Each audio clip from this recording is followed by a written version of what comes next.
In this Hogwarts without a savior. Chapter 301-299. Secrecy Act that changed times. But now the situation has changed.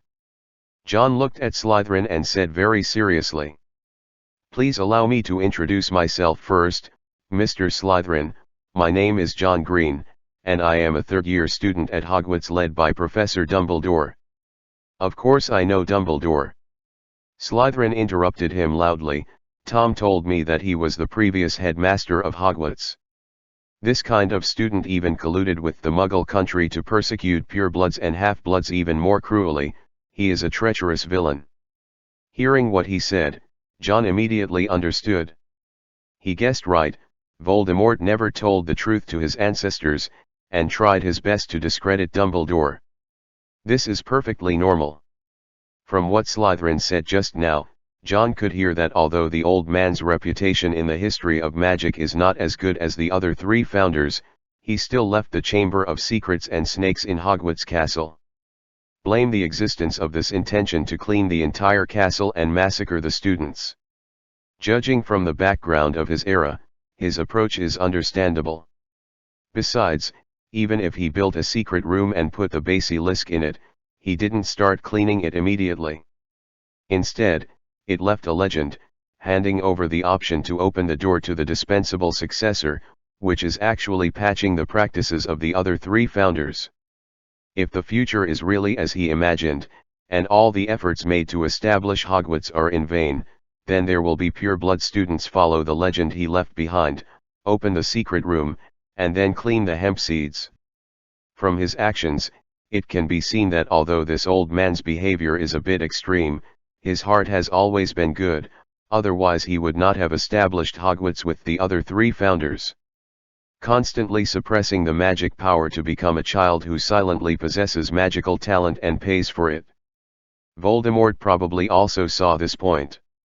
He couldn't tell all the cruel ambitions in his heart, and he wanted to try his best to belittle his opponents in order to gain the goodwill of his ancestors, so as to accomplish the purpose that John still doesn't know. John took a deep breath, didn't explain anything immediately, but continued to look at Slytherin with blinking eyes and asked. Then did he tell you about his current situation? Slytherin narrowed his eyes. He said lightly. Tom told me that the witch hunts are intensifying, and the scumbags and muggles have completely ruled the entire world, and the descendants of wizards with ancient blood can only survive. He led the murdered purebloods and half-bloods in Hogwarts, formed another Hogwarts, while in exile under Dumbledore's persecution, while teaching these children magic to resist. John's face was extremely weird, as if he had heard the funniest joke in the world, but he didn't know how to laugh at this sad lie. Is Voldemort leading the pureblood in exile? This is spreading to the outside world, which is really a joke in the world. Before John could speak, Slytherin continued. I can guess why Dumbledore asked you to come here to find me. You know that he came to see me before, and you want to get help from me to help you defeat my own descendants. His tone was full of sarcasm, as if mocking John's delusion. I don't know how you guys found this place, and I don't know how those people who let you here can be sure that you can get my approval and enter this door, but I really want to know, you guys, what kind of lies can you make up to make me believe you? John didn't speak immediately. He knew very well that Slytherin was right. One is a descendant with his own blood, and the other is a stranger who met for the first time and has a different standpoint.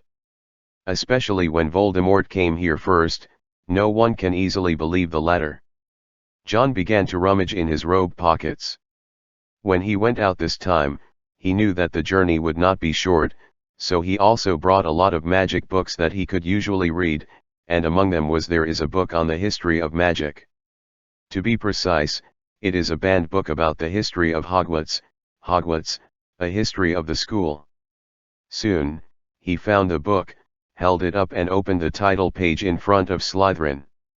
I won't explain much, sir, but I have a book on the history of Hogwarts in my hand, which records the history of Hogwarts from its founding to the time when the author of this book created it, all the recorded history of this school, the story of you and the other three founders who built Hogwarts Castle, and the legend you left behind about the Chamber of Secrets.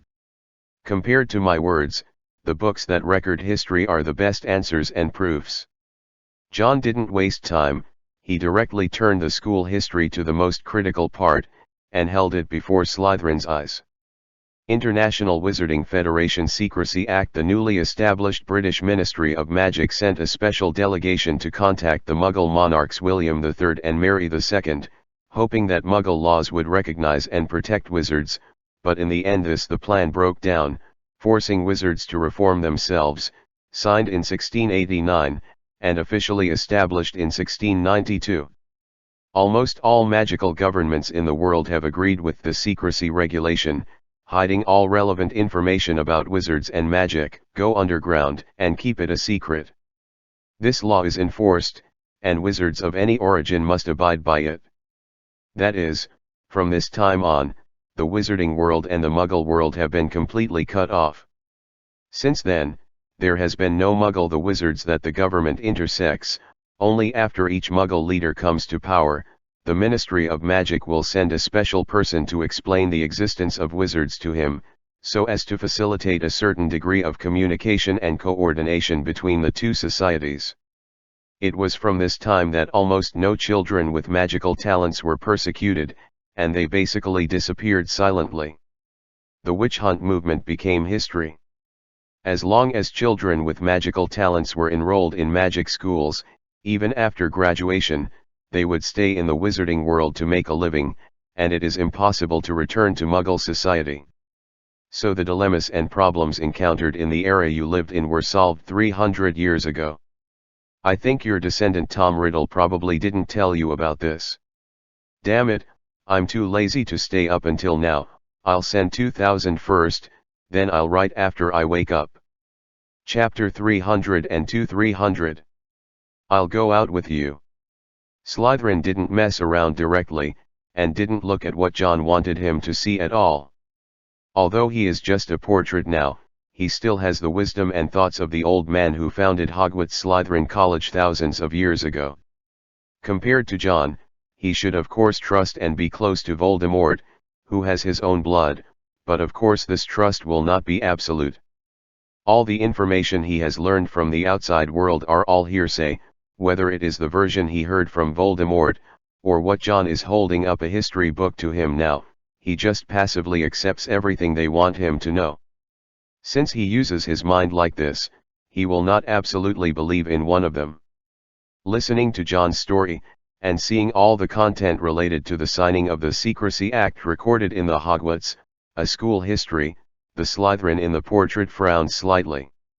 Hiding all information about wizards and turning the wizarding world underground will indeed end the witch hunt. But is there no objection to this bill? People who have already gained benefits will not give up what they have gained so easily. John nodded and said. Some people objected, but not when this bill was first established. The 17th century had reached the peak period of the witch hunt movement, and all wizards were disgusted with this persecution. At the beginning, we negotiated with the Muggle high level. It was just an attempt, but according to what you said, the Muggle wizards who launched the witch hunt together with Muggles must have destroyed the possibility of peace talks at that time, so this bill was signed. The bill was signed in 1689. It was not until 1692 that it was officially implemented, and I think it is very likely that in these 3 years, the Ministry of Magic at that time cleared away the obstacles of court mages and church wizards, and finally ensured that the secrecy law can be truly realized.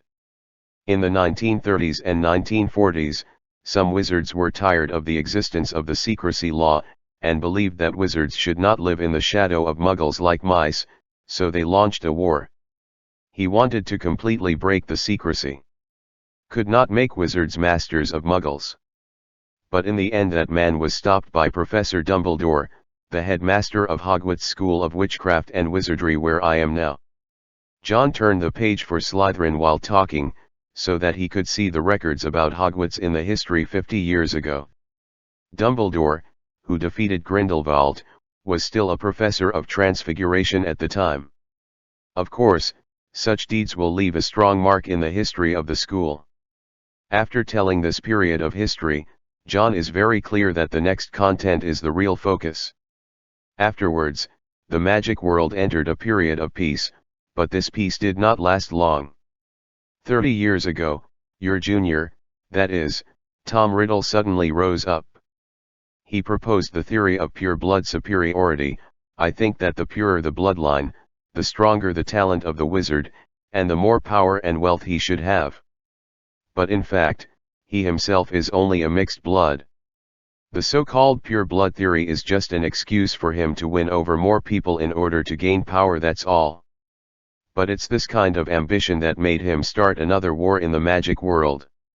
In the beginning, the war was limited to England, and he was not strong enough to overthrow the British magic regime, but after he came to this labyrinth of the North Pole, which is where you are, he seemed to have completely changed a person, more rational and stronger.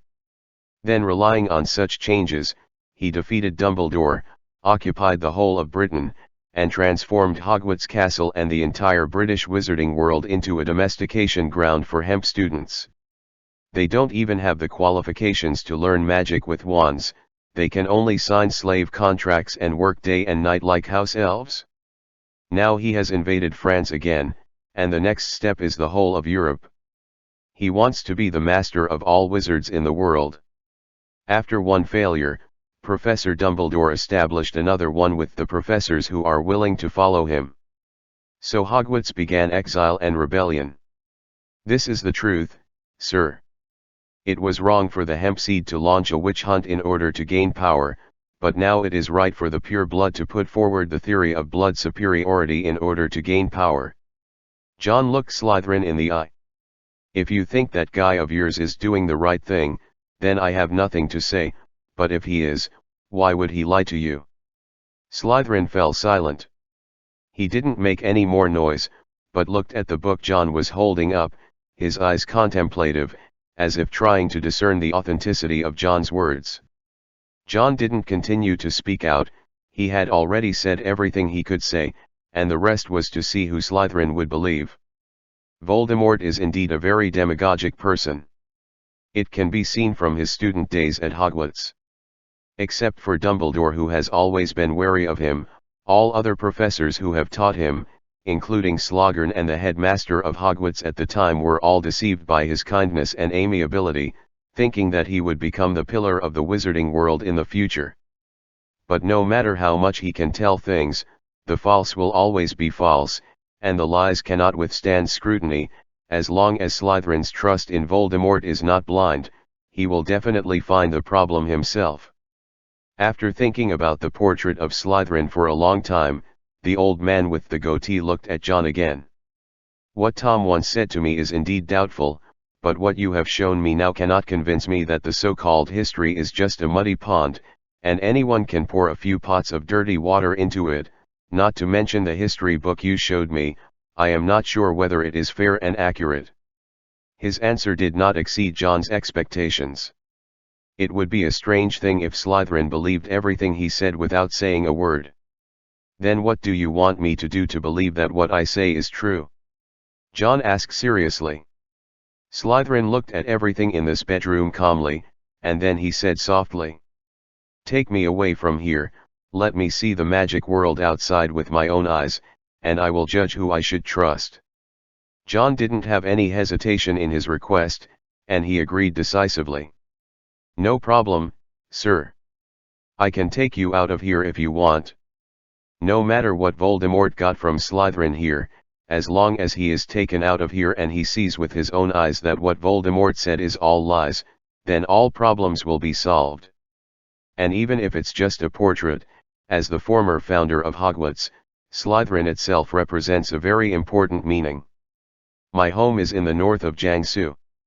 I wrote yesterday and went to bed at 5 a.m., but I woke up in the afternoon and found that there was a big problem. I was a little confused. I was preparing to store things just in case. I will do this today, and I may have time later. I have been staying at home and writing every day. Chapter 303-301. You die. French Ministry of Magic. As night fell, All the students present who planned to sign up for the Triwizard Tournament Warrior selection had already thrown their names into the Goblet of Fire. At 7 o'clock, a banquet began. After 1 hour, the selection will end, and at that time, the names of the selected warriors will be selected. There were also more people at the scene. Almost all the magic governments in the West sent people to witness the selection ceremony. However, compared to the crowds at Voldemort's location, Dumbledore's side was much quieter. But in fact, neither Dumbledore nor Hogwarts students care about such desertedness. As Voldemort's home court, it would be surprising if they did not have such treatment. What really disturbed the students was that even now John hadn't shown up.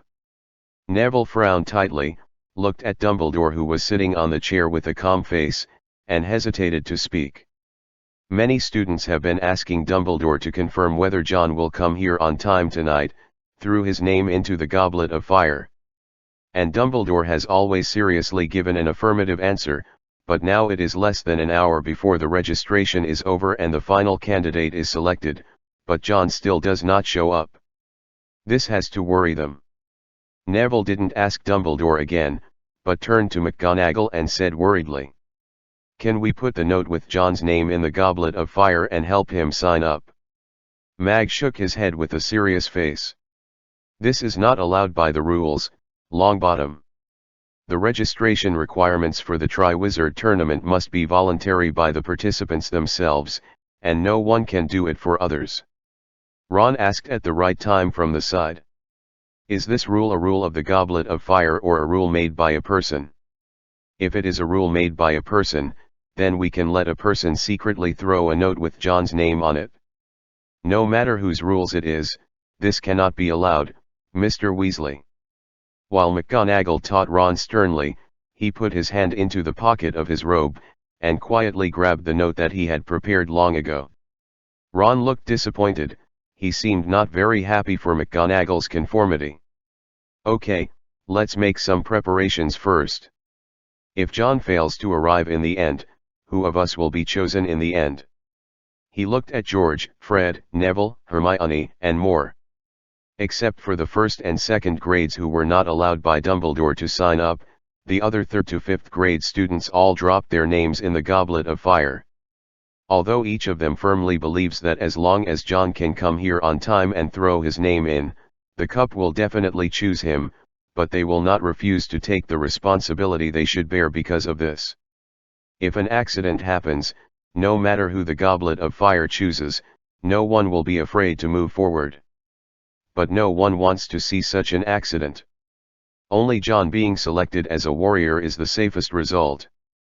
However, time passed by every minute and every second, and it was less than 30 minutes before the end of the selection of warriors. Mag could no longer maintain the seriousness and calmness on his face. She walked forward and came to Dumbledore's side, and exchanged glances with the old man who was still sitting in the chair very securely. McGonagall clenched the note hidden in his pocket, looked at Dumbledore, but suddenly called out the name of a second-year student who did not sign up. Colin. Colin, who was holding his chin and looking enviously at the cameras in the hands of the photographers of the Magic News Agency, was taken aback for a moment, then stood up nervously and looked in the direction of McGonagall and Dumbledore. However, Dumbledore shook his head at McGonagall with a smile on his face. Mag's face turned pale. "This will determine whether we can keep the fruits of our victory, Albus. We lost a lot of people to this. I believe that I should understand better than anyone else the sacrifices and hardships that have brought us to this moment." Dumbledore's voice was extremely serious, "So believe me, what we need to do most now is not to do anything." McGonagall stared at Dumbledore's blue eyes for a long time, finally gritted her teeth and turned around, returning to her seat. Colin looked at her blankly and asked in a low voice, "Do you need me to do something, Professor McGonagall?" Mag took a deep breath, and her voice became calm again. "It's nothing, kid, sorry to bother you." Colin scratched his forehead in confusion. "It's okay, Professor. The portrait of Slytherin was easily taken down by John from the wall. He didn't put away the painting directly, but took him with him to the bronze door at the entrance of the passage. "Sir, do you have other ways to get out? I was chased and escaped by your subordinates, and they are probably still blocking me outside the door." Slytherin didn't hesitate in his answer. "There is only this one entrance. If you want to go out, you have to go back the same way. I can only open the door for you." John looked at the bronze door and fell into thought. Regardless of Fawkes's current state, what is certain is that as long as he walks out through this door, he will inevitably face a group of Death Eaters besieging him. But he had to go out from here. Faced with such a situation, John really had no good way. He thought about it for a long time, but he didn't think of other solutions. Finally, he gritted his teeth and could only pin his defense on the almighty Nick. With the help of the general solution to the other spells, John can basically not worry too much, but only the death curse cannot be counteracted by the solution. Until now, John is a little uncertain whether Nick's petrification by the basilisk should be a happy thing or a sad thing. If it weren't for Nick the Almighty, he would have died under the death curse many times. And until now, I can only rely on Nick's help. While taking Nick off his back, John tapped the wooden fish twice in his heart to save himself some merit that was estimated to be negative, and then blocked Nick in front of him like holding a huge shield. But staring at Nick's frozen terrified face for a while, John couldn't bear it again, so he turned Nick over so that he could only see the back of his head. After making all these preparations, John asked Gabriel to hold the two candlesticks tightly and hide behind him, and then held up the portrait of Slytherin. "Okay, sir, open the door for me." Slytherin looked at John's defense measures with a weird expression. Hasn't he seen anything before his death?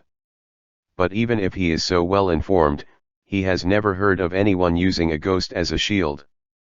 But Slytherin didn't say much about it. As long as John took him out, he didn't care what means he used. After that, he remembered the ugly hissing sound he had said to John at the beginning. Under the command of Parseltongue, the bronze door slowly opened in front of John. At the same time that the door was opened a crack, John heard a chaotic voice coming. But he didn't have the energy to pay attention to what the chaotic sound was. After the door was completely opened to allow a person to pass through, the whole person was suspended 5 centimeters from the ground, and then rushed out quickly holding Nick. The moment he passed the 2 bronze doors, the sound of the death curse sounded right in front of him. Avada Kedavra. John was very familiar with that miserable green light, but even though it was still a death curse, it was far from what he had expected at the beginning. There were at least a dozen Death Eaters blocking him outside the door before, and there will definitely be other nearby Death Eaters rushing over. Even if some people were allocated to deal with Fawkes during this period, the people blocking the door definitely not less than 5. But there were only 2 killing curses shot at John. Not surprisingly, the 2 death curses all hit the petrified Nick, making a dull sound. And John quickly changed his position the second he came out from behind the door, and flew towards the only passage in the direction of the maze. At this time, he finally saw what the commotion was happening outside. Polar bears. Polar bears are everywhere. Dozens of polar bears have broken into the open space deep in the maze, and they are fighting the Death Eaters bravely. Ordinary polar bears, even if there were hundreds or thousands of them, would not be a match for these Death Eaters, but the dozens of them now are obviously different. They are extremely vigorous and agile, and their minds are extremely sensitive. They clearly and constantly avoid the death curses shot by the Death Eaters' wands, while other spells selectively resist. The white hair-covered skin obviously has strong magic resistance, and 1 or 2 shots of Shenfen Wuing and Explosive Curse, which are a range of magic damage, hit them, basically like tickling. Seeing these special polar bears, John instantly understood who was helping him. Eric. That young wizard who was Grindelwald at the Institute of Arctic Management. John didn't waste this opportunity. He flew towards the maze more quickly. Fox was no longer here, but it certainly wouldn't just throw John away. The biggest possibility is that it was still hiding in the maze. The Death Eaters circled them, not far away. At this time, John also saw clearly the person who used the death curse on him. Bella's face was covered in blood. That wasn't hers, but that of a polar bear that she hacked to death with Shenfen Wuing just now. She raised her head, with a crazy grin on her face. Avada Kedavra. After seeing that the first killing curse was blocked by John, she used the second one without hesitation. Bella's attack was not blind. John was blocked by Nick in front of him, but at this time he was already close to the entrance of the maze, and his sides were empty. But John was not defenseless. The moment he heard Bella utter the death-killing spell, his whole body was suddenly lifted into the air again, almost his hair had touched the ceiling, and the killing curse was just like that. He flew over with the solace of his shoes. Not only Bella, Rodolphus also got rid of the two bears entangled him, and blocked John's only way with a cold face. He knew John's flexibility very well, and he didn't use the death curse, but directly uttered the spell of transfiguration. The next moment, the ice cube under his feet suddenly grew, and suddenly turned into a huge stone, blocking John's way forward. But John still didn't dodge, he just rammed straight towards the rock. Just when his body was less than 20 centimeters away from the uneven surface of the stone, the universal curse attached to his body took effect. Rodolphus' transfiguration fails instantly. The original huge stone turned back into an ordinary ice cube on the ground, and John had already flown to Rodolphus at this time. There was no time to cast a spell, but he kicked the stone directly without hesitation. On the belly of the dead. John's own strength is actually not that great, but the inertia of flying increased the strength of his flying kick. Rodolphus was hurt by him for the second time. His face became bloodless the moment he flew into the air, and then his back hit the ice hard. After completing this kick, John rushed into the maze while adding the death curse casually without looking back. His killing curse lacked some anticipation. It just hit the ice wall where Rodolphus was hit, and he himself had fallen to the ground again. Bella grabbed her husband from the ground. Her voice was extremely shrill, and at the same time, she was mad. He must be killed. The master said that no one can enter that door. Since he has entered, he must die. Rodolphus coughed heavily, then patted Bella's hand, but did not disobey her command, took out the broomstick with her, and chased after John in the direction where John left. Yes, John has to die today. This is not only because John entered that door, but also because his master gave him a death sentence.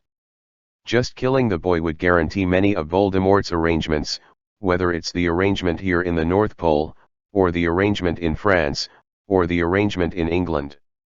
So Rodolphus knew very well that Voldemort only gave him one choice.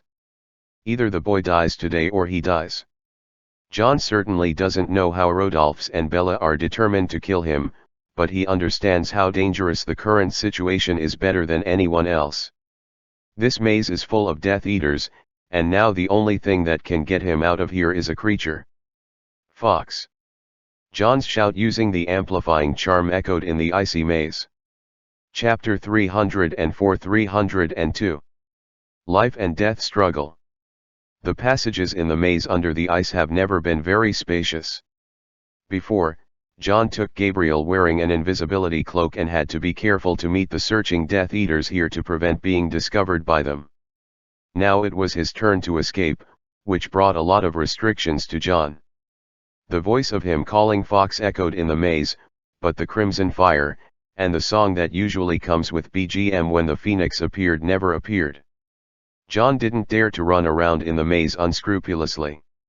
According to his thinking, even if Fox wasn't near him, he shouldn't be too far away from his position. If Fox can't find him if he runs away, that's the real problem. Unknown when, Bella and Rodolphus, who had been chasing after John on a broomstick, were left with Rodolphus alone.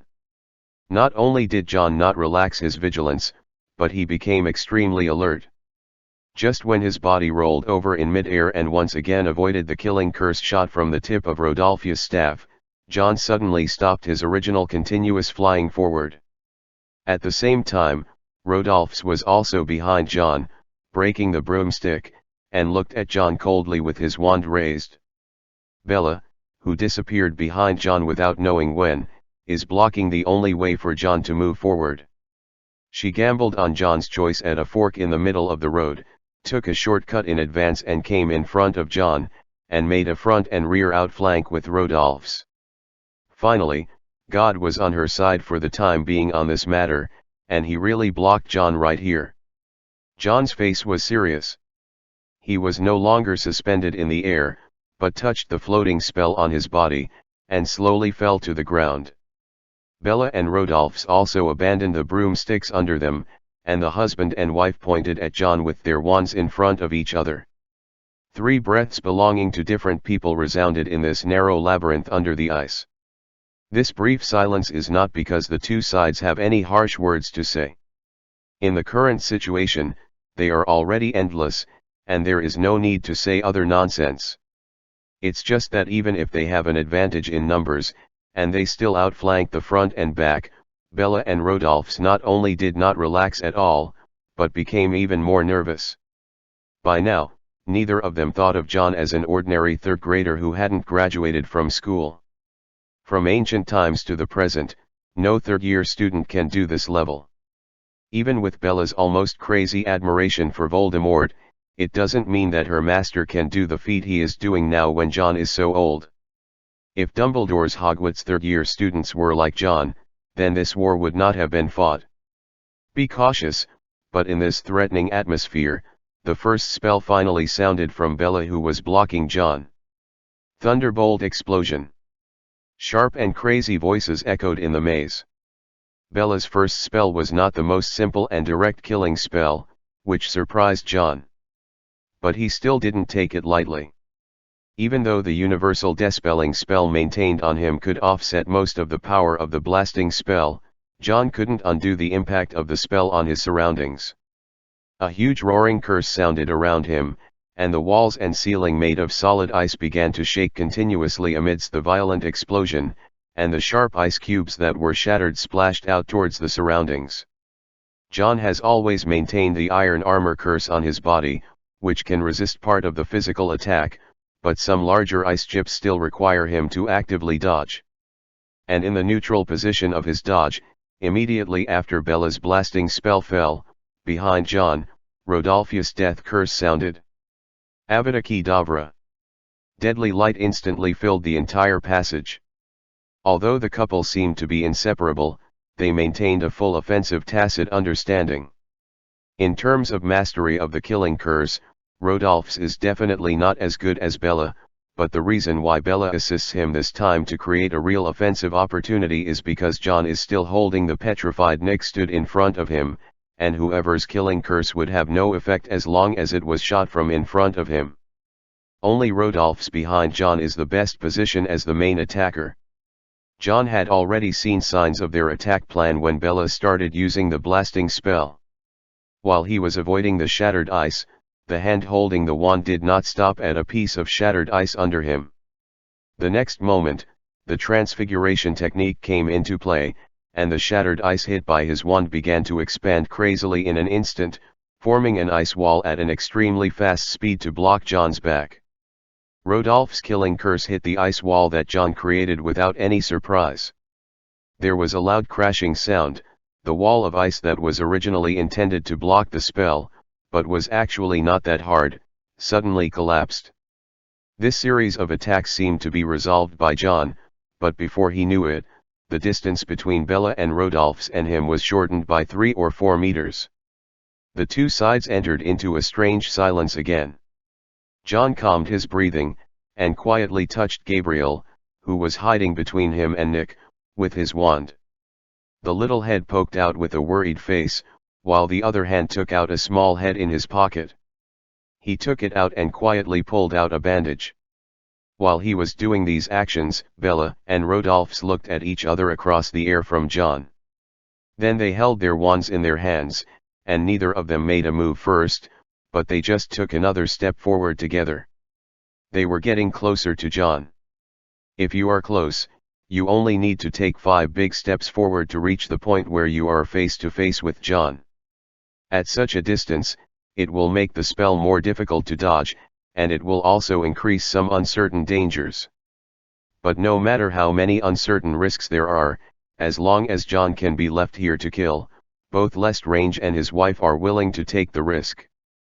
John leaned against the ice wall, without looking at either of them, but slowly wrapped the bandage around his left hand. His behavior did not attract too much attention from Bella and Rodolph's. They thought that John's palm was injured, and they only took some time to fix it now. And in the gap where John was bandaged, the two of them took another step forward. At this time, they were so close to John that they couldn't be closer. If they continued to move forward, it would not be a distance for casting spells, but they could directly start close combat.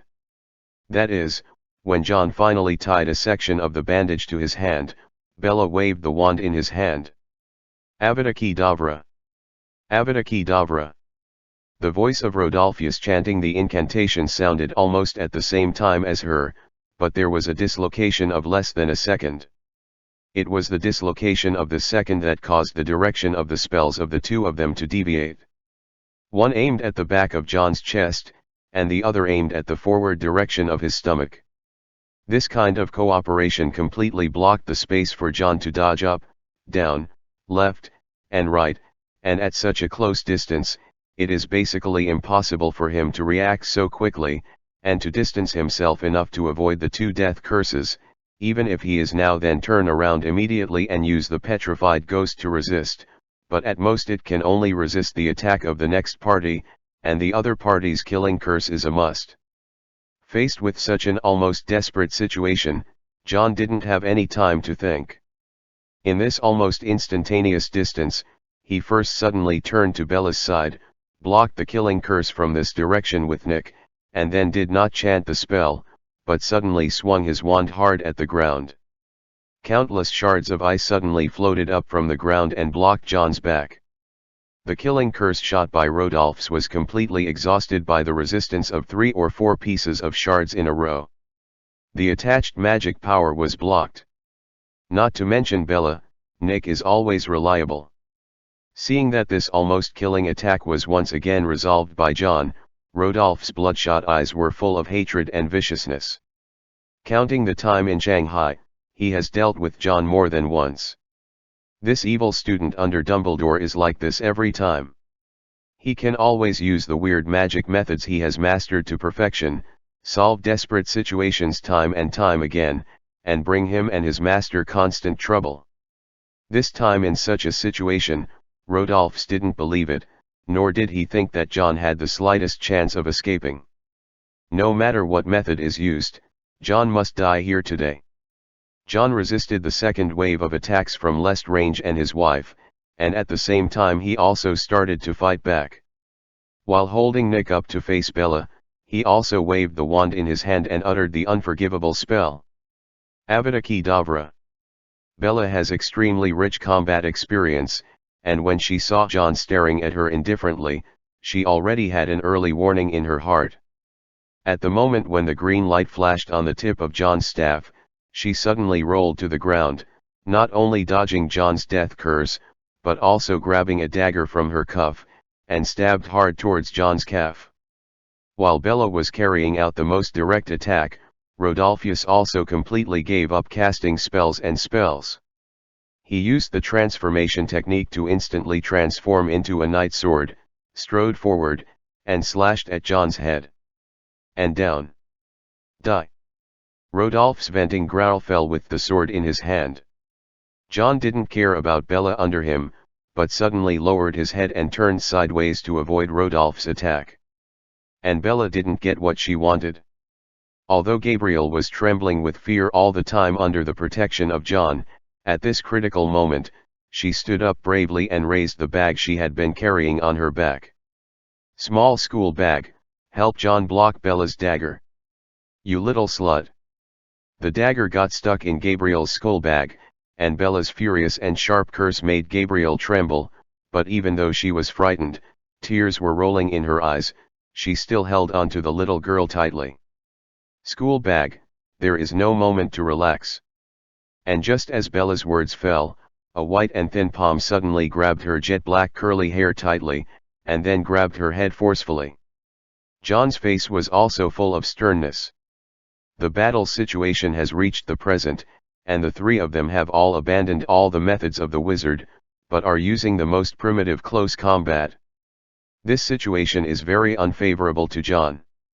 No matter how talented he is in magic, his real age is only 15 years old. Put it in a normal age, that is, before high school, a junior high school student, no matter what, it is impossible for Bella and Rodolphus to be strong adults. Bella screamed as her hair was pulled by the severe pain. She kept pulling the dagger out of Gabriel's favorite skull bag without stopping, and then stabbed it again.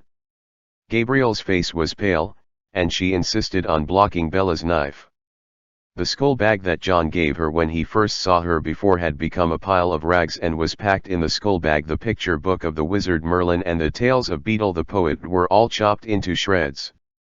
By the end, Gabriel has nothing left to stop Bella. She stretched out her hand helplessly, subconsciously wanting to block the mad woman's knife with her own body, but forgot that she was just a special ghost at this time. She could touch the real thing under her initiative, but she couldn't resist it. The flickering cold front blade passed through Gabriel's illusory body, and the next moment, it plunged heavily into John's calf. Poof! Accompanied by the sound of a sharp weapon being struck, scarlet warm liquid splashed out from John's calf. The blood also passed through Gabriel, who was already stunned, and fell on Bella's face. She let out a piercing laugh as John grabbed her hair, but before she pulled out the dagger, she continued to cause more damage to John. John's other good leg suddenly bent his knee and knelt on her neck. Under such heavy injuries, John pulled a lot of Bella's hair on the spot. At the same time, she couldn't breathe smoothly, so she could only struggle violently under John's knees. At the same time, Rodolph's attack did not stop. He continued to hold up the night sword in his hand, and slashed at John. And John didn't move the leg he was kneeling on Bella, but just twisted his upper body, avoiding the vital part, and swung his left fist to counter Rodolph's. It's just that his counter-attack seemed so weak, and the bandaged fist couldn't reach the attack distance of Rodolph's, who was wielding the night sword. It is precisely because of this that Rodolphus has no intention of dodging the punch. In his eyes, John has lost his judgment and calmness at this time, and he is just resisting in vain. However, just as the night sword in his hand was about to stab John in the back, the bandage that John had wrapped around his left fist instantly released the transfiguration attached to it. The white bandage turned into a long and narrow fang. And the gap left between the fist and Rodolph's neck was made up for by the length of this fang. Poof! There was another sound of flesh being pierced. But this time it was Rodolfo's fragile throat that was pierced. At the same time, a melodious singing sound came faintly, and a fiery red light was approaching John's direction quickly from not far away. Also, it's not broken. The next chapter is 2 hours away. Chapter 305-303. Fangs. Warm blood splashed on John's face. Rodolphe stared at John with incredible eyes. He could no longer maintain the night sword transformed by the transformation technique in his hand. Just when the blade was about to fall powerlessly on John's back, it turned back to the ice block before it was transformed, and fell on the ground. Land. John panted quickly. He was not excited about Rodolphe's death, and he didn't even have time to pull the basilisk's fangs out of his throat. Because Bella, who was pressed under his knees, was already screaming and struggling. No matter how hard John tried, he tried to press her neck under his knees again, endured the pain from his legs, and tried to the dagger from Bella's hand, but he failed. Gabriel discovered John's current predicament. Her lips trembled. She raised her courage, and tried to the dagger from Bella's hand, but even John couldn't compete with the strength of this crazy woman, let alone talk about young Gabriel. Just when Bella had completely got rid of John's kneeling pressure and was about to get up from the ground, John had been holding the root of the snake's tooth and trying to pull it out of Rodolphus' throat, and the hand that pulled it out suddenly exerted force again. But the dead body of Rodolphus was thrown in front of him abruptly, and the blood sprayed like a fountain would seem to dye the surroundings into a blood. The snake tooth is stuck in the spine, and it is not so easy to pull it out. John immediately discovered the problem in his mind, but now he has no other better weapons in his hands. At such a close distance, it was too late to cast a spell with the staff.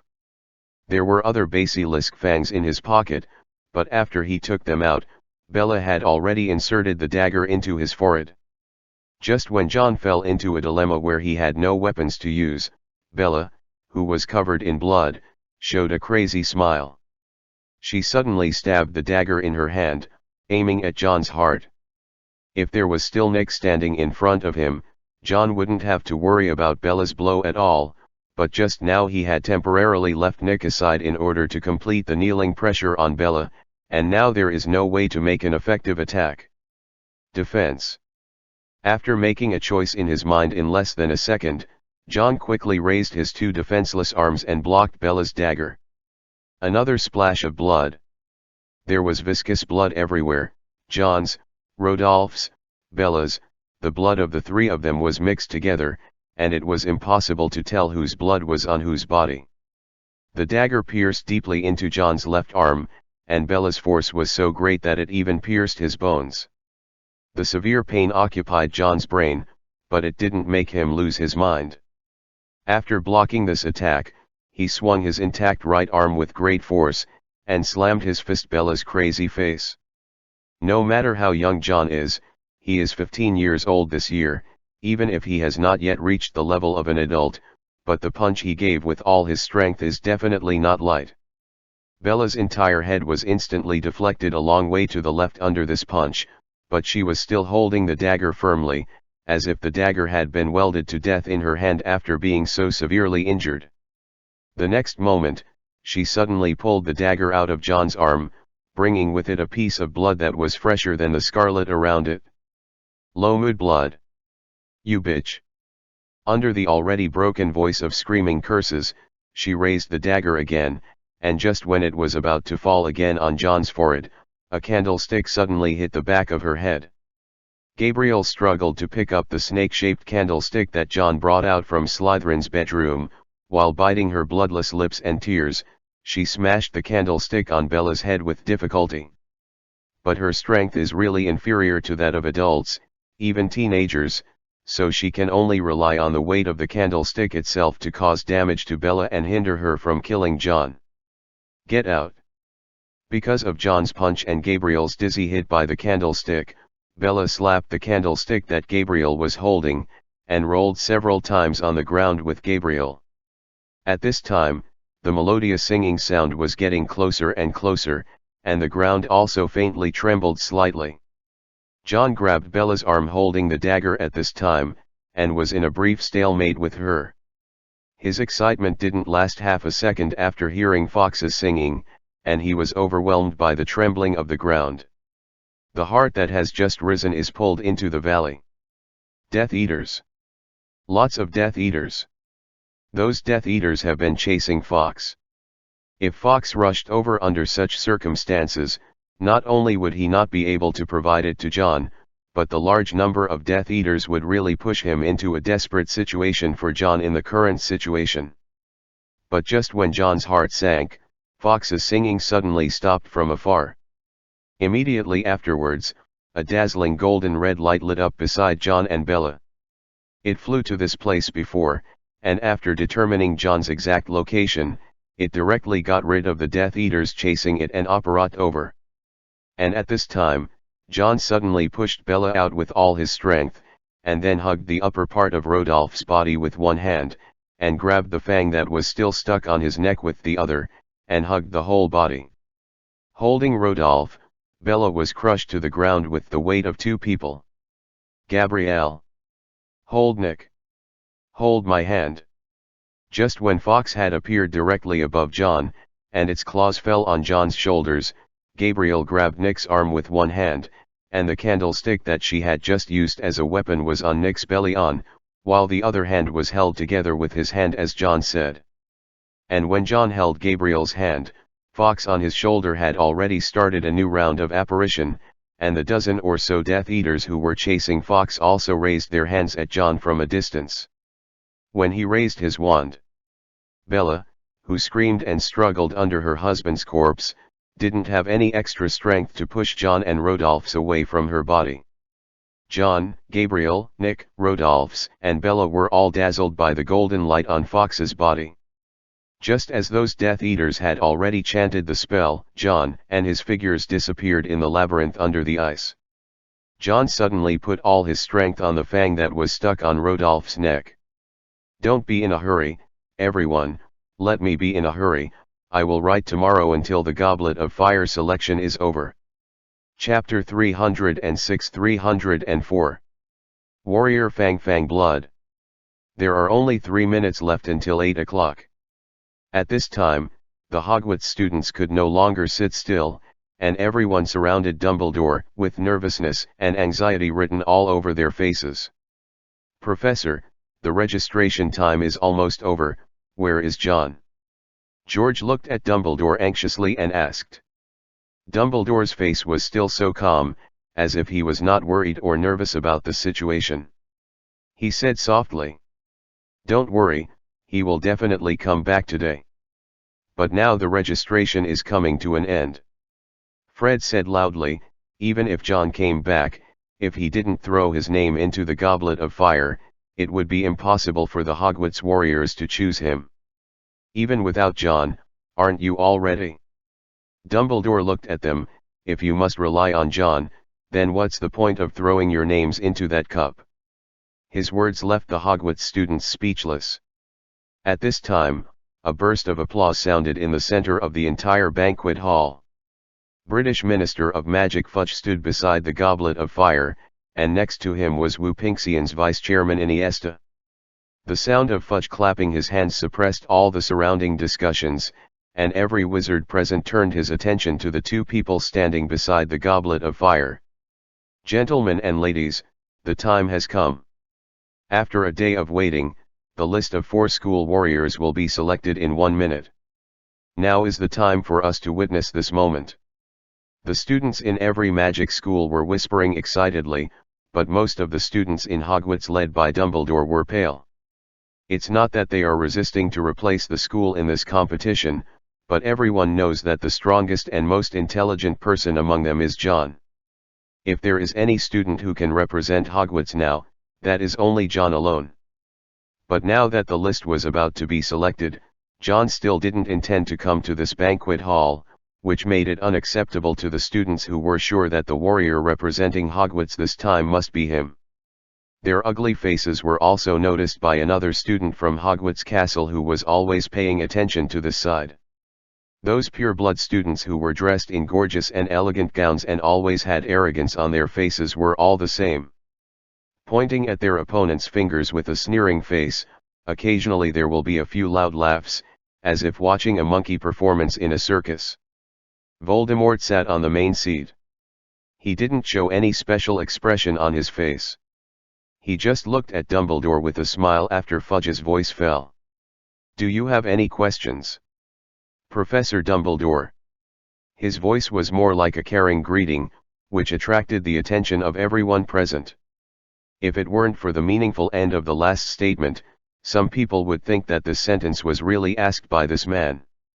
Dumbledore nodded slightly. "Of course not. Today's selection went very smoothly, and I think it will end in such a satisfactory way." Voldemort nodded slightly. "That's good. I thought you were waiting for some students to come and sign up, so I can accommodate it and wait another 10 or 20 minutes. It's not too late, everyone wants to read the final results and go back to rest, right?" Dumbledore said calmly, then let today's selection end quickly. The conversation between them was a bit inexplicable. Except for the students in the Hogwarts carriage and a small number of insiders on Voldemort's side, no one could understand what it meant to wait for a student to come. But no matter how many people were puzzled by this, after the flame in the wooden goblet suddenly turned red, all eyes were on it. The list of selected warriors from each school is coming out. Crackling sparks burst out, and then, a tongue of flame shot into the air, and a piece of burnt parchment flew out from it. Fudge caught the parchment, and at this moment, the flame in the goblet of fire turned back to blue-white. He adjusted his glasses, looked at the name on the parchment, and then announced loudly with a voice amplified by the amplifying charm. Warrior of Bows Batons Emile Lestrange. There was applause in the banquet hall. After hearing the surname, the wizards around Voldemort smiled knowingly. The Lestrange family is a French family of pure-blood wizards who have completely fallen for Voldemort. Among them, the most famous characters are naturally the two brothers Robestan and Rodolphe. Yes, they are French wizards in essence, not British, but Rodolphe's wife Bella is a member of the British pure-blood wizard family Black. Not all pure-blood families are as sparsely populated as the Malfoy family. The Lestrange family has many family members, and their genealogy even has a family tree with each member's name recorded on it. Bows Baton's 7th grade student named Emile stood up from his seat, and countless flashing lights shone on him. Tomorrow, this photo of the warrior who will represent Bows Baton's side, that is, Voldemort's side, will appear in various places in Europe. On the Great Magic Daily. Immediately afterwards, the flame in the goblet of fire turned crimson again, and another piece of burnt parchment flew out, and then fell into Iniesta's hands. Warrior of Durmstrang Diane Rozier. There was also a burst of warm applause. The tall female prefect who met John and the others first in Durmstrang Castle stood up from his seat, allowing everyone to see the Sturmstrang's warriors. The other students around her showed envious expressions towards her, especially Krum, a boy who had joined the Bulgarian national Quidditch team. He was taken aback when he heard Diane's name, and then applause reluctantly. At this time, the warriors of the two magic schools had been selected, but at this time, everyone in the banquet hall held their breath and became quiet. All of them knew that the real big story was about the two different Hogwarts warriors. The crimson flames rose again, and the parchment flew out of it again, falling into Fudge's hands. Fudge saw the name on it. He first showed a surprised expression on his face, and then smiled and read the name on the parchment. The hero of Hogwarts Castle in England, Draco Malfoy. A burst of louder and louder applause than the previous two came after the name was announced. Among the students at Hogwarts Castle, a boy with pale blonde hair showed a blank expression on his face, but when countless flashlights illuminated his face and everyone's eyes were on him, it was like being wrapped in an indescribable surprise. Draco's face flushed with excitement, and he stood up from his seat proudly, to show his lofty status of representing this noble and ancient school in the competition. For the Hogwarts warriors under his control, Voldemort still had that faint smile on his face.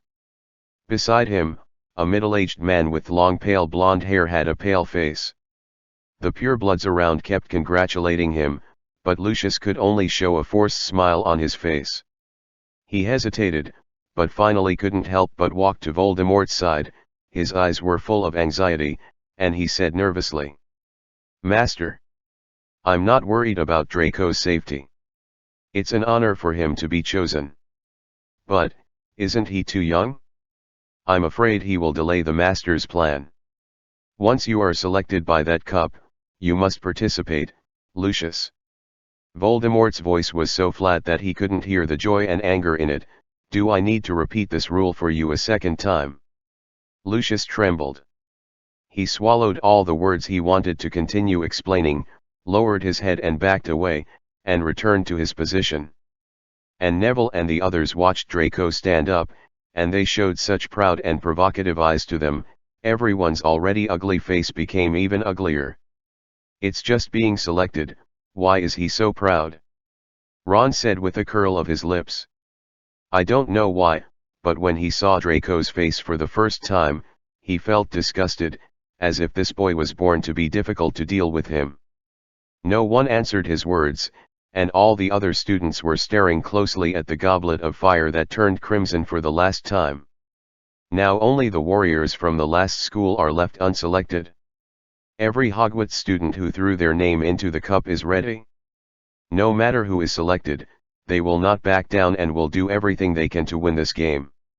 The flames rose, and the parchment fell into Iniesta's hands. Among all the people present, he was the first to know the name of this warrior. His expression was very serious, and there was a kind of dignity in the seriousness. Iniesta didn't say the name immediately, but looked up at Dumbledore. Dumbledore looked at him calmly. The hero of the British Hogwarts carriage, John Green. His voice spread to every corner of the auditorium, and there were only a few applause around him. Most of the people just looked at Dumbledore indifferently, wanting to see the one who finally stood up. This is John, who are Green students. However, Neville and the others were silent.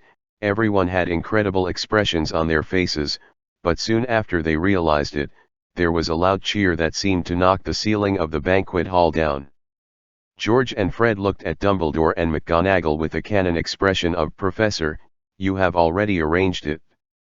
At this time, other students also asked each other excitedly, who secretly took John's name thrown in. They were sure that even if the professors arranged, they could only let a student throw in the name instead of John, because no adult wizards approached the Goblet of Fire all day today. After hearing John's name, McGonagall immediately clutched the note in the pocket of the robe, and then looked at Dumbledore in surprise. Dumbledore did not show such a happy expression like the others. Instead, he frowned slightly, and when McGonagall looked at him, he shook his head. "I did not make such an arrangement." McGonagall always believed that Dumbledore would never lie to her.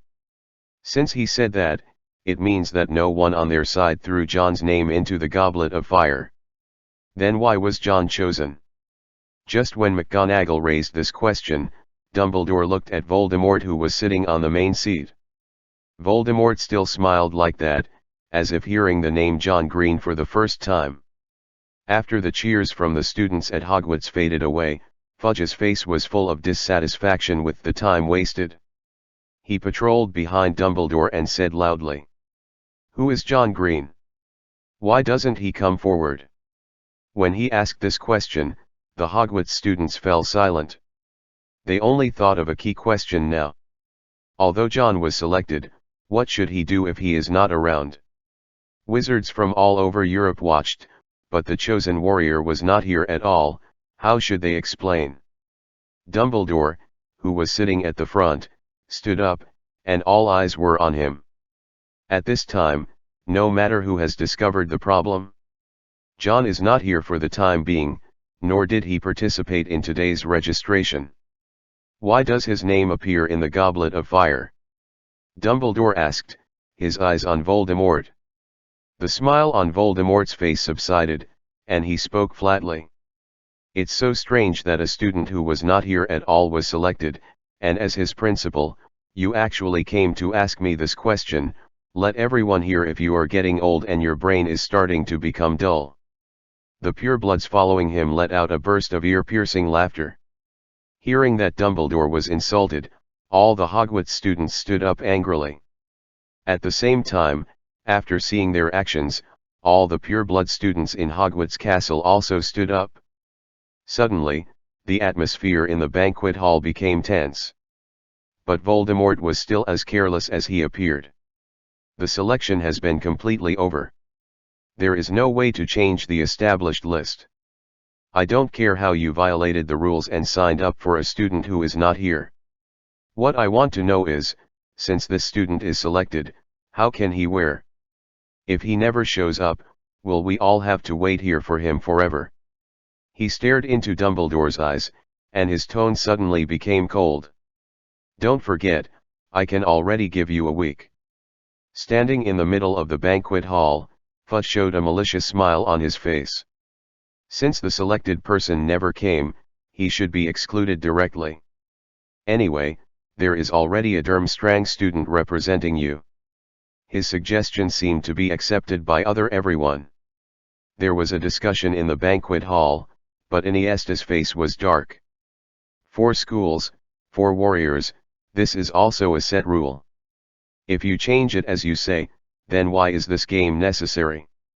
You have to figure out one thing, Mr. Iniesta. Fudge said innocently.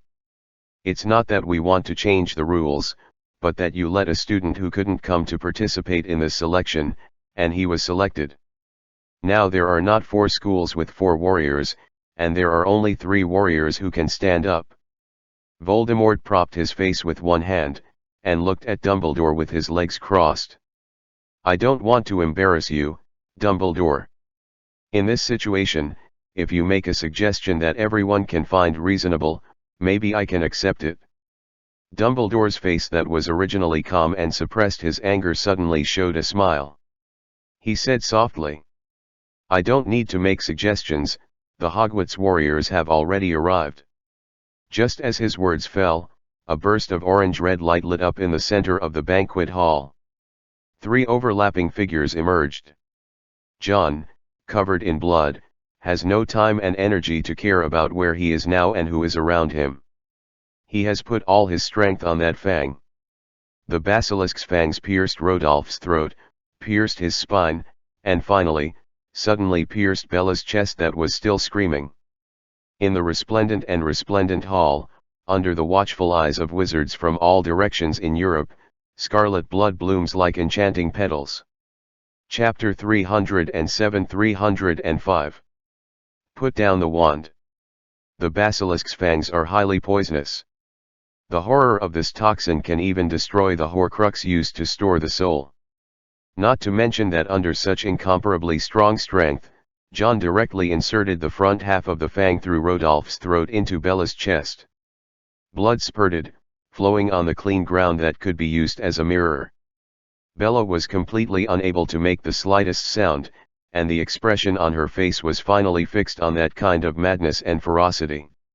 John was panting heavily, and the viscous blood had blocked his vision. He could only see that the surroundings were bright and quiet, so quiet that he could clearly hear the breathing of many people. At this time, the pain from the wounds on his legs and arms hit his brain like a tide, but he still insisted on not being knocked down by the sharp pain, but raised his trembling right hand and erased viscous blood on the face. Afterwards, he completely saw where he was now. There were so many people around, so many that John couldn't count them for a while. Among these people, whether it was a wizard in a gorgeous gown, a reporter holding a camera, or the students gathered together, they all stood there dumbfounded. John was also stunned. He looked around blankly.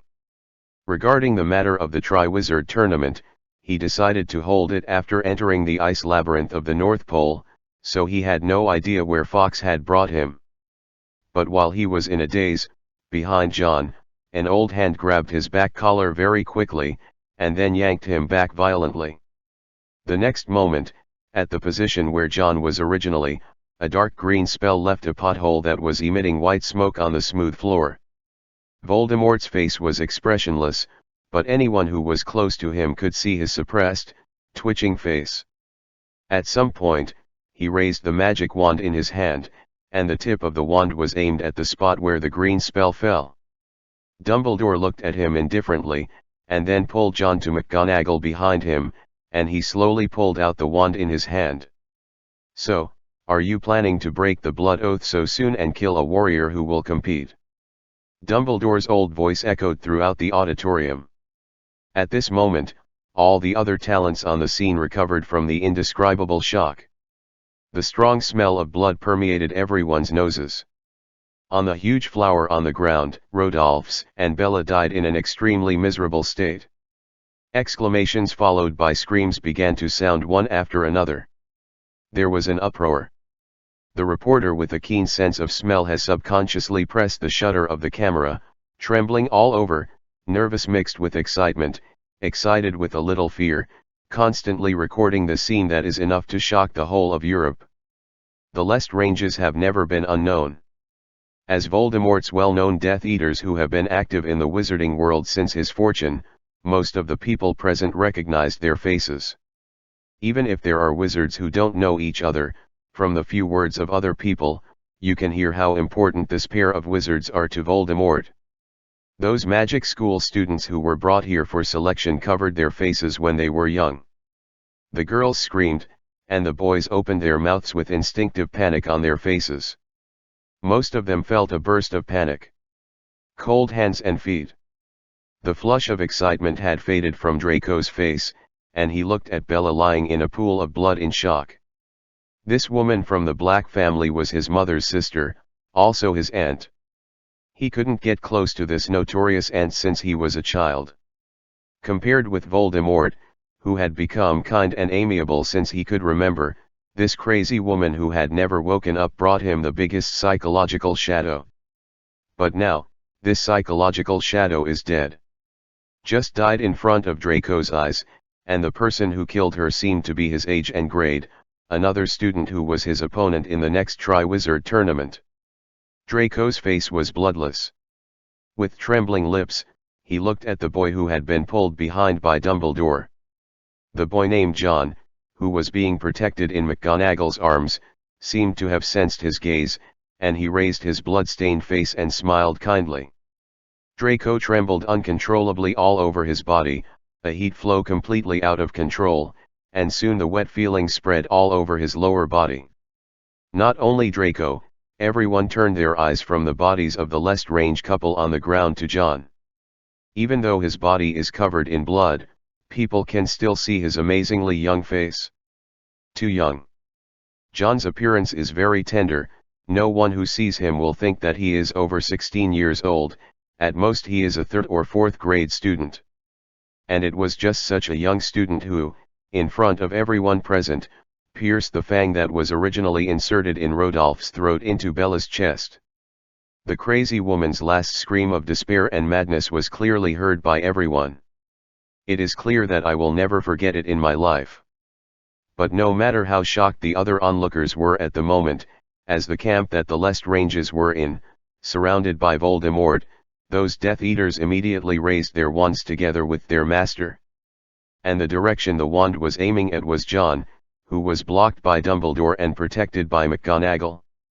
The screams and exclamations around were gradually subsided by the tense atmosphere, and Dumbledore's faint voice sounded again. If you already feel that the subsequent Triwizard tournament is meaningless, then you can do it now, Voldemort. Anyone can now see that Voldemort's livid and extremely ugly expression is completely different from the one he was 5 minutes ago. Hearing Dumbledore's words, he twitched the corners of his mouth, as if it was very difficult to open his clenched teeth. Drop the wand. This order was obviously issued to the Death Eaters around him. The people who witnessed Bella's death were of course very unwilling to let John go like this, but no one dared to disobey Voldemort's order. The raised wands were put down one by one. With the actions of these Death Eaters, the hearts of the wizards in the banquet hall who had been hanging on were finally slowly let go. Chapter 308-306. The Best Captain. The smell of blood filled the air, covering up the sweetness of cream and fruit wine in the previous banquet. Obviously the fire in the fireplace was burning hotly, but the wizards present looked at the Death Eaters Rodolphus and Bella in the center of the hall, and everyone felt a chill all over their hearts. After ordering all the Death Eaters to retract their wands, Voldemort returned to the chair in the main seat. The original ugly expression on his face seemed to be restrained, expressionless. His eyes were so cold that they even surpassed the permafrost on the Arctic ice sheet, and he stared at John firmly. Rabaston's death brought him back all the information about the boy, let him know that there was a riot in Hogwarts Castle, and finally rescued many Mudbloods, and then destroyed more than a dozen of him on the sea. Who was the person who directly caused him to be severely injured by the arrangement years ago? And now, this was the first time Voldemort saw John himself. John also noticed his eyes. Although he still hasn't figured out what was going on at the scene, it didn't prevent him from recognizing Voldemort's handsome young face with a nose. It was the first time that Voldemort knew John, but this was not the first time that John knew him with his own eyes. When he was lurking in Hogwarts Castle in the 2nd grade, on the first night of school, when he came out of the basement, John saw Voldemort leaving the auditorium for the first time. And this time, facing Voldemort's cold eyes, which seemed to be able to use Avada Kedavra's eyes with his eyes, John did not avoid them in fear, nor did he make any provocations. He just looked at her calmly, thinking silently in his heart. These are just interest. Very good. Voldemort's lukewarm praise echoed through the banquet hall. It was wonderful, a gorgeous entrance, a performance, a fearless warrior. It sounded like he was praising, but anyone could tell that there was even a little bit of admiration in it. Although the coldness and resentment contained in that voice are well hidden, they can still be captured by those who want to. This man who has been the emperor of the land in England for a full 10 years, it is extremely rare that he can't suppress the fury of one thing but still insists on restraint. In the entire banquet hall, except for the Wu-Ping-Hsien members led by Dumbledore, most of the other wizards were silent. They were all afraid that Voldemort would not be able to control the anger in their hearts, and they would directly start killing here. But there are still a few sober wizards who know that, no matter what, Voldemort is unlikely to do anything today. It wasn't because he was afraid of Dumbledore, nor was he afraid of anything. Rather, he had already made a blood oath with Dumbledore before the Triwizard Tournament officially started. With this level of magic, it is impossible to tear up the contract so easily. When John just appeared, the killing curse he used, which Dumbledore reacted to, was already testing the edge of the contract, and killing here would be tantamount to completely breaking the contract. Only Dumbledore would say the phrase if he feels that there is no point in holding the competition, he can do it. Voldemort looked at John and Dumbledore at last, and said in a tone almost gnashing his teeth. I hope I can see your outstanding performance in the next game. After the last syllable fell, he disappeared in place. The corpses of Rodolphus and Bella in the center of the hall also disappeared together with it, leaving only a large pool of dazzling bright red on the scene. After he left, the banquet hall fell into a brief silence, and then an uproar broke out that was louder than when John first appeared. Before there were the family members of the victims, most of them did not dare to express their inner shock too much, but now that Voldemort is gone, they can finally fully vent their suppressed emotions. The Death Eaters present all had cold faces, and followed their master to look at John, as if he had his face firmly in mind, and then followed the apparition and left here, leaving only native officials from the lower French Ministry of Magic wind up here. After these Death Eaters left, the wizards who were already inclined to Dumbledore's side were the first to be impatient. The reporter of Wu-Ping-Hsien's own magical newspaper Starlight News rushed towards John as if stepping on a firebolt, grabbing the cameraman beside her. Immediately afterwards, there were also diplomats from the Nordic Ministry of Magic and their newspaper who made friends with Grindelwald's witch party, and were also on the Whooping line. Coupled with the fact that they have always had no position, a group of people belonging to the people who eat melons began to surround the area where Dumbledore and Hogwarts students were located. And the other wizards who are biased towards Voldemort have already gathered together in small groups at this time. They are still digesting the scene that happened tonight, which is enough to shock the whole of Europe, and they all know it clearly, because this an accident happened, and the Triwizard Tournament, which will not start until 4 months later, brought more enthusiasm than previously expected. Not only because the two most important men under Voldemort were killed in public on such an occasion. The key point is that the murderer is really too young, and he is also one of the participating warriors. But no matter who they were, they couldn't really get in touch with John. Even Wu-Ping-Hsien's own newspaper reporters were blocked by students like George Fred Neville, and even though their flashlights were constantly on, they couldn't photograph any information inside. While wiping away tears quietly, McGonagall carefully helped John clean up the blood and wounds on his body. John was also seriously injured. Bella poked 2 holes deep into the bone marrow with a dagger on his arms and legs, and it was not known whether the dagger was poisoned. He didn't apparate directly to take him, because he was afraid that the wound on his body would be torn again when operating. McGonagall was very experienced in commanding the other girls who gathered, teaching them how to sprinkle potion on John's wound and put a bandage on it. Hermione's eye circles were red, and her hands were trembling uncontrollably as she sprinkled the medicinal powder on the wound on John's arm. Gabriel was still holding the candlestick that John asked her to take care of, and the only remaining shoulder strap of the skull bag was hanging on her arm. Looking at John lying in Professor McGonagall's arms, she pursed her lips and wiped off the one facing Bella just now. She insisted on not shedding tears. Ron was also feeding John the blood potion. He had never been so careful before, as if he was afraid that if he moved a little bigger, the potion would also hurt John.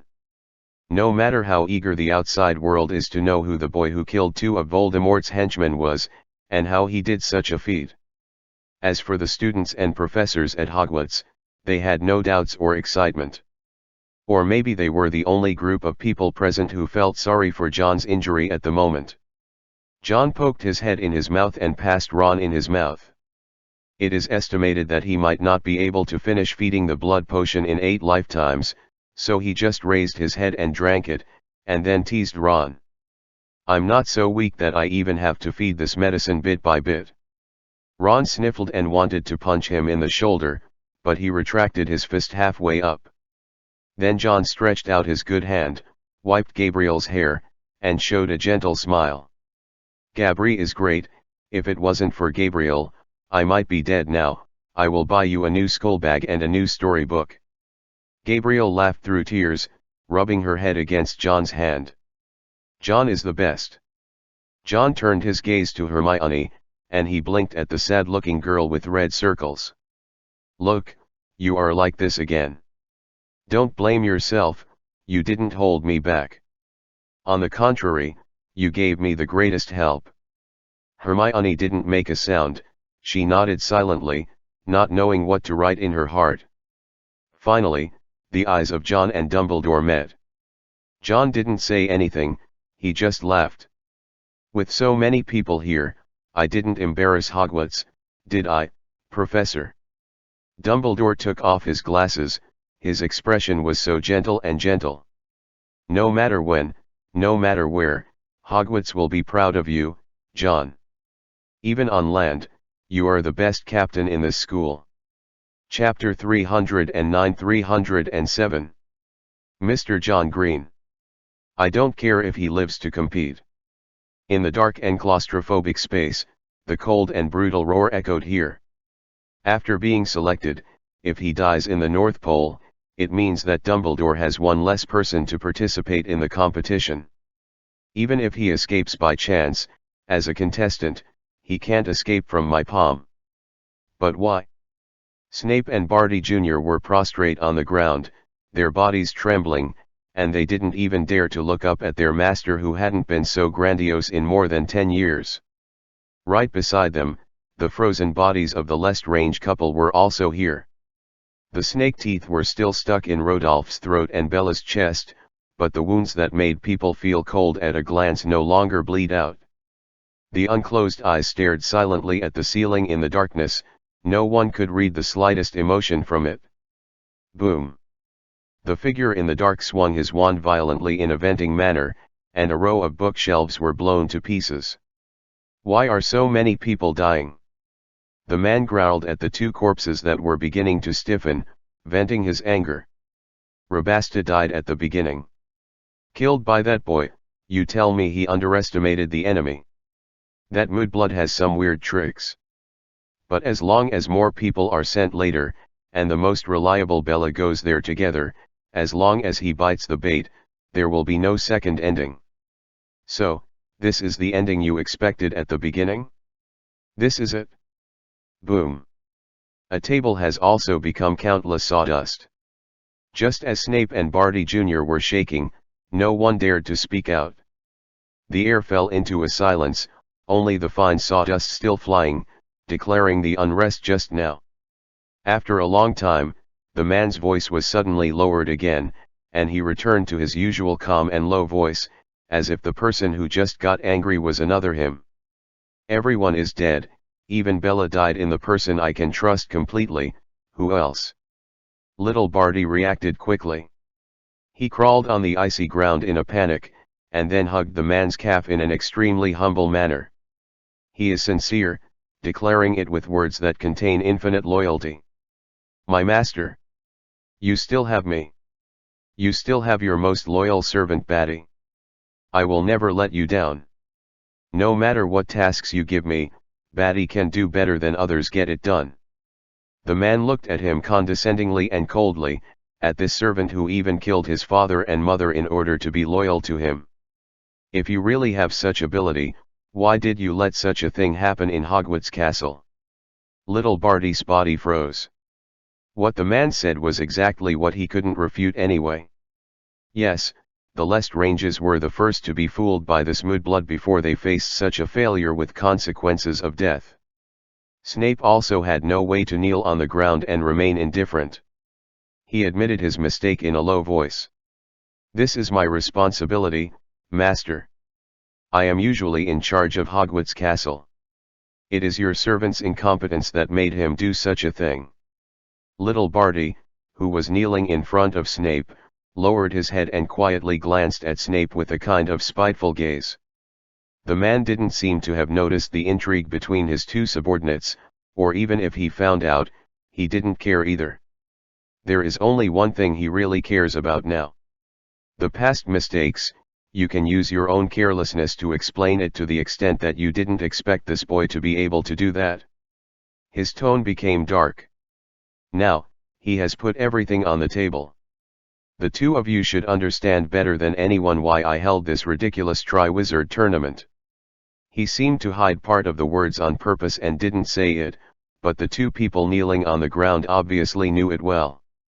They lowered their heads, promising in trepidation.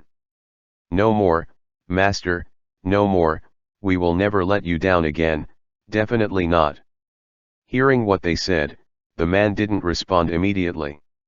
He just stared at the emblem hanging on the wall in the thick darkness, the badge that had become taboo, printed on the old and dirty tapestry. Lions, eagles, snakes, and badgers are closely surrounded by an H, as if there has never been anything in the world that is closely connected like them. This is the only chance. Fortunately for John, Bella's dagger was not poisoned. This caused his injury to look so serious from the outside, but as long as a little white fresh essence, plus some bone-growing spirit and blood-enriching potion, his body can be restored to 7 or 88. After all the superficial injuries were healed, John was basically able to walk on the ground, but he needed someone to help him when he walked.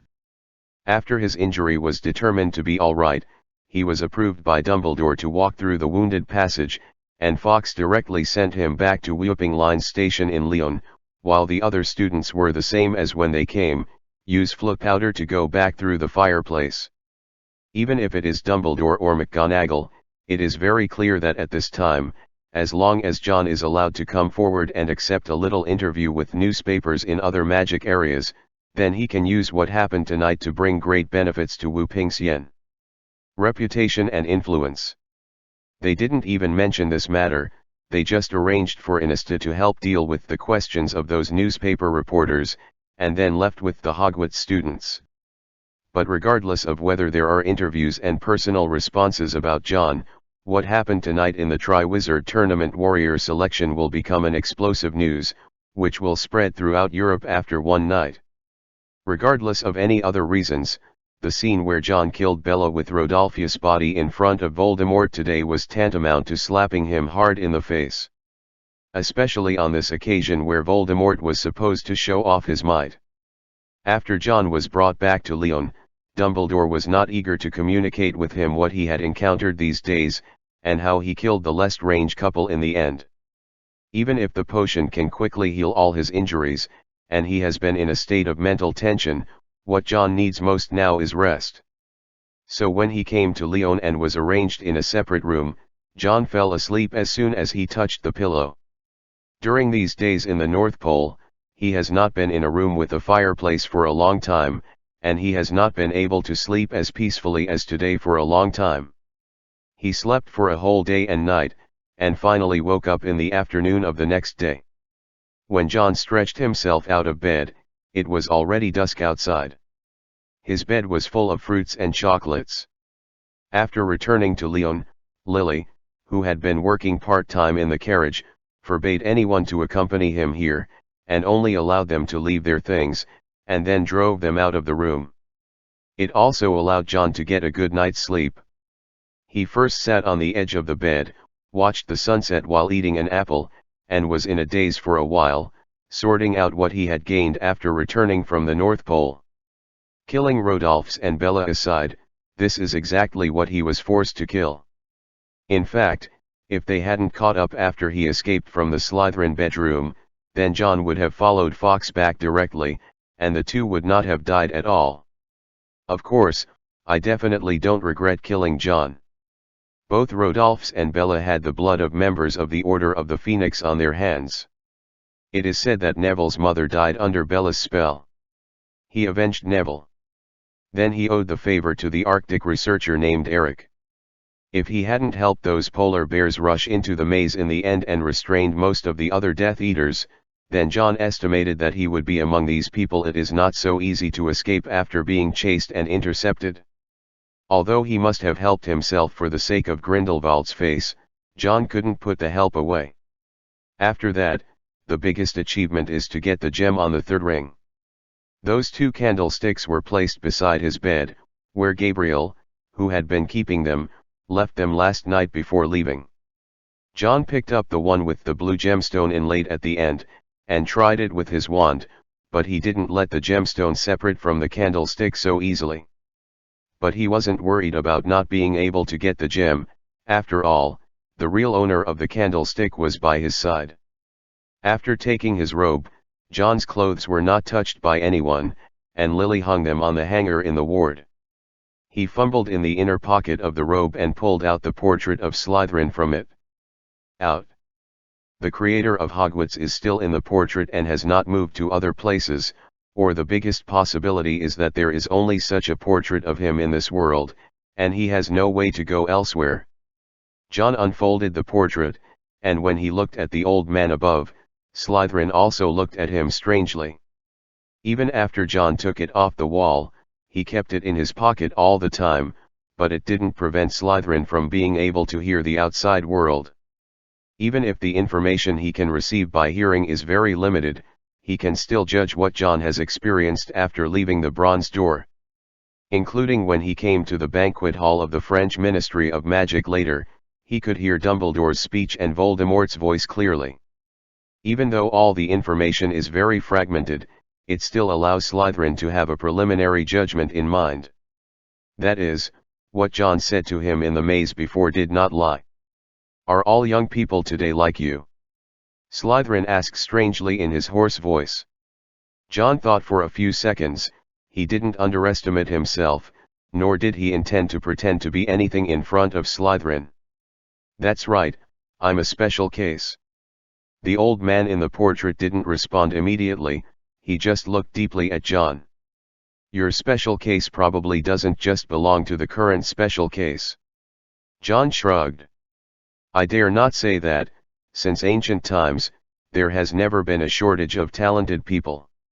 You're more than just talented. Slytherin's words stopped here, and he didn't go on. For the first time, he asked John. Take me to meet your principal. John instantly understood the meaning of his words, and a look of surprise appeared on his face. You believe what I say, sir? I just have some preliminary judgments of my own for the time being. Instead of believing all of what you said, what kind of decision should I make specifically? And I have to meet the man named Dumbledore who lost Hogwarts Castle. The principal will talk later. John blinked his eyes at his words that were a little bit suspicious of duplicity, but naturally he didn't refuse. Just before taking him to find Dumbledore, John took the candlestick cheekily. Then what, sir, do you know how to get the stone off the candlestick? Slytherin glanced at him like he knew from the maze that he was drooling over the candlestick. But Slytherin has nothing against it. He is just a portrait now. Living things are meaningless to him, and it is nothing to give it to John directly. That stone is the root of the candlestick's burning. When I first made it, I locked it with a blocking spell. It is very simple to remove it, just use the unlocking spell, but it needs to be used in my age. The original lock opening spell, the spell is Open Sesame, the predecessor of Alahudankai was the door opening, and this is the one before it. Of course, John has never learned this ancient lock-picking spell, but it is obviously not very difficult to learn, and it will not take long to master it. While admiring Slytherin's magnanimity, John changed out of his hospital gown, put on ordinary clothes and walked out of the ward. No one was guarding outside the ward, and John was not seriously injured, nor did he need such careful care. As soon as he came out, he came to a long corridor where all kinds of people kept walking. And these French wizards who either held documents in their hands, or were in a hurry as if they had something important to do, after seeing John coming out of the room, everyone stopped in their tracks. All of them stood straight and stared at him. Just when John had an awkward smile on his face and didn't know how to deal with this situation, every wizard present bowed deeply to him and bowed very seriously. The words from the heart echoed in this spacious corridor, and every voice was so sincere. "Thank you, Mr. John Green. Interested to see." Chapter 310-308. Heroes were killed in public. The conspiracy of the dark wizard Dumbledore. John has indeed become the benefactor of the French wizards in the entire Whooping line, or the French witches. Because everyone understands that the Lestrange family is the one who caused the situation in France to become like this, and Voldemort is the ultimate culprit. After Dumbledore came to France to form the Whooping line, the French witches who were considered by everyone to bring them peace and equality, the wizard Justice Adele, who is her true identity. Another secret.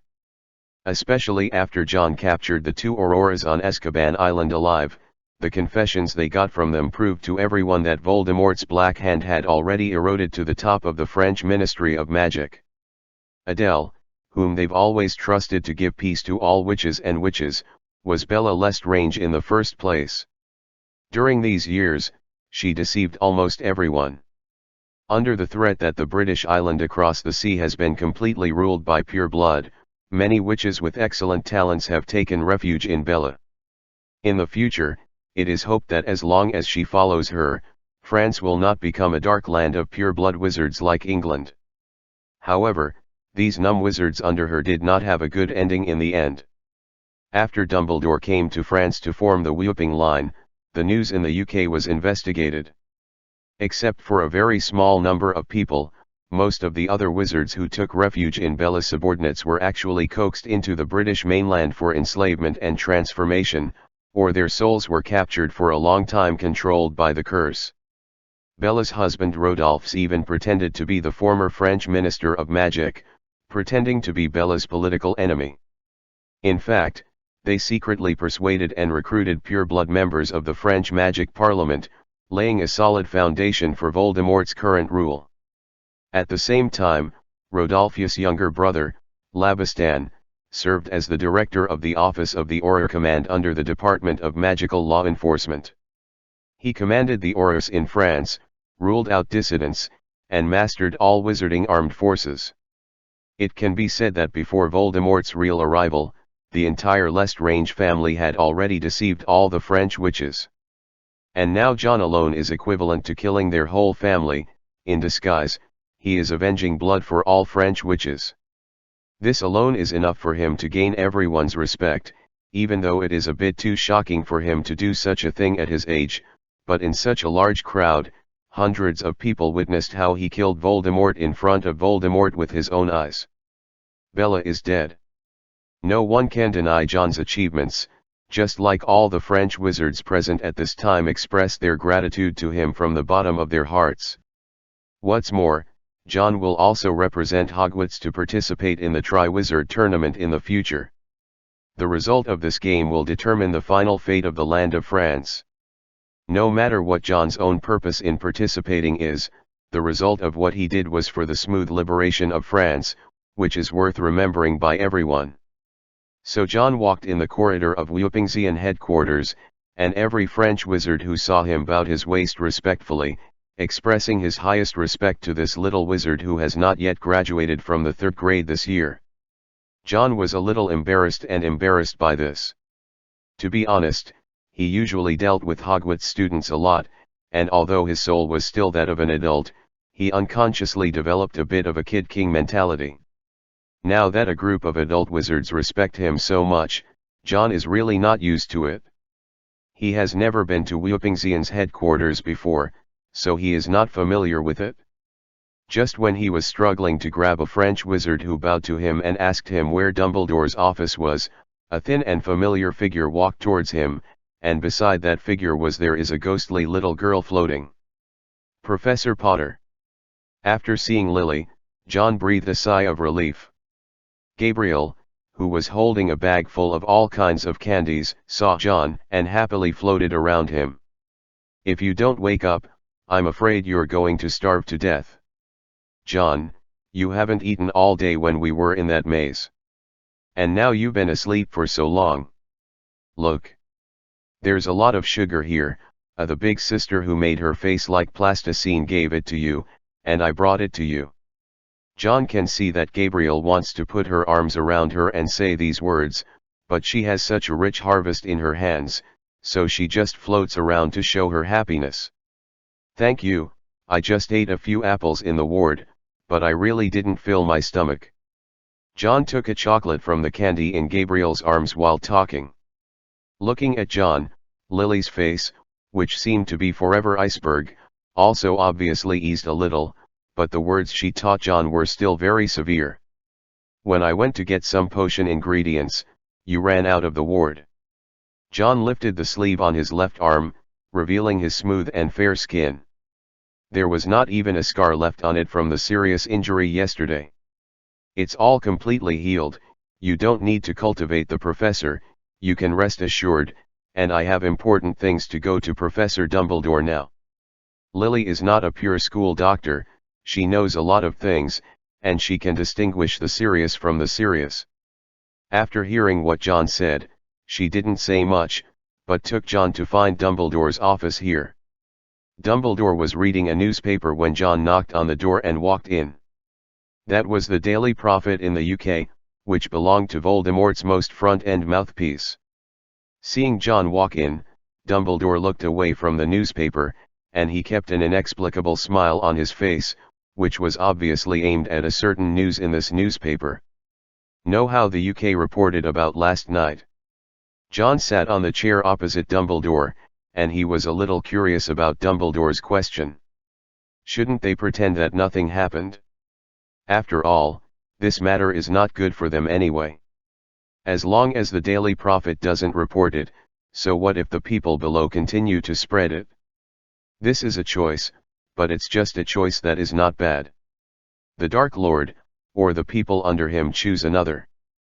Dumbledore handed the Daily Prophet to John, and after John took over, he saw the capitalized headline that occupied 1/3 of the front page at a glance.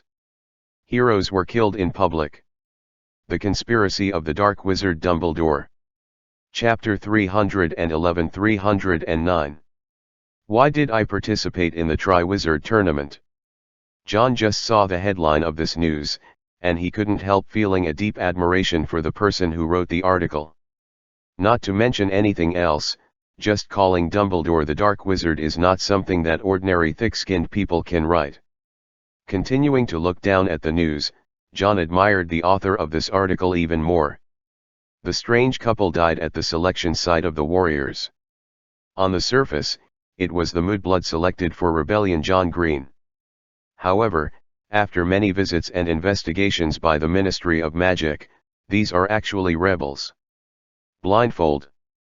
Mr. Campus, the Third Order team under the Ministry of Magic, said, "We encountered that boy when we were hunting for wanted criminals. Yes, it was all fake. He was just an ordinary kid who only dared to hide from everyone." Back. You ask me why I'm so impressed? Oh, that's because he's so good at acting. The first time I saw him, I knew he was a natural actor, and that's why they sent him out yesterday. Mr. Weasley, Secretary of the Misuse of Magic Office of the Department of Magical Law Enforcement, said, "I returned to the correct camp because I couldn't stand the darkness and exclusion there. He is good at disguising and is very Dumbledore's favorite. I have been fooled by him, I have already seen his character clearly there, it is impossible for him to do this thing, Dumbledore must have some other purpose, he has no talent at all except acting." Mr. Malfoy, the head of the Auror office, said, "We investigated the bodies of Bella and Rodolphus. They were not killed by magic. They were killed by the fangs of a very dangerous dark magic creature. This is obviously suspicious. As a wizard, no one would think of wielding a cold weapon to become an orangutan. Bella and the others died on purpose. This ending was deliberately caused, because the boy couldn't use clever spells at all. If he died by magic, he would be considered a fool. I wouldn't believe that he did it, that's why Dumbledore used such a method to pass on such atrocities to him. We interviewed many insiders and finally concluded that the boy who was selected for the Triwizard Tournament did not have the strength to kill the Lestrange couple. The scene at the selection dinner was a complete hoax. Dumbledore intends to deceive wizards all over Europe to create momentum for John Green, and the conspiracy is directed at this Triwizard Tournament. Dumbledore caught Lestrange's mistake in carrying out the mission, arranged for someone to attack them, and then arrested them, waiting for the start of the selection of warriors. Finally, after selecting the fugitive students, John Green intimidated everyone else in the competition by coming on stage with the brutal gesture of killing the Lestranges with his fangs. Through such a move, they want to have an impact on the Triwizard Tournament, which has not yet started, and increase their chances of winning. Fortunately, the Ministry of Magic has investigated all the facts, and we have also learned that Mr. Malfoy, who will represent Britain in the competition, and Mr. Strange is currently in good condition. They have not been fooled by their opponents, and they are very confident that they will win the final victory in the future. Next to the article that occupies the entire page is a photo of Dumbledore. I don't know what kind of means the Daily Prophet used to make Dumbledore in this photo smile extraordinarily, as if he is really a person who is planning something. Like the dark villain of the Great Conspiracy. John finished reading the whole news with a very strange expression on his face. It wasn't anger, but an incomprehensible sense of absurdity. If they say this, will anyone really believe it? Besides, the Triwizard Tournament? Why is such a competition held? They still say that I am a contestant. John has only just learned about the Triwizard Tournament until now, or from the enemy's newspaper. This made him feel as if he had been in the North Pole for 2 or 3 years, and he didn't know anything about the outside world. Of course there will be, and there will be many. Dumbledore was sure, and first answered John's first question. Many people did not see what happened last night with their own eyes, and all the descriptions are only through the few words that have been circulated. And the report of the Daily Prophet is well founded, and there must be many wizards in the UK who believe it. Would they not read the news from abroad? There were many people from other magic newspapers present at the time. Surely they would not carry out such outrageous reports. During this period, as long as wizards who are still living in the UK, if 2 different pieces of information are presented to them, they will definitely believe the news from the Ministry of Magic. Dumbledore said softly. John thought about it, and said after a while. I still can't figure it out.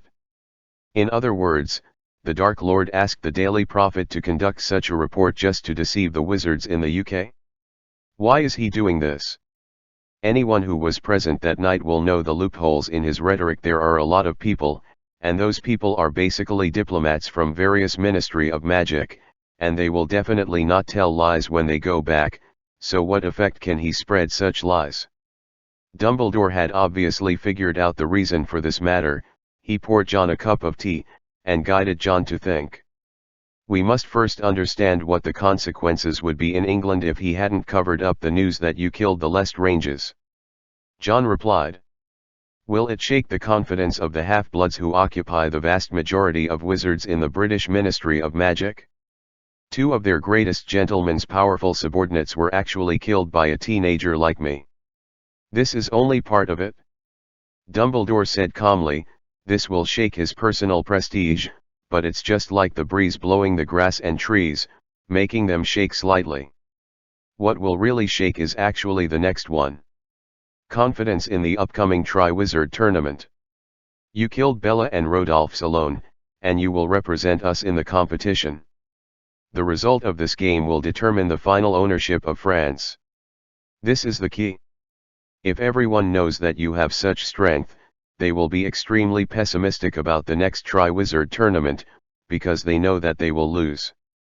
The Dark Lord wants to use this fake news to confuse the public, to deceive the British wizards and make them think that you are just an ordinary student. The fundamental reason is to give them hope for the next game. As for the Triwizard Tournament, when you set off from Durmstrang to the North Pole, the Dark Lord himself proposed to hold it to determine the ownership of France. Chapter 312-310. Lies. The Triwizard Tournament proposed by the Dark Lord. John asked with wide-eyed eyes. It's no wonder that John was shocked. He happened to have just read the first 4 parts of the original work for the second time before time travel, that is, until the end of the Goblet of Fire chapter, the Triwizard Tournament. The Triwizard Tournament was held in the last year of peace in the magic world. But now the whole of Europe is in chaos after Voldemort occupied France. John never thought that the Triwizard Tournament could be held as in the original book, not to mention the huge changes in history. But the facts were far from what he thought. Not only did the Triwizard Tournament take place as scheduled, Voldemort himself proposed it. Dumbledore told John how Wu Pingxian was attacking the French Ministry of Magic. After listening to it, John fell into deep thought. He shouldn't have recovered so quickly. John said suspiciously, at that time, he expended so much energy and abandoned everything he had in England to go to sea. From the current point of view, the most fundamental problem is to solve the problem of the soul. After I left Star Tower and tore up the contract, it should have had a great impact on him, and it is unreasonable to recover so quickly. But what is even more unreasonable is that he actually wants to hold the Triwizard Tournament. John frowned.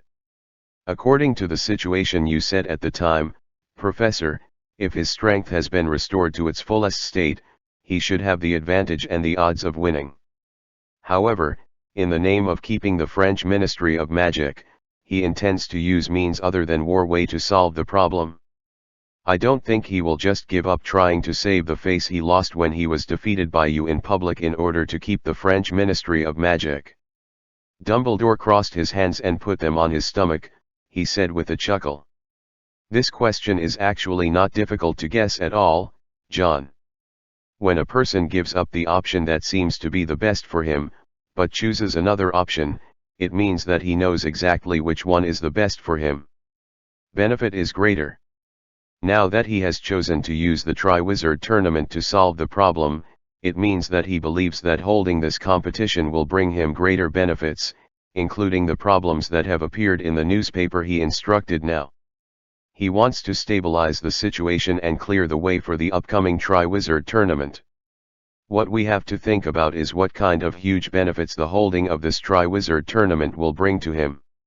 His expression was very serious, obviously discussing this issue with John seriously. Wizards are extremely lacking in rational logical thinking because they have been in a state of perceptual spellcasting for a long time, but Dumbledore is obviously different from normal wizards. He can reach the peak of sensibility, but he is also not lacking in rationality. We can think backwards about his most urgent needs at present, and see what this game can bring him such great benefits. First, the damage you caused to his soul after you tore up the contract. His recovery is very strange. Let's assume that his recovery state is temporary, special, and cannot be maintained for a long time. Then his most urgent need now is to use a method to fully recover himself. Second, the role of the contract is unique. Once it is torn, it cannot be repaired again, but he also left another backup to ensure that the contract can be replaced if something goes wrong. Assuming that the reason why he doesn't want to fight me in the French Ministry of Magic is that his follow-up contract to stabilize the soul is not as stable as the first one, but it can also guarantee the maintenance of power. Then the problem he has to face now, it is how to reverse the defeat in France. Third, the precondition is the same as the first one, the contract is damaged. He used a special method to temporarily restore his state, but he has also confirmed that after this period of time passes, his strength will never be able to return to the peak. Then what he has to do now is to solve me. As long as I bring my level to the same level as his, or kill me directly, it can still meet his needs. The three situations inferred by Dumbledore basically cover all possibilities. It is said that there are three types, but in fact the core of each one lies in what kind of state Voldemort's personal strength is now. But if the Triwizard Tournament is held, what kind of changes can it bring to Voldemort? John raised his head in thought and said, "Is there a fourth possibility? The recovery of strength he showed in front of you, the professor, is actually an illusion. Proposing to hold the Triwizard Tournament is just a way of delaying time. He is still looking for something. Are there other ways to restore your own strength?" Dumbledore nodded slightly. "It is not ruled out that there is no such possibility, but first of all, if he can really hide it from me, it means that the moment he hides it from me, he is already at the peak and surpasses me, unless he uses a method that I don't know." Hearing what he said, John suddenly remembered what his purpose in coming to find Dumbledore was. He just finished reading the Daily Prophet and forgot about business. John hurriedly took out the portrait of Slytherin and unfolded it in front of Dumbledore. "Professor, I almost forgot. I went to the last point of the North Pole according to Headmaster Bagshot, where I entered an underground labyrinth, and then found this magical portrait of Mr. Slytherin. From him, I learned that the original what the Dark Lord did after he found him." After introducing Dumbledore, John bowed his head and apologized to the Slytherin on the portrait. "Sorry, sir, I forgot about you just now." On the wall behind Dumbledore, there are portraits of previous Hogwarts headmasters. The headmasters, who were originally asleep, saw the portrait that John took out, and couldn't help but let out a soft cry. Although Slytherin had a bad temper, he didn't care much about John's little problem. After the booth was opened on the table, he looked at Dumbledore, and Dumbledore also looked at him with surprised eyes, and greeted the old man in the portrait with some strange emotions. "Hello, Mr. Salazar Slytherin." Slytherin nodded slightly at him, as a response. "I heard two different versions of you from two different students of yours, but now, I should be able to make my own judgment about who I should trust."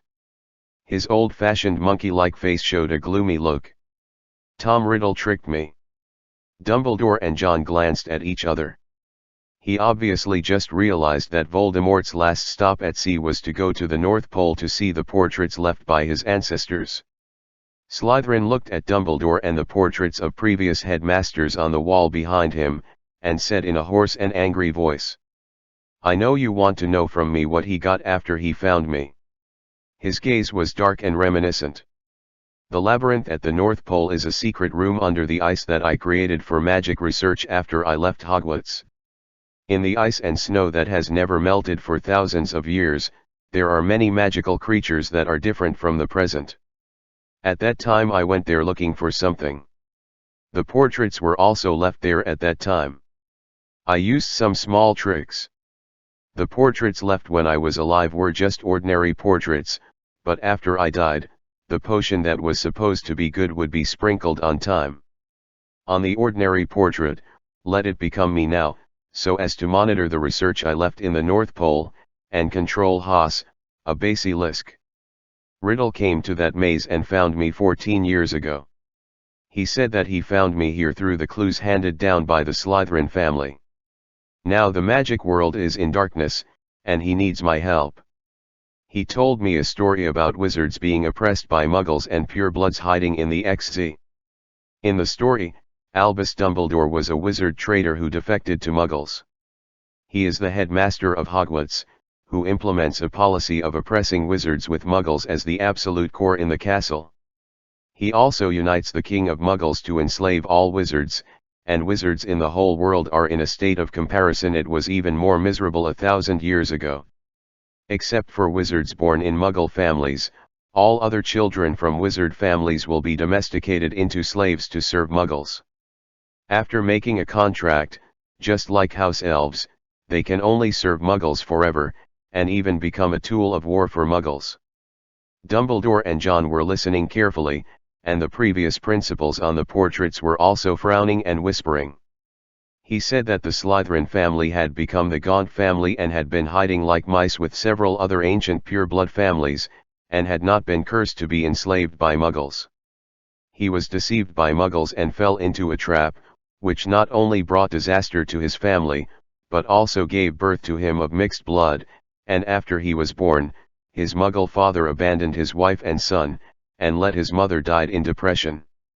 After he grew up, he knew the true original intention of Hogwarts. In order to save the wizarding world and prevent wizards from completely becoming slaves of muggles, a second Hogwarts was established, and every year competing for the upbringing of wizard babies who have not yet been discovered by muggles, while educating the next generation of wizards, while wandering and resisting Dumbledore's pursuit. After listening to Slytherin's narration, the previous principals were in an uproar. Shameless. Really shameless. The face of the kind female headmistress Dilese was full of indignation and anger.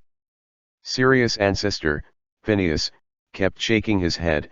I can make the story like this, even I don't have such a thick skin. Dumbledore's predecessor, Armando, also sighed, he can perform. At that time, he deceived everyone in a school. I even always thought that he would definitely make the most outstanding contribution to the magic world in the future. The headmasters in the portraits reviled, lamented, and regretted this, while Dumbledore shook his head helplessly. There is no one who can lie more than him in this world. The things he told you are indeed true now, but it is not bloodline wizards who are oppressed, but bloodless blood. He saw at that time, you hadn't taken away Hogwarts Castle, and it wasn't like you ruled the whole of England now, but he could think of building Hogwarts as a slavery farm, so he probably had already made plans for the future at that time. John already knew how Slytherin was deceived when he was in the maze. What he really wanted to know was what Voldemort finally asked Slytherin to do for him. So sir, when he told you this, what did he want you to give him? Slytherin didn't hide any more this time, he continued with an ugly face. At that time, he told me that in order to avoid the pursuit of muggles led by Dumbledore and continue to protect the seeds of the next generation of wizards, he had no choice but to use an immortal magic on himself. Hearing this, John and Dumbledore glanced at each other, and they immediately thought of what the magic was. He split his soul many times and made them into Horcruxes. He told me that he knew it was evil black magic, but he had no other way. After successfully making Horcruxes, he passed this method after passing through many crises. He later felt the harm that the Horcrux had done to his soul. He became more and more irritable and emotional, and almost lost his original reason. At this time, he realized that his situation was wrong. If he continued to rely on Horcruxes like this, then he would become another person, completely controlled by black magic. So he thought of taking back all the remnant souls that were split into the Horcrux, so that he could become whole again. But after the soul is split, it is not so simple to get it back. I stuffed the remnant soul in the Horcrux back into my body, but there was no way to connect the soul into a whole. In the old house of the Slytherin family, he saw through some fragments that I had done a lot of research on the soul 1,000 years ago, and then found me under the ice in the North Pole, and wanted to make me help him provide a way to perfectly restore his soul. John looked at the Slytherin in the portrait. Did you tell him the method? That's right, I believed him, and based on the situation he described, I helped him determine a plan to make the split soul whole again. John was stunned. Until now he was suddenly sure of one thing. The soul separation contract that Voldemort lured Sir Stoke to sign for him on the Star Tower, and the complementary soul he found in Slytherin for Horcrux splitting, are not aimed at the same soul problem. There is more in the back, let's see it tomorrow morning. It counts as making up the first number of leave requests, and writing more after completing the leave requests will count as adding more. Chapter 313-311. Two Souls. The purpose of Voldemort to find Sir Stoke seems to be completely opposite to that of going to the North Pole to find Slytherin. The contract that John got from the tower and tore up, Sir Stoke told him very clearly that the fundamental reason why this magic was created was to distinguish the souls of humans and beasts in the blood-cursed orcs. Voldemort lured Sir Stoke into making a contract for him in order to distinguish the two souls in his body and let one of them occupy the dominant position. Then he went to the labyrinth under the Arctic ice, found the portrait of Slytherin, told a big lie, and asked his ancestor to help him fuse the remnant soul of the Horcrux. After inferring this result, John only felt that it was too messy. It's not that the logic of this matter is chaotic, but that the soul in Voldemort's body is too chaotic. When he first left the tower, John thought that the soul that Voldemort used to distinguish with the contract was actually one of his disobedient Horcrux remnants. But looking at it now, he knew from the very beginning that it would not be so easy to get back the split soul. Instead, he found the portrait of Slytherin and went alone to find the split soul. The method of fusion back.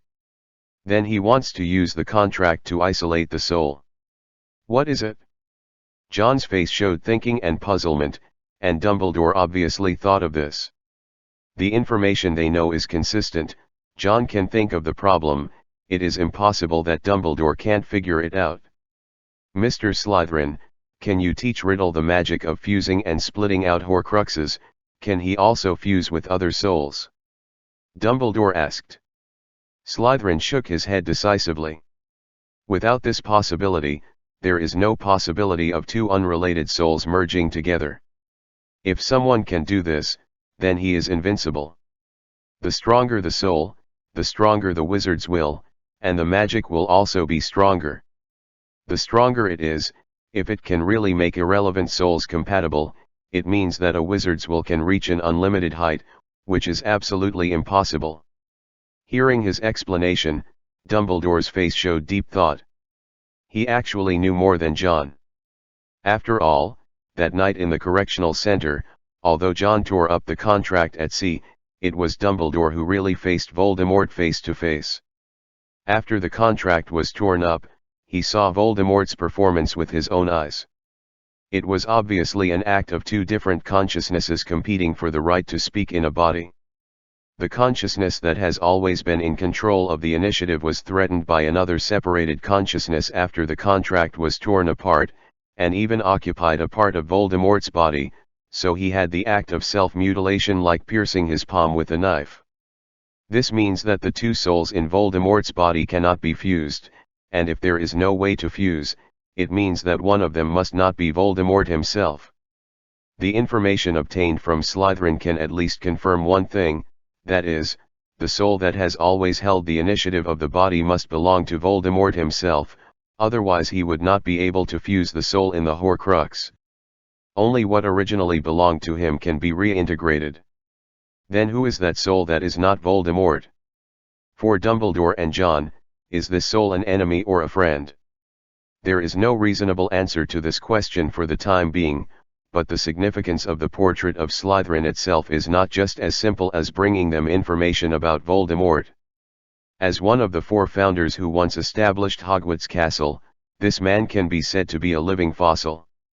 Of course, there is no saying in the magic world that modern magic is definitely weaker than ancient magic, just like the evolution of the unlocking spell, Sesame open Doralihu open, from violence to concealment.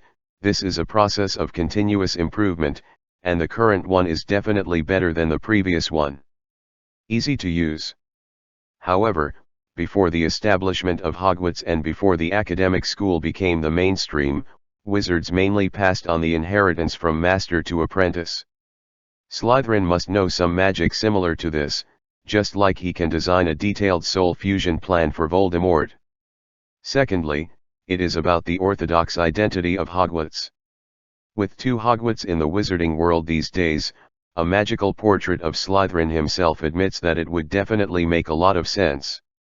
It can even compete with Hogwarts Castle itself, because anyway, it was the 4 founders who decided to build Hogwarts before Hogwarts Castle appeared.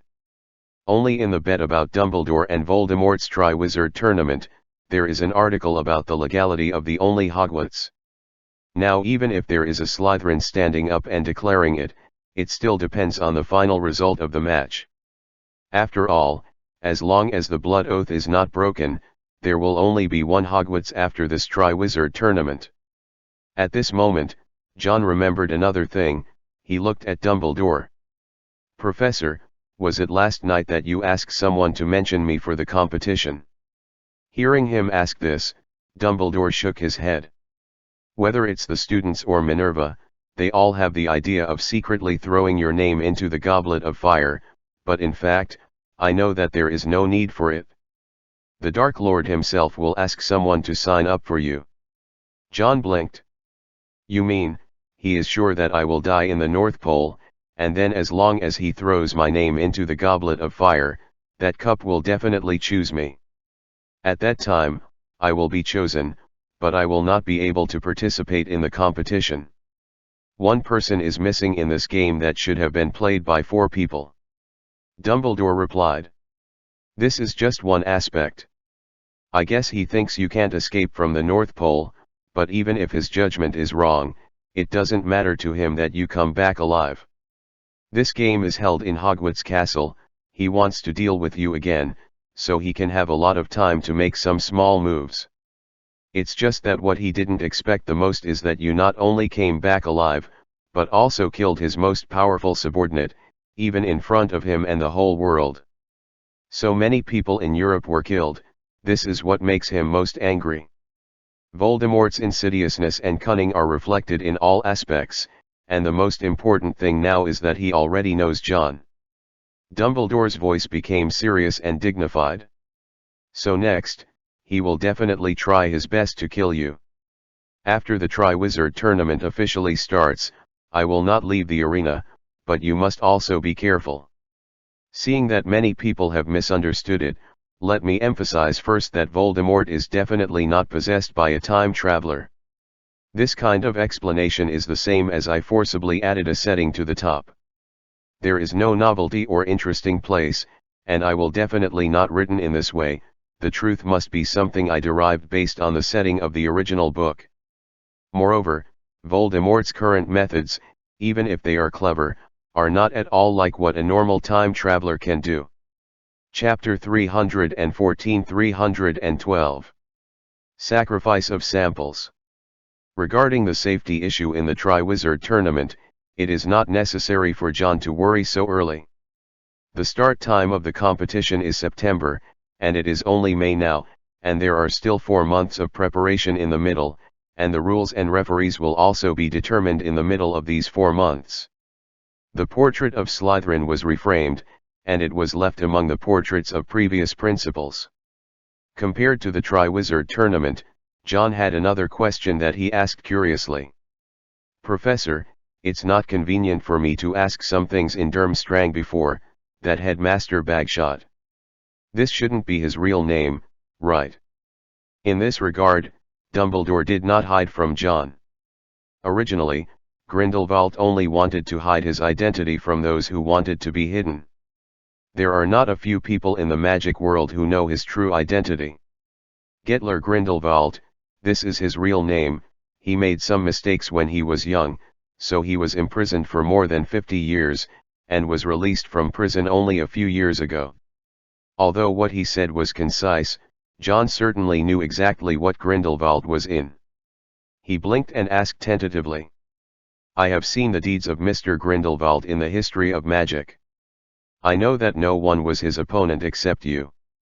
Now that he is an ally with us, why didn't he come to France with you to deal with the black people? Where is the devil?" Dumbledore shook his head. "He didn't come out to help me, John. He should have been in prison all his life, and he wasn't qualified to pick up a wand and end his life safely like this, but things in England have changed a lot of things, one of them is that he got out of prison again. But even so, he hasn't held a wand for 50 years. Not using magic has had a great impact on him. Not to mention that his strength has not been fully recovered now, even if he is back to his best state, there is no way to fight against him. Compared with the former him. Speaking of this, Dumbledore's eyes became darker. Besides, he has his own ideas, which are completely different from what he used to be. It doesn't matter what I think. At the very edge of the Arctic ice sheet, in the tall ice and snow fortress, Grindelwald looked at Eric with a flat face. The important thing is what the result you get now, no matter what kind of thoughts I have, it can't influence the final facts. Eric seemed to have respect for the old man, but he was not in awe like other saints. He rubbed his forehead and said, "There are results, but a lot of experimental samples were consumed to rescue the boy you mentioned before, and I don't know if those people have discovered the problem. What if they took away a few bear corpses and found something wrong?" Grindelwald sat on a chair, and he looked up at the creatures that were frozen in the huge ice layer. "So what if we find something wrong? Do you think those people can think of the direction we are exploring? Or who else in the magic world can think of this besides us?" His words were obviously a bit absolute, but Eric did not deny it. The tone of his answer was not flattery, but an affirmation after careful consideration. "That's true. If any wizards really know what we are doing, they will probably call us crazy." Grindelwald's mouth suddenly showed an unobtrusive smile.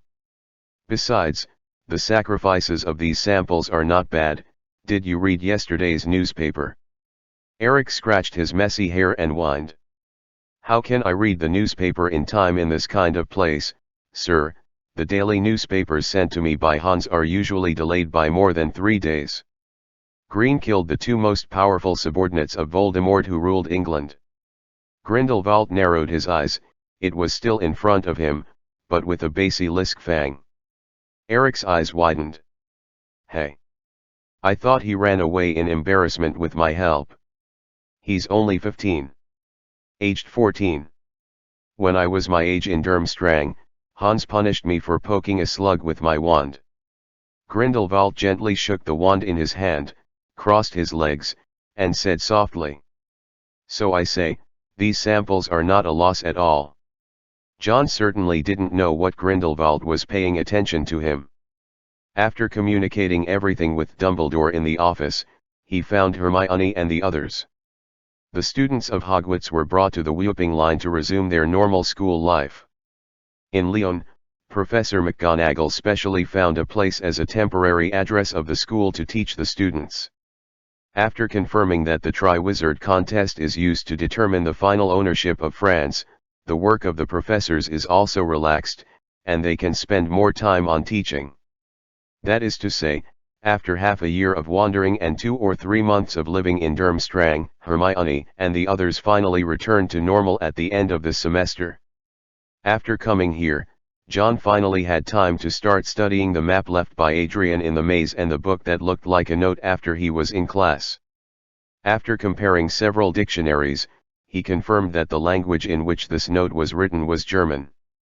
Compared to the German book, he completely translated the content of the first few pages of the notes bit by bit, and after seeing the translation results, John suddenly lifted his spirits.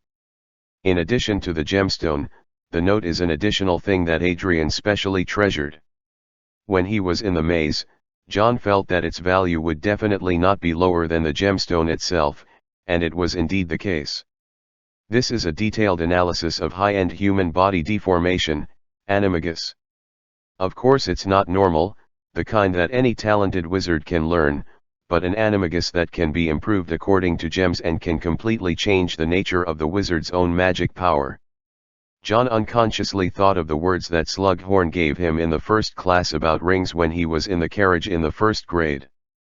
Historically, the most advanced research by wizards on their own magical changes is the high-end transformation technique animagus, but this transformation technique seems to be able to completely transform a person into an animal, which is considered a success. But the magic power of the wizard itself has not changed in the slightest, because animagus cannot become a magical animal. To really achieve the final transformation, there must be a change in magic power, that is, the wizard's transformation technique can be transformed into the form possessed by magical animals. And this note left by Adrian is a hypothesis and conjecture for using the ring to complete this transformation. Do a chapter first, try to adjust the schedule. If you can adjust it, it will be updated tomorrow morning. If you can't adjust it, it will be released in the early morning. Chapter 316-314. Nick's showing off. Then if Gabriel goes to a magic school in the future, will the time of admission be calculated according to her soul age or her body age? Lily didn't give a clear answer to his question.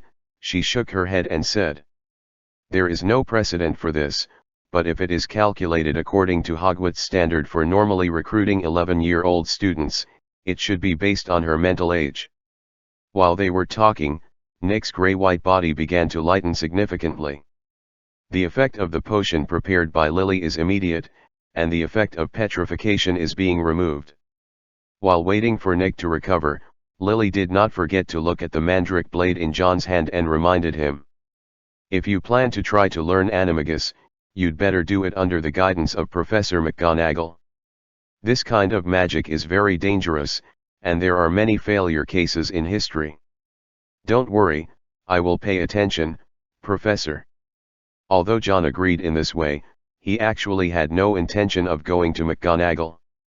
After all, the animagus form he wants to complete is different from that of a normal wizard, and there is no way to provide any help except for those who know the ring in his hand.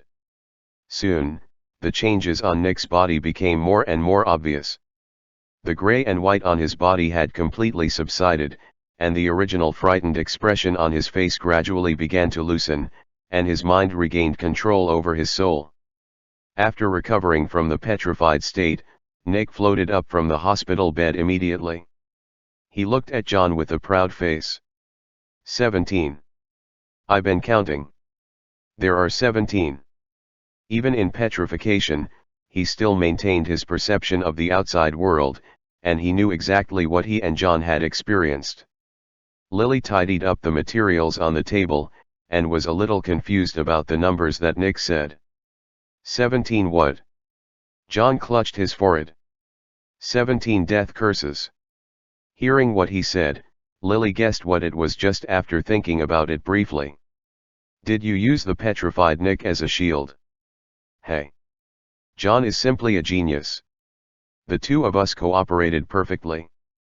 I will help him form an absolute defense, and he will attack. In that maze, we defeated countless opponents.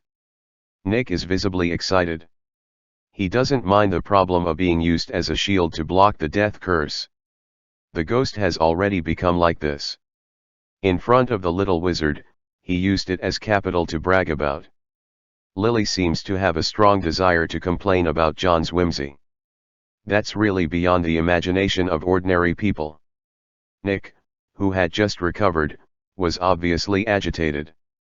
According to his description, being petrified felt like being stuffed into an extremely small space, and he couldn't move anything all over his body.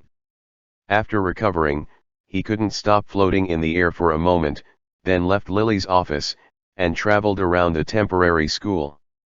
John also bid farewell to Lily and left here. He waited until night and saw a full moon rising in the sky before putting the piece of mandrake into his mouth. In order to prevent it from being swallowed accidentally, it was also specially placed under the tongue. However, John still underestimated the difficulty of learning animagus. This leaf was kept in his mouth for less than 3 days, and he accidentally ate it mixed with milk during a breakfast. After drinking the milk, John was stunned. He clearly felt the feeling of the leaf that he had held in his mouth for 3 whole days sliding down the esophagus. Hermione, who was sitting next to him, saw something wrong with his face, and couldn't help asking curiously, "What's wrong?" John wasn't discouraged much, This was just the first step, and the leaves of the mandrake were not poisonous, so it wouldn't be a big deal even if he ate them.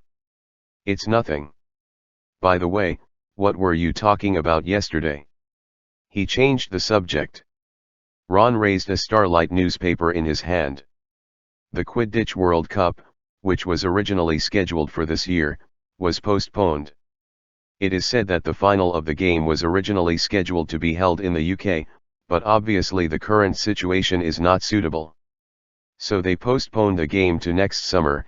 If there is another accident, it is estimated that the venue will be changed. John took the newspaper from him, and sure enough, he saw the news that the Quidditch World Cup was postponed. This is something that cannot be helped. Judging from the current situation in Europe, the Quidditch match cannot be held even if it is not held in the UK.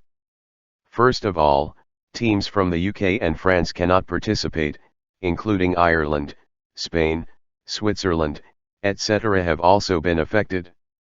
Wait until next year, when the bet on the outcome of the Triwizard tournament that the whole of Europe is paying attention to comes out, and then consider whether to continue to hold the competition. Hanton said with some regret. I also want to look forward to the teams in the World Cup showing their superb skills. It seems that we can only wait for next year. When he was at Hogwarts Castle before, he was a little envious of the Quidditch matches played by the purebloods. Some time ago, he finally had the opportunity to really get started on a broom in Durmstrangam. And Ron is a fanatical fan. Even when Arthur was wanted, he secretly took his sons to watch some Quidditch League matches, told Handon about the deeds of many teams, and some professional court technical moves. John is not very interested in the sport of Quidditch. Because he could fly directly without relying on a broomstick in the first grade, so he cut off his attempt to play on a broomstick from the beginning. Nick will show off his experience with you in the North Pole to everyone these 2 days. Ron said with envy. It's a pity that we didn't go with us on the last trip. It's nothing to be sorry about, it's really too dangerous there. John shook his head and said, it's more luck to be able to escape from there in the end. If Nick happened to be petrified and could block the death curse, then I would say maybe he gave up and brought Gabriel back with him long ago. John is telling the truth, that kind of narrow space restricts him too much. If it weren't for Nick, he would have been killed by the death curse. After breakfast, John ran to Lily's office again, asked for a new mandrake from her, and put it in his mouth again. He paid more attention this time. Whenever he encountered using his mouth, he would deliberately press down on the blade. In the following days, Hermione and the others often felt strange because his accent became slurred. There is another chapter. It seems that the starting point is normal today. Chapter 317-315. Scolding. Nick? What are you doing in the boys' bathroom? Do ghosts go to the bathroom too? What? You also know the story of me being the 17th killing curse by myself. All right? Although I don't think there is anything to show off about it, since so many people want to know, it doesn't matter if I tell it again. No, did you hear my question? I don't want to hear it. Nick, you've been talking to everyone for almost a week. Don't say it. It was John who discovered it by accident when he blocked the first killing curse. He carried me on his back, and the naughty Gabriel wanted to draw on my face. In order to stop her, John replaced me. I got to his front, and because of this, in return, I saved his life. For Hogwarts students, what is the most painful thing during this time? That is to listen to Nick take the trouble to show off his deeds of blocking 17 killing curses. This glorious experience even surpassed the number of times he had shown off his jazz status before. As long as he saw someone, he would like to say it 10 times. At first, the students were willing to listen, because the shock that John gave them that night was too great. In front of the Dark Lord, he personally killed 2 of his capable subordinates, leaving him helpless. Many people wanted to know about John's experience in the North Pole. But no matter how much you want to know, you can't stand Nick, who is like an external loudspeaker, showing off to everyone. Of course, this has no effect on John. The experience in the Arctic maze is not a secret, and he has nothing to mind if Nick doesn't tell it. These days, he has been paying attention to the piece of mandrake in his mouth. Compared with the last time he was inexperienced and accidentally drank milk into his stomach, this time it is undoubtedly much smoother. There was no problem for more than 20 days, and just as John was waiting for the end of this month's reincarnation, he took the leaf out of his mouth on the night of the full moon night and started the next step. A light rain in early summer enveloped the whole of Lyon. The clear night sky was blocked, and the moonlight was blocked behind thick dark clouds, which represented another failure for John. The night when the leaf was taken out of his mouth, there must be a clear night sky, and there must also be a full moon. Only when such conditions are met, can John put the leaf into the crystal bottle, and then fill it with saliva. Full. And even if he thinks of leaving Lyon for the time being and going to other areas with moonlight, the night when he takes out the leaves must be consistent with the place where he put the leaves into his mouth. The deviation should not be too large, otherwise it will cause the resulting potion failed.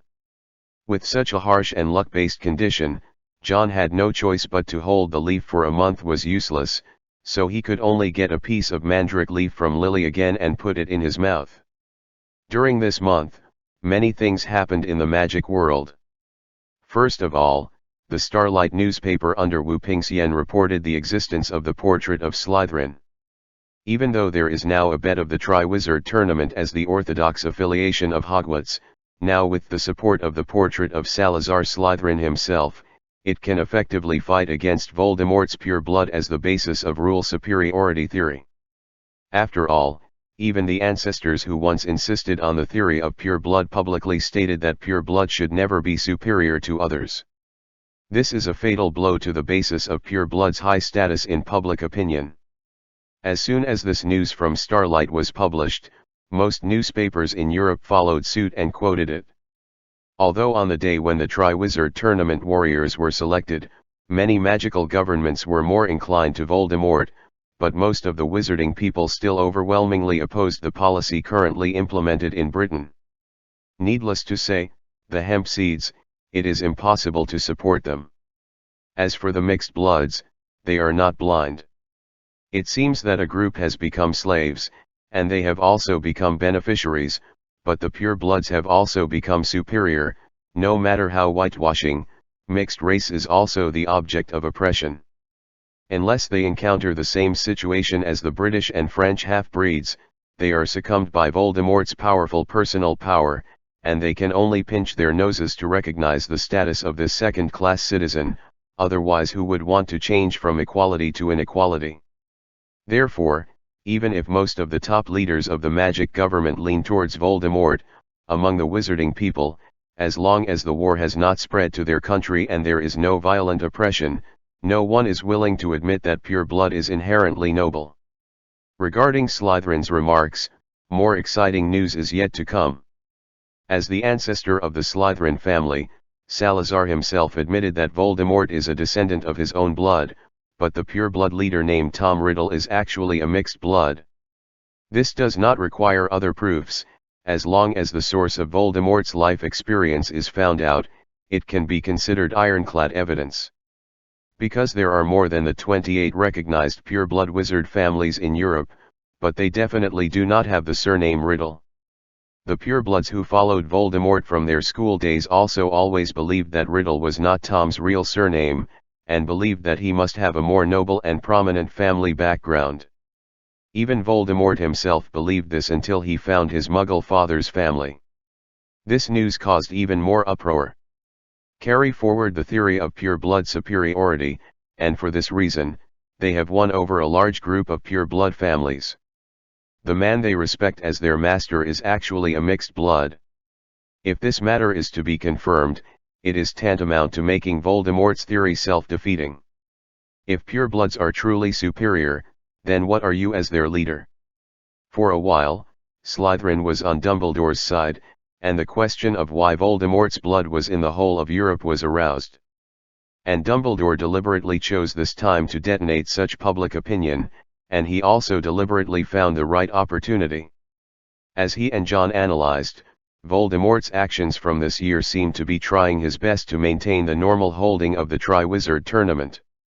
In such a situation, directly using Slytherin's portrait to copy his old background is tantamount to forcing him to make a choice. Do you want to tear your face again, or continue to hold back this breath and wait for the start of the Triwizard Tournament? If he can't stand this tone and tears his face, he will bear the consequences of the blood oath being broken. If he chooses to endure this tone, then this public opinion is like a sharp knife piercing his waist, and his bloodline is in question. How should he maintain his ruling foundation? Actually, regarding the issue of Voldemort's bloodline, Dumbledore has always mastered a key method. But this kind of information was basically useless when Hogwarts was still in exile in the UK before, because at that time Voldemort was equal to a comprehensive and overwhelming victory. The Order of the Phoenix doesn't have any channel to speak out. Even if this matter is told, there is no evidence. Even if some of Voldemort's own people know that their master has a problem with blood, they will only hide this idea in their stomachs. But now the situation is completely different. This war between Dumbledore and Voldemort had already entered a turning point on the night Wu Pingxian attacked the correctional center. Voldemort, who used absolute force to implement a high-pressure policy, experienced a defeat, and began to show various problems in his governance. And that night, in front of so many people in Europe, after John stabbed Bella's chest with the basilisk fang, it was like slapping Voldemort's face hard. In this case, of course, it is necessary to beat the dog in the water, to expose all the problems that Voldemort had hidden before, and to further persecute his situation. As for Voldemort, after the issue of Slytherin and his own blood was exposed, he quickly counterattacked. As Dumbledore guessed at the beginning, Voldemort certainly didn't want to tear his face. He defended the holding of the Triwizard Tournament like that before. With his current disposition, he would not be so violent and abandon all the previous ones. Layout. But he didn't just sit silently and wait for the pressure of public opinion.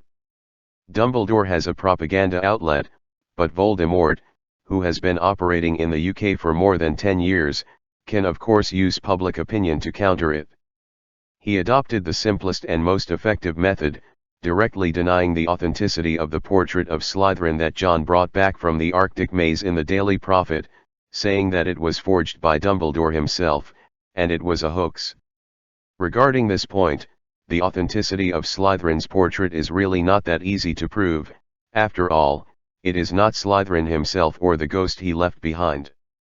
Of course, there is also the possibility of forgery in magical portraits. As long as the portrait in Wu Pingxian's hands is forged by the Daily Prophet, no matter what Dumbledore's people say, they will not be able to come up with better evidence. As for Voldemort's bloodline, it is actually very easy to find a death certificate. The Gunter family has not all died. Before Voldemort ruled England, he had an uncle who was imprisoned in Azkaban. But after he himself took over the British Ministry of Magic, the last direct male of the Gaunt family just disappeared. Whether Voldemort killed him like he killed his own father's family, or hid it in private, no one knows, and the orphanage where he lived has long since closed. The people who know Voldemort's true identity, apart from Dumbledore who brought Voldemort out of the orphanage, also have the portrait of Slytherin himself. Now that the Daily Prophet has insisted that the portrait is fake, they of course emphasized that all the news about the Slytherin portrait are lies. The Starlight and the Daily Prophet quarreled across the air. The editors of both newspapers scrapped an unknown number of quills, and began to scold each other for their shamelessness. One party denounced Voldemort for forgetting his ancestors, and even lied to his own ancestors.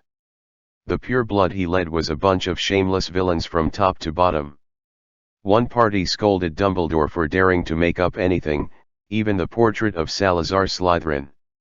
If the real Salazar found out about this, he would crawl out of the coffin in anger and cast a death curse shoot him. The report in the Daily Prophet will inevitably reach the ears of the portrait of Slytherin already hanging on the wall of Dumbledore's office.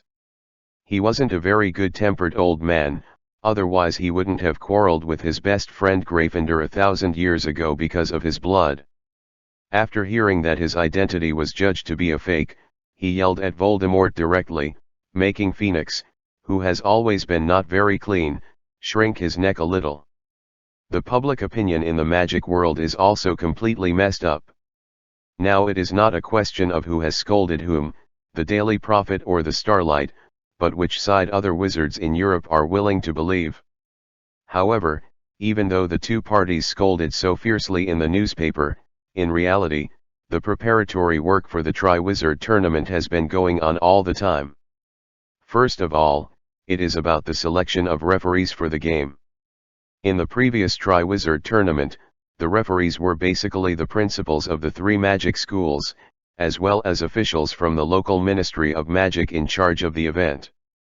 With the current situation, even if the competition is held in the UK, people from the British Ministry of Magic will definitely not be allowed to join the referee team in the end, which is equivalent to directly handing over the championship to Voldemort.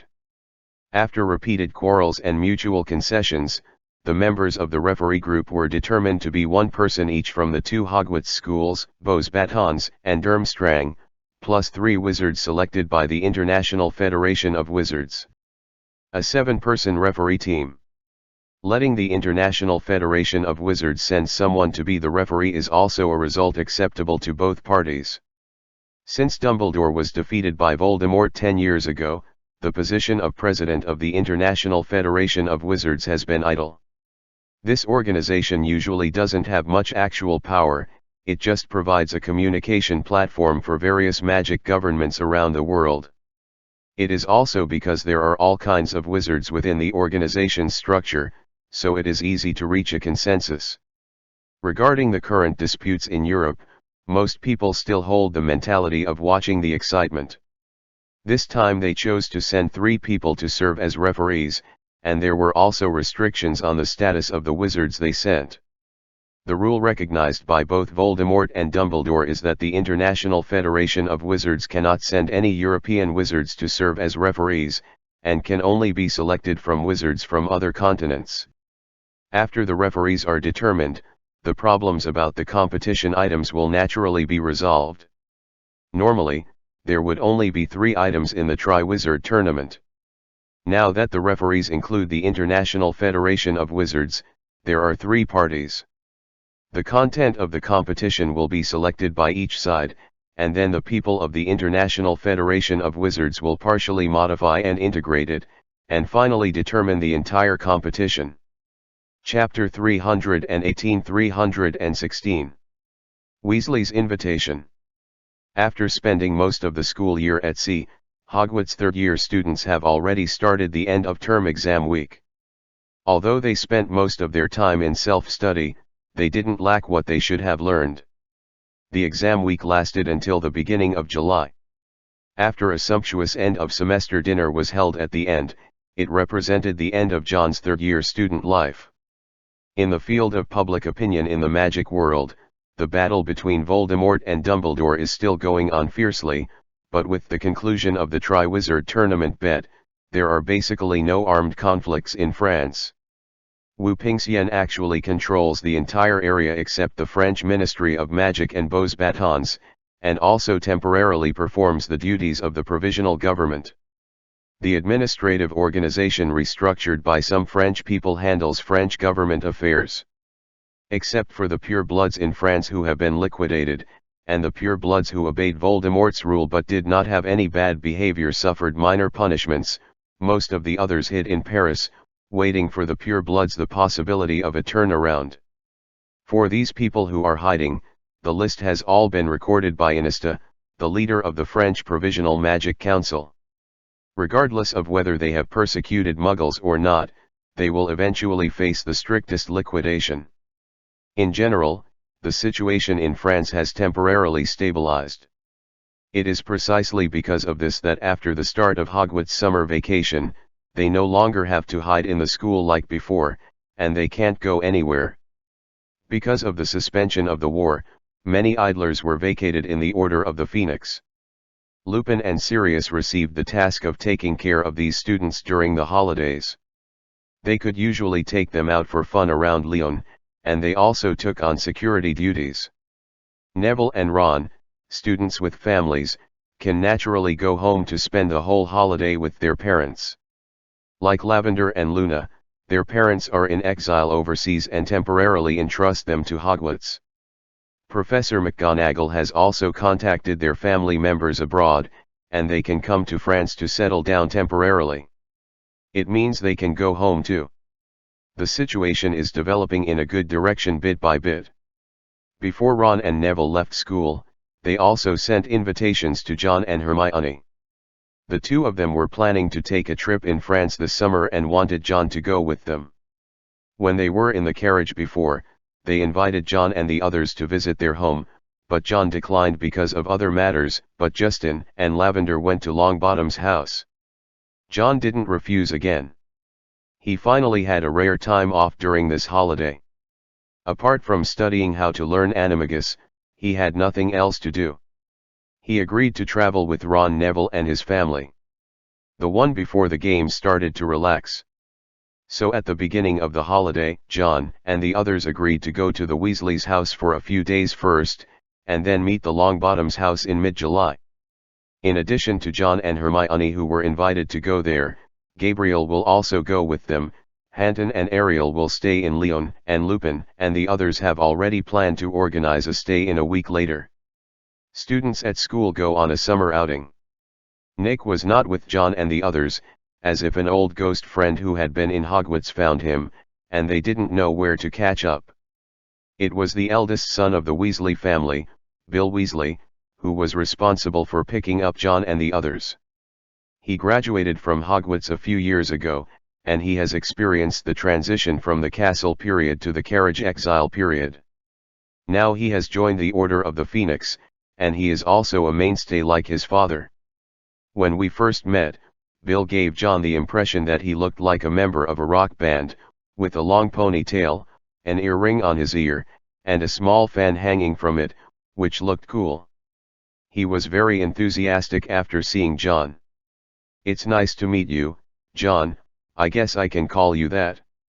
My name is William Weasley, but everyone in my family calls me Bill, and you can call me that too. Our family has been around since Ron was still in school. I heard about you when I was in the first grade, and I asked him to invite you to my house at that time, but I only got the chance now." John shook hands with him, and said in a slightly vague voice, "Hi, Bill." He also had a new mandrake leaf in his mouth, which he had gotten from Lily last night, and which he had put into his mouth under the light of a full moon, even if a month hadn't been long enough to make it go away. At the end of the trip, he can also go back to Lyon temporarily, and if the weather meets the requirements, he can proceed to the next step. After these days, John has been roughly familiar with speaking and living with a foreign object in his mouth.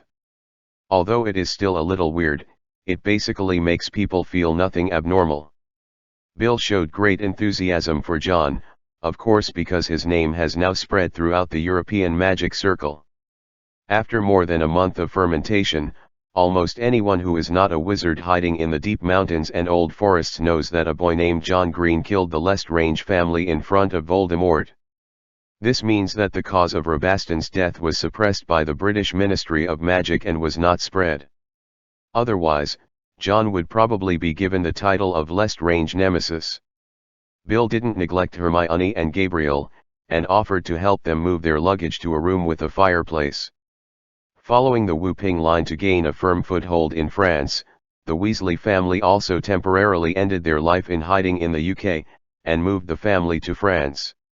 Ginny, Ron, George, Fred, John, Hermione, and Gabriel lined up in front of the fireplace in turn, listening to Bill tell them the final landing point after using Floo powder. "The burrow number 3, don't mispronounce it." Charlie said it was number 1 once before, but he went back to his old house in Devonshire. It took him a lot of effort not to be squatted there. The Aurors found out, and fled back. Through the naming method, John can easily guess that the number 2 burrow in front should be the place where the Weasley family lived in hiding in England before, and number 1 is naturally their original home. They pulled the suitcases in their hands, walked into the fireplace one by one, and then read out their destination, and were brought to the Weasleys' house in the Green Flames. It's a bit late to get home, there's still a big chapter ahead. If you can't wait, go to bed first. Chapter 319-317. The Burrow Number 3. Green flames enveloped John, and after he felt his feet hanging in the air, he touched the ground again the next second. Before he could see the scene in front of him clearly, a somewhat noisy voice reached his ears. "Hurry up, Charlie. Put away the kitchen first, the guests are here. Stuff here. Fred. Don't open your boxes, I don't want to see those weird things get angry. Wipe your hands, Molly, they've got mashed potatoes on them. Oh, sorry, I got a little too excited. Hey, how do I feel like my mother is welcoming her real biological son?" The surrounding green flames dissipated, and John finally saw the whole picture of the space he was in. This is a relatively large living room, but the furnishings around it look a bit old. The wooden floor full of gaps and nicks, the chest of drawers full of various needlework, fabrics, and prints, the dilapidated chandelier suspended from the ceiling by a hemp rope, pulled to the center of the living room, covered with faded floral tablecloths. Long table. The first impression here is obviously only abjection, but it is full of the atmosphere of compact family life. Standing directly in front of John was a middle-aged couple. The man has very thin red hair, with a bald patch on it, is tall and thin, wears glasses, and wears a dark brown robe. The woman's hair is also red, she is not tall and fat, she is wearing an apron with some mashed potatoes on her body, and she has a warm smile on her face. "Hello, Mr. and Mrs. Weasley." John greeted them politely. Ron's mother, Molly, did not respond first, but pulled John over and dragged him out of the fireplace. Immediately afterwards, Hermione and Gabriel suddenly appeared where John was standing just now. The danger of two people colliding together is prevented. "Oh, good boy, hello. When Ron came back for Christmas in the first grade, he told me that he had made a friend like you, and I asked him to invite you to our house during the summer vacation, but later I heard that Dumbledore Leto has assigned you a special task." She showed great enthusiasm, whether it was for John, or even for Hermione and Gabriel later. "And you, Hermione, haven't you forgotten me? We met in the Hogwarts carriage last September, and you were holding a copy of Standard Spells, Level 4 to guide us." Lou. "Gabriel, I also know about you. When Ginny was at home on vacation, she often talked about you to me, and she always said that she wanted to invite you to be a guest." Hermione and Gabriel both had flattered expressions. They were grabbed by Molly and came to sit on the sofa, while Ron's father Arthur helped John get his suitcase. "This is not the first time we have met, John." He smiled and blinked at John. "It was also last year, when Dumbledore handed over the entire Hogwarts students to you. When I was there, I was in the crowd." John patted the ash on the robe. "I remember you too, Mr. Weasley, you are right behind Professor Lupin." "Ha, yes, to be honest, when I saw Dumbledore put such a burden on you, I didn't agree with it in my heart. After all, no matter how talented you are still only 13 years old. Such responsibilities lie on your shoulders.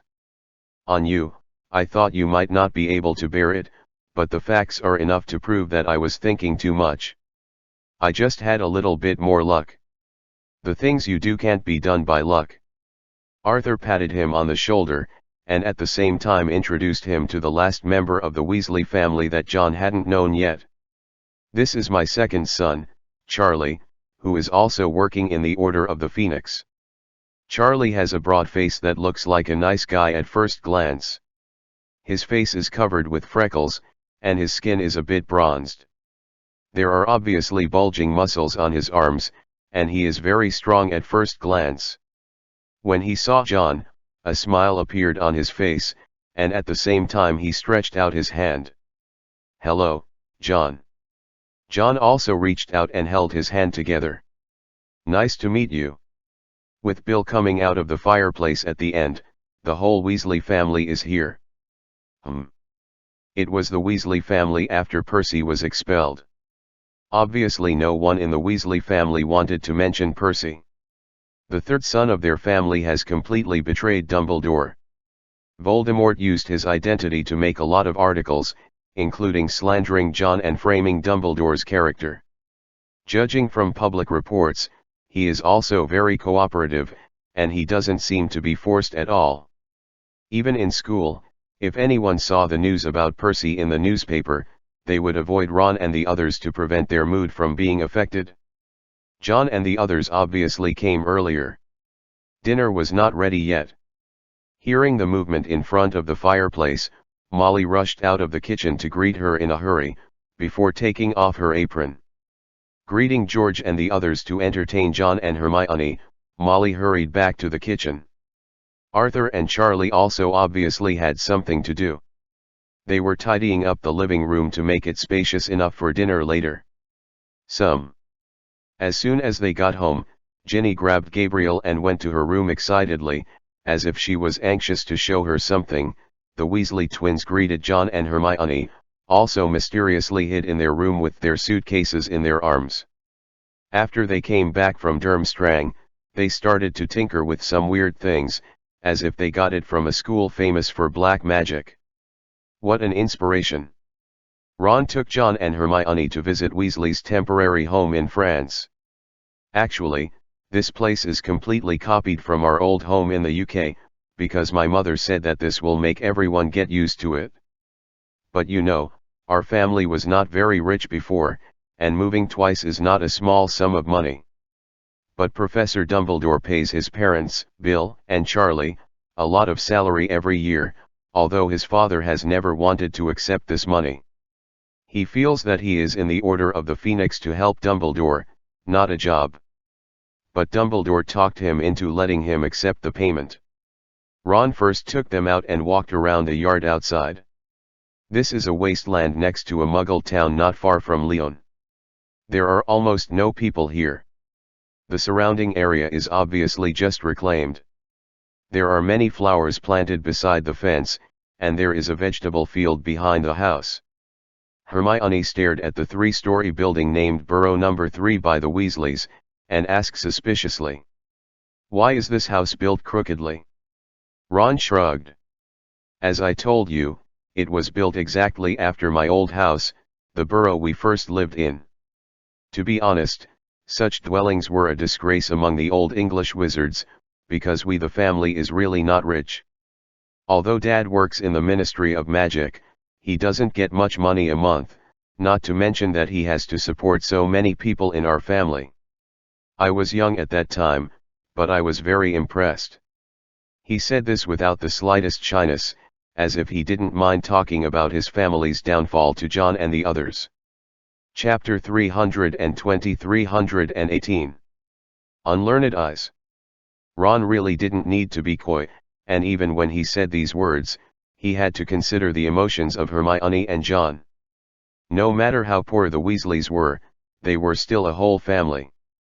Regardless of whether it is Hermione or John, they are basically no different from orphans now. After leading them around the burrow in the yard, Ron returned to the house and brought the two of them into his room. "It's not long since we moved here. In fact, it's the second time I've come to this room of my own. When I moved, I was at school, and Bill helped me clean up. He was much more careful than George and Fred. I have never missed my things, and I know how to protect my privacy, so I won't rummage around." It can be seen that his room is indeed very simple, except for the Quidditch team poster on the wall. There is also an old broomstick, and models of bludgeons, quaffles, and golden snitches. However, when I was in England, my room looked like this. Bill restored it here. How about it? It's not bad. Ron shrugged at them. John walked around the room and commented, It's not as messy as I imagined, and it feels really good. Hey, are you trying to hurt me? It's all said that Bill moved it here for me, and if I mess it up now, Mom will scold me. Hermione seemed to be interested in the books on the bookshelf in Ron's room, took out one and flipped through it, and then said, "When I was at school, I saw the ghost who came to find Nick." Her words clearly attracted the attention of both John and Ron. "You know, I saw her in the book, and according to the photos in it, I shouldn't be mistaken." Hermione flipped through the book called Legend of Ghosts in her hand, then paused on one of the pages, and spread it out to the two boys. "See? This is the lady. That page is impressively the introduction of the Ravenclaw resident ghost in Hogwarts Castle, Ms. Grey." John couldn't help raising his eyebrows. He hasn't forgotten what he said to himself when he first received Nick on the Hogwarts ship. After Voldemort occupied Hogwarts Castle, the ghosts in the castle lost their restraint and left the school that had lost its founding significance. "Are you sure it's her?" Hermione nodded. "I'm sure that when that lady first came to the school, I happened to be looking for a suitable place to read in front of the school gate, because the sun was very good that afternoon, and Professor Porter advised me not to stay in the library all the time. Then she saw this ghost floating in from the door, and she stopped to ask me where Nick was, just like the illustration in this book. She was wearing a wide-brimmed pointed hat, very beautiful, but also a little cold." The appearance she described was exactly the same as Ms. Grey's appearance, Ron said carelessly, sitting on the bed after listening. "This is not a strange thing. Nick and this Ms. Grey are both former Hogwarts resident ghosts. They must have been friends for hundreds of years. Maybe they have been separated for a long time. Now we are great advantage, as long as John plays steadily, we will regain the castle in a year, so old friends want to meet up to catch up." Although Ron planted flags all over his body, like an old general on the stage, John just glared at him, and then thought about Ms. Grey. Of course he didn't think that things were as simple as Ron said. In fact, Ms. Grey's real identity was the daughter of Rowena Ravenclaw, one of the 4 founders of Hogwarts. Even if this is an unfilial daughter, it cannot conceal her unusual identity and background. Nick said before that when she left Hogwarts, she kept saying that she made a mistake again and made a second mistake. This second mistake is not hard to guess. The biggest mistake in Ms. Grey's life was stealing her mother's diadem, which eventually led to her death. And another mistake she made after her death was being seduced by Voldemort in her student days, not only telling her identity, but also telling him where the Ravenclaw crown was hidden. John speculated that after Voldemort defeated Dumbledore and occupied Hogwarts Castle, the second mistake in her mouth should refer to giving the crown to Voldemort. This is indeed an extremely stupid move. John couldn't help complaining about this passage in the original book in his previous life. How attractive was Voldemort when he was young, and he could still lure an old ghost who had lived for thousands of years.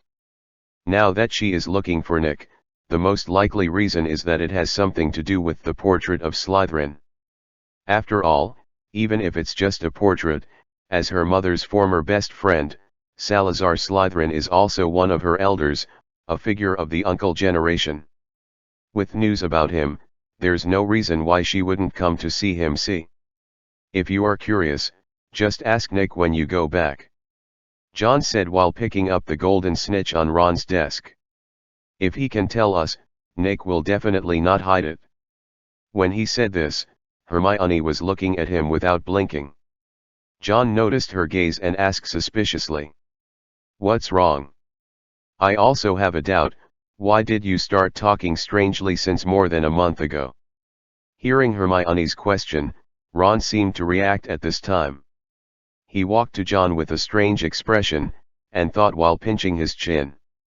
After Hermione said this, I also noticed that John's current accent is indeed a bit strange, just like being stuck to his teeth by taffy. John looked at them helplessly, but he didn't intend to hide it from them on purpose. He opened his mouth, revealing the leaf of the mandrake that was always contained inside, and then explained. I'm preparing to learn a kind of partial magic. The requirement for learning is to keep this leaf in my mouth first. Ron stared into his ignorant eyes.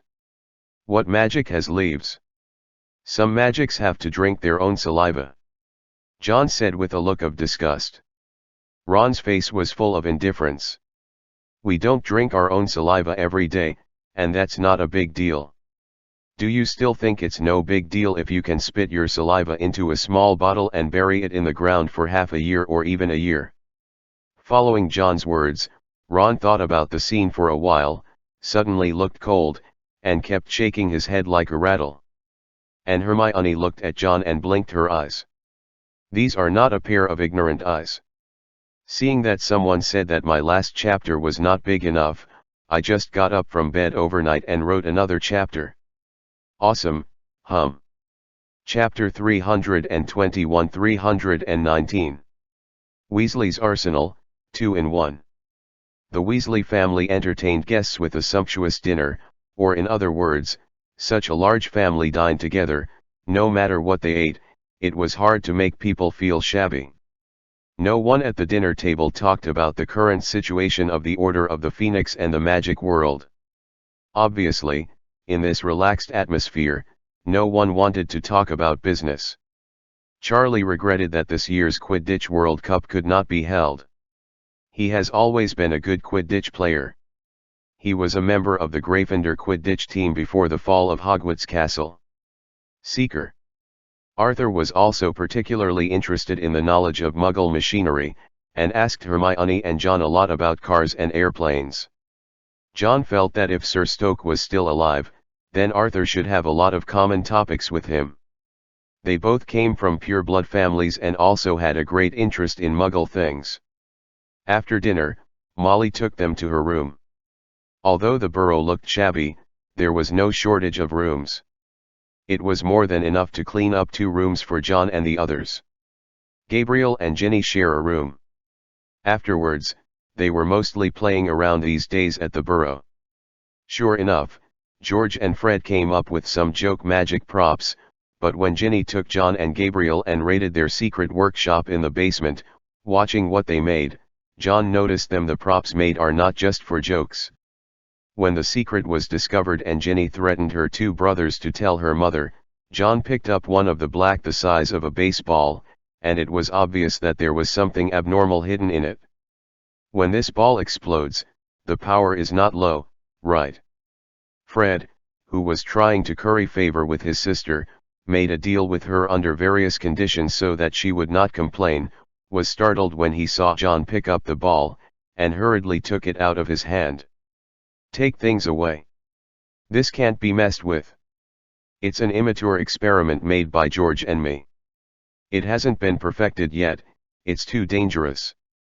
Of course, John could see what was carved on the runes on the surface of the ball.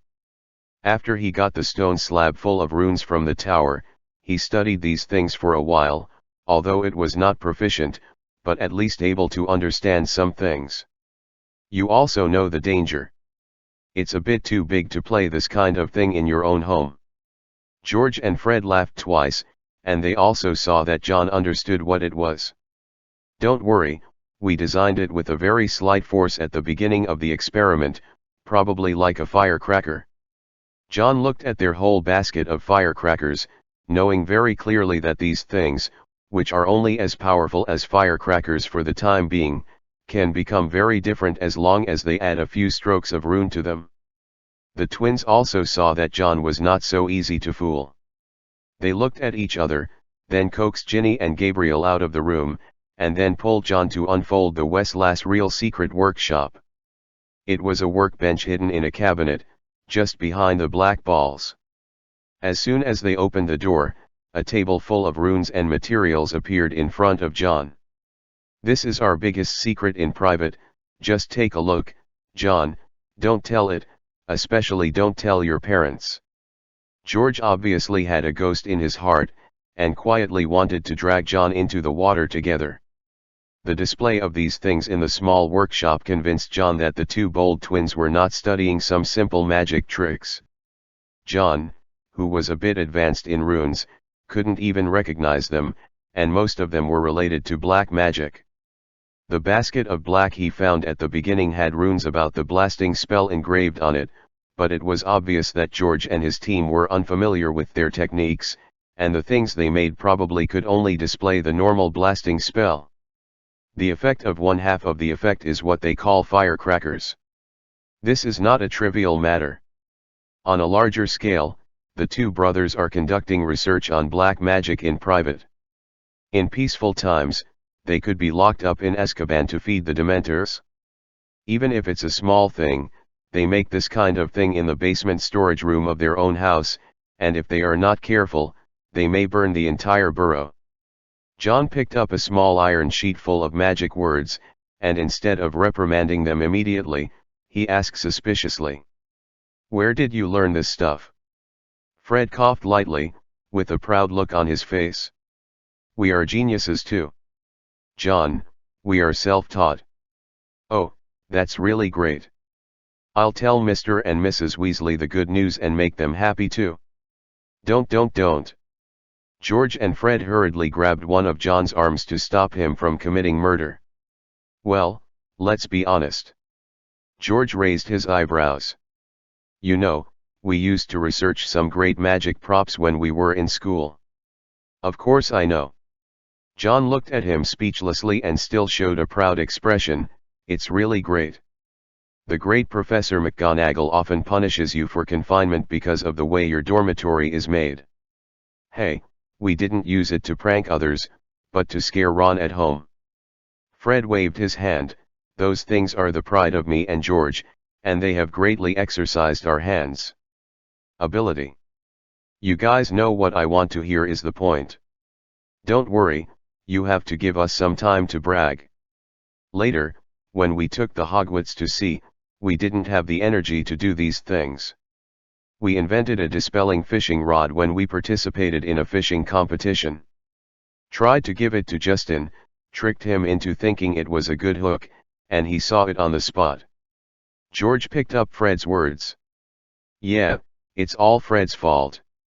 He didn't stop Justin from putting the hook in a bucket full of fish, and those fish would rather jump out of the bucket than be in a bucket with the hook.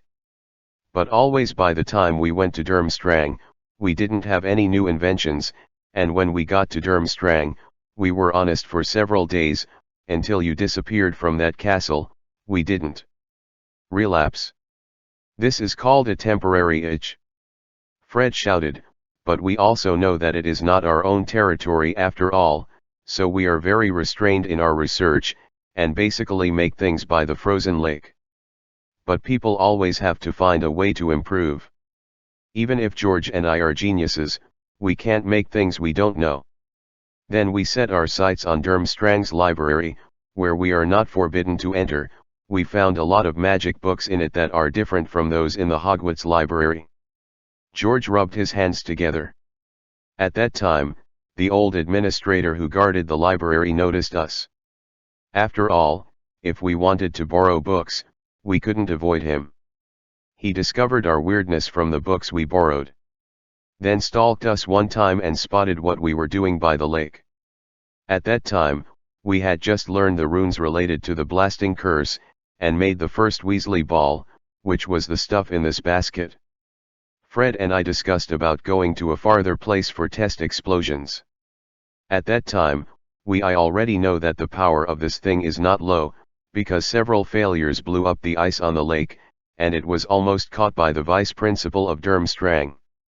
The old man named Alpha caught us on the spot and got the Weasley ball we just made. He knows our research very well." Fred patted his forehead helplessly. "I suspect that he actually started to pay attention to us early in the morning, but he didn't make it difficult for us. He just asked us a few questions with the ball, and then proposed that he could give us a proof of access to the school, allowing us to conduct experiments outside the school.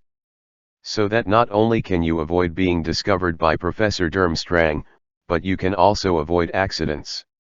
George and I were not misled by his words, and felt that he must have ulterior motives and wanted to deal with it casually, until he came to us again and said that he could support us in the name of the principal of that school. When he said this, there was obvious excitement in his tone. John frowned slightly. In the name of the headmaster? That headmaster Bagshot. Yes, that's him. George said, patting his thigh.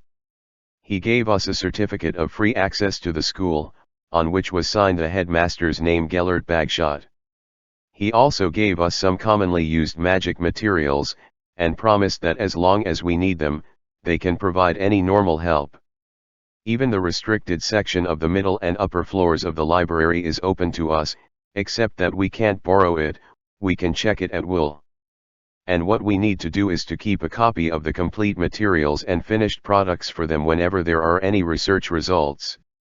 Fred whispered with his eyeballs rolling wildly. At the beginning, we plan to promise on the surface first, and after getting all the benefits, we can just give them some prank props and materials to deal with it. But the librarian seemed to see our intentions, and he took out I made a magic contract for us to go back and consider. If we are sure to agree to all the conditions, then sign the contract with my name and George's. John stared at the two twins who were truly daring. He didn't expect that they would still want to do something like that to Grindelwald and then turn their faces and deny anyone. After that, you signed that contract. George took it for granted. Why don't we sign such a good thing? We're not working on ordinary magical joke props, John. You should be able to see the potential of these Weasley balls, as long as we finally perfect how to complete the runes of the blasting curse. Unmistakably inscribed on it, and without conflict with the ball itself, each of these Weasley is a complete thunderbolt explosion. Fred also raised a small wooden stick that looked exactly like a magic wand on the workbench, like a treasure offering. And there's this thing, the anti-disarm wand. It's our latest achievement too. Of course, this stick can't cast spells like a real wand, and George and I don't have the skills to make wands like that, but in the stick we cast spells. A special obfuscation spell rune. This rune is specially made for the disarming spell. As long as the wizard who carries it, even if it is hit by the disarming spell, the fake wand will fly, and the real weapon will not be affected at all. John was attracted by his words. He took the fake wand in Fred's hand, knowing very clearly that this was indeed no longer a magic joke. If it was really as effective as Fred said, it would definitely it can be called a strategic material. Have you done it all the way? George shook his head reluctantly, and told the truth. It's 90% complete. Based on what we learned from Durmstrang, we have perfected the confusion spell inscribed on the fake wand specifically for the disarming spell well enough, but in the real test then we discovered that if the disarming spell was of normal strength, the fake wand would indeed work, but if the enemy's magic was too strong, it would disarm the fake wand along with the real wand. Even so, this thing is already a finished product. There is no way to resist the powerful disarming curse. It can only be said that the power of the rune engraved on it by George and the others is weaker. The root cause is that their own magic power has not yet grown to its peak state. Wait until later, this is entirely a problem that can be solved. And this. The twins didn't treat John as an outsider at all, and Fred took out another iron bar that looked like a TV antenna. This can only be regarded as a semi-finished product, but it can already meet the functions we expected at the beginning. It is called Broom Hunter. John can roughly guess what this is for by listening to the name. Specifically for broomsticks. Yes. Our idea is that as long as this thing is unfolded, the nearby broomsticks can be disabled. But it is too difficult to make it. We have used up several broomsticks in experiments, all of which are Durmstrang. It was provided over there, but it turned out that it can only destroy the oldest sweeping series of magic brooms. The magic on those brooms is relatively simple. And the distance it can radiate is too short, probably centered on it, with a radius of 3 meters the circular area on the left and right. This distance can't affect the broom flying at high altitude. The more he heard what they said, the more serious the expression on John's face became. What the Weasley twins researched cannot be said to be a joke at all. As long as these can be completely produced according to their ideas and mass-produced, then they can create an arsenal of the magic world. Chapter 322-320. Thanks to the Longbottom family, 2-in-1. Actually, you can change your thinking. The small radiation range is not a problem.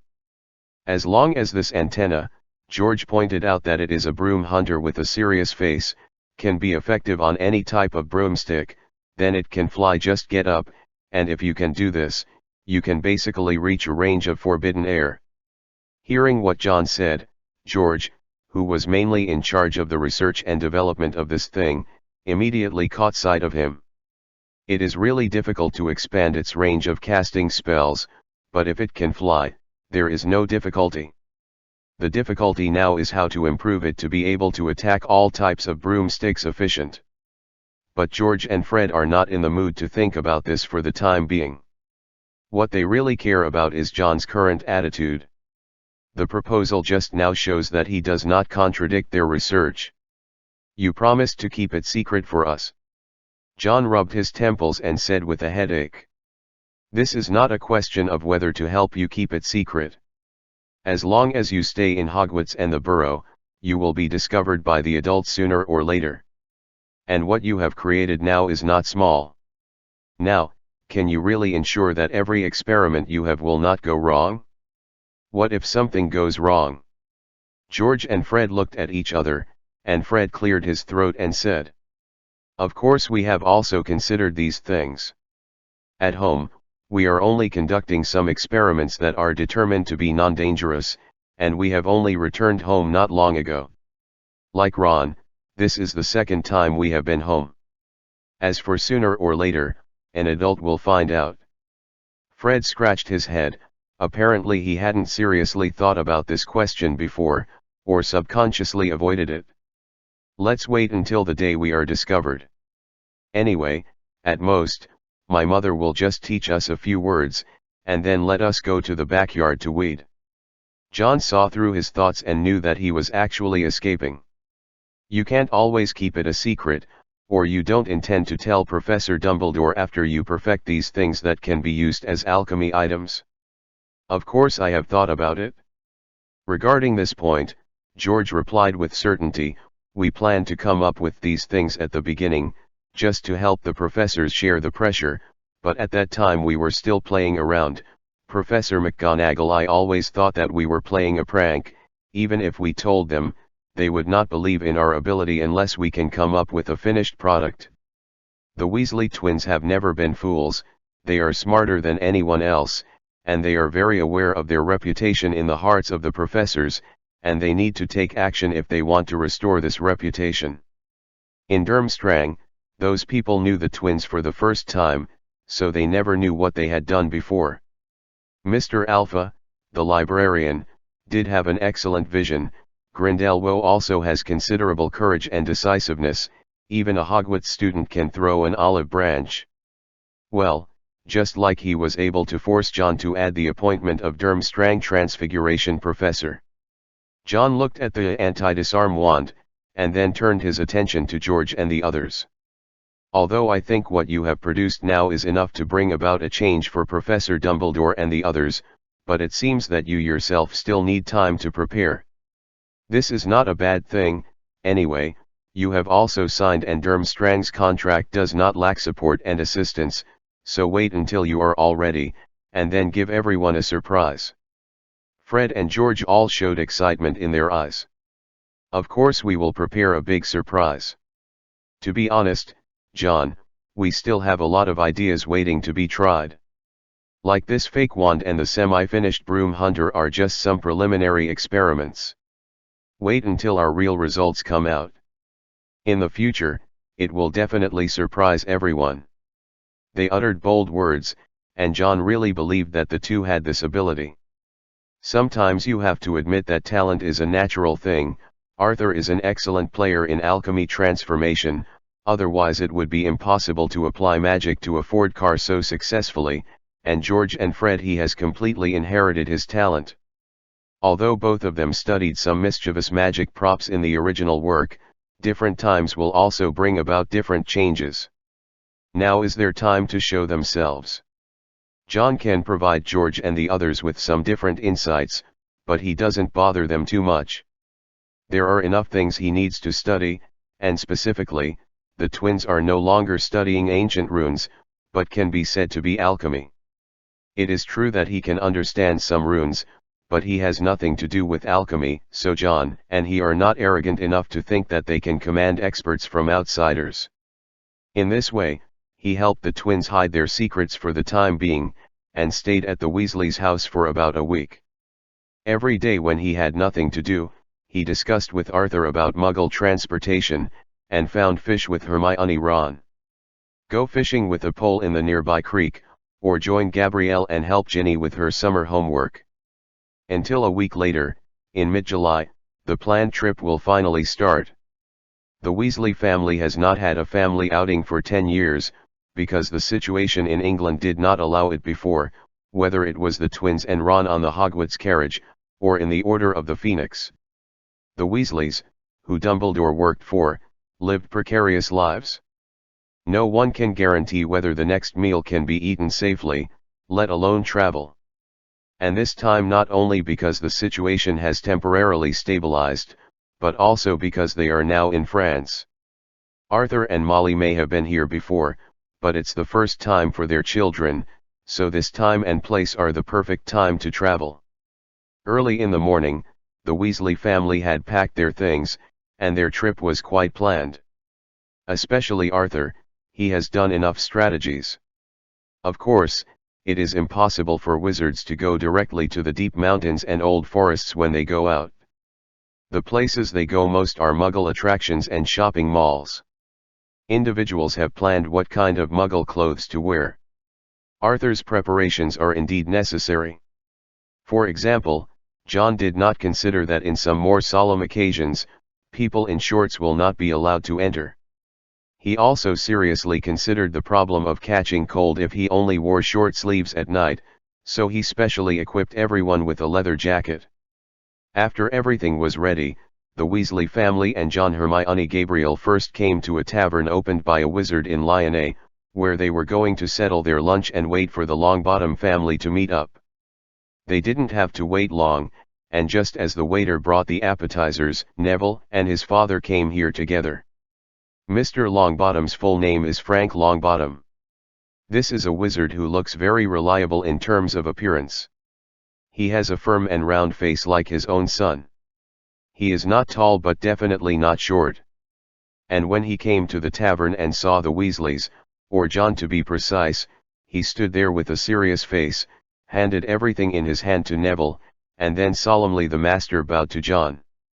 John, who was staring at an appetizer that looked like octopus balls, was taken aback, and subconsciously wanted to avoid his position and avoid Frank's gift.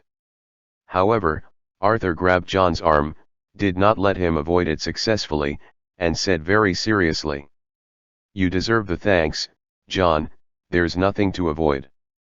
Actually, after I got the news that night, it was time for me to meet you to express the gratitude of the entire Longbottom family.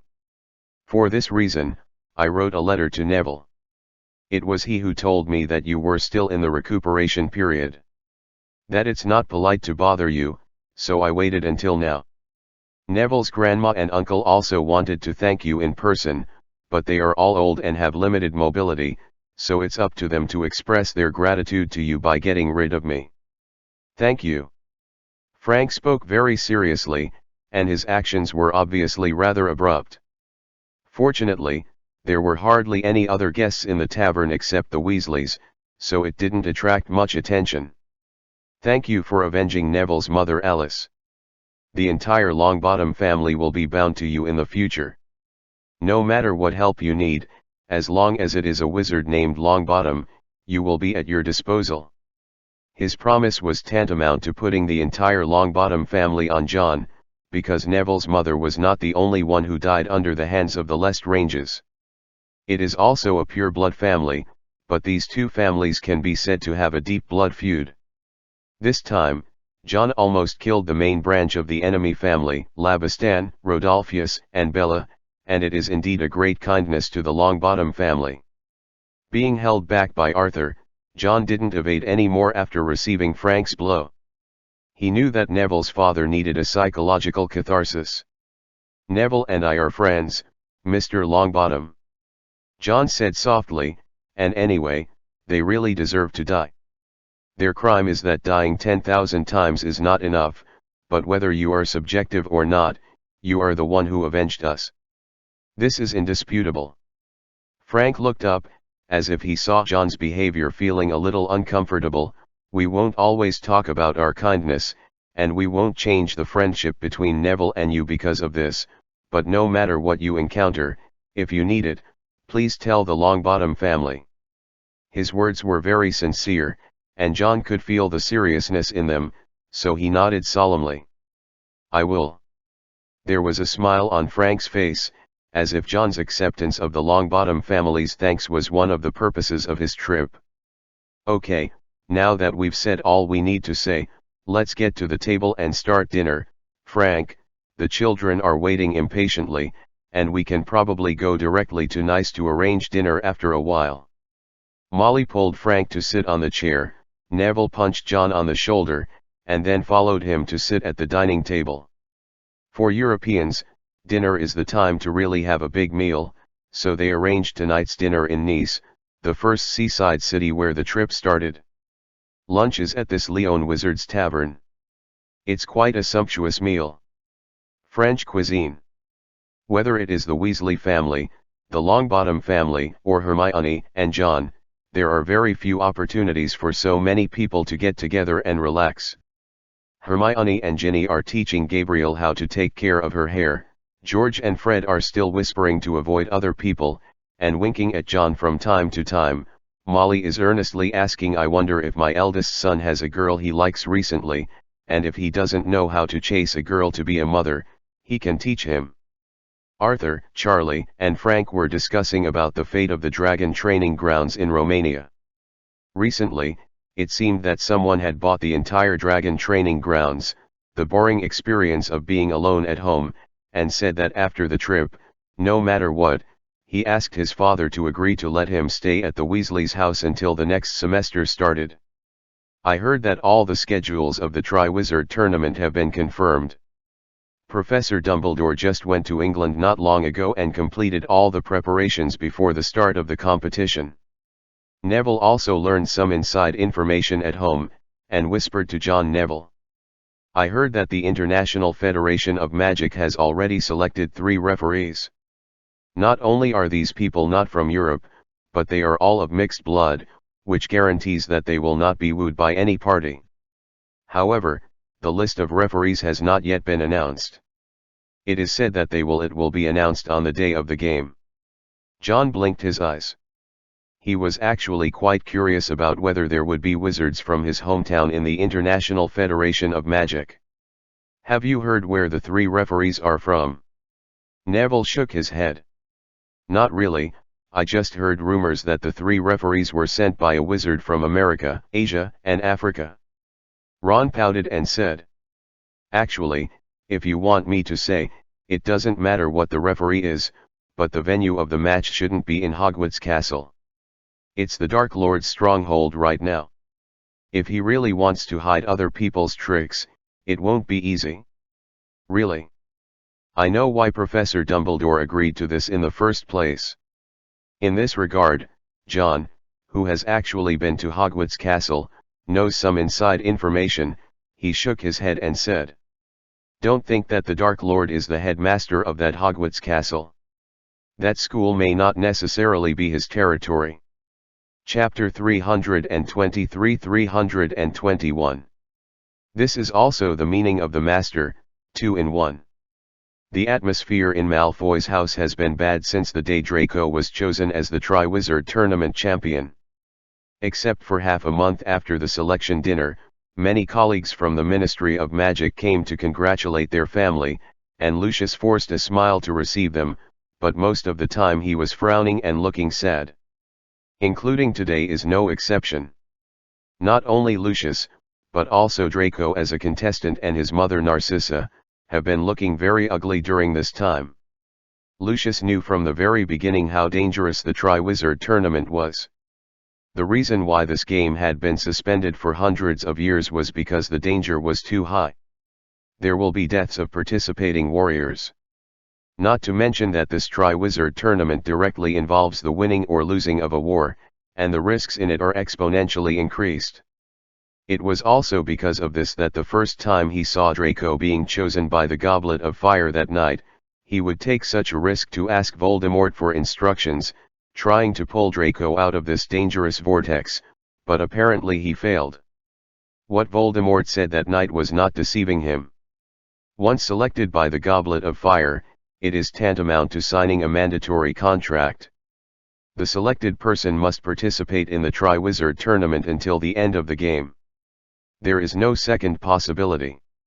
And if being selected as a warrior to participate in the Triwizard Tournament only made Lucius worry and Draco excited, then the performance of John killing Bella in public would make Lucius fall into despair, and Draco KO was in constant panic. That night, Draco, who had already drank a lot of butterbeer at the dinner party, was so scared that he peed his pants.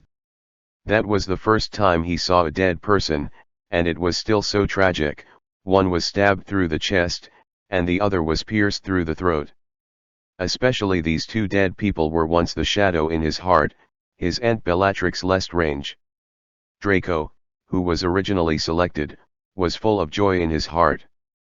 He thought that his chosen son would definitely be able to stand out after becoming a hero of Hogwarts Castle, and maybe even help his father in that gentleman's heart.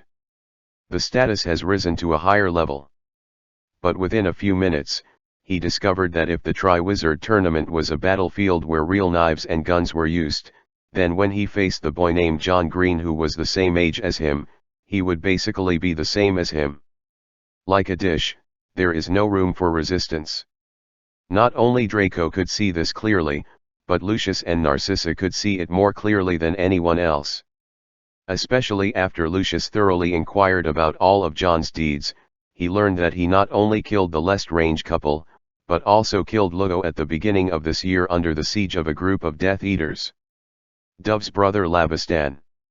Going forward, even what happened in Hogwarts Castle last year, the incident of sneaking into the school undercover to rescue the Mudblood students can basically be concluded that John did it, and Lucius became even more disturbed. He is very clear about what kind of guy his son is. He is definitely not bad, but he is not very good at all. His performance in Hogwarts Castle can only be said to be quite satisfactory, not a top talent, not to mention the comparison with John Green, who can be defined as a freak just by looking at his resume. Narcissa also knows her son well. These days, she has been visibly haggard to the naked eye. "Have you not found out about the specific competitions yet?" she asked anxiously. Lucius walked back and forth in the living room with his hands behind his back, frowning, as if he was anxiously waiting for some news. "No. I can't find any clues. Those guys are unwilling to disclose any relevant information, saying that they signed a non-disclosure agreement, and there will be very serious consequences if they violate it." Draco sat on the sofa. His face no longer had the arrogance and complacency of when he was just selected as a warrior. He looked at his father tremblingly. "Will they let me fight that monster?" Lucius looked at him, with some comfort in his voice. "You can rest assured on this point. I have checked all the events held in the Triwizard Tournament, and there has never been a precedent for warriors to directly fight a duel. But as long as it is a game, there must be a fight, isn't it?" Draco looked at him eagerly. "Dad, that monster will kill me. Just like he killed Aunt Bella." What he was afraid of was what everyone in the Malfoy family was also afraid of.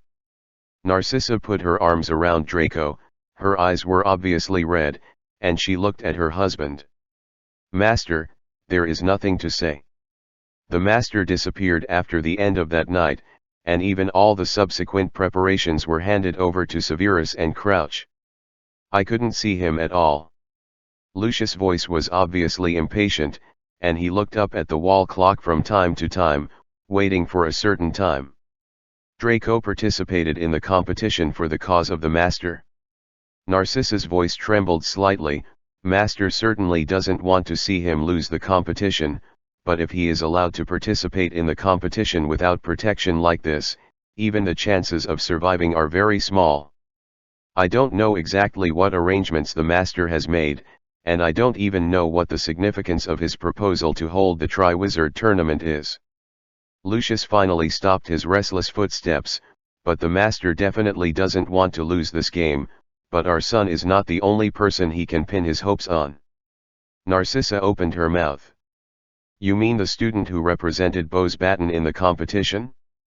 But Bosbaton has only been taken over by the master for just a year. How loyal are the students there?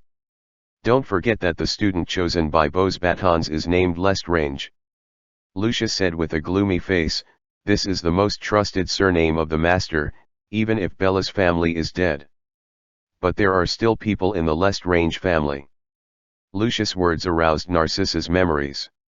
Anyway, Bella was her older sister, and she naturally knew something about the pure-blood family her older sister married into. The participating student is called Emile? I remember him. He is the son of Rodolphus's cousin. Rodolphus' cousin has replaced him as the head of the Lestrange family, and his son is older and better than Draco. The treasure is on this boy. Lucius had an ugly expression. Not only a hostile warrior like John, but also the warriors in his camp had already investigated clearly. Rodolphe's cousin and I made an appointment today and said that they are going to bring his son to visit in the afternoon. Narcissa showed astonishment on her face. What are they doing to us? It's impossible to visit relatives and friends. After Bella's death, our family has no half-net relationship with theirs. I think there is a high probability that we will talk about something about the Triwizard tournament in a month. At this moment, a house elf wearing a rag suddenly appeared in front of the Malfoy family. Lord, Master, there are two guests outside who claim to be Mr. Lestrange. Lucius' originally gloomy face became cloudy and uncertain. Narcissa and Draco looked at him. At this time, Lucius has absolute decision-making power at home. Prepare to receive guests, Narcissa, no matter what purpose they come with, we will wait until we meet. As he spoke, he walked towards the door. The house elf consciously opened the door of the living room for him, and the iron gate at the fence of the manor also opened by itself, leaving a passage for the visiting guests. At this time, Lucius also saw the two Mr. Lestrange. They were one big and one small, and he had already met the young one on the night of the warrior selection, and his name was Emile Lestrange, and the middle-aged wizard who was the same age as him was in Rodolfo Brandon Lestrange, who inherited the entire family business of the Lestrange family, after the death of all the SI family. After investigating the information about him, Lucius has always felt that this is just a lucky guy. Compared with his dead cousin's family, this man named Brandon has no advantages, even if he joined early except for the Death Eaters, they always belong to the category without bright spots. As a result, he was lucky enough to inherit all the Lestrange family business and became the head of the Lestrange family. Lucius didn't know how to describe him other than luck. Of course, even though he had already made a conclusion for this man in his heart, on the surface Lucius still had to maintain the most basic cultivation among pure blood. A warm smile. Aha, Brandon, what a pleasant surprise.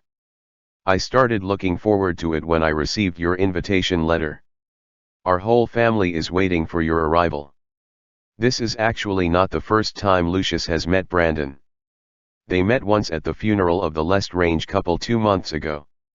Brandon, who is the head of the Chi family, presided over it himself.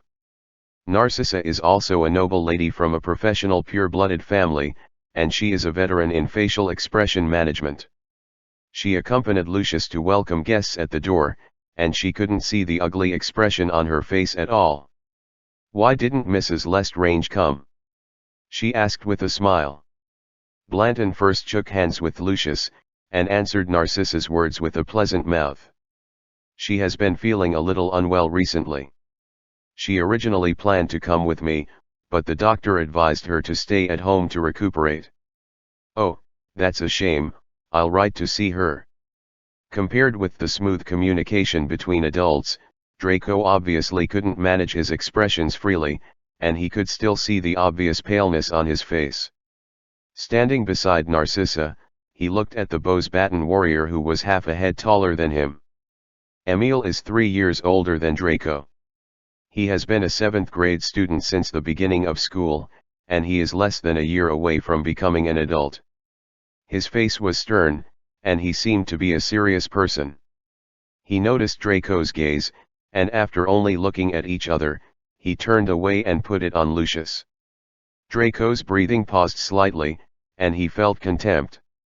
Although the other party's performance was not obvious, Draco could tell at a glance that he didn't take him seriously, because he usually had the same attitude when he treated those mixed races in school. This made Draco feel angry and humiliated, but he didn't make a sound, and he still knew the most basic attention occasions. Welcoming Lestrange and his son into the living room, the old-fashioned Lucius could see the discord between his son and Emile at a glance. He turned his eyes to the tall, thin boy with an indifferent face. "Emile, I can call you that. The Lestrange family is full of talents.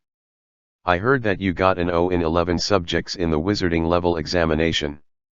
Emile nodded, and said in a calm voice, "I don't think it's an honor worth mentioning." The anger in Draco's eyes became stronger. He could see that this person not only looked down on him, but also looked down on his father. Lucius' face darkened slightly, but he still smiled and said, "Of course, with your great talent, there will naturally be more honors worth mentioning in the future." In an unobtrusive place, Brandon lightly touched some of his son's arms, and Emile's expression slowed down somewhat reluctantly, and he said with a slightly relaxed attitude, "It still needs more teaching from elders like Mr. Malfoy.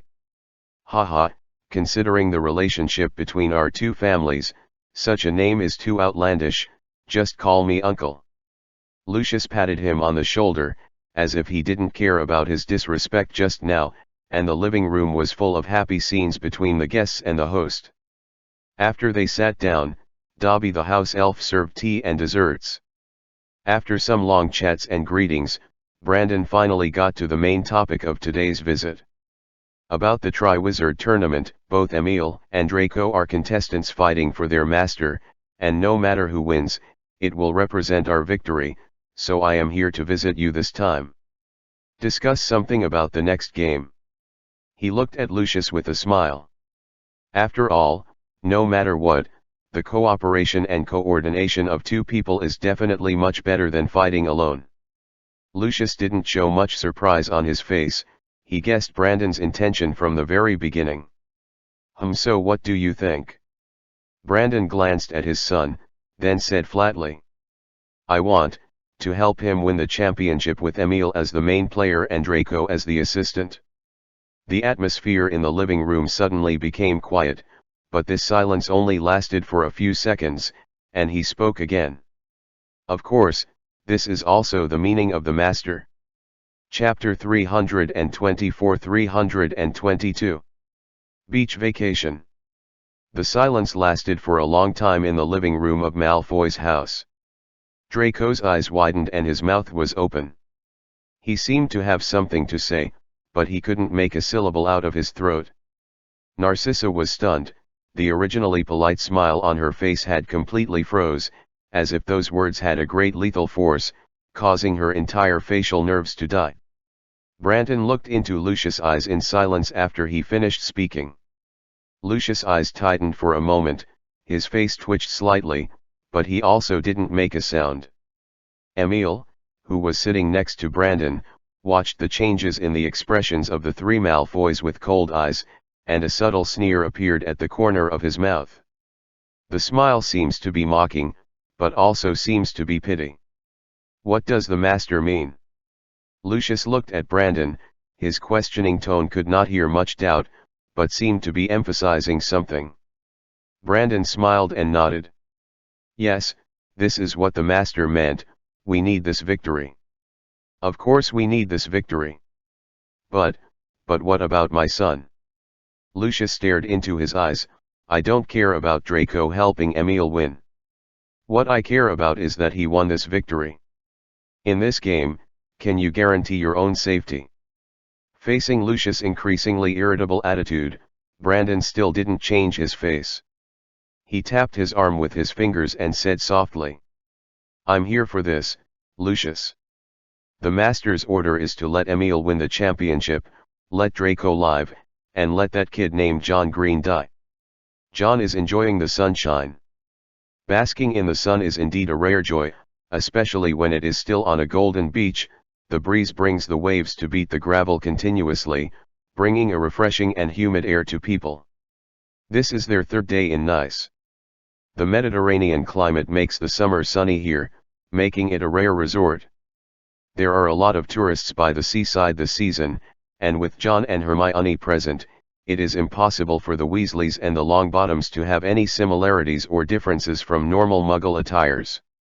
Except that Arthur was too enthusiastic to strike up a conversation with the parking lot attendant at the beach, asking him how to maintain things like cars in general, and was cast a strange look. They did not encounter any problems at other times. Ron is watching other people fishing. Hermione complained to John while helping Ginny bury her in the sand. According to what you said before, what is he now? Fisherman. John took off the sunglasses on his face. He circled around, and found that only Hermione and Ginny were by his side. Where's Gabriel? Even if Mrs. Weasley helped to pat some powder on her face, it couldn't cover that her face was too transparent. I saw Ron secretly say something to her just now, and she dived into the water, as if giving those the fishing uncles have gone to make trouble. John couldn't help being speechless for a while. He had heard of hanging fish underwater before, but today he was able to catch fish underwater. Well, at least she can have some fun for herself, as long as she doesn't be regarded as a water ghost. Lie back on the beach chair again, and before John could put on his sunglasses again and continue enjoying the sun, Neville and Charlie Bill came to John with a roll of cushions in their arms. Hey, look what we found from the store, John, want to get some poker? John put down his sunglasses and sat up from the recliner. What will you play? Charlie skillfully unpacked the card, and then shuffled it in his hands. Bill and I can play some Muggle games, such as bridge. Neville and John looked at each other, and they shrugged. That's such a coincidence. We used to play these things when we were bored in the carriage, mahjong, cards, or wizard chess. Hermione was still making sand with Ginny. The four of them were just right. John learned from Bill that Arthur was fascinated by the speedboats rented and sold by the sea, and he was discussing with Neville's father how to spend money to rent one to enjoy himself. Fred and George are visiting a Muggle department store. They privately exchanged the gold galleons that Durmstrang gave them for some francs. The euro has been in circulation since 2002, to buy something that can inspire them small objects. It's not considered embezzlement of public funds. Muggle things can indeed bring them a lot of whimsy, such as their semi-finished broom hunter, which is converted from a TV antenna. Mrs. Weasley was supposed to be with the twins at the beginning. She was going to buy some daily necessities in the department store and send them home directly. Separated. While John and the others were playing cards, Ron suddenly ran over from the fishing area in a panic, holding a big cardboard box in his hand. He sat down next to John and the others panting, and then the top of the cardboard box was opened, and Gabriel, whose hair was covered with algae, poked her head out pitifully, and looked around nervously. The four of John, who were touching cards in their hands, looked at them strangely. What happened to you guys? Almost Gabriel was discovered. Ron said with a look of fear. Gabriel plucked the algae from her silver-white hair in disgust. She muttered. I saw an uncle who hadn't caught a fish for so long, so I wanted to grab one and hang it on his hook, but before I could hang it, his hook caught on my robe. I was on the shore at the time, and the Muggle thought he had caught a big guy, and before he pulled the line, he started to show off loudly to the people around him. Ron looked helpless. While he was talking, Gabriel grabbed a corner of his robe and showed it to John and the others. He has ruined my robe. I can't take the hook off no matter what. If the robe is not torn, I will be fished out of the sea by him. John and Hermione looked weird. They looked at so many people on the surrounding beaches. If Gabriel was really caught in public, then tomorrow's news will be good. Ginny, who was lying in the sand, comforted her. It's good not to be discovered, otherwise we will be in big trouble. So many parents and mothers have no way to use the forgetting spell. But even if they only caught a piece of cloth, those muggles were all taken aback. Ron said frightenedly, they seem to have called the muggle Orus over, thinking that there are corpses under the water. When Gabriel fled back, those people were discussing how to salvage it. Chapter 326-324 Crown. I told you, ma'am, if you keep communicating with others with this attitude, you will run into trouble with John sooner or later. He is not the students you met at Hogwarts Castle before. Nick shrugged, and gloated a little at Miss Grey, who froze on the spot with an obviously ugly face. After hearing his words, Miss Grey came back to her senses. The haughty expression on her originally transparent face seemed to be unstoppable. Instead of answering Nick, she turned around and left. Nick looked at this lady who was 500 years older than him according to the time when she turned into a ghost, but still looked like a girl who didn't grow up, and secretly made a funny face. Then, he also quietly passed through the wall and came to John's bedroom. Neville and Zay are traveling into Luz with the Weasleys, so John is the only one in the dormitory now. John was brushing his teeth when Nick came. He held the mandrake leaf in his mouth for a full month. Although this magical herb itself has a part of self-cleaning function, it still gave John a lot of strange feelings psychologically. Now even if the leaf has vomited, it also gave his saliva a strange taste when it came out. Hey, I thought you wouldn't come back until the day school started. Why didn't you play for 2 more days? Considering the relationship between Nick and him, of course there is no need to be so outside. John rinsed his mouth and spit out the foam in his mouth, and said casually, there is still a game to prepare for, and, can I think you are changing the subject? Nick rubbed his hands a little embarrassedly. First let me tell you about your patron saint. I didn't tell her about it. She got the news from England and found it. John didn't even think about pursuing him on the Patroness. This matter has been known to Voldemort's subordinates, and it doesn't matter whether he hides it or not. So, she actually came here mainly for me. After wiping his mouth, John sat on the edge of the bed, looked at Nick and asked. Nick nodded. Yes, I don't know what channel she used to get information about you in the UK, and then found me at the beginning of the summer vacation. At that time, I thought she came for the portrait of Mr. Slytherin. As a result, she just met the portrait and came back from Dumbledore angrily, and it seems that she didn't get along well with that gentleman. Of course we won't get along so happily. John, who knows the life of Miss Grey, can't figure out what attitude Slytherin will have towards the daughter of this former friend.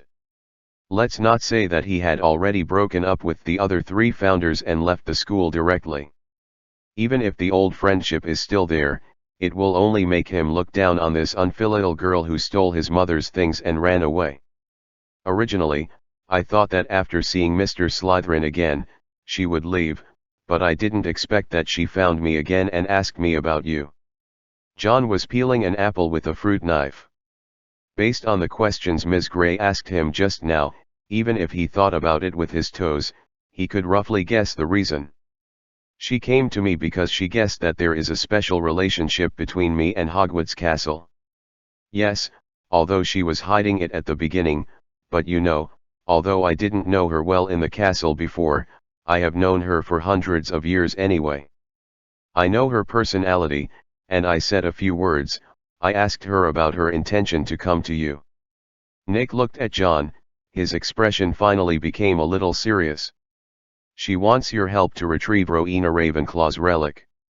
After hearing this, John took a bite of the apple in his hand. The crown. Nick looked at him in surprise. Do you know what it is? Not only do I know, I've seen that thing once. The apple was very crisp, and John took a bite. You should know, I sneaked into Hogwarts Castle before I saw you at sea. Go steal the book of admission and the pen of acceptance. To get these two things, you must first enter the principal's office, and there are 4 things on the desk in the principal's office. Slytherin's locket, Gryffindor's sword, Hufflepuff's chalice, and Ravenclaw's diadem. It was the first time Nick heard about this from John. He did know that John had sneaked into the castle before, but he didn't know what was hidden in the principal's office. Nick's voice was obviously shocked. The Dark Lord gathered all the relics of the 4 founders. He obviously doesn't know about Horcruxes. Then why didn't you bring them back then? John threw the cleaned fruit pit into the trash can. Please, think carefully about Nick. If you were the Dark Lord, would you put such 4 precious things on the desk in the principal's office for no reason? If he didn't want others to find it, the world would. There are so many places to hide, but why does he have to hide in a place where the enemy is most likely to go? You mean, those 4 things are cursed by black magic? I don't know if there are any curses, but they are definitely not normal, and my main goal at the time was not to take these relics away. There is no need to bear accidents that I shouldn't have to bear for them. John touched his chin, and he brought the topic back to Mrs. Grey. That is to say, this Miss Grey knows that the diadem is in the Hogwarts castle, and she wants me to help find it? Then why doesn't she find it herself? Aren't ghosts more suitable for moving in the castle? The Dark Lord's those subordinates can't do anything about her. Nick spread his hands. Gabriel follows you every day, giving you the illusion, John. A normal ghost has no way of touching the real thing. Even if she can find it in the castle, she can't get it out at all. John patted his forehead. He had indeed forgotten about it. It's not her attitude to ask for help, and it's something she sent out on her own stupidity. Why should I help her get it back? His last 2 words were muffled, and Nick didn't hear them. Ghosts are like this. Don't look at us that we have been in this world after death, but our mentality is always in the time before death. Time has no way to affect our souls, and naturally there is no way to make us grow better than before. How much? Ms. Grey is a case in point. Nick looked at John, blinked and asked. So, are you going to help her? Chapter 327-325. Take back our castle, 5,000 chapters. If she has always had this attitude, of course I won't help her. John said casually, but the crown is not only of special significance to her, it is of special significance to the whole of Hogwarts. It is an important relic, and if I had the chance to get it, I would definitely take it back. Nick was not surprised by John's answer. He knew from the very beginning that John is a typical master who takes the soft and does not take the hard. With Ms. Grey's attitude of asking for help, no one would want to help. What about her? After communicating with John about Ms. Grey, Nick left John's bedroom. There are only less than 3 weeks before the start of school in September and the start of the Triwizard Tournament. During this time, although John has completed the second step of making the Animagus potion, he has never idle. In addition to insisting on using the ring to cast spells on his heart every day when the sun rises and sets, and making necessary preparations, he also continues to go deep into the forbidden area in the second gem, constantly absorbing magical knowledge. After this trip to the North Pole, the magic power of the stone slab absorbed by the tower has been consumed in 7s and 88, but with the exhaustion of the magic power, the knowledge about the forbidden books in the gemstone is still retained. John had previously mastered the 3 unforgivable curses by relying on the content of them, combined with Grindelwald's teaching, and now he is familiar with the other 2 that are not black magic, but are more terrifying than black magic most of the time. The spell was on the mind. Oblivion Curse and Legilimency. The effects of these 2 spells are to modify and read people's thoughts respectively, which are much more sinister than the spells that cause harm to people on the surface. The reason why Voldemort's rule in England became more and more stable was due to the Oblivion Curse. He was never afraid of the emergence of firm rebels.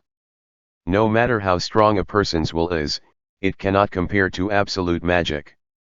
Under the British Ministry of Magic, the department that discusses wizards of any bloodline is the Department of Magical Accidents and Disasters, the Department of Memory Cancellation Command. Any ideological heresy will eventually face the wizards of this department, and be tampered with their own ideas and memories.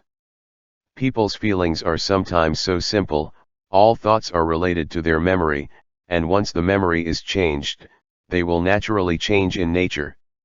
The current director of the Office of the Amnestic Write-Off Command is a rather famous guy, Guydroy Lockhart, a former best-selling author, an adventurer, and now a mind-manipulating demon, an important lackey of Voldemort's subordinates. His Oblivion Curse is superb, and almost all diehards will eventually be resolved in his hands, and he is also one of the most valued wizards in the Ministry of Magic by Voldemort. Of course, John still remembered this liar. It has to be said that the current Voldemort really has a pair of eyes that are good at spotting talents. Lockhart probably only has the advantage of the forgetting curse, which can be found by him, and he has played such a big role in his career. This also shows the power of the forgetting curse. John even felt that if this spell hadn't been solved, it would definitely be more terrifying than the Imperious Curse among the 3 unforgivable curses. Then there is Legilimency, which is different from the forgetting curse to modify people's memories. This spell can read people's memories, and it can also extract memories from people's brains and change them into real silver lines to let everyone else watch. In terms of destructive power, these 2 spells are definitely not comparable to magics like Blasting Curse or Shenfeng Wuing, but their unique functionality is incomparable to any other magic. John felt that he might be able to use these 2 kinds of magic when he went to Hogwarts Castle for the second time. Fortunately, the Forgetting Curse is a relatively versatile spell, and it is not difficult to learn it. The difficulty lies in how to master it later. The opposite of it is Legilimency. The difficulty of this spell lies in getting started. After getting started, it is easy to master it. So he put all his energy on the Forgetting Curse at first, and after it was basically usable, he began to shift his focus to Legilimency. As John was studying in depth, Hermione, Ron, Neville, and the others also returned to Hogwarts in the last week of August. John didn't know until Neville returned to the dormitory that Mrs. Grey hadn't changed since she hit a wall with him. Instead of leaving, he stayed here all the time, as if he didn't leave after Nick. Regarding this, John didn't say anything. Although this lady is a bit domineering, she is not a bad person, otherwise she would not be one of Hogwarts' resident ghosts. And less than 3 days before the start of their 4th grade in September, Roger, Durmstrang's vice principal, brought a dozen students and their school's warrior, Diane Roger, to the Hogwarts. Although 4 schools participated in the competition called the Triwizard Tournament this time, they were actually divided into 2 camps. Whether it is John or Diane who wins the final victory, it means Dumbledore's victory in the bet and Voldemort's defeat, so of course there must be a certain exchange between the 2 schools. Diane was very respectful after seeing John, or all Durmstrang students were very respectful after seeing John. Professor Green. In the auditorium having lunch, Lupin and Sirius, who were still here to take care of the middle school students during the holidays, looked at the scene where a group of Durmstrang students bowed to John with weird faces. I thought that school had other plans, but they really wanted to recruit John to be a professor. Lupin said softly. Sirius shrugged. To be honest, I've never heard of a 14-year-old professor. Don't tell me if you've heard of it before, even if you look through the history of magic now, you won't find anyone under the age of 18. Sirius narrowed his already piercing eyes. However, even if they really want John to be a professor, it doesn't mean they have no other intentions. I always feel that the headmaster who joined forces with Dumbledore didn't intend to help us. Lupin said calmly. We don't need to worry about this. I think Professor Dumbledore should know better than all of us. Facing the respectful attitude of Durmstrang's students, John actually had some headaches. He agreed to be a professor of transfiguration because he wanted to learn knowledge from Grindelwald. What's more, so far, he has only held the title of a professor, and he has not actually taught these students a single class. Gaining respect for no reason made John somewhat unacceptable. Actually, you can call me John directly, at least you don't need to call me a professor when you are not in class. However, before the students could answer, Roger frowned and spoke. This is the rule, Professor Green, the rule set by the principal for Durmstrang. Since you have accepted the position of professor, you must abide by its rules while enjoying its convenience. John could only say helplessly about this. Well, since this is your rule. Durmstrang's students came here early, of course they had their purpose. Roger had already brought Diane to meet Dumbledore, but obviously they didn't get the result they wanted there. We asked Principal Dumbledore what kind of cooperation the two schools should have in the upcoming competition, but he said that we only need to do our best and help each other as much as possible in the competition. At lunch, Diane was sitting next to John. The female prefect of Durmstrang has been promoted to the 7th grade this year, and is 3 years older than John. Girls develop earlier than boys, so that she was a brow taller than John. However, the age difference in appearance did not change the primary and secondary relationship between the two, not only John's professorship in Durmstrang, but whoever saw John on the night of the warrior selection. Even in his performance, he would not be seen as an ordinary 4th grader. John wasn't surprised by Diane's words. In fact, even he didn't understand why Dumbledore promised Voldemort to use the Triwizard Tournament to decide the outcome of the war in France. Maybe it was for fewer casualties, maybe it was enough trust in him, maybe it was not afraid of Voldemort, but John felt that these could only be secondary reasons, and the main purpose Dumbledore did not tell others up, including him. Just as Professor Dumbledore said. John said, leaving aside the outcome, ensure your own safety first during the competition. If necessary, we must also put each other's safety first. Rather than winning or losing. The expression on Diane's face was obviously stunned. Even if she is kind, she is still a student of the Roger family who has received Grindelwald's education. Deeply influenced by the phrase "for the greatest good," although her ideas are not to the extent of doing whatever it takes for the final victory, if she can sacrifice herself to achieve the final success, she thinks it should be the principal of the two schools. The consensus among them is right. However, whether it was Dumbledore or John himself, they obviously didn't understand such a consensus, and they still put personal safety above collective interests, which made Diane somewhat unacceptable. She even thought about whether John and Dumbledore felt that she represented Durmstrang in the competition as a bonus, whether she was there or not, so they used such rhetoric to deal with themselves. John didn't think about what Diane was thinking, he was thinking about going to Hogwarts Castle. The secrets in that castle are definitely more than that simple. When John sneaked in last time, he had a clear goal, so he couldn't explore more. And this Triwizard Tournament will allow him to stay there for at least one school year, which means that he will have a lot of time to study things that he didn't have the energy to explore. After studying for this period of time, John has mastered the forgetting curse proficiently, and can barely use legilimency. Of course, the forgetting curse is easy to master, but to the extent that he can use it, he can only erase the memory in the most brutal way, and cannot do such a fine level of memory modification. As for the reluctantly used legilimency, based on the situation he has now, there is actually no way to use it in practice. He can only pull out a tiny sliver of thought when people actively and completely let go of their guards in thought. Silk. However, in any case, it is the greatest improvement to be able to use it from scratch. After that, if you want to master it, you only need to practice continuously and there will always be results.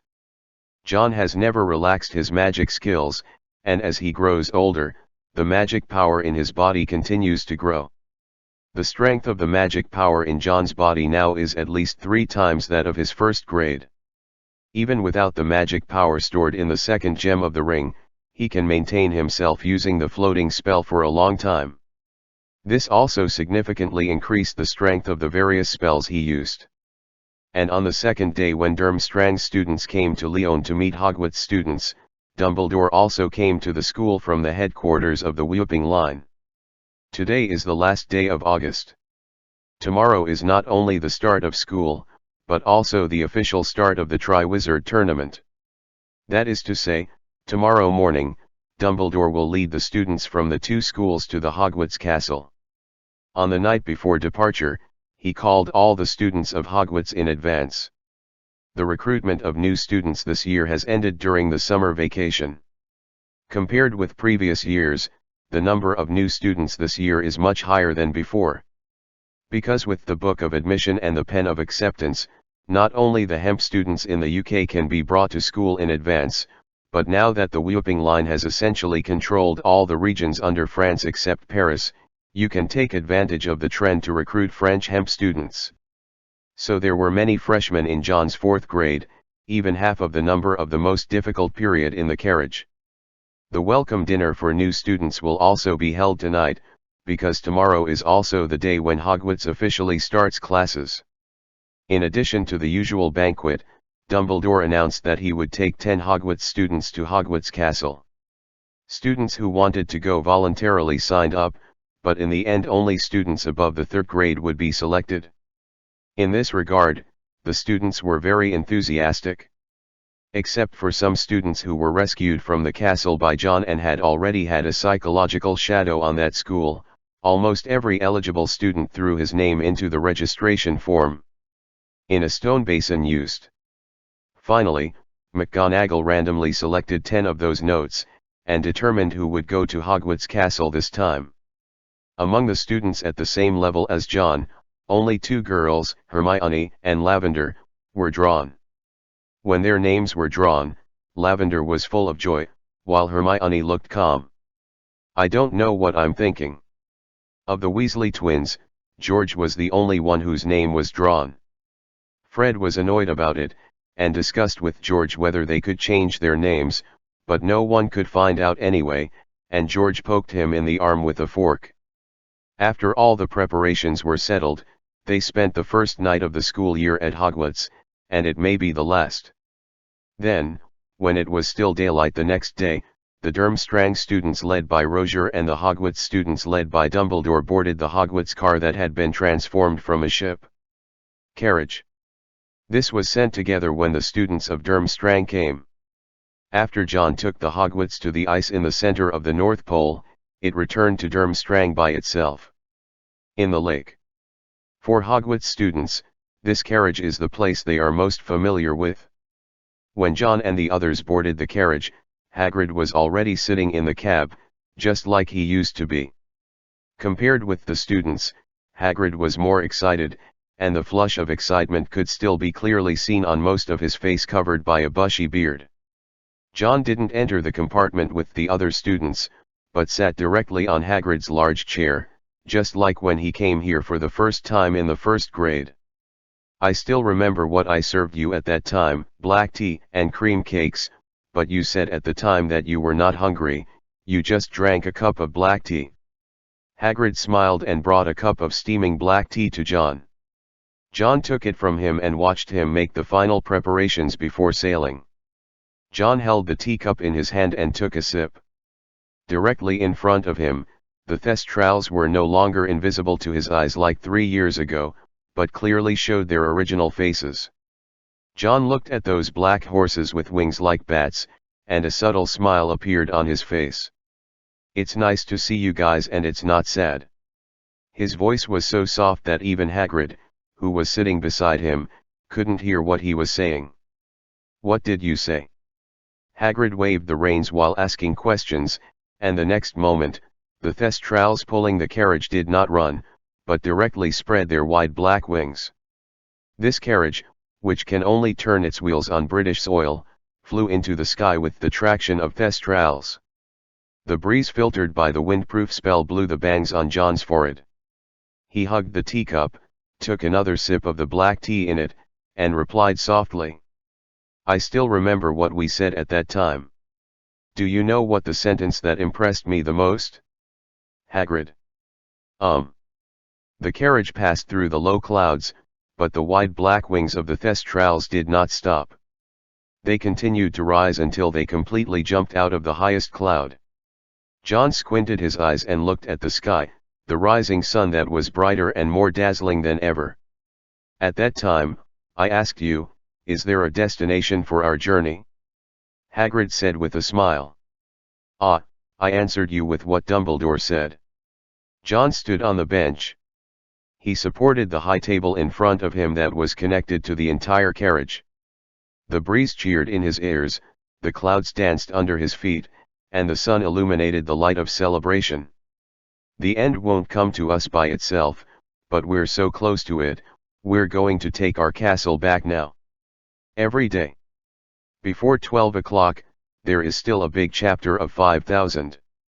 Chapter 328-326. The Master doesn't have to expect robbers to welcome him home. Scotland, Hogwarts Castle. Whether they are students from the Pure Blood Academy or the Half-Blood Academy, they got up early this morning, happily discussing about the Triwizard Tournament. Everyone knew that today was the official start of the competition, and in the morning, when they had just started the first day of the new semester, many newspaper reporters from all over Europe had already arrived at the castle. Hogwarts Castle provided them with a specially prepared residence. The Triwizard Tournament did not take place in a day or two. The three events together would take at least one school year, so it must be dedicated to these reporters who followed up the whole process. They ensure their basic necessities of life. At 10 o'clock, the students of Beau's Batons arrived at the castle. In the morning, Snape specially suspended all the students' classes, and stood in front of the castle to welcome them. The one who came with Beau's Batons students was not their headmaster, who had just been in office for a year, but Voldemort himself, who hadn't shown himself since the selection of the warriors. From the 1st grade to the 7th grade, except for Draco who stood beside Snape as a hero of Hogwarts Castle, all the other students lined up on the grass in an orderly manner according to their bloodlines, welcoming the students from Booth, Barton's guests and their principal. Beau's Batons warrior Emile followed Voldemort, only half a body behind him, and walked towards Hogwarts Castle with him. Snape followed with Draco, also following behind his master. Has Dumbledore brought someone here? Voldemort, who was walking in front, asked very casually, and he couldn't see the angry and groggy look of him when he saw the bodies of the Lestrange couple 4 months ago. Snape said softly. They haven't arrived yet, Master, but it should be soon. Voldemort nodded and didn't make another sound, but when he stepped on the top step of the castle and could enter the gate in the next step, he looked back at those who were still queuing up on the lawn students. Now that I've arrived, who are you waiting for? He said loudly, his voice reaching the ears of every student. It's a pleasant morning. What you need is cake and black tea, children. Go back to the auditorium. Well, there are no guests worth waiting for.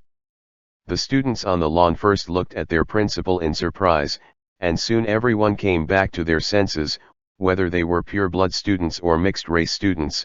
There was a round of cheers. Obviously, no one wants to stand in one place for a whole morning. Now that this great gentleman has spoken, they can be liberated naturally. Every one of the students showed joy on their faces. They walked into the castle surrounded by the pure-blooded guests who came from Beau's Batons and their principal from the bottom of their hearts. Among them, only Snape looked back at the deserted lawn, and then he didn't speak, but walked behind all the students, and finally closed the gates of the two castles. Near noon, Thestrals pulled the carriage to the sky above Hogwarts Castle. John and Hagrid sat side by side in the driving seat, repenetrated the clouds and began to fall from a high altitude. He looked at the castle standing between the mountains and the Black Lake, and couldn't help squinting his eyes. He remembers the last time he came here and when he left, and now he's back again.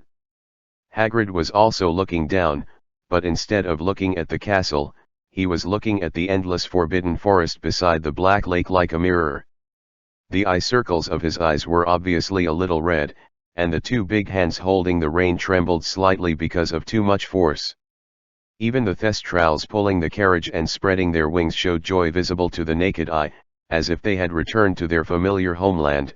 Each of them swooped down impatiently, and flew towards the ancient city with the carriage. Castle. No need for guidance, no one in this world can understand this school better than these people sitting in the carriage. Even those who are in the castle today. The Thestrals spread their huge black wings, and they skimmed the edge of the forbidden forest at low altitude, gliding along the surface of the black lake. The hooves of the lowest flying Thestrals even touched the calm lake water, leaving behind ripples. Finally, the group of black Pegasus gathered their wings and landed on the lawn by the lake in front of the castle. Their horseshoes stepped on the soft ground, and the wheels of the Hogwarts carriage landed on the ground again.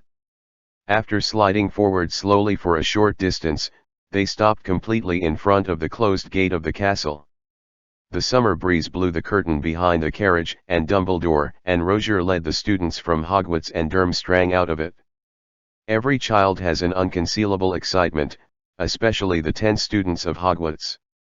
They have always been named Hogwarts, but 9 of them are coming to this place for the first time. A 1,000-year-old castle. Even Hermione had a bright light in her eyes. She came back, no longer as a slave, but as a free person, a wizard with a wand, a student of a magic school, back again. But the lawn was empty and there was no one in sight, which still made the originally fiery hearts of these excited students cool down a lot. Insanely rude. Roger's face was cold. She felt that even though she had never thought highly of the Dark Lord, she had overestimated his strength. George looked up at the dark castle, when a cloud just happened to cover them. I've always been imagining what kind of place Hogwarts Castle is. He stood beside John, his face no longer had the usual funny smile and frivolity, only calm. My mom and dad told me it was the greatest place in the world when I was little. Bill told me it was the birthplace of the best memories in every wizard's life, and Charlie would tell us in front of us almost every time he came home. Reminiscing about how great the Quidditch game was at this school, but I just find it lifeless. John also looked at the castle. Although he stayed here for a long time the last time, Mudblood slave life did not allow him to have the extra energy to observe and appreciate this 1,000-year-old castle. And now, when he could completely see the castle, for some reason, the dead shadow of the prison on Azkaban Island appeared in his mind. Dumbledore was standing not far in front of George. He heard George's comment, and a nostalgic smile appeared on his face. Everyone has a different image of it, but maybe it's not the castle that's changed, it's the times we live in. Like me, I've always thought these were a great place to store wool socks. The Hogwarts students glanced at each other. They all knew that Dumbledore had started to say something that sounded confused again. At this moment, an old woman on crutches limped along the edge of the black lake and came to them. She wears a wide-brimmed pointed hat on her head, and she has a stooped figure, but she needs to rely on crutches to walk steadily, but she does not appear to be slow at all. Do you know how troublesome these lawns are usually to maintain? Those little mudbloods are already clumsy. Let your people lead these beasts with me. It's disgusting, these ominous Thestrals. It's annoying to see. The old witch stared at the students of Hogwarts and Durmstrang with disgust in her cloudy eyes. She cursed at the Thestrals, but was she actually cursing the Thestrals or John and the others? Only she knows about these students. Hurry up. Take these beasts and follow me. I'll take you to find a place for them to use as a nest. It's best not to let me see them here, or I'll turn you into a dung beetle and let you push the dung ball. The witch screamed past Dumbledore and the others, shouting to Hagrid, who was holding the reins of the Thestrals. Hagrid glanced at Dumbledore. Dumbledore nodded slightly to him, and then he led the Thestrals with a dissatisfied expression and left the lawn following the cursing witch. "What are we going to do now?" Diane looked at Roger, then at Dumbledore. After hearing her question, Dumbledore turned his attention to John. "What do you think we should do now, John?" When his question was asked, the eyes of all the students present were on John. John raised his head and looked at the towering castle, then he led the way to the steps. "This shouldn't be a problem at all, Professor." When he came to the door that had been away for more than a year, he stretched out his hand, pushed the door hard, and said in a soft voice, "Everyone knows exactly who is the master here, and there are thousands of reasons in this world, but none of them say that the master needs a gang of robbers to welcome him back home." Squeak. The heavy wooden door made a sound full of time and years, and the wide foyer and clean corridor were displayed in front of everyone. Candles lit up one by one on the walls on both sides, like soldiers ready to go for inspection by the chief. John's shoes stained with lawn mud were on the clean floor tiles that could reflect figures, and his strong and powerful steps echoed throughout the empty corridor. Behind him, the students of Hogwarts and Durmstrang looked at his back, and the humiliation and frustration they felt were swept away at this moment, replaced by a surge of excitement. Yes, there is no reason why this world has never had a master come home, and robbers need to go out to welcome them. When they came back the strip, they didn't think about gaining any so-called respect. Instead, reclaim your own home. Veritientien, the author of I Invented at Hogwarts. After Rick joined Hogwarts, the pressure came to Azkaban. When Voldemort escaped, he was knocked down by a super electromagnetic gun from Harry Potter. Rick, this is much better than a wand. Chapter 329-327. Auditorium. Today's lunch is very rich. Even with Draco's critical eye, he has to admit that such a standard can already be called a banquet. Bose Baton students were specially arranged at a long table not far from the high platform, and Draco and Amir, who were selected as warriors, sat on either side of Voldemort to show that they were selected of glory. In addition to this, there are reporters from all over Europe who have arrived at the castle with the students returning to school in recent days. They were also arranged on a long table. Even when they were eating, these people were all carrying cameras and quills. The flashes were lit up from time to time, as if the Triwizard tournament hadn't even started yet, and there was already something worth reporting. The news happened the same. Draco knew what they would write in their press release tomorrow, and it was nothing more than about the cold reception of Dumbledore and his party today. The young master of the Malfoy family is looking forward to this. After the afternoon of the long talk with Emile and his son, his fear of the game has subsided a lot, but the impression John left on him that night was really too deep. It was almost like a nightmare, and he woke up several times because he dreamed that the sharp fang did not penetrate Aunt Bella's throat in the end, but pierced his own throat. Now that he can watch that boy named John make a fool of himself, just thinking about it can give Draco great psychological comfort. Even if the occasion permits, he wants to sneak out to see what kind of expression will be on the faces of the wanted students after they arrive at Hogwarts Castle and find that no one greets them or entertains them. Angry, humiliated expression. In fact, no matter Draco, at the long table full of reporters, not many people were in the mood to use their knives and forks when looking at the sumptuous lunch in front of them. The schools that need to participate in the competition have not yet arrived, lunch has already started, and there is no house elf arranged outside the castle to greet them. Anyone can see that this is Voldemort's warning to Dumbledore. After the blood oath is made, it is of course impossible for the Triwizard tournament to be cancelled, but the host of this match is Hogwarts Castle. Regardless of whether Voldemort has the right to occupy this castle, he is now in substantial control. It must be he who owns the castle. It is equivalent to that this is his real home field, as long as it does not involve disrupting the progress of the game, and he wants to cause trouble for Dumbledore and the others, then he can easily do it.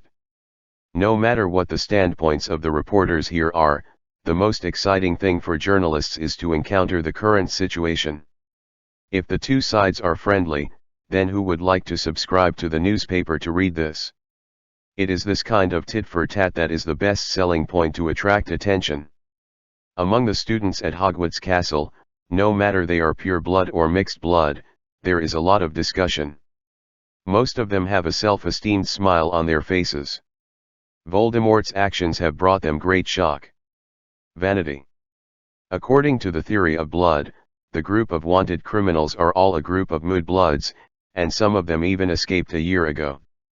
The students who have been receiving this kind of hierarchical concept education since the beginning of school have a sense of superiority that they should have from the beginning to the end. It's just that John's performance that night before was like a heavy hammer, which made their superiority. The sensation produced countless cracks like spider webs. What Voldemort did just now was like putting a patch on their already cracked sense of superiority, while continuing to maintain the arrogance of their bloodline.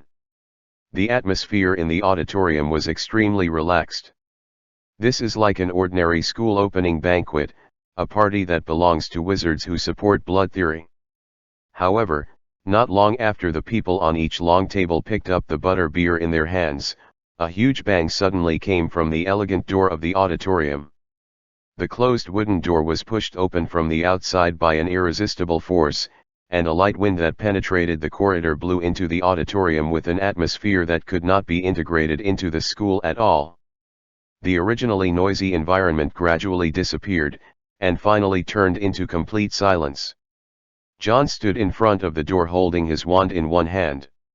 He didn't have any expression on his face, just calmly staring straight ahead, and that direction was exactly where everyone in the auditorium dared not go. Where to look directly? Standing beside him was the smiling Dumbledore. Compared with John, he looked in a good mood, but this kind of joy was definitely not for this unique entertainment. Behind the two of them stood more than 20 Hogwarts carriages and Durmstrang students. There was no humiliation and anger that Draco imagined on their faces, not even the slightest bit of frustration. The breeze blowing into the auditorium from the corridor blew up the hem of their robes carefully selected by Lily, the dark blue sweater with V-cut edge, the white shirt collar, and the fact that each of them was carefully checked by McGonagall before departure. With their old red and black ties, this group of wanted criminals looked more at ease than anyone sitting here. Hermione raised her head slightly, revealing her delicate collarbone and fair neck. Her long chestnut hair was blown by the breeze. She looked at everything in the auditorium with a gesture and eyes that she had never had before. The film reflects the dome of the sky. Few of the students in the auditorium recognized her. It's not that Hermione didn't leave much impression on them, but the difference between Hermione and the little girl in rags who was hung in front of the hall is simply too different now. Don't. George is also looking at the ceiling of the auditorium against the blue sky. No matter what here is, it is different from what Arthur Molly told him, but this has never changed. I told you once, Tom, that you were the best student I ever taught, but maybe I should have taken that back. Dumbledore looked at the man sitting in the middle of the long table on the high platform. Since you signed the blood oath, since you want to continue the competition smoothly, and since you have chosen Hogwarts Castle as the venue for the competition, what about the sincerity and etiquette you should show as the initiator of this competition? His calm voice echoed in the auditorium. No one knows what kind of expression Voldemort is changing now, because no one dares to meet his eyes. But John could see clearly, because Voldemort had been watching him when he entered the door. Hearing Dumbledore's words, this man, who had almost become the nightmare of the entire European witches and wizards, did not show the slightest anger or disgust. There was a smile on that sharp-edged, young, and handsome face. A smile that seemed to be mocking, but was actually very subtle. Dumbledore, maybe it's too early for you to take back the sentence, why don't we wait and see? His voice was very soft, but everyone in the auditorium heard the words, and when speaking, his eyes did not shift to Dumbledore, but always locked on John. When he finished speaking, He patted his palms lightly. The next moment, a long table appeared horizontally in front of John and the others. The table was less than 5 meters away from the door of the auditorium, and formed a right angle with the long table where Hogwarts Castle, Beauxbatons students and reporters were, and where Voldemort and the professors of Hogwarts Castle were. The long table was facing each other. The words he just said sounded like he was giving in to the fact that Dumbledore and his party were not welcomed, but in fact, most people heard some special meanings from them. But no matter what he was expressing, it didn't prevent John and the others from sitting at that long table. When everyone sat in the chairs, the same sumptuous lunch appeared on the table as on the other tables. Obviously, Voldemort would no longer intentionally show differences in dining standards here. The atmosphere in the auditorium obviously changed after John and the others entered. The originally cheerful chatter was gone. Even if there were still students talking, they were just chatting in low voices, making the whole auditorium a bit dull and depressing. All their previous fantasies were shattered, and John and the others' appearance seemed to have pierced their why with the cold reality. There is no so-called embarrassment, and there is no embarrassment at all, because these people have never regarded them as the real masters of this castle. While the mixed-race students who glanced at the Hogwarts carriage and Durmstrang students from time to time whispered to each other, a 6th-grade mixed-race student looked in the direction of the auditorium door in a daze. "What's wrong, Cedric?" Beside him, a girl asked in a low voice of concern. The boy named Cedric came back to his senses at this time, and he shook his head as if nothing had happened. "Nothing, I just thought of some things at home." This little incident was not discovered by other people. Even if they were discovered, no one would care about such a student who can only be regarded as a second-class citizen in Hogwarts Castle. This dreary lunch came to an end soon. This time is not the time to officially announce the competition. Although the representatives from the 4 magic schools have arrived at the scene, the other 3 wizards appointed by the International Federation of Wizards are still there. It won't arrive until the afternoon. So after the lunch was over, Voldemort didn't have any more long speeches or deliberately sarcastic words to vent, but just left the auditorium. John and the others didn't stay here for long, or Voldemort didn't leave them here after all, but sent someone to receive them. "Ah, Severus, it's been a long time since we met." Dumbledore said, words of nostalgia in his mouth, but neither his tone nor his eyes looked like the slightest nostalgia, but as plain as stagnant water in a well. Snape didn't seem to care about his attitude. His empty eyes seemed to be always so indifferent except in front of his master. "It seems that there is no need for us to meet, Dumbledore. There is no room for you in the castle, and you probably won't live here, so now I will take you to the place where your carriage should be parked." After he finished speaking, he took the initiative to lead the way. It seems that the vice principal of Hogwarts Castle, Voldemort's most trusted subordinate, really didn't have much thought of chatting with Dumbledore. He didn't say a word on the road, just leading the way in silence. John has always been somewhat curious about Snape's position in this world. In the normal world line, he should be a pathetic double agent, following Dumbledore's orders to lurk among the Death Eaters, and eventually even paid his own life for it. But that was when Lily was killed by Voldemort in order to protect Harry Potter. The current situation seems to be that Lily failed to protect Harry, and therefore did not die at the hands of the Dark Lord, which gave Snape no reason to betray the Death Eaters. After all, he had been attracted by Voldemort's thoughts since he was a student. He not only hooked up with those purebloods in his college, but also with those who were a few years older than him. He had already graduated from Hogwarts and became a Death Eater. Lucius of the Apostle had an epistolary connection. However, according to the specific process that John knew, Snape should have had a premonition that his master might not fulfill his promise and let Lily go when Voldemort went to find the Potters. So that night, he also went to Dumbledore in a humble way, begging him to save Lily's life. For this reason, he was despised by Dumbledore because he didn't care about the lives of James and Harry. If the historical change happened on the night when Voldemort went to find Harry Potter, then Snape should have also gone to Dumbledore on that night. So, did he make a deal with Dumbledore? If a deal was made, then why did Dumbledore then ask Slughorn to go undercover next to Voldemort? If the deal hadn't been reached, how could Voldemort not have known about it, not only forgave Snape, but also valued him so much? John felt that there was something tricky about it, but judging from the current situation, he couldn't see any problems. It is even more impossible to ask Dumbledore directly. John has no way to explain how he knew that Snape had approached him that night. What kind of person? But even if you want to ask insincerely, it is not now. Snape led a group of them out of the castle, walked along the Black Lake towards the direction of the Forbidden Forest, and finally stopped in a secluded area that was already regarded as the outskirts of the Forbidden Forest. The Hogwarts carriage was here, and Hagrid was sitting in the driver's seat, staring at the dense woods in a daze. Your activity area is limited to this. Without permission, you can't enter the castle without permission, and you can't enter the Forbidden Forest without permission. In preparation for the next game, the entire Forbidden Forest has been blocked. Even if you want to go in, you can't do anything, but I still just to remind you, if the rules are broken, then we have the right to enforce our rules against those who break the rules. Snape said the last sentence in a cold voice. 4000, try again tomorrow. Chapter 330-328. Graves.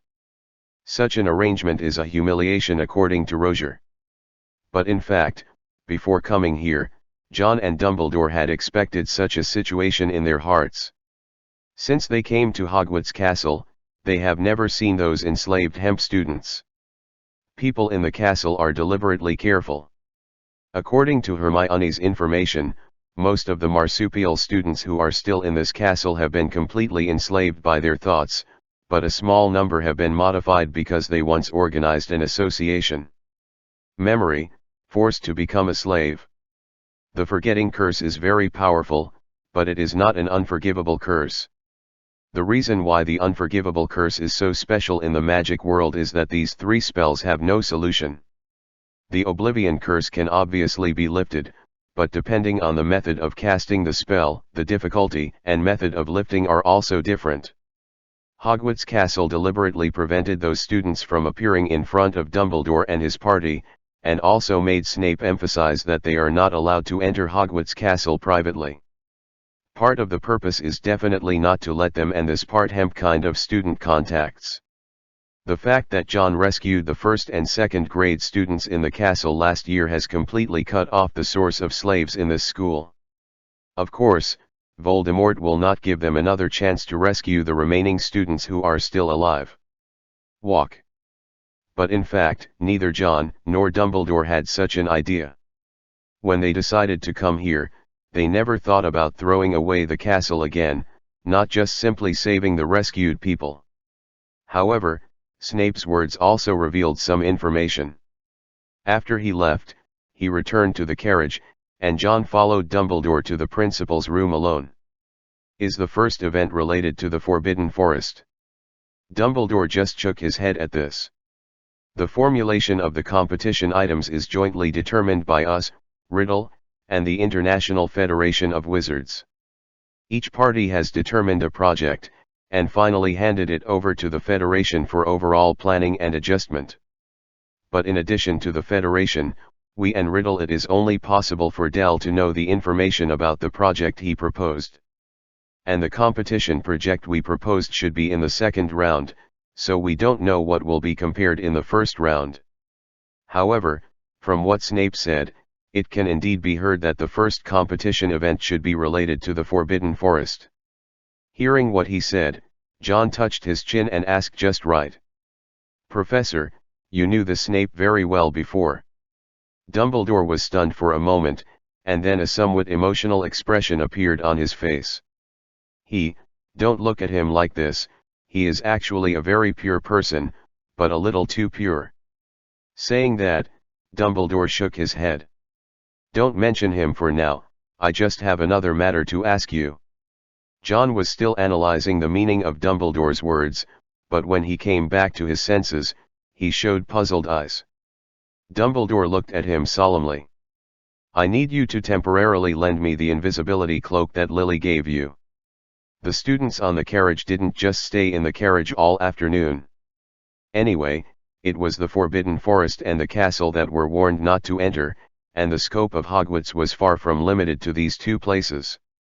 After Dumbledore explained a few precautions in the car, some students got out of the car and wandered along the Black Lake. I heard from Bill that every year when the school started, Hogwarts freshmen had to take a small boat to cross this lake and then enter the castle. At that time, Hagrid was the person in charge of welcoming the new students. George squatted by the lake, watching the quiet mirror-like lake flicking the water, chatting to Lee Jordan beside him. There is also a huge squid in the lake, but Charlie said it is very friendly to the students. Once when their team was practicing Quidditch, a quaffle accidentally fell into the lake. There was no hope that it would be recovered. I found it, but it was brought back from the bottom of the lake with the help of that big squid. Lee looked at the lake, as if he wanted to find the legendary friendly squid from inside, but even though his eyes were sore, he didn't find anything. Speaking of Hagrid, I just saw him heading in the direction of the Forbidden Forest. His movements were very careful, as if deliberately avoiding people. George shrugged. Hagrid has a different feeling for this forest that we don't have. I heard from my father that he has been a gamekeeper here for more than 40 years. The Forbidden Forest is his home. Now that he is back, he must have more feelings than we do. Be deep. Will he sneak in? That's not surprising, I heard he has many magical animal friends in it. I saw Hagrid talking to himself before the fire, as if he was apologizing to a man named Fang. Maybe it's not a human being. He likes to name every animal he can recognize. Ah, let me guess, that sounds like the name of a dog. They were chatting by the lake when a wizard came to them at some point. The expressions on George and Lee's faces suddenly became alert. They knew very well that this was in England, and it was also the base camp of the Dark Lord. Any stranger would have a high possibility of being hostile to them. "Hi sir, what can I do?" Lee didn't hide his alertness, he asked politely and distantly. The middle-aged wizard was wearing a grey top hat and a long trench coat with an open collar. The black hair exposed under the hat was meticulously groomed. He had a gentle smile on his face. "What kind of malicious person?" "Hello, my name is Matthew Graves, a member of the International Federation of Wizards. Are you a student of Principal Dumbledore?" His English accent is very special, it is a version that neither Lee nor George have heard. George looked into his eyes and nodded, but he didn't lower his vigilance. "What's your business? Can you take me to your principal? We are friends who have known each other for a long time."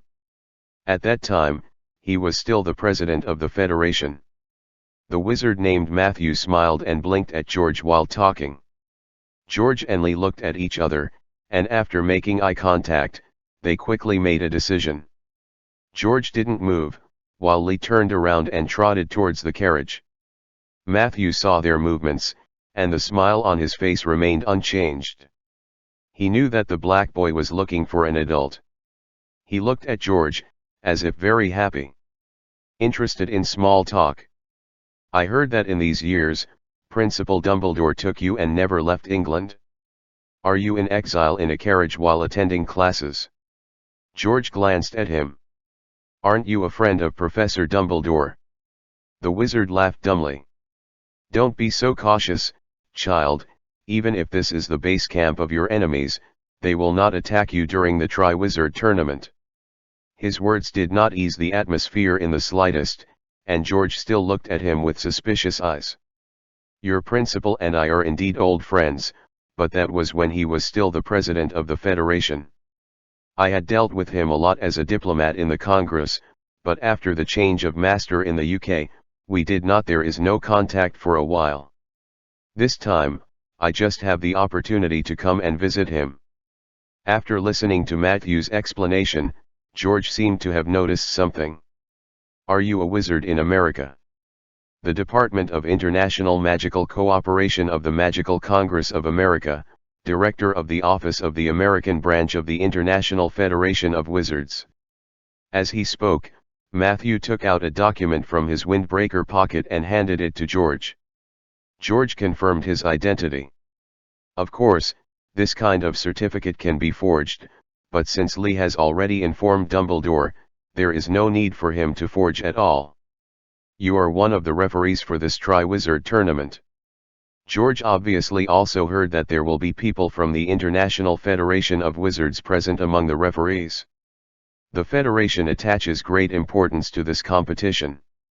We all hope that the conflict can be resolved peacefully, so they sent 3 people over, and the other 2 have already gone to the castle. I came here specially to meet old friends. Matthew didn't seem to mind George's wariness of him just now, and his attitude was still peaceful. George looked at this middle-aged wizard who seemed easy to get along with, and asked tentatively, "So you'll be leaning towards us more when refereeing?" Matthew laughed. "I will only make the most impartial evaluation." At this time, Lee had already trotted all the way and jumped out of the carriage, and he waved to George from a long distance away. "Professor Dumbledore asked me to invite this gentleman to the carriage as a guest." Matthew said goodbye to George, and then followed Lee into the carriage. Although Dumbledore didn't get out of the car to greet him in person, he also took the initiative to wait in front of the office to show his respect for this old friend. As soon as they met, they hugged each other. "I haven't seen you for many years, Albus." "Ha, Matthew, you're still wearing this perfume. I can't help but sneeze every time I smell it." Dumbledore rubbed his nose, and led the diplomat of the Magical Congress of America into his office. "I actually expected that you might be the person representing the Americas, but I didn't expect that they actually sent you here." The steaming teapot automatically poured tea into the teacup in front of Matthew. Matthew didn't hide his gaze from looking behind Dumbledore. On the wall covered with portraits of previous principals, he shrugged and said, "That means my fairness is well known, doesn't it?" Dumbledore smiled. "That's right, the Federation is very clear about what we need. Since we want to avoid war, we must maintain the most basic fairness." "Who are the other 2 referees?" "Old friends of yours too. The Asian wizard is Abdul Rahman, the Arabian magic diplomat who keeps saying he will give you an emerald, and the African wizard is Imran Kamil, the vice principal of the Vagador School of Witchcraft and Wizardry, the old witch who said she wanted to exchange students with Hogwarts but was rejected by you." Dumbledore crossed his hands in front of him, and the smile on his face didn't change with the 2 names.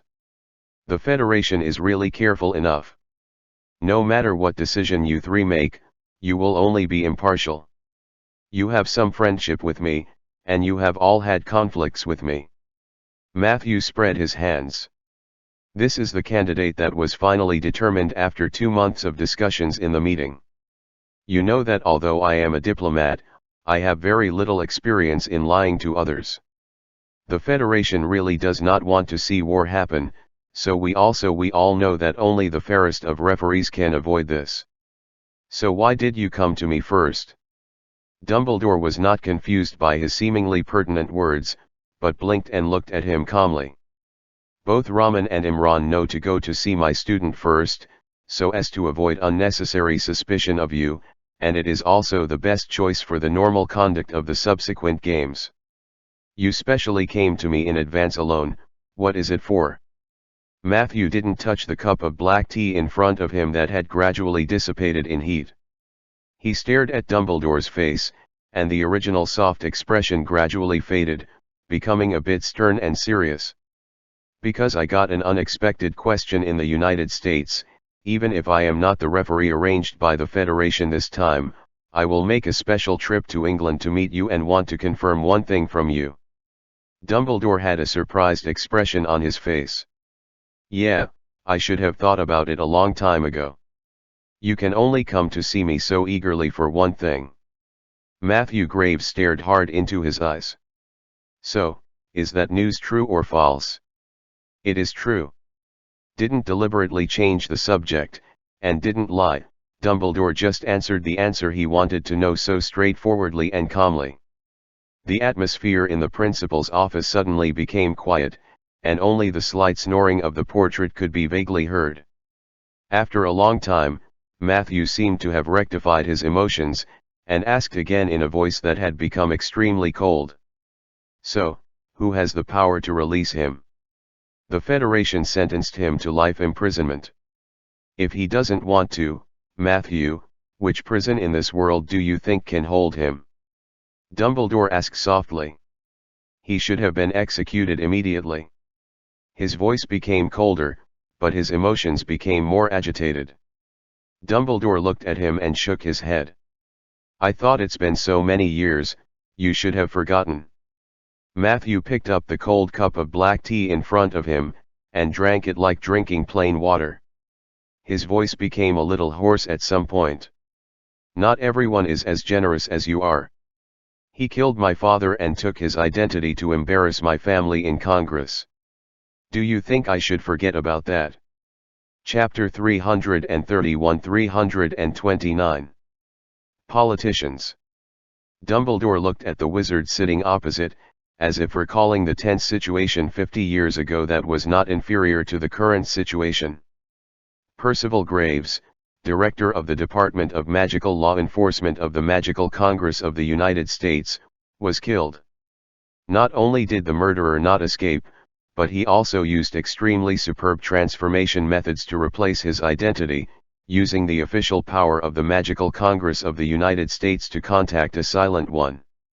Although this incident was exposed by another proud student of Dumbledore in the end, and his plan was blocked in the United States, the negative impact on the Magic Congress could not be eliminated anyway, and it even almost completely destroyed the secrecy law, making the magic the world is exposed in front of the citizens of New York. And the most affected is the Graves family. Not only did Percival, who was the deputy of Congress, die, but it also completely ruined the reputation of the Graves family in the American wizarding world. Matthew, who was only 7 years old at the time, lost his father and was finally raised by his mother alone. Grow up. Fortunately, Matthew's mother educated him very well. Even though he lost his father's previous political qualifications in Congress, he still relied on his own excellence and hard work to sit on the second-in-command position of the International Magic Cooperation Department. It is almost certain that, as long as any director of the department retires in a few years, he will be the #1 successor. But he never forgot the grudge between the Graves family and that murderer. Gellert Grindelwald. Matthew never forgot the name. He has always wanted to avenge his father with his own hands, but let alone the issue of strength. After the world-renowned duel ended in Dumbledore's victory, Grindelwald was sentenced by the International Federation of Wizards to be imprisoned in Nuremberg. Germany was imprisoned for life. Such a judgment is recognized by the Magic Congress. As a member of American Wizards, Matthew also lost the opportunity to legally find Grindelwald to seek revenge. However, he is also sensible, and knows exactly what level he is. Even if Grindelwald is not imprisoned in the end, he can't get and go directly to die in the name of revenge. So Matthew can only agree with Congress. As long as Grindelwald is willing to abide by the judgment and stay in Nuremberg all the time, it will be revenge. But now the Witch Party has resumed its activities in Northern Europe. In the past year, he even changed his surname perfunctorily, and became the headmaster of Durmstrang without even changing his name. Congress and Matthew are certainly not blind. Grindelwald's behavior has touched the bottom line of their treatment of this matter. Matthew stared closely at Dumbledore. He came to Hogwarts Castle this time, not only representing the International Federation of Wizards as a referee, but also representing the Magical Congress of America, to understand the position of the old man in front of him. I have always respected you, Albus. Matthew said seriously, not only did you defeat him and avenge me and my family, but what I trust most is your character. Now, I just want an answer. Are you fully cooperating with him now? When this question was finally asked, Matthew's voice calmed down instead, like a pool of stagnant water, but only a small stone is needed to make it make huge waves. Under his gaze, Dumbledore shook his head. Since you believe in my character, you should know that I value feelings, but I will not act on them. He is indeed a member of Wu Pingxian now, but our cooperation is only limited to the deal on how to defeat Riddle. I support what he did, and I don't have the time and energy to figure out what he is going to do after he walks out of that prison. Now I just need to get what we need, otherwise we will come to Huo. I'm not alone in Hogwarts Castle. His voice was flat, and his blue eyes never deviated from Matthew's gaze when he spoke. Matthew's originally tense body finally relaxed. Grindelwald has served as the principal of Durmstrang with a high profile for more than a year. The reason why the Magic Congress has not acted for such a long time is to find out Dumbledore's position. In the eyes of some insiders, they clearly understand the relationship between the two old people. The Congress has been arguing for half a year, whether or not they want to bring Dumbledore into the next countermeasure against Grindelwald. Even though Dumbledore and the Order of the Phoenix have fallen to the point of being expelled from England, no one in the Magic Congress dares to underestimate him. Therefore, they finally decided to take the opportunity of this Triwizard tournament to get in touch with Matthew, who had a good relationship with him, to find out what kind of relationship Dumbledore and Grindelwald are now. Now Dumbledore can be regarded as temporarily relieved by those in Congress. As long as the two of them are not completely united, the subsequent actions of the Congress will be much more convenient, and there will be fewer unnecessary considerations. Dumbledore crossed his hands, his eyes did not deviate from Matthew's face. I gave the answer you want to know, so now, can you answer what I want to know? Matthew's expression was serious, and he said very solemnly. Until the result is completely clear, Congress will definitely not provide any help to the British side. We have no intention of interfering in the dispute between you and him, and even more people in Congress are biased towards you. But because of Grindelwald's problem, our current focus it has to be on him first. Before the result is completely clear, Dumbledore repeated Matthew's first sentence, and chuckled. There was no shame on Matthew's face. If you fail in the end and he succeeds in becoming the master of Europe, then of course we have to re-evaluate the relationship between Congress and him. If his ambition cannot be restrained, or if he wants to repeat the mistakes of Grindelwald, then we will follow your path. Dumbledore stared at him. You have so many wizards of mumps. There may not even be more than 3 pure-blood families in America in name. Even Ilvermorny was founded by wizards and muggles together. Congress's attitude towards pure-bloodism, are you just watching? He laughed, that smile was still gentle, making people feel no sarcasm. This reminds me of the long-standing saying that the real brains of Congress died after the great debate on nation or race in the 18th century. The American magic community has existed for a very short time.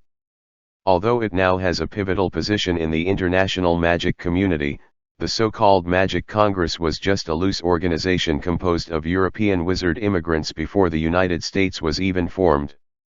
In 1775, when the Muggle War of Independence officially broke out, as a group of wizards who immigrated to this land, they would also face a choice.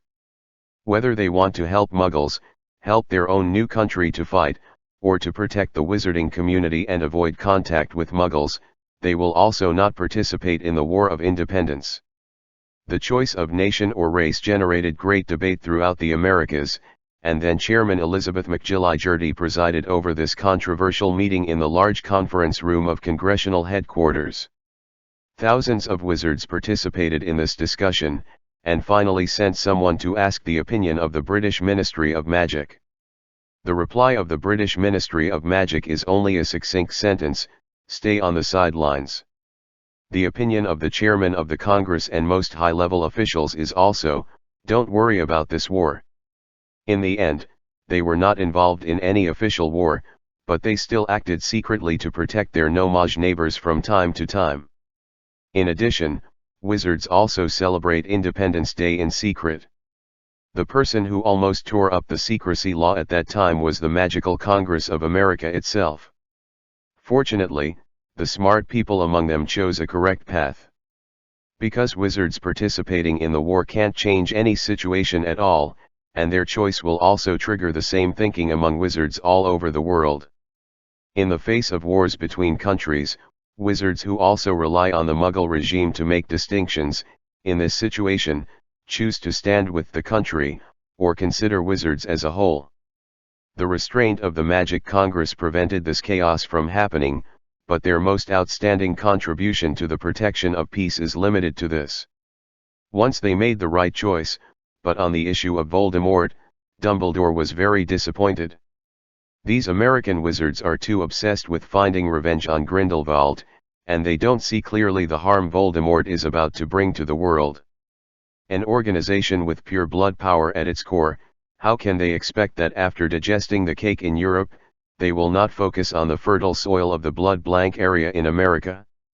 Facing Dumbledore's words, Matthew didn't waver on his face, and he said very seriously, "We have never ignored any threat, Albus, but no matter what, there should be a priority. Grindelwald's problem must be resolved first." Dumbledore looked at him and shook his head slightly. He hadn't thought of persuading him, so he wasn't disappointed. "Okay, it's time to end the reminiscences. If you really think about the fairness of the next game, then I suggest you go to the castle to meet my former student." After asking everything that should be asked, and knowing everything that needs to be known, Matthew has no plans to stay any longer. He got up from the chair, and before leaving the office, he gave Dumbledore a last word of blessing. "I hope your warrior can perform well in this game. I have heard about his recent deeds in the United States." Dumbledore didn't get up to see him off, but just sat on the chair and watched his back leave. After Matthew closed the door of the principal's room, the portraits on the wall behind Dumbledore, who were still pretending to be sleeping, suddenly became agitated.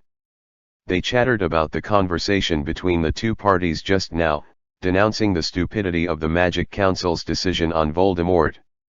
Only Dilese, who used to be the therapist of St. Mungo's, frowned and asked in the frame, "Are they really going to be impartial in our war against the Dark Lord?" Phineas sneered. "Remind you, Dilese, the words of politicians, especially the words of so-called diplomats, you can completely treat their mouths as that only farts." Dilese just stared at him, dissatisfied with this old obscenity. "But he's still Albus' friend, isn't he?" "Friend?" Phineas yelled strangely. Troll diplomacy is probably the only way to talk about friends in front of politics. The attitude of the Magic Council does not depend on what Matthew says now. Dumbledore did not participate in the quarrel between them, but said softly, "He is now blinded by the hatred that Grindelwald brought to him. I don't care about and don't want to care about Congress's attitude towards the war between us and Riddle. But one thing he said is right, that is, they will not interfere in our affairs until the situation is completely clear." Dumbledore was silent for a moment when he said this, and then he opened his mouth in such a thoughtful way. "Phineas, help me find Professor Rozier. I have some questions and I want to talk to her first. Hermione is cleaning up those messy things in her bedroom. There are less than 30 students who came to Hogwarts Castle, including Durmstrang's students, so their accommodation environment is more comfortable, and there is still a lot of room for each person to have a separate room. But in the dormitory where Hermione was at this time, she was not the only one alone. I have said many times, Lady Grey, that I have no interest in the so-called Ravenclaw diadem." Whether it was the 6th time or the 7th time, Hermione couldn't remember, but after finding herself from this ghost, she had repeated the same words no less than 5 times. Miss Grey is still the same as when she was brought by Nick to meet John for the first time. Obviously, she has been in contact with Hermione for a long time. Miss Granger, you are eager to gain knowledge and possess extraordinary wisdom. If my mother is still alive, you must be her favorite type of student. She may not give me the crown, but she will definitely give it to someone like you. Hermione has heard such rhetoric countless times, and her answer still hasn't changed a bit. So? Just because you approved me instead of your mother, I'm going to help you find that crown? There is no such reason, ma'am. Law's inheritance is not interested. Ms. Grey stared closely into Hermione's eyes, as if she wanted to see through the girl completely. I know, you want to help that boy, don't you? Hermione's hands froze, but she still spoke without raising her head. I want to help, not to help you do things that may cause him trouble at this time. Chapter 332-330. The Failed Hagrid. The official start of the Triwizard Tournament was announced, just after the end of dinner that day. This was a sumptuous banquet. All 7 judges were present, and almost every newspaper office in various magic societies in Europe had reporters. At the same time, it was announced that in order to ensure the smooth progress of the game, Lucius led the Aurors to settle in Hogwarts Castle, guarding the main passages in the castle and the entrances and exits of the secret passages that have been proven. This kind of action of strictly guarding against death, as long as you are not blind, you can see who you are guarding against. Even at the dinner party, John and the others did not see the students in the castle. Their life trajectories were completely classified underground. Until Dumbledore and his party left, Voldemort would not allow them to have any intersection at any level. At the dinner, John also saw the 3 wizards from the International Federation of Magic. Regarding Matthew, George and Lee had already told him about the man's situation in the afternoon, while the other 2 wizards, one with a white turban on his head, a bushy beard, and a slender figure, were obviously a Middle Eastern. The last one is a black-skinned witch. She has a plump figure, with big wavy black hair, and looks no longer young, wearing a purple robe full of weird patterns. After listening to the introduction, everyone present knows that she is another magic school from Africa. Vice-Chancellor. They looked very friendly. At the beginning of the dinner, when Voldemort introduced them to everyone, the 3 referees from the Federation smiled at the students of Hogwarts Castle and John. At the end of the dinner, when the rules of the next game were officially announced, Matthew was the general representative of the referee. The first competition event will start in a week. During this time, we need to focus on arranging the environment of the venue. In addition, tomorrow the warriors from the 4 schools will gather in the auditorium on time at 10 a.m. The wand needs to be tested uniformly. Finally, I would like to emphasize the rules of the upcoming Triwizard Tournament. First, except for the magic wand, each warrior is not allowed to carry other magic props. When the event officially starts, we will have a special person to search. Once a violation is found, it will be directly sentenced to the bottom 1 of the ongoing project. Second, players are allowed to attack each other in the event, but it is forbidden to use the unforgivable curse and any spells that may cause death. If such a phenomenon is discovered, the side to which the warrior belongs will be directly judged as a loser. Note that the referee here is a loser, not a single event, but the loser of the entire Triwizard Tournament. Third, during the competition period, the school and camp of the warriors shall not provide additional help in any way. If it happens, the penalty results shall refer to Article 2. Fourth, these rules are very complete, covering almost all possible ways of cheating, and they were obviously approved by Voldemort and Dumbledore when they were determined. After preaching all the rules, John and the others finally came to the end of their first day at Hogwarts Castle. When everyone was leaving, the 8 Aurors who had been guarding the door of the auditorium were always watching Dumbledore and his party, monitoring them so that no one would sneak into other places in the castle after they left the auditorium. These people are like the hens my mother used to raise in the chicken coop. George made a face at one of the Aurors, and then whispered to John beside him, "Take this castle as your own. They have come to protect their nests, but in fact they will be slaughtered sooner or later. Don't say such things here.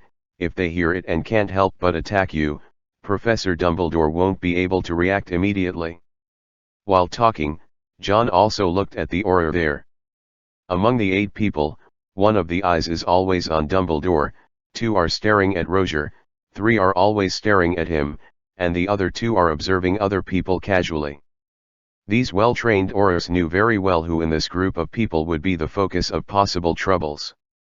Dumbledore is indeed the strongest, but it is basically impossible for him to go into battle by himself. Once this happens, it is tantamount to a life and death fight with Voldemort. Let someone watch him just in case it is regarded as the respect given to the supreme leader. And Roger is a member of Grindelwald. Although the 2 parties belong to the same camp as Wu Pingxian, they belong to 2 different factions. If Grindelwald wants her to make small moves in the castle, even Dumbledore may not know it, so 2 people were specially sent to watch her. John, who was stared at by 3 people at the same time, was naturally the focus of attention. First of all, he bears the name of the warrior of the Triwizard Tournament. On the premise that Voldemort himself wants to continue the order of the game, he can't do anything to John. The blood oath he made with Dumbledore. And John does not lack the ability to make troubles. Among the Death Eaters, he dared to say that his strength must be stronger than Bella and Rodolph's, and he could count it with a slap. So he is the most troublesome one, and the one who needs the aura's attention the most. But John wasn't in the mood to do anything at all, at least not right now. Although he is now in Hogwarts Castle, his heart is always concerned about the animagus potion buried in Lyon. Before leaving, he specifically asked Neville to help keep an eye on the weather in Lyon. If there were any signs of thunderstorms, he would immediately seek help from Lupin, who was staying at school, and come to Hogwarts Castle to pass the news over. The most rainy time in Lyon in a year is only 2 or 3 months. If there is no good news during this period, then there is no hope for this year. After leaving Hogwarts Castle under surveillance, the other students returned to the carriage, and John came to the driving seat in front of the carriage with a lunchbox in his hand. He didn't see Hagrid during the meal, and he heard Dumbledore say that he was taking care of the Thestrals.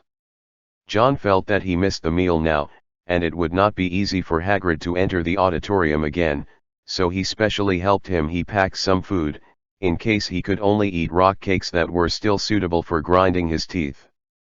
However, when John came to the car with his things, he didn't see Hagrid.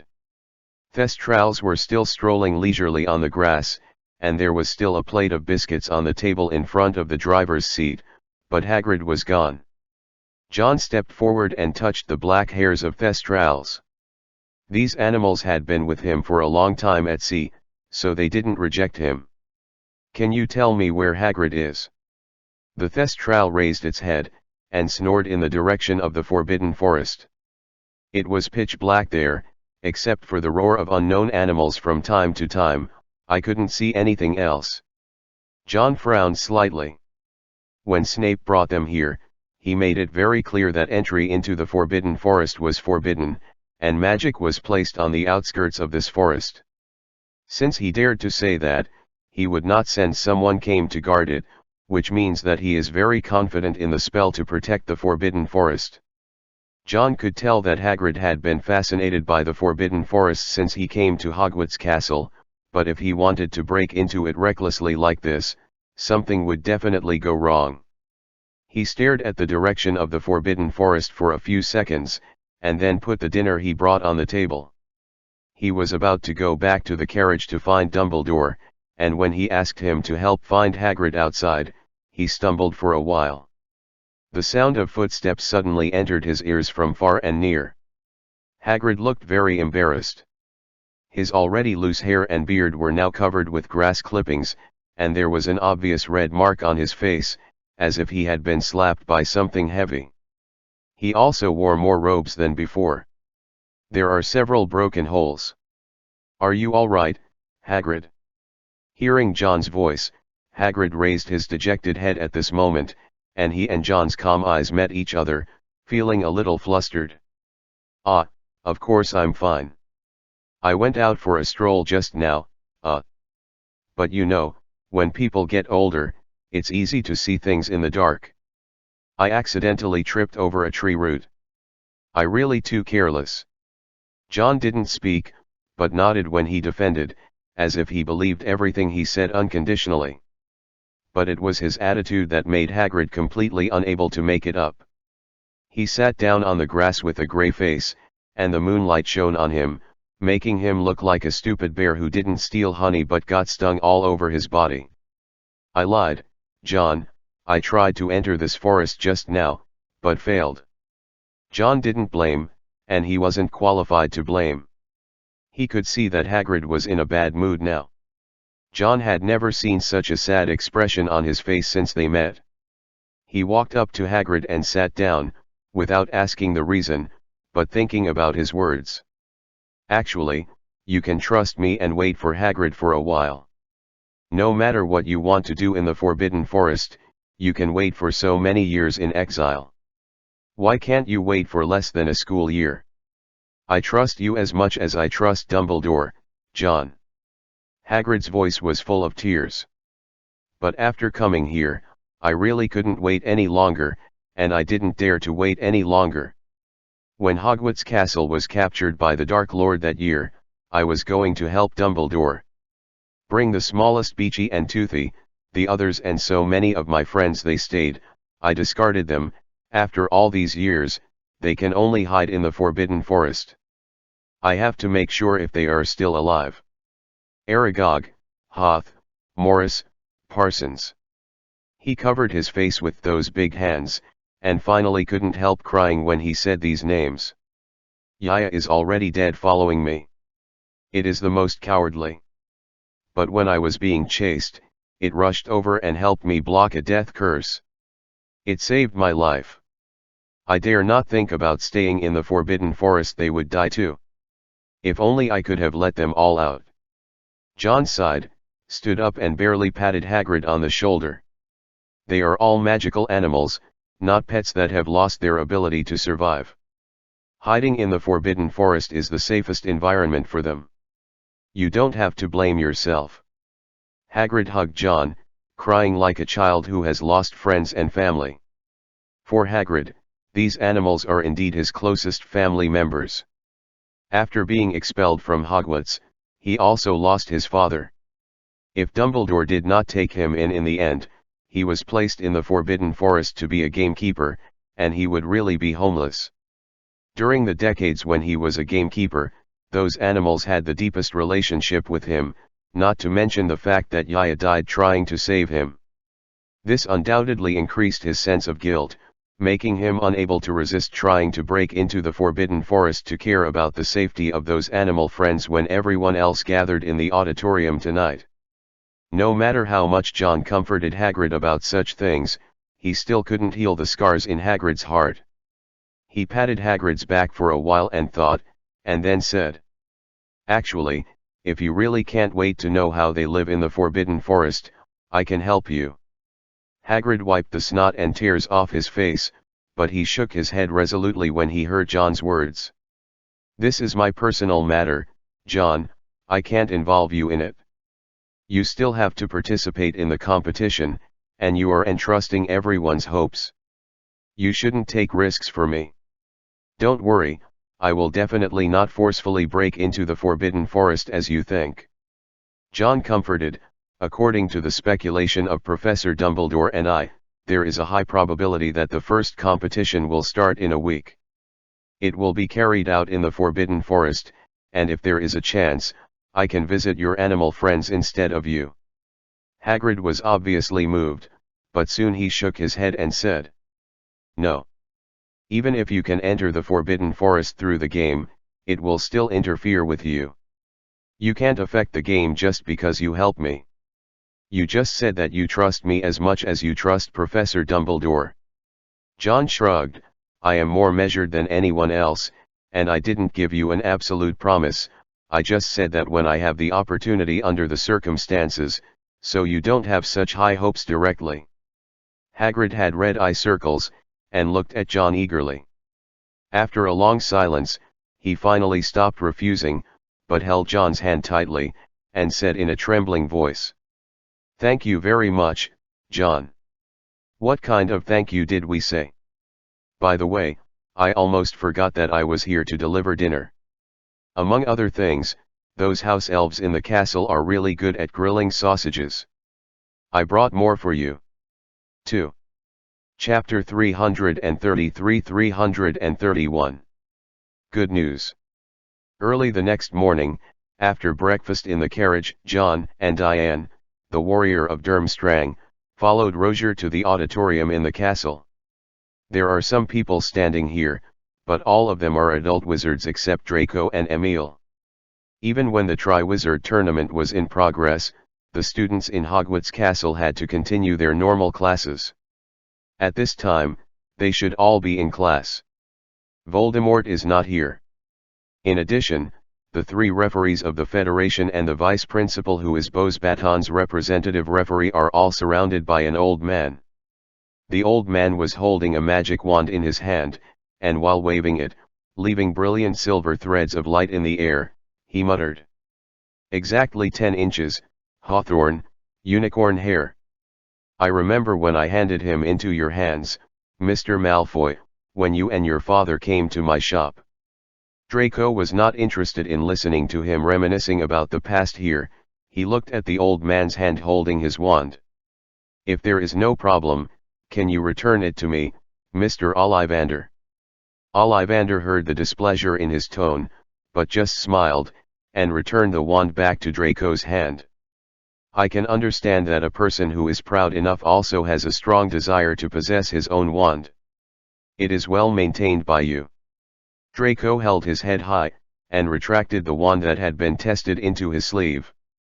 At this time, several referees and Ollivander focused their attention on John and Diane who had just arrived in the auditorium. It's up to you, why can't you come earlier? The vice principal of Beauxbaton said sharply. Roger glanced at him expressionlessly, as if showing even disgust towards this kind of person was insulting her. If I remember correctly, the time Mr. Graves fixed last night should be 10 o'clock, and it is exactly 10 o'clock now. Sorry, Mr. Ollivander arrived early, I let these 2 warriors start first. You came at the right time, and no one was delayed. Professor Roger, who of these 2 will come first? Matthew could only step forward to smooth things over. The referees of the Federation not only had to ensure the fairness of the game, but also adjusted the relationship between the 2 parties in the process. After he set his eyes on John and Diane, the 2 just looked at each other, and John pouted at Diane in the direction of Ollivander. Then the Durmstrang girl pulled out her wand, took a step forward, and handed the wand to Ollivander. Willow wood with dragon's heartstrings, 9 inches, this craft should be the work of Grigovish in the 1980s. Ollivander looked at Diane, and Diane nodded to indicate that his judgment was not wrong. Although there are conflicting ideas, I have to admit that Grigovish is also an excellent wand-making master. He praised, and then waved the willow wand. The birds are flocking. The next moment, a group of birds flapped their wings and flew out from the head of the wand. They circled around the auditorium, and then flew into the faint sunlight through the open window. Completely fine. Putting Diane's wand back in her hand, Ollivander finally looked at John. There seemed to be expectation in his eyes, and while he looked down at the old wand that John had pulled out from his sleeve, he reached out and took it. Mr. Green, I have heard of your name for a long time, and I have been thinking about what kind of work should be able to match your soul. He said such a passage with a smile, and gently stroked the weather-beaten stick with his left hand. Well, it's obviously been through a long time, 14 inches, that's a really rare length. Even in my career, I can count wands of this size in one hand, the chestnut body, phoenix tail feathers. Suddenly, he froze. The smooth sound like a stream of water came to an abrupt end, and Ollivander stared blankly at the magic wand in his hand, as if he had discovered something extraordinary. The people around who were waiting for his final judgment on John's wand all noticed the change in the expression on his face. Emil was very dissatisfied. He felt that John seemed to show his specialness everywhere no matter what he did. Even an ordinary wand test could make people focus on him. So what's wrong? What's wrong with this wand? Did Dumbledore cast a cheating spell on it? He looked at Ollivander, hoping to hear an affirmative answer from him. However, Ollivander didn't look at him, as if he didn't hear what he said. This old man from a pure-blood family who had made wands all his life squinted his cloudy eyes and looked at John with a complicated expression. Is this my work? John didn't deny it. His previous owner said it was a wand he bought from Diagon Alley, England. I remember, 1920, a summer evening, it was a bit vague whether it was a Monday or a Tuesday. He came to my shop, and I wanted to recommend something suitable for him, but he refused, he casually browsed among the shelves, and finally he chose this one. Ollivander's voice was very soft, it didn't seem like he was remembering, but more like a kind of regret and helplessness. I told him that this wand is too long. When I first designed it, it was for some special guests. He didn't care about my suggestion, and just threw a few gold galleons on the table. Said that he likes this wand very much, with such a length, if it is convenient, it can be inserted into the eye socket of the enemy, and pierced into their sticky brain. John's face was weird. He didn't even know that Grindelwald had said such a thing when he bought the wand from Ollivander. No wonder he always felt that the tip of this wand was more severely worn than other places. So, it was really directly used as a murder weapon and stabbed into someone's brain? After listening to Ollivander's story, Bose Baton's vice principal sneered and said in a strange way, "I'm afraid the person who bought this wand was not a troll." Just as he finished speaking, an inexplicable coldness pierced him. Suddenly, he raised his head and met Rozier's ice-cold eyes. He shuddered and subconsciously took a step back. At this time, when Ollivander had returned the chestnut wand to John, he didn't mention Grindelwald's name, but glanced at Matthew out of the corner of his eye when he was not attracting attention. "Keep it safe, it is already part of one of the legends, I hope you can bring it to another new story." John took the wand, didn't say anything, just nodded. Even if the detection of the wand is just a formality, generally no wizard will do anything with his wand. After the end, John and the others didn't stay in the auditorium, and the Auror who was guarding the door didn't want them to stay here any longer, and watched them leave the castle. After returning to the carriage, John walked straight back to his dormitory. He did not forget what he promised Dumbledore yesterday, took out the suitcase, and then fumbled for something as cold and smooth as water. Cloak. Just when he was about to take the invisibility cloak and leave, he suddenly thought of something again, hesitated for a moment, then returned to the suitcase, and found an old blank parchment from the bottom. After finding these two things, John didn't stay any longer, walked out of the dormitory, and walked straight along the corridor towards Dumbledore's principal's office. When he entered the door, Dumbledore was writing a letter, and Fawkes was standing by his hand, combing his bright red feathers boredly. Hearing the movement of John entering the door, it raised its head, and then tilted it again. Greeted acquaintances. Seeing John come in, Dumbledore put down the quill in his hand and looked at what he brought. "Thanks for sending it, John. Professor Potter should be thanked. If she hadn't lent me this thing, I wouldn't have been able to get it for you." John put the invisibility cloak on Dumbledore's desk, and then handed the parchment to Dumbledore with a solemn expression. "I think this thing may also be helpful to the professor." Dumbledore obviously noticed the parchment under the invisibility cloak when John first entered the door.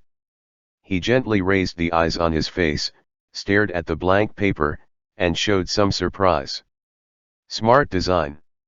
John was not surprised that he could find the difference in this parchment, and reminded him.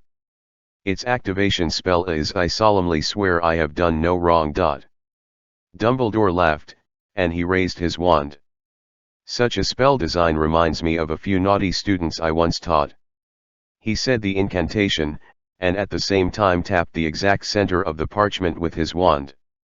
In an instant, an ink dot appeared when the wand touched the blank space, and then black lines spread in all directions, and soon a line of text appeared on it. Salute to you, the greatest headmaster in the history of Hogwarts. Prongs, Padfoot, Moonface, Wormtail. The text on the parchment quickly began to change, and the ink-colored lines were rearranged and combined. I hope that when you opened it, it was not confiscated from a good student. Oh yes, we are good students too. Prongs.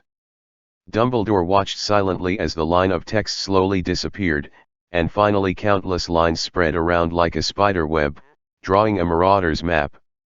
He didn't speak, and his eyes didn't focus on the map. His expression seemed to be frozen by a petrification spell. After a long time, just when John was about to wake up Dumbledore, the old man slowly stretched out his hand and touched the code names above the map. His whispering voice seemed to be able to penetrate the gap between life and death, and the brave and enthusiastic young wizard who wore glasses and had grown from a naughty child to a fearless warrior stood beside him with a smile. I was never a great principal, but you have always been a good student. John didn't say anything more. He silently looked at the headmaster, who had never shown such a decadent and sad look, not to disturb his thoughts at this moment. Didn't make him wait long. Dumbledore had already collected his mood again.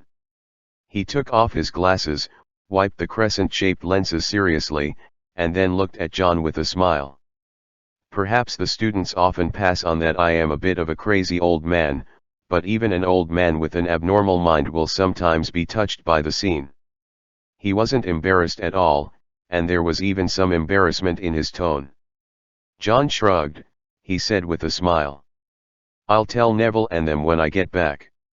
Not only is Professor Dumbledore sometimes crazy, but he's also an old man who likes to cry." "Ha, then I'd be a little embarrassed." Dumbledore muttered, put his glasses back on, and then looked at the activated Marauder's map. All the locations of Hogwarts are marked on the map, and the name of every person in this school is also displayed on it, moving with the movement of the name himself. John also glanced at the map at the same time. Well, Voldemort's name doesn't appear throughout the school. Amazing tracking spell. Dumbledore said in admiration, "This is the crystallization of their common wisdom, and this parchment itself also contains unique magic power." He looked up at John. "May I know, how did you get it?" John didn't hide it. He just said that he deliberately found this Marauder's map as finding it by accident, and figured out a way to open the map himself. After listening to John's narration, Dumbledore nodded very seriously. "It's critical, John, thanks for taking it out and lending it to me." Even now, John has not asked Dumbledore what he was planning to do by asking him to borrow the invisibility cloak, but based on his feeling, he could think that the Marauder's map should be of great help to him in the next thing to do, so he did not hesitate, took it out. This was originally made by the Predator 4, and John would not keep it private no matter what. After John told him that he knew the spell to remove the magic on the map, Dumbledore put away the Marauder's map and the invisibility cloak, and he looked at John. "If you want to know, I can tell you what I need these two things for." But John waved his hand. "You'd better wait until there is good news at the end, and then tell me the good news. I only have so much energy in my mind, and I should put all my energy on the game from now on." Dumbledore laughed heartily. "Then I hope we can get more good news in the end, good news worthy of gratification for the living and good news for the dead to sleep in peace." Chapter 334-332. The First Project. 5 days passed quickly. During this period, John stayed in the carriage all the time. Even if he got out of the carriage, he would only wander around the area of the Black Lake, so that the Aurors, who were always guarding the entrance of the castle and staring at him as soon as they spotted him, relaxed a little. Some hearts are on alert. During this period, the news from Leon that John was looking forward to came to nothing, which made him feel a little disappointed. However, in his plan, the animagus was not used as an important means after the game, so although he was disappointed, it didn't put him under much psychological pressure. and when there were less than 2 days before the start of the first event, that afternoon, the entire sky of Hogwarts Castle was covered by the black shadows of more than a dozen huge monsters. Thestrals relaxing on the lawn flicked their tails restlessly. In the Forbidden Forest, countless flocks of birds soared into the sky and flew into the distance with a crash. Many students on the carriage were startled by the movement outside. They got out of the carriage, looked up and saw the dozen or so dragons flying in the sky. Fire dragon, a XXXXX level magical animal, is considered the most powerful force among many magical animals. This kind of creature is not common, and it is even on the verge of extinction. In addition to the human occupation of nature, which compresses their living space, the main reason is that each dragon itself is a huge treasure house. Dumbledore and Nicholas have jointly developed 12 uses of dragon blood. Dragon skin is an excellent armor used to isolate magic and protect the human body. Dragon eyes are a necessary magic material for some alchemy items. Even the nerves and heartstrings of a dragon can be used to make the core of a wand. Because of this, wizards have no way to leave the various precious materials attached to the fire dragon, and face the reality that dragons are about to become extinct, so the Fire Dragon Sanctuary and the profession of dragon trainer came into being. The International Federation of Wizards has set up an organization specifically for this purpose to ensure the continuation of the fire dragons so that they can continue to contribute to the development of wizards. Among them, the European Fire Dragon Reserve is set up in Romania. While traveling in France some time ago, John heard from several of Ron's older brothers that the fire dragons in the Romanian reserve seemed to have been bought a lot.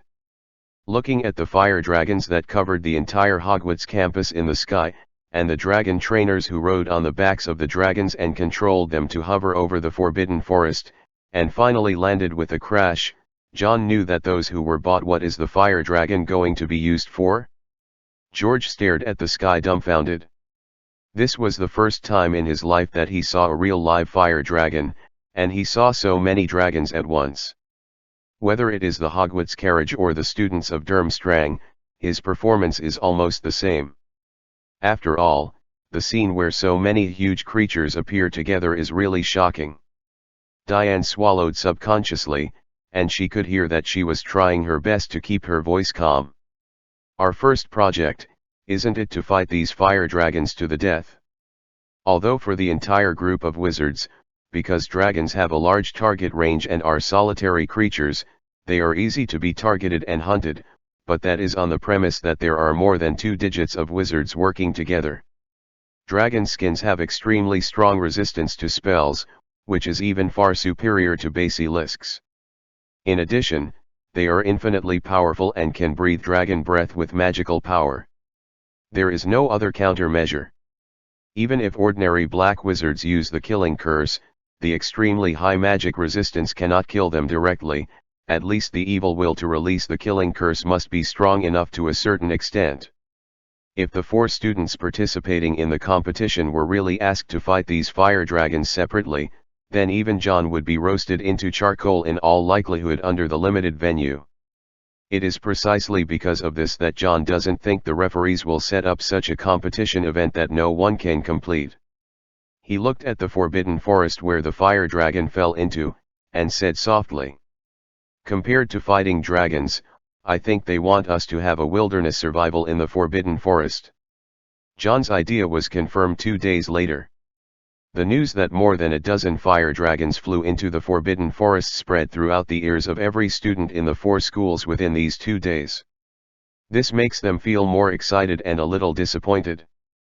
Because if the venue of the game is stipulated in the Forbidden Forest, then they will definitely not be able to watch the whole process as spectators. On Monday of the second week of September, all 4 warriors of the Tri-Wizard tournament were gathered at the entrance next to the Forbidden Forest. Except for the 4 of John and the others, there were no other students watching, but full of adult wizards.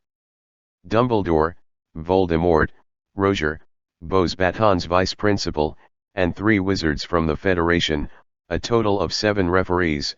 3 of them are sturdy dragon trainers with a bronzed skin that has been exposed to the wind and sun all year round, reporters from various European countries, and a dozen or so security guards led by Lucius. The atmosphere at the scene was a bit dignified. Compared with the Triwizard Tournament hundreds of years ago, it lacked a lot of the friendly atmosphere of exchanges between schools, but it was full of chills. The warriors were gathered together, and their group photos were taken by photographers from different countries, and Matthew, who was the general representative of the referee, and the leader of the dragon trainers, finally confirmed some hints about the fire dragon in a low voice. Everyone else did not speak, making the air seem to freeze for a while. Finally, with less than half an hour left before the start of the game, Matthew asked the reporters to disperse and summoned John and the others to the middle. His expression is serious, and his voice is raised. Even in this open grass, everyone present can clearly hear it.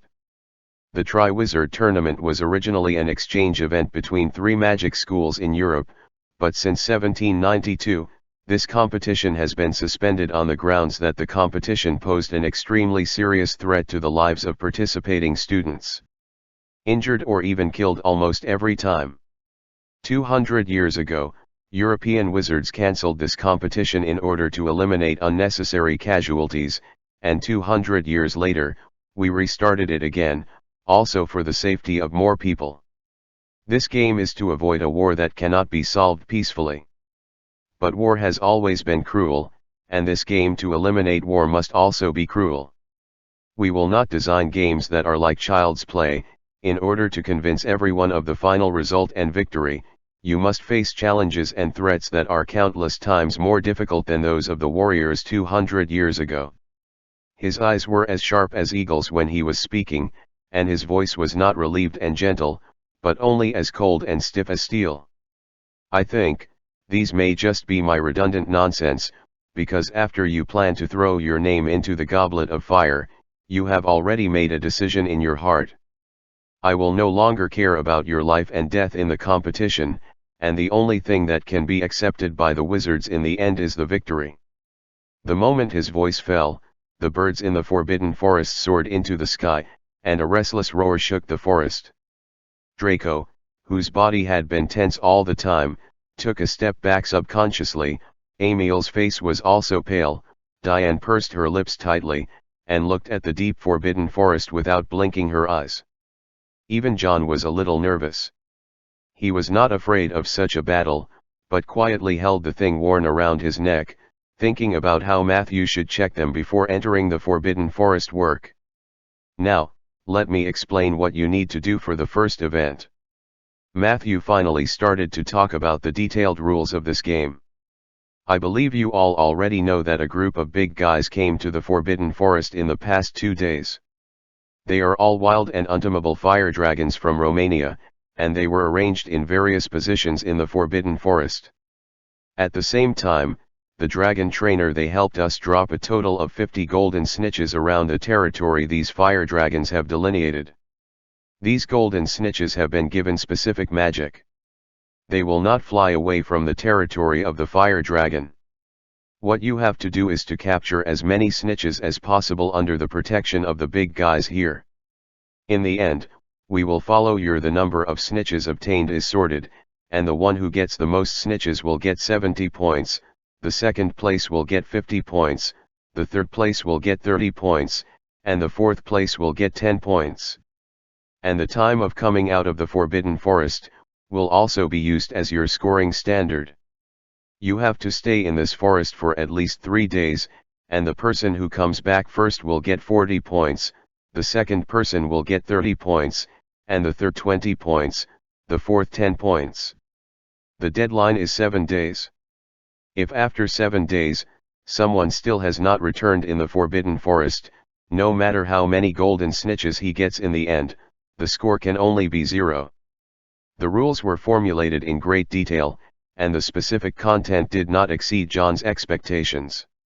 Staying in the Forbidden Forest for at least 3 days basically allowed them to survive in the wilderness. Moreover, it is not difficult to see from the rules that the designer of this project still focuses on allowing the participating warriors to catch as many golden snitches as possible, but the control of points in time also makes speed a bonus point. The important indicator, regarding the trade-off between time and quantity, depends on how the warriors make their own choices after entering the Forbidden Forest. After all the rules were clarified, John and the others officially began to prepare for entering the Forbidden Forest. A table was placed in front of each of them. Matthew flicked his magic wand lightly, and the robes on their bodies fluttered, as if blown by a strong wind, and then some fragments that were placed in the clothes were all blown away. Fell on the table. Matthew took the other two referees from the Federation and began to check from Emil one by one. Is this a memory ball? The African witch picked up a small ball on the table and asked in broken English. Emil replied blankly. This is just an ordinary souvenir, given to me by my grandmother. We don't intend to inquire about its function, what we want to know is does it contain magic power? Don't know, but I don't think so. The Arab diplomat obviously doubted what Emil said. He picked up the ball and tapped it lightly with his magic wand, and then the whole ball lit up with a light blue light. He looked at Emil meaningfully. It seems that you don't know much about it, Mr. Lestrange. Do you need us to keep it for you, or do you appoint a custodian? Amir didn't show much embarrassment on his face. He looked at Lucius, who was standing once. Lucius coughed lightly, then took a step forward, and took the ball from the Arab diplomat. Let's put this thing with me temporarily. After the game is over, I will hand it over to him. The three referees looked at each other, and none of them had any negative opinions. Then they walked up to Diane and picked up a bracelet from the table. The bracelet seemed to be made of metal, with a silver coat of arms on top. It didn't have any distinctive features on the surface. This is the family crest of the Rozier family. Apart from a symbol of status and honor, it does not have any magic attached. It was not Diane who spoke, but Vader Rozier standing beside Dumbledore. Matthew nodded in agreement, but still picked up the bracelet and did a test. After confirming that she was not lying, he returned it to Diane. Then there was Draco, who had nothing to carry except a wand, which saved the judges a lot of trouble. Finally it was John's turn. There is a strange pendant on his table, a badly worn wooden signboard and a ring inlaid with 3 blue diamond-shaped gemstones hanging from a red rope. These are. Matthew picked up the pendant in front of John. The wooden sign is a gift from a friend of mine, and the ring is left by my family. John said calmly. They're all ordinary things. Matthew glanced at the wooden sign first, and then lost interest. This thing is difficult to fake, and there is really no magic feature on it, so he directly focused on the ring. There are quite a few alchemy items in the wizarding world of this kind of thing. Just by observing with the naked eye, he couldn't see anything weird. Instead, he directly raised his wand and tapped it lightly on the ring. Nothing happened, as if the ring was just a Muggle product. Finally, Matthew returned the pendant to John, and after taking it back calmly, John quietly breathed a sigh of relief. This ring is as indistinguishable as a stone on the side of the road to those who are not up to the will, just like what Slughorn said when he handed it to John at the beginning, maybe except John, the entire wizarding world no one can use it anymore. Chapter 335-333 Forbidden Forest. When the time came, except for John, the other three subconsciously clenched their fists. Before entering the Forbidden Forest, Matthew emphasized the last rule to them. Don't forget what I emphasized before. You can attack each other, but you are not allowed to kill each other during the game. After the game is over, we will use the flashback pre-curse check on each of your wands. Once found if you violate the rules, the results will be cancelled. And if you feel life-threatening during the game, you can release red sparks to the sky, and we will have special personnel to rescue you from the Forbidden Forest, but at the same time, it also represents that the score is 0. When he said this, he obviously glanced in the direction of John. Obviously, among the people present, John was the most likely to violate this rule. Not only him, but Emil and Draco are also watching John secretly. Only when this rule exists, they will not be so frightened when they compete. After all, John was covered in blood that night. Everyone is so impressed. Just after Matthew finished preaching all the rules, he suddenly spoke concisely and plainly. Now, the game begins. In front of John and the others, facing the direction of the forbidden forest, there was an obvious light silver line on the grass, and as long as they walked into this line, it meant that the first competition event was about to start. But at this time, neither Emil nor Draco moved. They were looking at John, obviously not daring to go in first, and put their backs in front of John. John certainly saw what they were thinking. He shrugged, and said casually with his wand in his hand, "Hey, since you are all giving way, let me go in first." After finishing speaking, he didn't stay any longer, and just took a step forward, crossing the silver-white line. He didn't seem to worry about being attacked by someone behind him, so he swaggered into the forbidden forest without looking back, until he passed through a dense bush and was completely in everyone's sight disappear. At this moment, Emil and Draco breathed a sigh of relief. They turned their heads and looked at Diane together, and found that she was also staring at them vigilantly, as if as long as they did something to John directly, if there is any sign, it will immediately counterattack. Draco glanced at her proudly, didn't say anything, but turned his head and nodded to his father, and then walked into the silver line second. Emil followed behind him. The two had obviously negotiated some things before, and now they are walking together after entering the forbidden forest. Watching the two of them also walk into the forbidden forest, Diane, who looked alert, finally stepped into the forbidden forest. So far, the four warriors have entered the arena, and they will stay there for at least 3 days until they decide the end of the game. Watching everyone walk into the forbidden forest, the expression on Voldemort's face remained unchanged.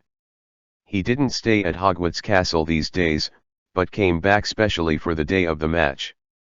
Dumbledore still looked at him with a smile on his face, but he didn't intend to communicate with him. Then Voldemort turned to look at Snape, and said calmly without lowering his voice, "Look at the castle, you know I've always had high hopes for you." Snape lowered his head and replied firmly, "I will." However, just as he was about to leave the school, a sudden voice suddenly interrupted the peace here. All petrified. In the direction where John disappeared, a red spell suddenly shot out from behind the dense bushes. And the target of the spell is the direction where Emil and Draco left together. The petrification spell instantly covered a distance of more than 100 meters, and before Draco had time to react, the petrification spell hit him with incomparable precision. The next second, the boy of the same age as John was completely frozen in place. The last expression on his face was still blank and frightened, and then his stiff body fell straight to the ground. Emil was obviously much quicker than Draco in reacting. Before the petrification spell hit Draco, he rolled on the grass in an extremely fast manner, dodging the attack ahead of time. However, John's first target was obviously not him, but the second spell shot out from the tip of his staff again after the petrification spell took effect. Swoon. It was also a red light, and Emil seemed to have entered an unavoidable space. His initial misjudgment made him unable to turn his body around in the first place to avoid it. But just when John's stun spell was about to hit him, Emil suddenly pulled the petrified Draco in front of him. Boom! The impact brought by the spell overturned Draco's body, and under the despairing eyes on his face, the stun spell fully took effect, making him lose consciousness. And just after Emil successfully used Draco as a meat shield to avoid John's attack this time, he quickly got up from the ground, turned around and cast a spell in John's direction, and turned around, running towards the depths of the forbidden forest. This attack only happened within a few seconds, and even the referees and Aurors outside the forbidden forest were stunned. No one thought that John would strike directly at the beginning of the match, and directly knocked down Draco as soon as he shot. Seeing this scene, Lucius couldn't hold back for an instant. He suddenly pulled out his wand, but after Matthew looked back at him, the spell that had already reached his lips was swallowed back by him again. Into the stomach. Voldemort, who had planned to leave directly, also stopped. He didn't show much expression on his face, but just looked straight at John. Facing his gaze, John didn't have much fear. He didn't plan to continue chasing Emil, but walked directly to Draco, who had been hit by the petrification spell and the stun spell, with a faint smile on his face. Looking at everyone present. If I help him leave the Forbidden Forest, will he be disqualified? The scene was quiet, everyone in Voldemort's group raised their wands, and Lucius and the Aurors led by him all stared at John. Soon, Voldemort spoke calmly to himself. According to the rules of the competition, as long as he leaves the area designated by the Forbidden Forest, whether he voluntarily or not, he will be disqualified for this event. John had already grabbed Draco by the back collar, and in front of everyone present, he threw him out of the silver line without hesitation. Lucius couldn't bear it anymore, he walked quickly to his son, hugged Draco, who was covered in grass and dirt, in his arms, then he looked at John, that his eyes were full of resentment and hatred. John turned around indifferently and walked back towards the depths of the Forbidden Forest, while waving his hands with his back. "Don't thank me, I'm actually saving him, Mr. Malfoy." Voldemort stared at his back, never looked away, he said in a low voice that everyone could hear. "I look forward to your performance in this game, John Green." John's figure has disappeared into the bushes again, leaving only his reply to Voldemort. "Thank you for looking forward." All of this happened so suddenly that even Matthew, the three wizards from the International Federation of Magic, came back to their senses. They looked at Draco, who was being used by Lucius to break the curse, and couldn't help but look at each other. No one thought that one person would be eliminated within 5 minutes of the competition. John's unexpected spells were too fast, not to mention Draco and Emil, even the adult wizards outside didn't have a few reactions.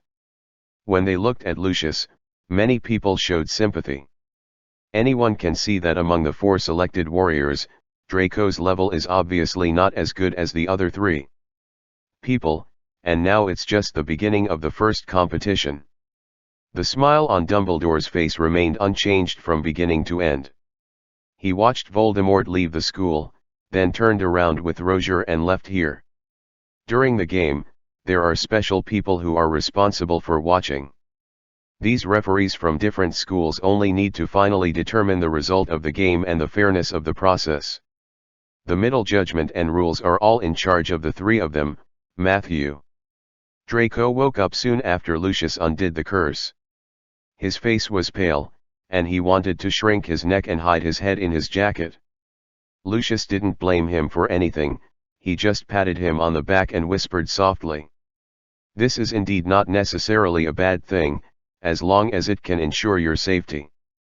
After John entered the Forbidden Forest, he didn't immediately go deep. He clearly understands that this event is not so simple to complete, not only to face those fire dragons face to face, but the golden snitch as a scoring item is not something that can be caught casually. In a Quidditch match, it's okay to have a broomstick. As long as your eyes are sharp enough and your reaction is fast enough, it's not difficult to catch the golden snitch. Without a broomstick, even if you can cast a spell on it with a magic wand, it is not so easy to hit, let alone face the interference and attacks of fire dragons in the process. So John is not worried at all about how quickly the escaped Emir can complete his goal, and for John, his purpose of entering the Forbidden Forest is far more than simply winning this project. After confirming that he had disappeared from the sight of those referees, John took down the old wooden sign from the pendant on his neck. Then just holding the sign like this, wandering around the periphery of the Forbidden Forest. This is what Hagrid gave him. The animals in the Forbidden Forest are very sensitive, and they can easily recognize the wooden sign that Hagrid always carries close to his body. And helping Hagrid to take care of those magical animals is tantamount to helping John himself. The Aborigines here must know much better than him about the territory where the fire dragons are now occupying in the Forbidden Forest. The Forbidden Forest really deserves to be the largest collection of magical animals in the UK. John has seen many magical animals that he could not see outside the world within a short while after walking in. The bowtruckle lying on the branches of the trees, the bandy mang hiding among the mushrooms, the hairy crab with long teeth, and the ugly vixen, which looks exactly like a crab. Every time he met such a magical animal, John held up a wooden sign and leaned over to see if he could get close to them, but apparently none of the animals showed much kindness to him. After seeing him approaching, he all fled in a hurry. After wandering along the perimeter for 2 hours, John has already begun to feel that his method may be wrong. This piece of forbidden forest is really too big. Even Hagrid, who has been guarding this hunting ground for decades, may not be able to recognize every animal. He is holding this wooden sign and wandering here, which is tantamount to find a needle in a haystack. And just when John was thinking about whether he should try another method, he suddenly noticed a stare looking directly at him. John turned his head and looked at the little thing lying on the tree trunk. The bowtruckle shyly turned his gaze away, as if he didn't dare to meet his gaze directly. But John did not give up on this discovery. He could clearly feel that the bowtruckle's eyes were looking at the wooden sign in his hand. He walked towards the tree and asked while shaking the wooden sign in his hand. "Do you recognize this thing?" The bowtruckle didn't make a sound, but glanced at the wooden sign in John's hand, and then climbed down from the tree trunk. It walked on the grass, and at the same time, it didn't forget to look back at John when it was walking. John saw what it meant. "You let me go with you." The bowtruckle didn't respond, just walked forward again, then looked back at him again. John just thought for a moment, and followed the bowtruckle, and followed it towards the depths of the Forbidden Forest. Even if this bowtruckle wasn't Hagrid's friend before, he must have known Hagrid. Otherwise, such a cautious and magical animal would not take the initiative to communicate with strangers. Instead of looking for a needle in a haystack, John thinks it's better to follow it to see, maybe there will be some unexpected discoveries. Although it is small in stature, the bowtruckle is not slow to move. John quickened his pace to keep up with it. Soon the little guy stopped in front, and it climbed to a nearby tree, and at the same time signaled to John. John stepped forward, and then he saw some speckled silver liquid in a sunken pit on the ground. Chapter 336, Episode 334. John stretched out his hand, stained some silver liquid on the tip of his nose and smelled it. Although the taste is not heavy, it clearly has a smell. Even if he had never seen such a thing before, he still had a vague guess in his mind that there was silver blood in the Forbidden Forest, and there was basically no other possibility except for unicorns. But even if a unicorn is injured, why did the bowtruckle bring itself here? If it cared about the injured unicorn, shouldn't it be more vigilant against itself as an outsider? John turned his head and glanced at the little guy who brought him here. It was blinking and looking straight at him like this. John suddenly thought of a possibility. He held up the wooden sign and asked the bowtruckle tentatively, "Does this injured unicorn know the owner of this brand?" The little guy jumped up suddenly, as if cheering that John understood what it meant. Seeing its performance, John also cheered up. He looked at the silver spots left on the grass, and began to follow the trail left by the blood, continuing to search deep into the Forbidden Forest. The bowtruckle didn't have the restraint it had at the beginning. It jumped directly onto John's shoulder and followed him forward. John continued to walk for about half an hour, and finally came to an empty grassland, and in the center of the grassland gathered a group of horse-shaped creatures with snow-white hair and unicorns on their heads. Unicorns, a symbol of purity and sacredness in legends, are said to be generally only accessible to virgins. Hagrid told John very early on that there is a huge herd of unicorns living in the Forbidden Forest of Hogwarts, which can even be said to be the largest group in Britain.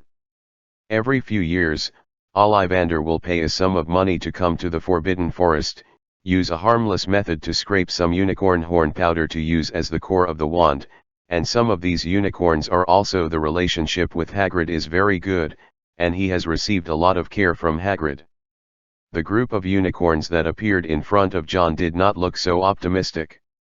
Almost every one of them had claw wounds or burns on their bodies, and the originally beautiful snow white fur was covered with scorching marks, and they were all surrounded together, with their heads bowed, as if they were mourning for something. John did not hide his whereabouts. He pushed aside the bushes in front of him, and walked directly into the open space. This kind of movement was instantly noticed by all the unicorns gathered here. They raised their heads together, paddled their hooves on the grass uneasily, and looked at John with vigilance. John didn't pick up his wand to defend, but raised the wooden sign, and said softly as possible, "Do you know this one? Don't be afraid, I'm Rubeus Hagrid's friend." The vigilance in the eyes of most unicorns did not disappear, and they aimed at John with their unicorns. However, the one with the tallest body and the purest hair surpassed all the others of its kind and walked away. In front of John. It poked its head out, sniffed the wooden sign in John's hand carefully, and then its tense body relaxed a lot. Obviously, it knew Hagrid. "Are you in any trouble? I can try to help you," John continued after gaining the initial trust of these unicorns. The unicorn that recognized Hagrid's wooden sign looked like the leader of the herd. It stared at John for a while with its beautiful eyes, and then honked twice at its companions. After hearing its orders, several unicorns in the unicorn herd were obviously reluctant, but they all turned in the direction of John in the end and made way for a passage. Following this gap, John finally saw what was surrounded by them. That was also a unicorn, but it was less than half the size of the surrounding adult unicorns, and it was a cub that hadn't grown up yet. What is shocking is that there is a large area of horrible burns on its back, and all the fur on its back has disappeared, revealing a piece of scorched black flesh and blood instead. The little unicorn was lying on its side on the grass. It could still breathe, but it could be heard just from the sound of breathing. Such a serious injury made it unable to hold on for long, and the burnt part would still faintly light up from time to time. There was an orange flame, and the injury was still getting worse. Silver blood mixed with black particles flowed on the grass, until it spread to John's feet. John squatted down and looked into the eyes of this little unicorn. Its eyes were so pure and full of desire to survive. "It's those dragons, right? You have a conflict with them." Such burns made it easy for John to judge the situation these unicorns were encountering right now, and after hearing his words, the surrounding unicorns snorted restlessly and swiped their hooves. From their performance, he verified the correctness of his guess, and then John refocused on the little unicorn's injury. The burn on its back was obviously caused by the breath of the dragon. The fierce flame is not just as simple as high temperature, it will also spread inward along the flesh and blood. This is a bit like fiend fire, but without fiend fire, everything can burn so domineering. But it's only at this level, and it can kill this little unicorn. Under normal circumstances, unicorns themselves have extremely high magic resistance. As long as they are not directly hit, ordinary dragon breath will not cause much damage to them. These adult unicorns around are proof. And this little unicorn must not only be directly swept by the dragon's breath, but also because its own physique has not matured yet, and its magic resistance is not as strong as other adult unicorns. This is why its current injury is so serious. Otherwise, if it is a general burn, even if it has been severe to this extent, it can survive it relying on the unicorn's own tenacious vitality. After all, the blood of the unicorn in the legend, it has the effect of bringing the dead back to life. Looking at the dying unicorn in front of him, John was helpless at first. He does know how to configure potions for treating burns, but those potions are only effective for ordinary burns, and the dragon's breath of the fire dragon naturally has the magic power of the dragon itself, and this magic power cannot be cleared by ordinary means up. When John was thinking of this, he was suddenly taken aback. Maybe he has no way to clear the magic power, but he can absorb magic power. John quickly took out the ring worn around his neck, and then tentatively aimed it at the unicorn's burn. Although he had successfully absorbed a lot of unowned magic before, those were left by wizards. It was the first time he tried the magic left by magical animals like this. John himself did not know whether he could succeed or not. Now he can only do his best and obey the destiny. And just a few seconds after the ring hovered over the unicorn's wound, John could clearly feel that a strange magic power was being absorbed. This kind of magic power is different from all the magic power he has absorbed before. He can obviously feel that the quality of the magic power itself is very high, but there is no way to bring much room for improvement to the magic power itself absorbed by the ring. However, John didn't expect much enhancement by absorbing the magic power of dragons. As the magic power of the burn was gradually extracted, the condition of the unicorn improved a lot. The surrounding adult unicorns also felt the change in the little unicorn's injury, and they couldn't help getting closer to John, with bright eyes in their eyes. The fire dragon's magic power has been completely extracted, but the burns on the unicorn's body are still there, and because the erosion of the magic power has not been delayed for a long time, the burns have penetrated into its internal organs, and if it is not treated immediately, it will be delayed, can also be life-threatening. John stood up from the ground, he stretched out his hand and gestured at the leading unicorn while describing. Have you ever seen a grass plant with round leaves in the Forbidden Forest, and there are obvious white lines on the leaves? Their juice has a significant healing effect on various types of wounds. The leading unicorn understood what John said. It first turned around and was about to run in one direction, but soon turned around hesitantly and knelt down slowly facing John. He stretched his forelegs and bent his upper body at the same time. John blinked, he asked in disbelief. Are you letting me ride you? The unicorn raised its head and blinked its bright eyes, as if in response. John really didn't think that unicorns would be willing to let a man like himself come into close contact. According to the wizard's research on this creature for many years, they are generally only willing to get close to pure virgins, especially little girls. In this situation, he can only attribute it to the fact that he saved the little unicorn, making it restrain his instincts. Of course, John didn't have any pressure on being able to ride the unicorn. He stepped directly on the back of the unicorn, and then the unicorn didn't stop for a moment. During the start of the Tri-Wizard tournament, no other students were allowed to watch. Even the students in the carriage stayed in the carriage all day and Dumbledore came to teach them. Even if they came to Hogwarts Castle, their studies would definitely not be delayed, and Dumbledore, who was always staying in the car now, was of course perfect for teaching them. Just when these students were in class in the afternoon, the students around discovered that Hermione, who was still there in the afternoon, had disappeared. Lavender questioned this, but Dumbledore replied calmly.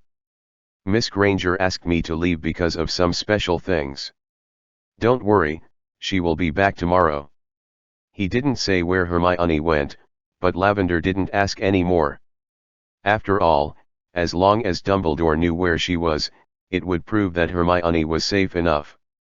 At the same time, Hermione was checking the things she got in the bedroom of the carriage for the last time. Invisibility cloak, Marauder's map, and a golden red bird. Fox stood gracefully on Hermione's bed, combing his feathers, while the ghost of Miss Grey looked at Hermione in surprise. Have you made up your mind to help me, Hermione? You even went to Dumbledore to apply for this phoenix.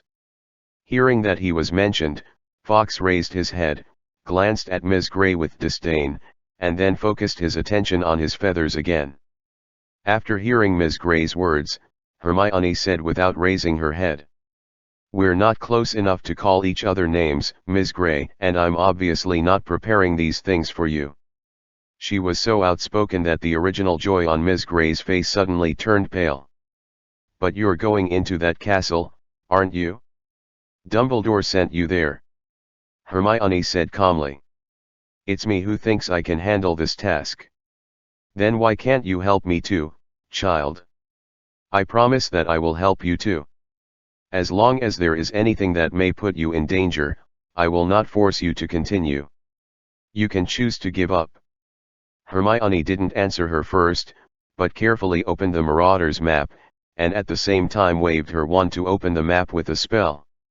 The next moment, the whole picture of Hogwarts appeared before her eyes. For the first time, she looked in the direction of the Forbidden Forest, but this map can only involve the edge of the Forbidden Forest. Apart from seeing some Aurors and Matthew, the three referees wandering around there, others can no longer have any gains. Didn't see the name she wanted to see. Hermione couldn't help being disappointed by this result. She shook her head and returned her gaze to Hogwarts Castle, while answering what Ms. Grey said just now. I can grant your request. Ms. Grey was stunned at first. Originally, she had almost given up on what Hermione promised her. She thought there was nothing she could do. At worst, she sneaked into Hogwarts Castle by herself and tried to talk about a castle. Student inside, help her do this. It turned out that Hermione actually let go at such a last moment, and a joyful expression suddenly appeared on her face. Thank you so much, Miss H. Granger. But when Hermione looked away from the Marauder's map, she continued to say what she hadn't finished just now. I can help you, but as you said, when encountering risky things, I can choose to continue or give up. At the same time, I have to promise me one thing. Ms. Grey said urgently. You say. During this process, you cannot follow me into Hogwarts Castle. Chapter 337-335. Breaking and entering. Sometimes night is not the best time to cover your whereabouts. Even if Voldemort wasn't in Hogwarts Castle, he still had a tight defense arrangement here, with Aurors guarding the entrances almost 24 hours a day. Especially when it was dark and the entire castle was under curfew. At Voldemort's signal, the Aurors and professors stationed in the castle implemented the strictest controls. As long as any suspicious person is found during the night patrol, you can do it directly, regardless of life or death. And the secret road leading from the Honeyduke's candy store to the one-eyed hunchbacked old witch statue on the third floor of the castle, when John led Hampton and the others to escape last year, this road had already been taken by Barty Jr., Snape, and others. Discovery, now also completely destroyed. Of course, apart from this secret passage, there are several other secret passages marked on the Marauder's map that can still be used. For example, there is a secret passage leading outside the school behind the statue of Gregory the Flatterer. But no one can be sure that they are safe, so out of safety considerations, Fawkes came to Hermione's side like this. And the night is not a good protection for the Phoenix. Hermione stared at the top of a tower on the easternmost side of the castle on the Marauder's map, which was one of the three tallest towers in Hogwarts, and the other was the one on the westernmost side of the castle, which used to be the Ravenclaw College Lounge, the Tower of Gryffindor House. Now the other two towers have been abandoned and used as storage rooms. Only the Astronomy Tower is still in use, but it is still in the afternoon, and no astronomy class will be held at this time, so the Astronomy Tower is very empty. There is no one on it. Moreover, there are almost no other classrooms in the area where it is located. If the nearest group of students who are in class want to arrive at the Astronomy Tower at the fastest speed, it will take at least 5 minutes. It was more than enough for men to deal with troubles. Why don't you let me be with you? I am a ghost, and I have been in this castle for thousands of years. No one is more familiar with it than me. I can help you a lot. Ms. Grey's eyes widened, puzzled said. In order to ensure that there were no omissions, Hermione finally checked the names in the entire Hogwarts castle to make sure that the Dark Lord was really gone. I don't need these help ladies of yours. If you really want me to help you, you'd better agree to my request. It's good for both of us. At this time, Ms. Grey finally heard the metaphor in Hermione's words. she said in disbelief. You think I'll be your burden? Hermione didn't have that hard heart after all. She looked up from the Marauder's map. It's not a burden, Ms. Grey, but if we really all enter this castle, then our goals and standards of action are inconsistent. If there are disagreements or difficult to reach a consensus, it will be difficult to solve the problem, so I propose this request. Although her tone was much more tactful, her attitude of refusing Ms. Grey to enter the castle with her was still firm. Hermione is well aware of how important this task is, and she also knows that as long as Ms. Grey follows her, she will definitely instigate her to find the Ravenclaw crown, and even in some extreme cases, she will maybe forcing myself to make a choice. So Hermione actually agreed to her request at the beginning, partly because she wanted to hold her back first. Ms. Grey was not deceived by Hermione's words that sounded a little better than drag. Even if she had experienced thousands of years in vain, at least she was still an adult before she died. But she finally hesitated for a few seconds with an ugly face, and agreed to Hermione's request. I can agree not to enter the castle, but you must also keep your promise. You intend to help me, not just a perfunctory sentence. Hermione looked at her and nodded earnestly. Perhaps she was perfunctory when she agreed at first, but from the moment Ms. Grey was willing to give her this trust, Hermione did correct her attitude. No matter what changes these 2 years of experience have brought to her, her essential kindness has never changed. After receiving such an affirmative answer from Hermione, Ms. Grey did not stay in her dormitory any longer. Hermione, who had completed all the preparations and solved the biggest hidden danger of Ms. Grey, stretched out to Fawkes. Own arm. Can you see this, Fawkes? We're going here. Facing the Marauder's map, Hermione pointed out the location of the astronomy tower to Fawkes. Fawkes just took a glance, and jumped directly on Hermione's shoulder, spreading his golden red wings. Golden light emerged and spread on it, and soon enveloped Hermione's whole body, but they were not teleported away at the first time, but with the flashing golden light, their body and that ray bit by bit the rays merged together. In Hogwarts Castle, on the basis of its own anti-apparition magic, it was strengthened by Voldemort to specifically target the Phoenix apparition function. But even if his magical attainments have reached the pinnacle in the magic world, magical animals themselves, especially advanced magical animals like phoenixes, use magic power and magic that are very different from wizards. No matter how much he restricts it, he can only restrict Fawkes's teleportation speed. As for whether he can control it, he cannot control it. So after a delay of about a minute or so, Hermione and Fawkes disappeared together in the bedroom of the carriage, and at the same time, a figure of a man and a bird reappeared on the astronomy tower of the castle. The moment her feet touched the ground, Hermione lifted up the invisibility cloak, covering herself and Fawkes under the cloak, and then began to observe the surrounding situation vigilantly. The afternoon sun shone into the tower, so that the movement brought by Fawkes's apparition would not be as dazzling as in the dark night, and there was no one on the astronomy tower except Hermione.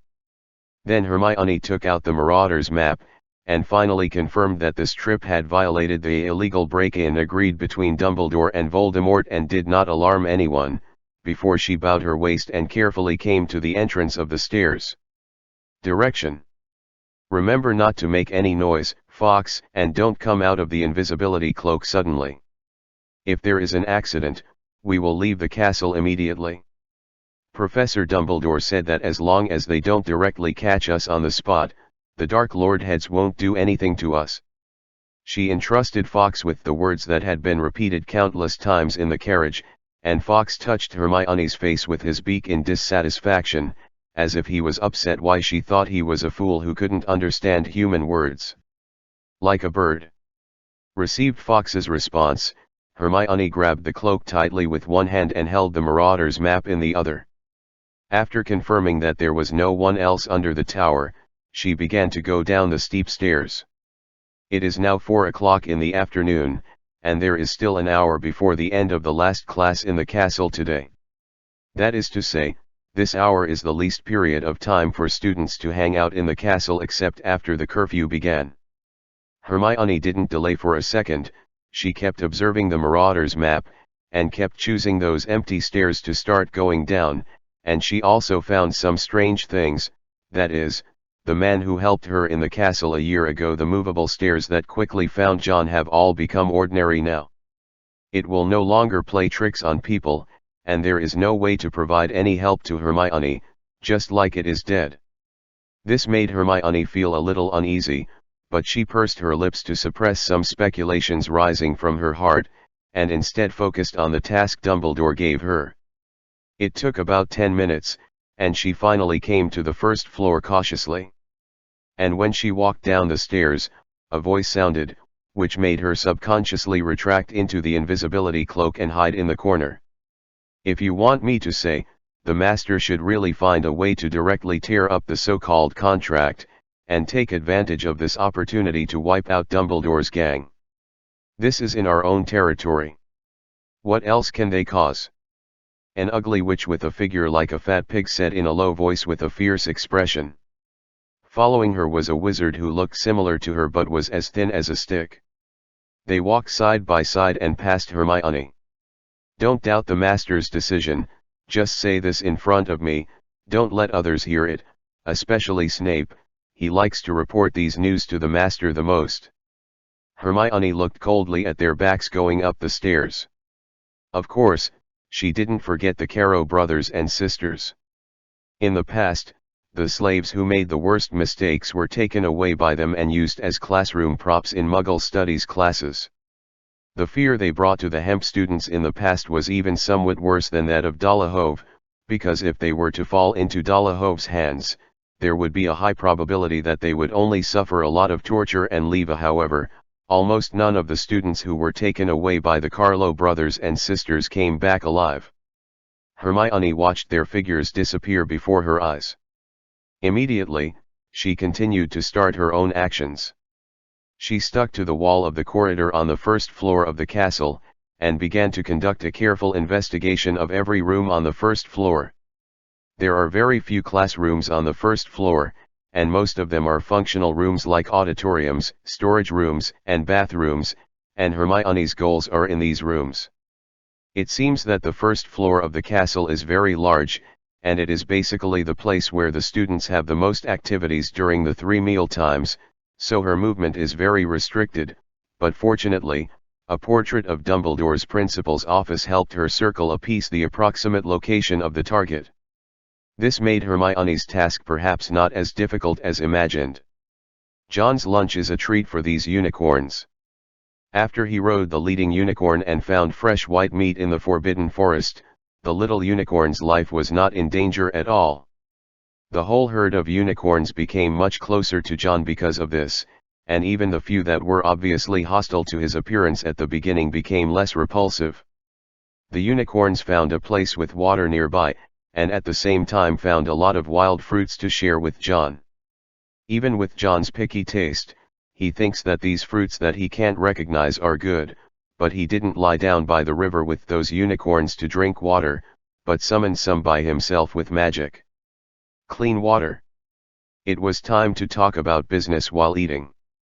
John held up the wooden sign in his hand while nibbling wild fruits, and asked the unicorn who first recognized the leader of the wooden sign. Do you know if there are any other animals in the Forbidden Forest that recognize this wooden sign? If so, can you take me to meet them in the afternoon? This unicorn can obviously understand human speech. After listening to John's words, it immediately nodded its head, which instantly made John feel much better. This trip to the Forbidden Forest originally thought that he might encounter a lot of troubles, but now it seems that it is going smoothly. Of course, he didn't forget the biggest hero, the Bowtruckle that led him to find the group of unicorns. John helped it cut some wild fruit with a knife, but this little guy didn't look like anything interesting. Instead, after seeing that the little unicorn was out of danger, he bounced away. Sometimes John can actually understand why Hagrid likes these magical animals so much, because compared with people, sometimes animals' feelings are really pure. While helping Hagrid solve his troubles, John certainly hasn't forgotten about the game. He continued to ask the unicorn. How far is the fire dragon that attacked you from our current location? According to the speed you took me to run in the morning, can you make it from the sun's rise to the zenith to its setting? Even if this unicorn can understand human language, it is impossible to understand every noun in human language, so John did not talk for a few hours, but directly used the time when the sun is in the sky as an example. Even so, the unicorn seemed a little hard to understand his words. The action of lowering its head to eat the fruit was obviously paused for a moment, and those bright eyes seemed to be thinking. Then it seemed to finally understand John's words, and then nodded. John blinked and began to narrow the time frame again. Then if it is the time until the sun sets halfway, is it still enough? This time the unicorn didn't think much longer, but just nodded. Which direction is that? Just use your horn to point it out for me. Soon, it turned its head and pointed the horn on its head to the southwest.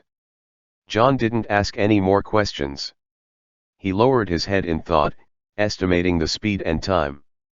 Because of the lack of accurate parameters, he couldn't get specific values. But what is certain is that the fire dragon that fought with the entire unicorn clan is very close to him. Started to enter the second stage of low-grade fever, constant coughing, nasal congestion, and throat slashing with a knife, but to be honest, I feel much better than when I had a high fever. Chapter 338-336. Stupid Hoss. John was not in a hurry to find the fire dragon. He only needed to determine the location, and then he would have plenty of time to figure out how to solve it. After lunch, he rested on a unicorn for a while, and then stepped on the back of the leading unicorn again, letting it take him to the nearest place where Hagrid once lived in the Forbidden Forest. Friends. The goal of the unicorn seemed clear. It traveled all the way, across the grass and bushes, and finally brought John to a small slope. This place is full of weeds, but compared with other places, there are fewer trees, so you can see the whole at a glance. John was quickly attracted by a horse wandering down the slope. It was a tall horse with gray hair, but what caught the eye was that the top of the horse's head was obviously bald, revealing its shiny skin. In addition, this area has not been covered by trees for a long time, and the afternoon sun shines directly on the top of its head, and it can still reflect a bright reflection. When John saw it, the horse was grazing. The degree of distortion of the upper jaw and jaw was exaggerated when it chewed. In addition, the eyes may be due to congenital problems.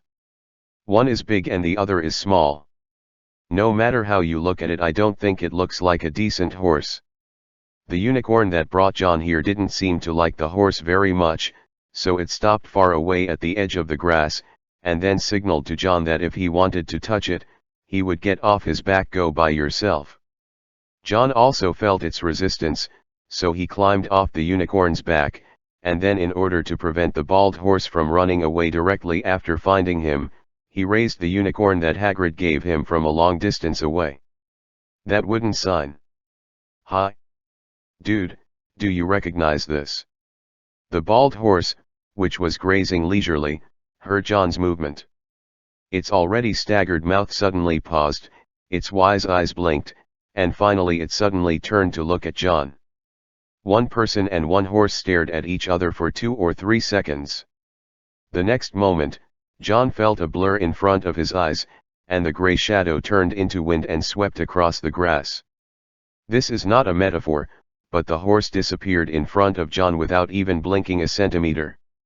At this moment, John also remembered Hagrid's description of the species of several of his important friends, one of which is one of the existing species of Pegasus in the magic world, known as the magical animal of growling.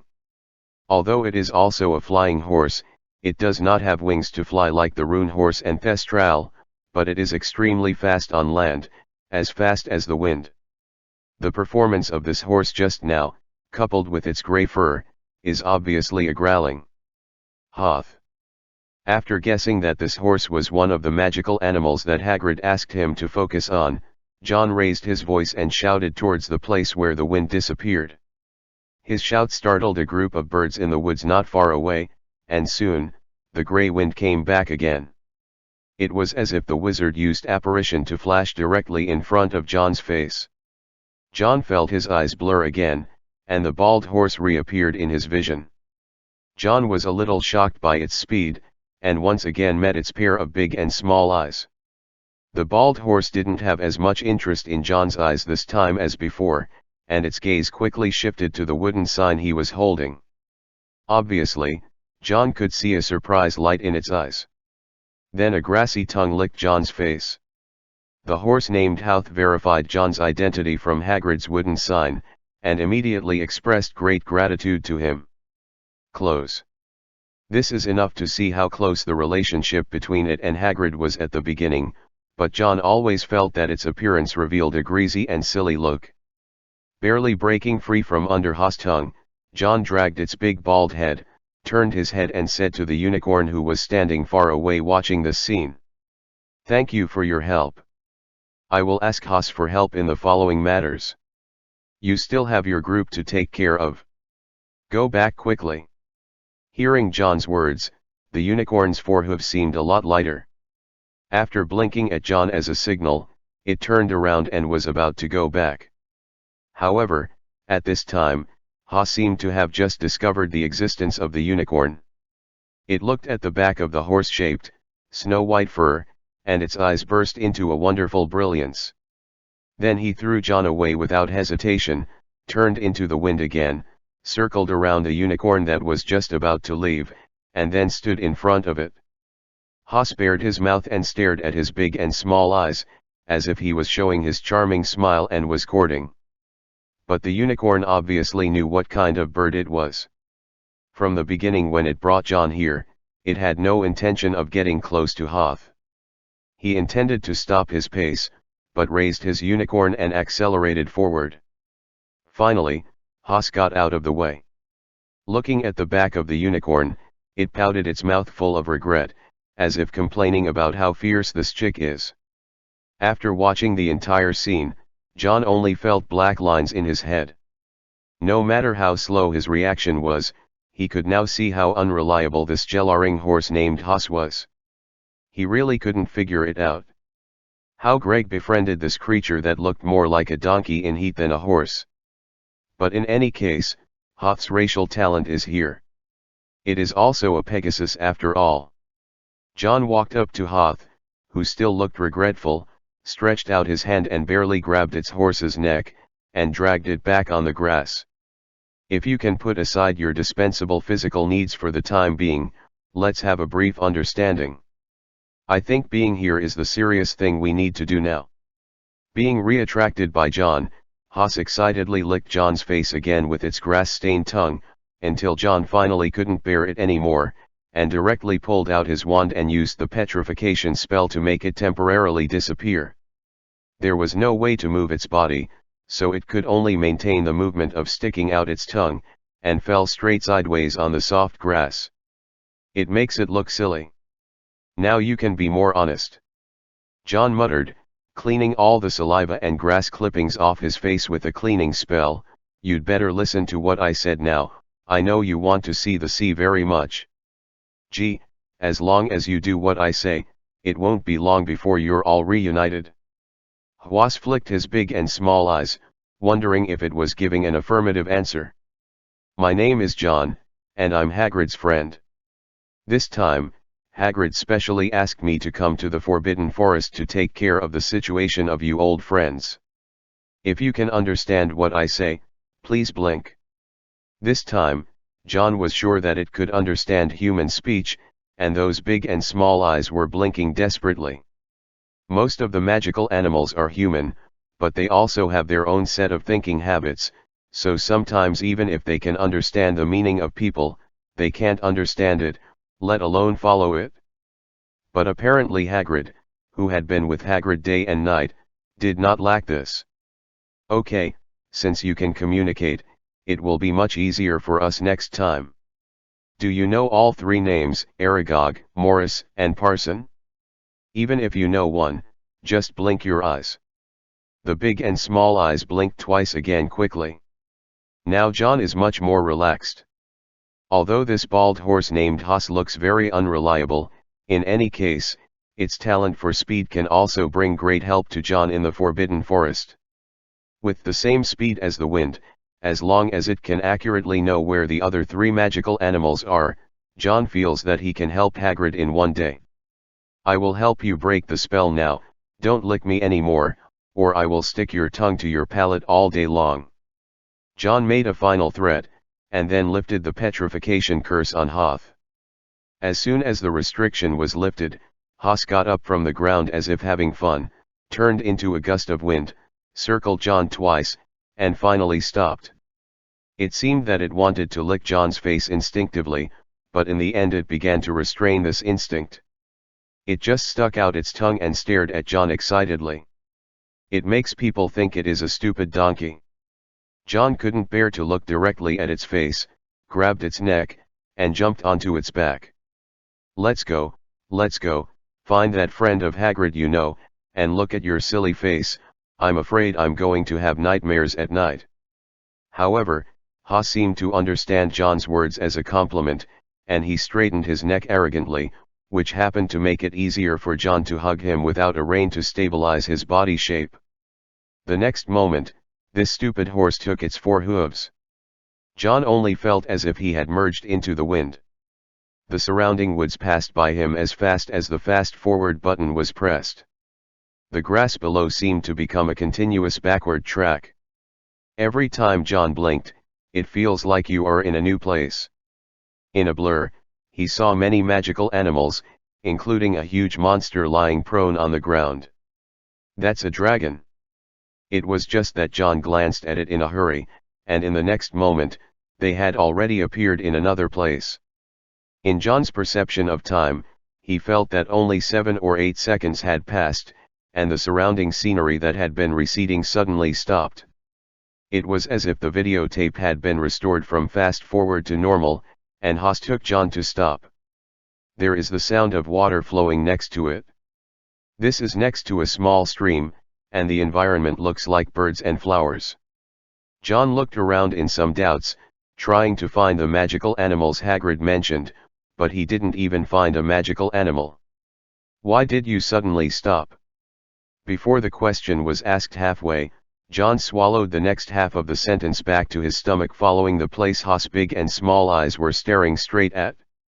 It was a baby doe drinking water by the stream, the most common breed, without any magical characteristics. It was still watching its surroundings vigilantly while drinking water, but it obviously didn't notice Hoth, who was quietly hiding behind the bushes and peeking at it with eyes full of ice. John took a deep breath, reminding himself that there is no need to be angry with a horse, especially this kind of horse. But in the end, he couldn't help but clenched his fist, and knocked Hoth's bald forehead. That's a deer. You're not even the same species, what's going on in your estrus head? Stupid ass. I don't know if John's blow woke Haas up, but it did startle the calf. It ran away from the stream in panic, so Haas could only retract his head reluctantly. Continue to run wildly in the Forbidden Forest with John. This time it finally didn't spawn any more moths. After running for about a minute, it came to the darkest and most secluded depths of the Forbidden Forest, and stopped in front of a large pit. The trees here are unusually tall and strong, and the canopy is connected together like a big umbrella, covering the entire sky, preventing the sun from shining into the land all year round. Even Hoth was much quieter in such an environment. He sniffed his nose vigilantly, smelling from left to right, and looked like a stupid dog again. John climbed off Haas's back, and then he stepped on a white, silk-like thing under his feet. That's spider silk. Seeing the environment here and the scattered spider threads on the ground, John could roughly guess who Haas brought him to find. A Cromantula, Aragog, Hagrid's closest and oldest friend. Hagrid used to keep it in captivity when he was a student at Hogwarts, and Voldemort found a good reason to bring disaster to the East, and opened a Chamber of Secrets. Hagrid was blamed for the death of a student, leading to his expulsion. And here is the residence of Aragog and his descendants. John was very careful after knowing what this place was. He knew very well that maybe the old spider of Aragog still respected Hagrid and would not hurt himself, but its descendants would not. Therefore, John drew out his wand, grabbed the skin of Hoth's side neck with his other hand, and pulled it further into the big pit. Under their feet, some small spiders would crawl out from time to time, and as more and more spider webs appeared around them, John knew that they were about to reach their destination. After pushing away the long dark green grass in front of him, the scene in front of John suddenly became clear. However, when he saw the things in front of him clearly, the pupils of his eyes shrank suddenly. Spiders, there are spiders the size of cars everywhere. But they're all dead. Chapter 339-337. The secret room that cannot be opened. Hermione came to the girls' bathroom for the second time. She had already searched for all the suspicious places on the entire first floor, but she still found nothing, which made her wonder if she had missed something. So, she started the second search from the beginning, and now she came to this public girls' bathroom again. Hermione is actually no stranger to this place. When she was a slave in this castle, the main job she usually had to do was to clean the place, so when she checked for the first time, compared with the meeting hall and storage room, which she had never entered before, the lavatory was undoubtedly familiar to her and couldn't be more familiar. But even so, she was not sloppy during the first inspection, and carefully checked every corner of the entire bathroom. And this second time, Hermione was more careful than before. She didn't even let go of the details in the brick joints and the pattern on the faucet. Finally, this time she had some gains that she had never had before. On the side of a copper faucet that never comes out of water, a tiny snake is uniquely carved. After seeing this, Hermione immediately showed a happy expression on her face. She hugged Fawkes in her arms with some excitement, then tightened the invisibility cloak, and opened the Marauder's map to observe the nearby people again. Now it is less than 10 minutes before the end of the last class, and there are already some students near the first floor who have no classes in the afternoon and come down early to go to the auditorium for dinner. If the faucet she discovered was really the entrance to the secret room that Dumbledore asked her to help find, then if any student came to the bathroom after it was opened, it would definitely expose Hermione herself. So Hermione didn't take the next step, but slowly retreated from the bathroom, and then found a storage room where the castle administrator used to discard sundries, and hid in it.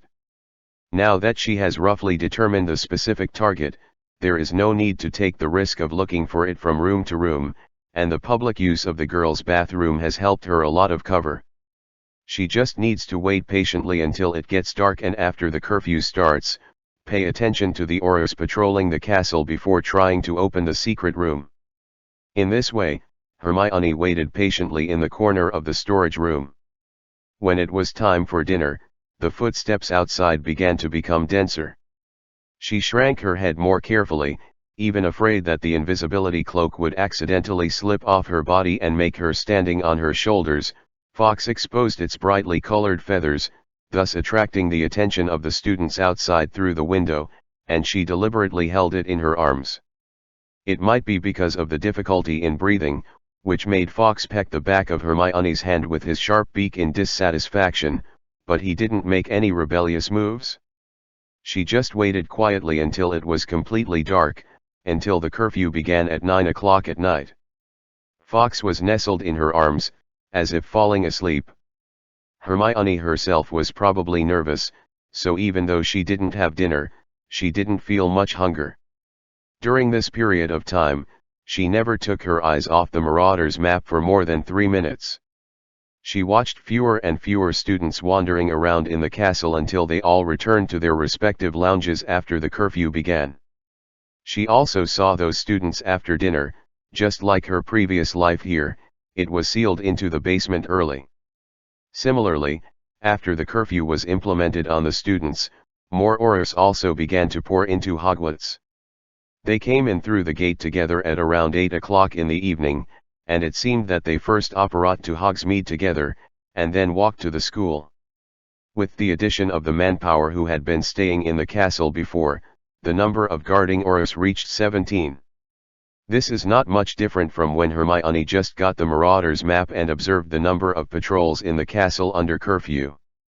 Of the 17 Aurors, 2 were mainly responsible for guarding the gates of Hogwarts, 2 were guarding the gates of the castle, and 1 was dedicated to staring in the direction of the Hogwarts carriage from a height at the position of the astronomy tower, and the remaining 12 individuals are all patrolling around the castle.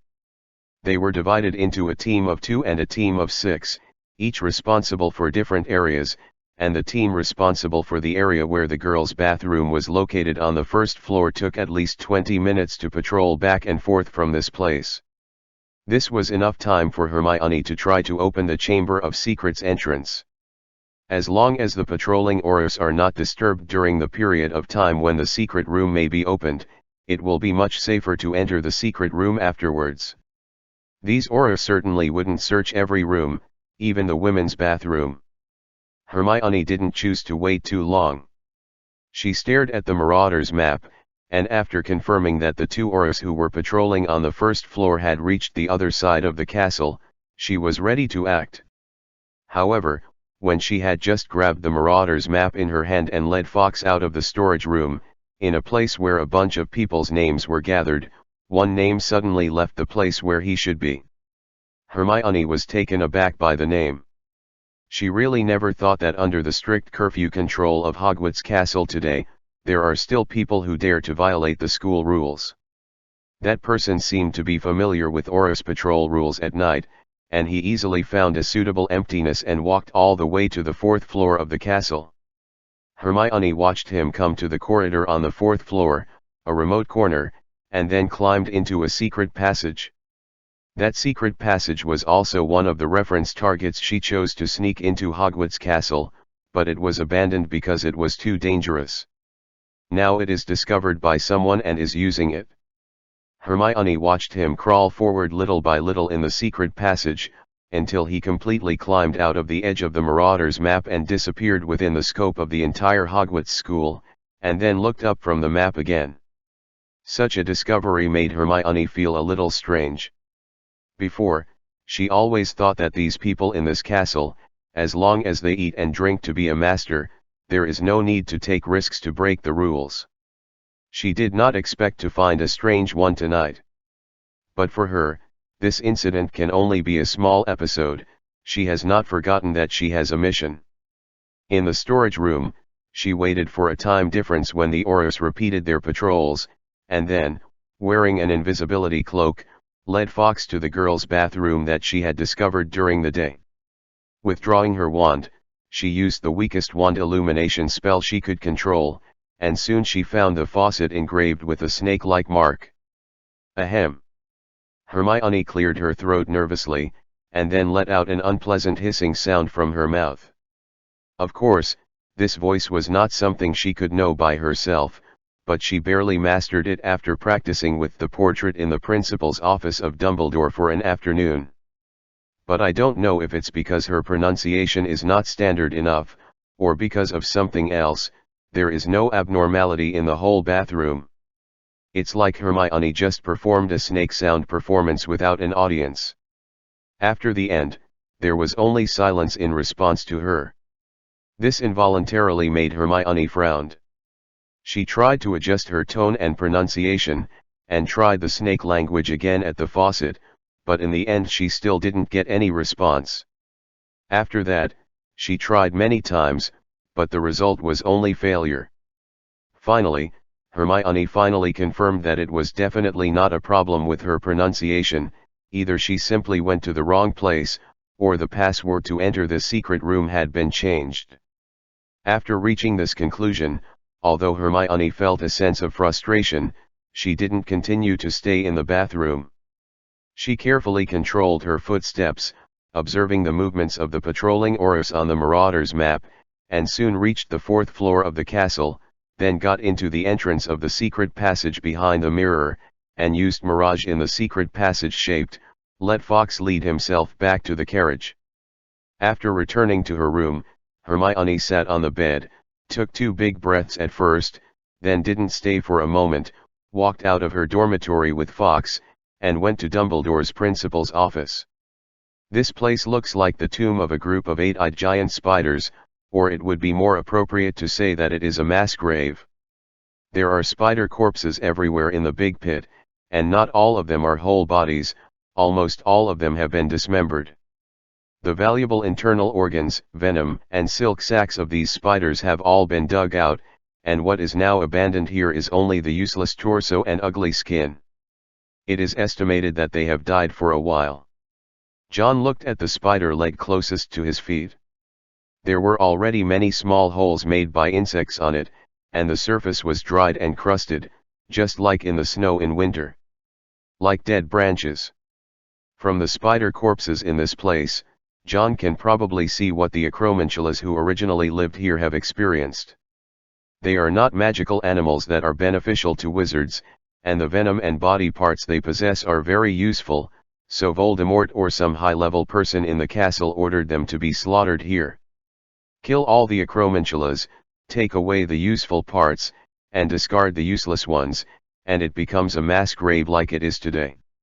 Although John was shocked by the scene in front of him, he didn't feel much regret for Hagrid. After all, judging from the actions of these acromantulas in the original book, they were in Hogwarts under the control of Voldemort. It can only be said that C.I. became what he is now, because he was unlucky, and he was ruthless when he met someone, and he didn't even treat wizards of the blood as human beings, let alone them. Around the big pit full of spider corpses, John carefully identified and searched among them. The others don't matter, but even if Aragog died, he was sure that his body was here, so that he could go back and explain to Hagrid. Hoss followed John uneasily. Even though John didn't pluck its side neck, it didn't run around happily. It seemed that it didn't like this place very much. Thinking about it, it should be true.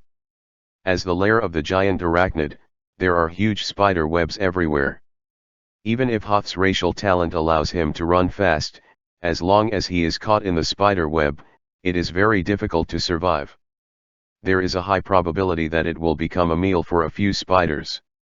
John observed a large circle around the big pit, and finally found a corpse much larger than other spiders among the corpses of spiders. It is obvious that even a normal acromantula is not a physique that can be grown casually, and most of its body position is still intact, except for the venom. When you are old, your organs have begun to fail and die, and there is no way to have more value. John looked at Aragog's broken body from a distance, and he could already imagine how sad Hagrid would be when he heard the news. But after learning that it was indeed dead, John didn't intend to stay here for a long time. He took Hoss out of the spider cemetery, returned to the dense woods, turned over and rode on it.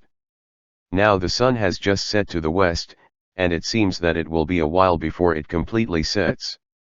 John patted Hoss on the bald head. Besides Aragog, do you know the other two?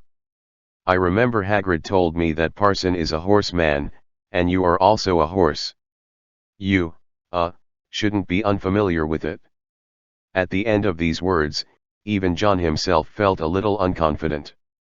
Based on the disposition of this perverted donkey, it might really be able to harass the little girl among the horse people, and it might not be that the horse people have always wanted to beat it to death. But after hearing John's question, Hoss obviously became a little excited. It jumped up and yelled twice, as if promising something to John, and then turned into wind and began to shuttle in the forbidden forest. Soon, it traveled a long distance and brought John to an abandoned tribe. It can be seen at a glance that this is the camp where the horse people lived in the past, but now it is already dilapidated. Most of the wooden houses have collapsed to the ground, and some buildings still have traces of being burned, leaving only a piece of almost buried land that has been buried by the years. Burnt black. After seeing the scene here, John finally began to feel heavy. Unlike the giant arachnids, although the centaurs have always been classified as magical animals by the wizards, they are a group of races as intelligent as humans, and they are basically friendly to the wizards, such as the Ministry of Magic had a centaur liaison office all year round. But with the current situation, even if their situation is better than that of the Acantaraman, it will not be too easy. Chapter 340-338. Cedric Diggory. John searched for a while in the abandoned tribe of the centaur, hoping to find some more useful information from it. However, like the dead spiders here, it seems that something has happened for a long time. Even if there was some information left at the beginning, nothing has been found until now. But John didn't see at least one centaur corpse in it, which is a good thing in disguise. After all, the centaurs are much more intelligent than those of the Acromanders. If Voldemort plans to send people to wipe them out, they must know that even if all the centaurs in the world join them, they will have no way to resist. Therefore, it is impossible for the horse people to be unscathed, but it is estimated that they will not be slaughtered directly. Haas doesn't know where the centaur fled to now, and John also feels that there is no need to waste time to continue searching. Even if there are still some centaur hiding in the Forbidden Forest, he can contact them, and it will not help them. Big. There is one last one, Maurice. Hagrid said it is a dog with a strange tail. Can you find it? John asked Haas about the last name Hagrid gave him, but Haas stared at him, and finally just shook his head. It doesn't look like it knows the dog named Morris. John didn't get too entangled in this. Being able to do what he is doing now is far beyond his previous expectations. Even if there is no news about Morris in the end, he feels that the information he has now can bring to Hagrid. It was enough for Hagrid to digest it for a while. According to John's calculations, today is just right, and Hagrid's request has basically been fulfilled. In the next period of time, he will start to focus on the competition. But John is not in a hurry to think of a way to deal with those fire dragons overnight tonight. Although Haas is a lecherous donkey, having him by his side can save John a lot of trouble. At least he doesn't have to worry about rushing in the Forbidden Forest to find where the fire dragons are. The night gradually enveloped the entire Forbidden Forest. Instead of moving to other places, John chose to set up a bonfire in the center of this abandoned tribe, and then wandered in the nearby woods for a while, grabbing a few wild rabbit. I don't know how Voldemort controlled and managed the Forbidden Forest after he took control of Hogwarts Castle, but except for the actions against the Acromantula and the Centaurs, the ecology of the entire Forbidden Forest seems to be very natural. Whether it's magical animals or ordinary animals here, it's like they've never seen anyone before. When John was catching rabbits, these stupid rabbits didn't realize it until he pinched their ears, kicking his legs to resist. After Haas saw that he had caught the prey, his big and small eyes showed a look of regret. John happened to meet the rabbit's eyes when he was handling the rabbit. At that moment, he could probably guess what the pervert was thinking. Why do you regret that I didn't catch a baby doe or something to give you a refreshment before eating?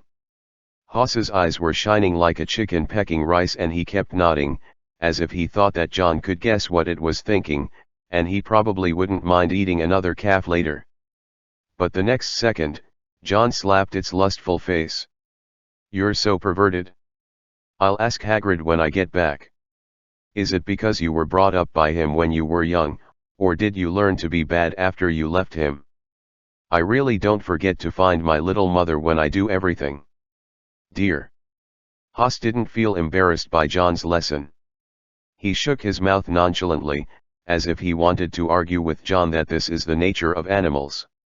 John was too lazy to take care of it. He put the prepared rabbit on the fire, and finished tonight's dinner skillfully. When he was on the Hogwarts before, John led the students to make barbecues on the deck of the ship. Although the craftsmanship is not so good, it can be called not bad. At least after he tore a rabbit leg for Haas, as a Pegasus, of course it also eats meat, it seemed quite satisfied with John's craftsmanship. The night gradually deepened, and John was making some small plans for tomorrow's actions by the campfire. Regarding Fire Dragon, he didn't have any paralysis or carelessness, and he didn't really believe that in this Triwizard tournament, the Bowsbaton warrior named Emil was really unprepared. As the two people chosen to take part in this match for Voldemort, John actually made a test early this morning. He knocked Draco down and threw him out of the game in front of Voldemort. He didn't intend to provoke that man or anything. John actually wanted to see if Voldemort had any hope for these two people. They can get the final victory of the game. And from Draco's calm reaction when he was out of the game, John couldn't see what kind of expectations he had for the young master of the Malfoy family. But that Emil, among other things, did have a lot of vigor at such a young age, and actually used him as a human shield to block spells in front of Draco's own father. This is not something that ordinary students who have not yet graduated can. He did it, and he should be expected more by Voldemort depending on his behavior. Therefore, John actually had some ideas to find the Emil in the Forbidden Forest.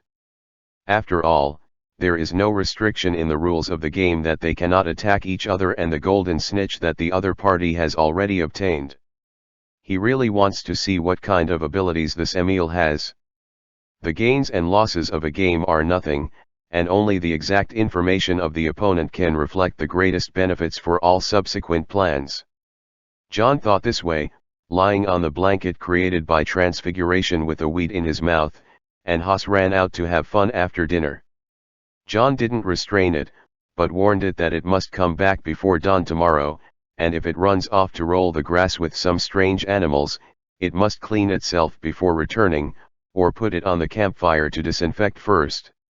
Just as John looked at the starry sky covered by the branches and leaves of trees, a different feeling suddenly rose in his heart. This feeling was very wonderful, as if it was some kind of premonition. Then John raised the wand in his hand without hesitation, and pointed the tip of the wand at a bush behind him. All petrified. Without the slightest hesitation, the dazzling petrification spell shot out from his wand, and in the next instant, it pierced through the dense blade of grass. John could clearly hear a panic commotion, followed by a hurried footstep. The petrification spell did not hit. That person wanted to escape. He frowned, stood up from the bonfire, and didn't take the risk of chasing after him at the first time. If Haas was still by his side, maybe he would have caught up without hesitation, but now even if he uses the ring to fly up, in such a dense forest and dark environment, it is not easy to chase a person. What's more, no one knows if this is a trap. He may not have forgotten that this forbidden forest can be said to be Voldemort's home field. If he has an idea to make some small moves in it, it will definitely not be difficult. John walked to the bushes pierced by his petrification spell, and soon found a piece of rag among the broken leaves. This was obviously left behind by the previous person. John's petrification spell did not hit his body directly, but tore his robe, but John couldn't see anything from this piece of fabric alone. Up.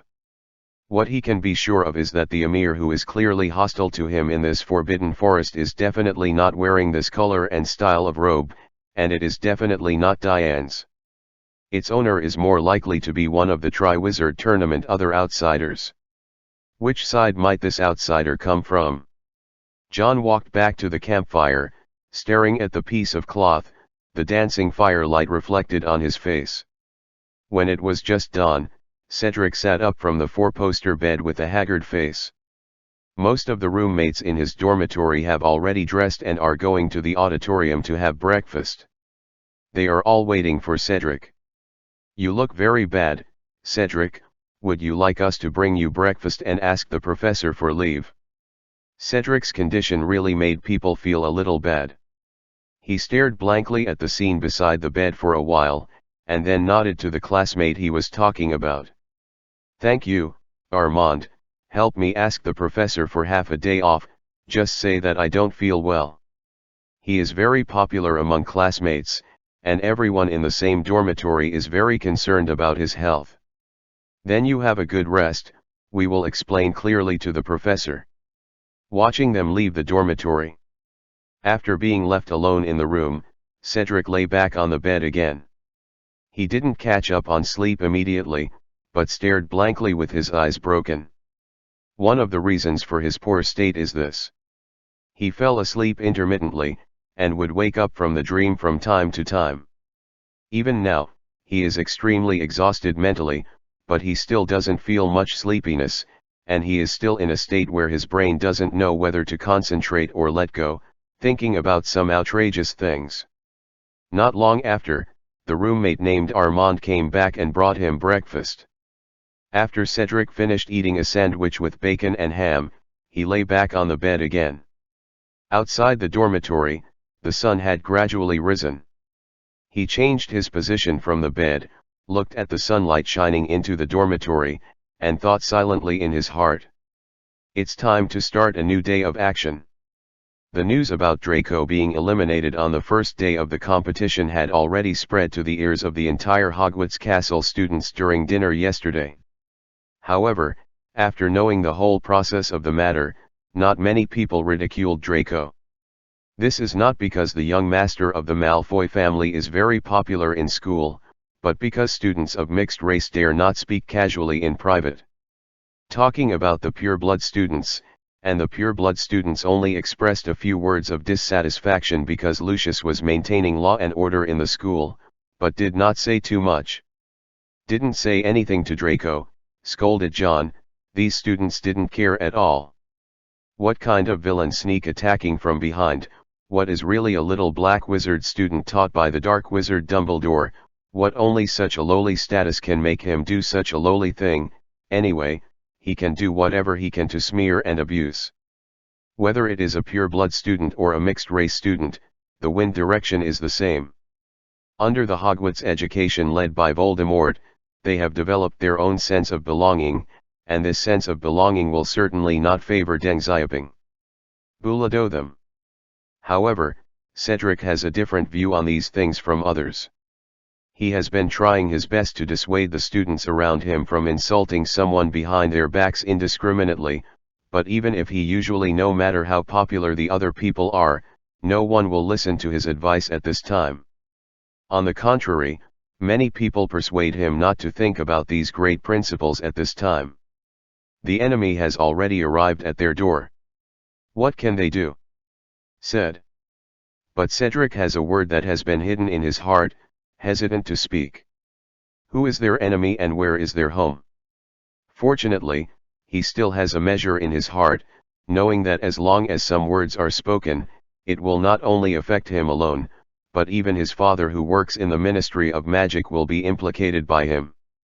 While he was lying on the bed in the dormitory and thinking, there was a knock on the door, and then a gentle female voice came in. Mr. Diggory, may I come in?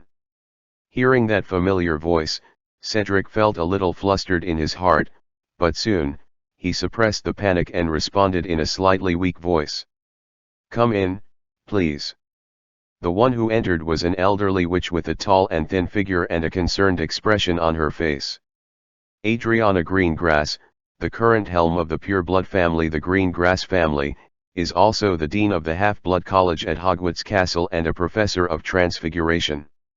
Although she is a pure-blood, she has always had a high reputation among mixed-race students, and she has never shown any obvious difference between pure-blood and mixed-race students. Criticized. After entering the dormitory, the witch went straight to Cedric. I received a reason for asking for leave from Armand. He said that you seem to have a cold and feel unwell. Thank you for making a special trip, Professor. It may be because of the cold wind blowing after the Quidditch training yesterday, and I got dizzy in the morning. Your father and I are old friends, and he specially asked me to take care of you in school. You have always been his pride, so you are sick, of course I want to come and see. How do you feel now? Do you want me to take you to the school hospital for a check? Chapter 341, 339. Duel. Dean Greenglass is really good to students of mixed race. She seemed to have no prejudice against Cedric's blood, and sat down by his bed. In the past, seeing her behavior like this, Cedric would only feel relieved that there was such a professor in Hogwarts, but now, he was really nervous. No, Professor, I don't have any major problems, as long as I rest for a morning, I can go back to the classroom in the afternoon. If he knew that Greenglass would come to see him specially, Cedric would not ask his roommate to ask for leave no matter how tired he was. But Greengrass didn't seem to intend to leave immediately.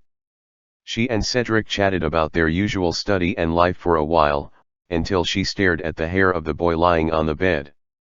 "You have a grass clipping in your hair, boy." The half-blood dean reached out and plucked the grass from Cedric's head, asking in doubt. Cedric's two hands hidden in the quilt were instantly clenched into fists, but the expression on his face remained unchanged, and he replied calmly. "After returning from the stadium yesterday, I was so tired that I went to bed without taking a shower, and my hair may not have been cleaned." Regarding his answer, Greengrass didn't seem suspicious. She casually threw the grass clipping into the trash can, patted Cedric on the head at last, and said as she got up, "This is not a good hygienic habit. Don't forget to take a shower when you get up later. If you still need to rest in the afternoon, I can give you an extra half-day leave." Seeing that she was about to leave, Cedric hurriedly waved his hand and resumed. "No, Professor, my condition is not that bad, I will go to the afternoon class normally." Hearing what he said, Greengrass had no intention of staying in the dormitory any longer. She turned and left, leaving Cedric alone in the end. Cedric looked at the closed bedroom door and lay back on the bed. He stared at the ceiling in a daze for a while, then carefully lifted the quilt, and the light from the window shone in, and he could clearly see that the nightgown he was wearing was missing a corner. "Swedish short-nosed dragon, there are about 20 golden snitches around. Next, Hoth, hurry up, I hope we can complete our morning goal before lunch." Staring at the fire dragon lying on the grass and sleeping with eyes closed not far away, John made notes on a piece of parchment that had been conjured up, and then stepped on Hoss's back again, beckoning him to find the next one. The residence of the dragons in the Forbidden Forest. No matter how big the Forbidden Forest is, it wouldn't be too much trouble for Hoss to search the entire forest, and this donkey is very familiar with the environment of the entire Forbidden Forest, so he can clearly find out which places have had a bunch of unexpected guests lately. So for half the morning, they were marking the coordinates of these fire dragons in the Forbidden Forest. In addition to John's plan to make an orderly count of how many fire dragons were released into the Forbidden Forest by the referee team of the Tri-Wizard tournament, I also want to take this opportunity to find Amir. John always felt that he entered the Forbidden Forest not just to complete the game. If Voldemort really wanted to rely on winning the game to achieve his ultimate goal, then this person was even more difficult. He had already shown his ferocious side at the warrior selection dinner, but Voldemort still had the confidence to let Emil and Draco compete, so there must be his reasons. John didn't believe that the purpose of this man holding this competition was just to allow Dumbledore to take back France and Hogwarts Castle with minimal casualties. He must have an ulterior motive, and this intention is very likely to be achieved during the game. Hoss took John through the Forbidden Forest like the wind, and soon they were close to the next dragon. However, before they saw the true face of the fire dragon, a roar pierced the sky of the Forbidden Forest. "Roar!" John quickly hugged Hoss's horse's neck tightly, motioning for it to stop. Hoss understood and led John to stop behind a tall tree. And after the surrounding scenes that had been receding were clear, John also saw clearly the huge monster that had already soared into the sky. It was a fire dragon with a bright green appearance. If it were lying on the grass in the Forbidden Forest, the color of its body should be able to perfectly blend with those green plants, making it difficult for people to discover its existence. The Welsh green dragon, a species of dragon native to the island of Great Britain, is considered to be the kind of dragon with a good temper. It usually likes to eat sheep, and its daily actions are basically to actively avoid people. And in such an angry state like it, it is obvious that someone has provoked it. Sure enough, it waved its wings and rushed to the sky above the Forbidden Forest, and then the dragon's head opened its mouth to the bottom. Boom! The high temperature instantly enveloped the entire area of 50 meters nearby. Golden flames spewed out from its mouth, and then began to sweep across the ground. The flames ignited the trees and grass, causing the countless animals living around to flee. This burst of high temperature also affected Hoth, which itself is also a magical animal, and instinctive fear will arise in the heart when encountering the fire dragon's anger. John didn't make things difficult for it at this time, but got off it and let it go to the outside to hide for a while he narrowed his eyes and stared at the figure jumping up and down in a sea of flames, avoiding the dragon's breath. Emil.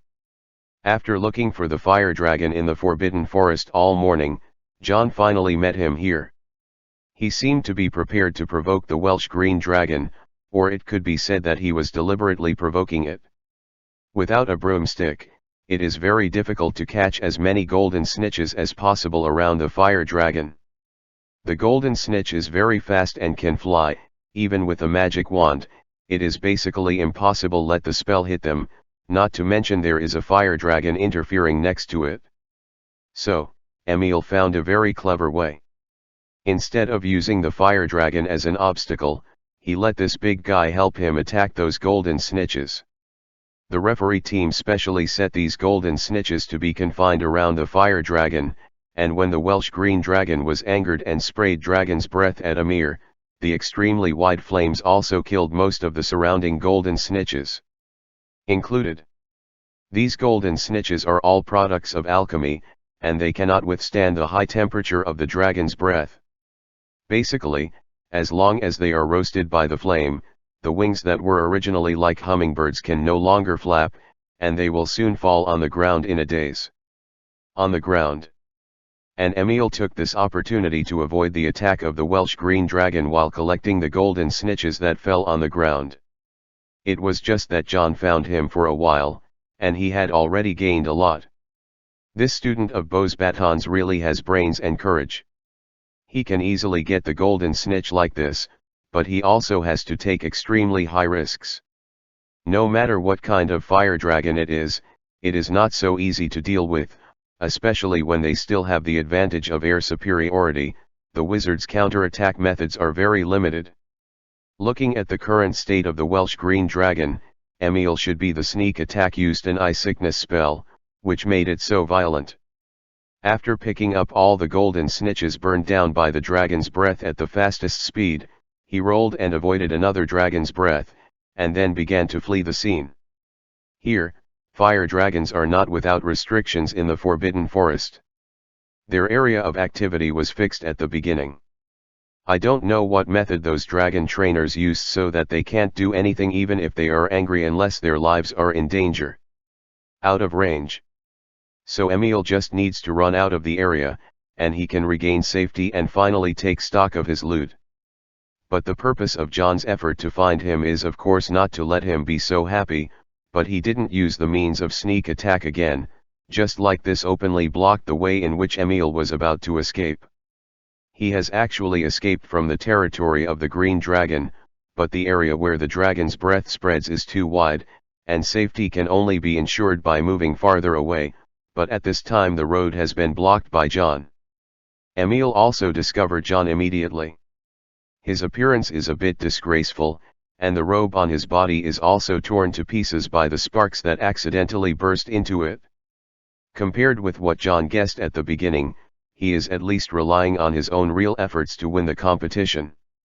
Based on this alone, John intends to give him a chance for the two to resolve the conflict face to face, instead of resorting to sneak attacks. Huh.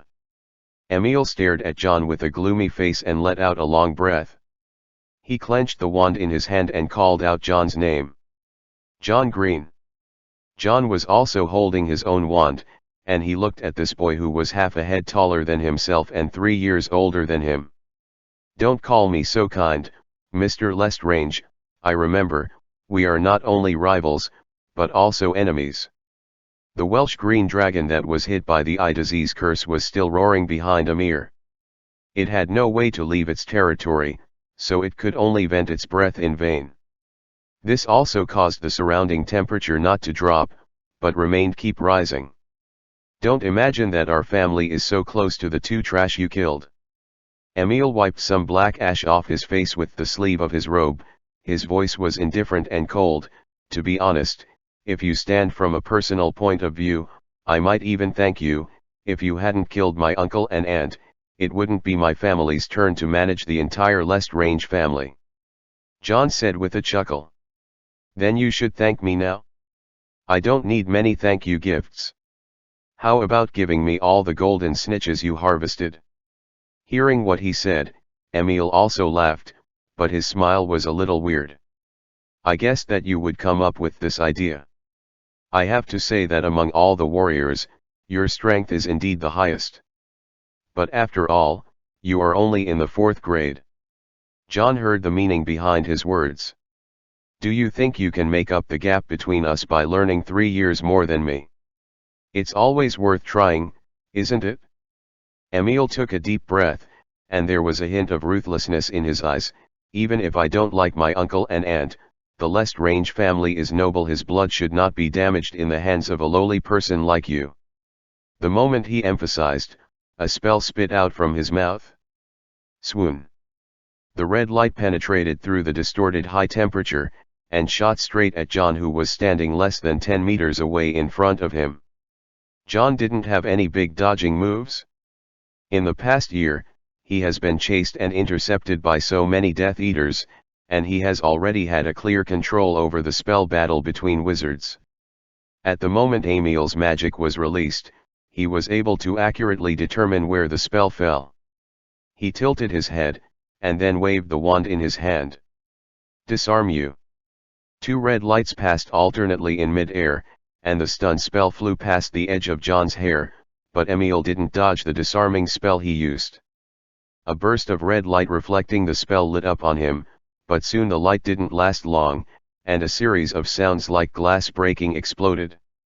The next moment, the iron armor curse in front of Emil shattered, and he was shocked back a few steps by the remaining force of John's disarming curse. Compared with the 1st grade, when John's petrification curse couldn't be broken even by an iron armor curse casually used by Slughorn, now the magic he can use only with his own magic power is completely enough to suppress a soon-to-be graduated quasi-adult wizard. This is not only because he has experienced so many things over the years, but he has not relaxed his magic learning and training, but also because his own magic power has grown to a point where it is completely incapable of being compared to himself 3 years ago. Compare. Emil was obviously a little surprised by the power of this spell. He had seen the scene of John killing people, but even though that scene was chilling, everyone could see that Rodolphus and Bella were really killed because they lost in hand-to-hand combat. Obviously they are all wizards, and they all have more powerful magic power than John, and wizards with richer spellcasting experience, but in the end they chose a fighting method that is extremely unfavorable to them. What happened in the middle? There is no way to get to the bottom of it after death, but this also makes most people not have a true impression of John's magic level. That's why Emil chose not to dodge the first spell, but to use the iron armor curse to hit him hard, to probe John's roots. Just this probe made his already vigilant heart become even more depressed. Chapter 342-340 Sphinx Manticore. It's true that I created the secret room by myself, but the castle has passed for so many years, and the structure and facilities inside should have undergone countless renovations and rectifications. Dumbledore's headmaster's room, on the wall covered with portraits of previous headmasters, the old monkey-like Slytherin whispered. However, I am sure that the location I reported to this little girl at the beginning is not wrong. The entrance to the secret room I designed at the beginning is a circular trapdoor. As long as you open it in snake language, I can get in successfully. Facing Slytherin, Dumbledore just waved his hand.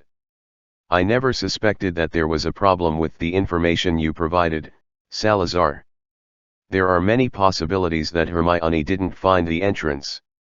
Besides, he already knew that you joined us, so he would naturally guess that you could provide us with the according to the exact method and location of entering the secret room. According to the vigilance he has shown over the years, If the secret room really entrusted him with something, then he will definitely make some changes. Hermione looked at Dumbledore firmly. So, shall we continue to search, Professor? In response, Dumbledore nodded and said, Of course, the more he hides, the more valuable the place we are looking for is, but it also means that the risk you personally face will be much higher. Since he can change the position of the entrance to the secret room, it will also increase the value of the place we are looking for. Prepare something different in the Chamber of Secrets. I'll be very careful, Hermione said softly. Dumbledore looked at and smiled slightly. Of course I never questioned your ability, Hermione, but I think another piece of information you got last night may be worth our time to discuss. You said you saw a boy on the map, he leaving the castle privately through a secret passage. Hermione nodded without hesitation. All petrified. The red beam of light streaked across the ignited woods and grasslands, leaving a stream of magic power in the air. John turned his upper body suddenly again, avoiding Emil's spell. While stepping forward, he cast a spell to fight back. Disarm you. Emil is also dodging, but the way he dodges the attack is far less relaxed than John. After the iron armor curse that had been maintained on his body was broken, he put on another layer of protection immediately, but even so, he didn't dare to take another spell from John easily. The power of John's spell was astonishing. Even if his iron armor curse was smashed, he didn't want to stop at all. The aftermath of the spell almost knocked him down to the ground. An ugly donkey rolled on the ground full of plant ash. Although the process was very embarrassing, it allowed Emil to avoid John's spell and at the same time opened the distance between him and him. But John didn't have the slightest intention to let him go. He stepped forward again and cast a spell at the same time, and his mouth never stopped to put pressure on him. I have fought many Death Eaters, including the uncle and aunt you look down on, but to be honest, compared with them, your method of casting spells is too rough, and the timing of casting spells is wrong. The speed is not fast enough, and even the way you swing the staff is not decisive. So there is not even a single spell of yours that makes me feel the pressure to defend. Is this what you have learned from magic for 3 years more than me? Swoon. Emil gritted his teeth, his face flushed, obviously reorganizing a counter-attack against John under the great humiliation. However, his counter-attack still failed to achieve any effect. Not only was there a gap in spells and magic power between the two, but there was also a huge difference in combat experience between wizards. With John's current level of casting spells without using the ring, it is completely comparable to the professionally trained elite auror. The gap between Emil and him cannot be made up by blood or anger. John has already treated him steadily. Suppression was formed, and if Amir didn't think of a way to escape, it was only a matter of time before he was defeated. Finally, Emil couldn't stand it anymore, and under John's another disarming spell, he finally hid in an unavoidable place. He was close to a large tree, surrounded by bushes ignited by the dragon's breath. The orange-red fire reflected on his face, making his face look so pale. But the more it got to this time, the more vigilant John was. If he kicked Emil out of this event at this time, it would mean that Voldemort's 2 participating warriors were wiped out, and none of them completed the first event to get a result. Perhaps this does not represent the final result of the match, and they may have arranged other possible comebacks later on, but did Voldemort really not expect that John would kill all directions in the Forbidden Forest? John was very skeptical about this, but this skepticism didn't stop him. He waved his wand as usual. The strength of the spell, but Emil has no chance to resist now. However, before the tip of his wand lit up with the red light of the spell, a huge figure suddenly rushed out from a hidden corner and rushed towards John. Its speed was extremely fast, and it was so nimble that John had no room to dodge even if he reacted. 2 sharp claws and a barbed tail activated the iron armor curse in front of John. The light blue light suddenly lit up, and then shattered suddenly. This kind of interference directly interrupted Jon's original spell casting. At the same time, after the fierce and huge creature smashed the iron armor curse, it didn't stay for a moment at all. Meaning, continue to press down, the two claws close to Jon's head, as if to scratch his head directly. Jon was of course prepared for such an unexpected situation.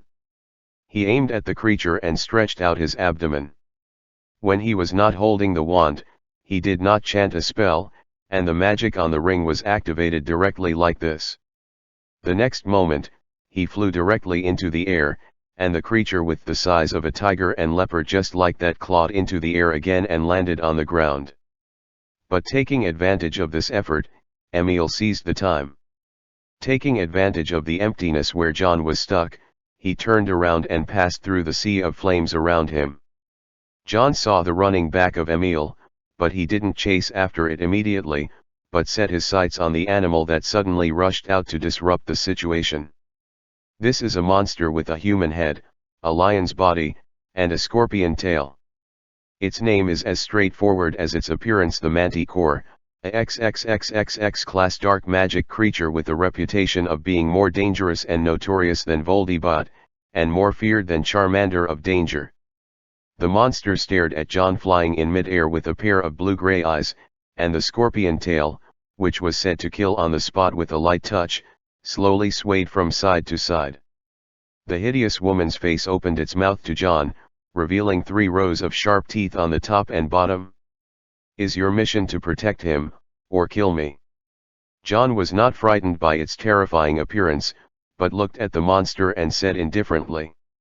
The mouth on that human face was squirming, but no words came out, but a sound like a mixture of flute and trumpet sounded. Seeing that there was no response to his question, Jon narrowed his eyes and didn't ask any questions. Instead, he held the wand tightly with both hands, and swung the wand with both hands together in a strange way. He raised it high above his head. The rules say you can't kill the contestants, but you don't fall into that category, do you? The Manticore seems to have sensed the approaching danger.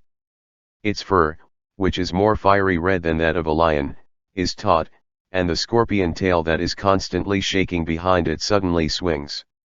In an instant, countless poisonous thorns pierced the air and shot towards Jon, who was floating in mid-air with his wand raised high.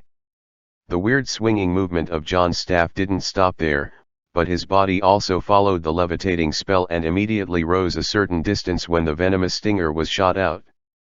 While avoiding the monster's attack, he also swung his wand down, holding the wand with both hands, leaning down and then swinging it horizontally. Shenfen Wuying. OM. The second after Jon uttered the spell, there was a buzzing sound like trembling steel in the surrounding air.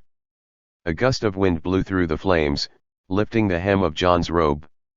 Along with the wind, countless invisible things in the air swept past in an instant. While Jon was chanting the mantra, the Manticore was already feeling extremely uneasy. It roared, and its whole body jumped up from the ground. At the same time, it swayed sideways, trying to shake its tail. In this way, the poisonous needle on it can sting Jon's calf. However, the next moment the wind blew, it let out a painful roar. The ground, trees, blades of grass, stones, and even the burning dragon flames were all split in half by an invisible sharp blade at this moment. The Manticore's thick fur, which was even comparable to dragon skin in terms of magic resistance, also had countless blood stains. Dozens of cuts were cut open on that hideous woman's face, and the scarlet blood stained its whole body in an instant, and the magic remaining in those wounds continued to deepen and corrode, almost every day. After a second, the wound on this monster's body will get worse, and the bleeding will be even more. Such a huge injury made it look at Jon resentfully, then turned around decisively and got into the bushes beside him. Jon saw that it was about to run away, and had no intention of chasing it at all. This Manticore was sure that it would not survive, unless it could find someone who could help it break the magic spell of Shenfen Wuying. Wizard. If that's the case, then things will become more straightforward. After this enhanced version of the God's Edge disappeared, John's own physical strength was also exhausted. This is the spellcasting method he learned from a forbidden book in the ring during the summer vacation. Holding the wand with both hands increases the flux of magic power to the spell, so that the spell itself can be extremely powerfully blessed. It is very effective against area of effect magic such as blasting spell and shadowless god, but because of the high consumption and the long time before casting the spell, it is not too much in real one-on-one combat. Practical. But it is much easier to deal with magical animals with extremely high defenses like this, especially when John has the air supremacy. That is, the contestants cannot kill each other, otherwise John would not have to play this kind of child's play house with Emil, and just use the death curse to force the manticore out. The appearance of such a black magic creature can be regarded as confirming the guess in John's heart. In the Forbidden Forest, Voldemort's own territory, he must not be unprepared at all. Even John himself can use Hagrid's previous friends who stay here get help, and it's not surprising that other animals in the Forbidden Forest serve Voldemort. At least the current situation let John know that Voldemort still pays attention to the result of this match, otherwise how could he care about the life and death of Emil and Draco with his personality? While thinking, John picked up a golden snitch from the ground that had been destroyed by the dragon's breath, and had trembling metal wings but could no longer fly. This was what Emil left behind. Putting it in his pocket, John was ready to start dealing with the business of the game. Anyway, there were only so many fire dragons in the Forbidden Forest. As long as Emil wanted to continue to improve his performance, they would come back sooner or later. Bumped into. John blew a whistle, and soon Haas appeared beside him with a naive face. Let's go, starting with the first Norwegian Ridgeback we marked this morning, one by one. The rules of the game to capture the golden snitch from the fire dragon may take a lot of effort and brain power for other participating warriors who have no flying ability, but for John, there is no big risk at all. After all, he can fly himself, and he can also use the ring to capture the magic power in alchemy items. As long as he flies up, gets close to those golden snitches, and then uses the second gemstone in the ring to absorb the magic power of those golden snitches, he can catch these things very easily. And the influence of those fire dragons on John, there is no way to pose much threat to him. So from the very beginning, after learning the rules of the first event, John didn't worry much. As long as the competition is normal, it is easy to get a high score in this event. The only thing that needs to be considered is whether Voldemort himself will arrange any arrangements against him in the Forbidden Forest. Because of this, John plans to find Emil first. If there is really an arrangement, it will most likely be on him. Now that it has been determined that this arrangement is just a magical animal, John can let go. Chapter 343-341. Asking for help late at night. Happy New Year 2023. John's efficiency in obtaining the golden snitch is indeed very high. In the whole afternoon, he had already obtained nearly 70 golden snitches from the 3 fire dragons, leaving him with 5 more targets to go. Based on the current situation, when he visits all the fire dragons he has discovered so far, he can harvest about 200 snitches. This is already a considerable amount. After all, the total number of snitches placed by the referee team in this Forbidden Forest is only 500. Even if the 3 players who are currently competing in the Forbidden Forest are divided equally, each person will only have 100. There are more than 60. And just when John was about to temporarily end today's mission, find a place to rest and cook dinner, and plan to wait until tomorrow to complete the remaining mission goals, an unexpected person found him at night. At this time, John had already eaten and drank enough, and Haas also went out for a walk on his own horse. Just when John was about to get into the tent created by the transformation technique and start resting, there was a burst of unmasked footsteps. Over him. John held the wand, and retracted his body, which had already been halfway into the tent, and then looked at the figure who came out from the depths of the Forbidden Forest through the moonlight. This is a person dressed in a black robe, with a white hood on his head, so that people can't tell his identity at the first time. John narrowed his eyes and said in a vigilant voice, "So, are you planning to not even abide by the most basic rules of the game, and let people enter the Forbidden Forest to attack me?" He subconsciously suspected that this was someone sent by Voldemort, maybe even Voldemort himself. Even if there is a blood oath as a constraint, this unbreakable oath is not a magic that cannot be undone like the unforgivable curse. If Voldemort is really willing to be cruel and willing to bear part of the price, the rules are not unbreakable. However, the man in black robe quickly responded to John's question. He simply took off the hat he was wearing on his head, revealing a young, handsome, and pale face. This is a boy who is not a few years older than John, and John can obviously feel a little familiar when he looks at him. "I have no ill intentions." Cedric, who was extremely nervous, raised his hands that were not holding the wand. Tonight he ran out again at a huge risk. But he has no choice, he needs help, and now the only one who can help him in this forbidden forest is John. John was obviously surprised by Cedric's face, but he also felt that the boy was not hostile. The tip of the wand in his hand drooped slightly, but his eyes never shifted. "Who are you?"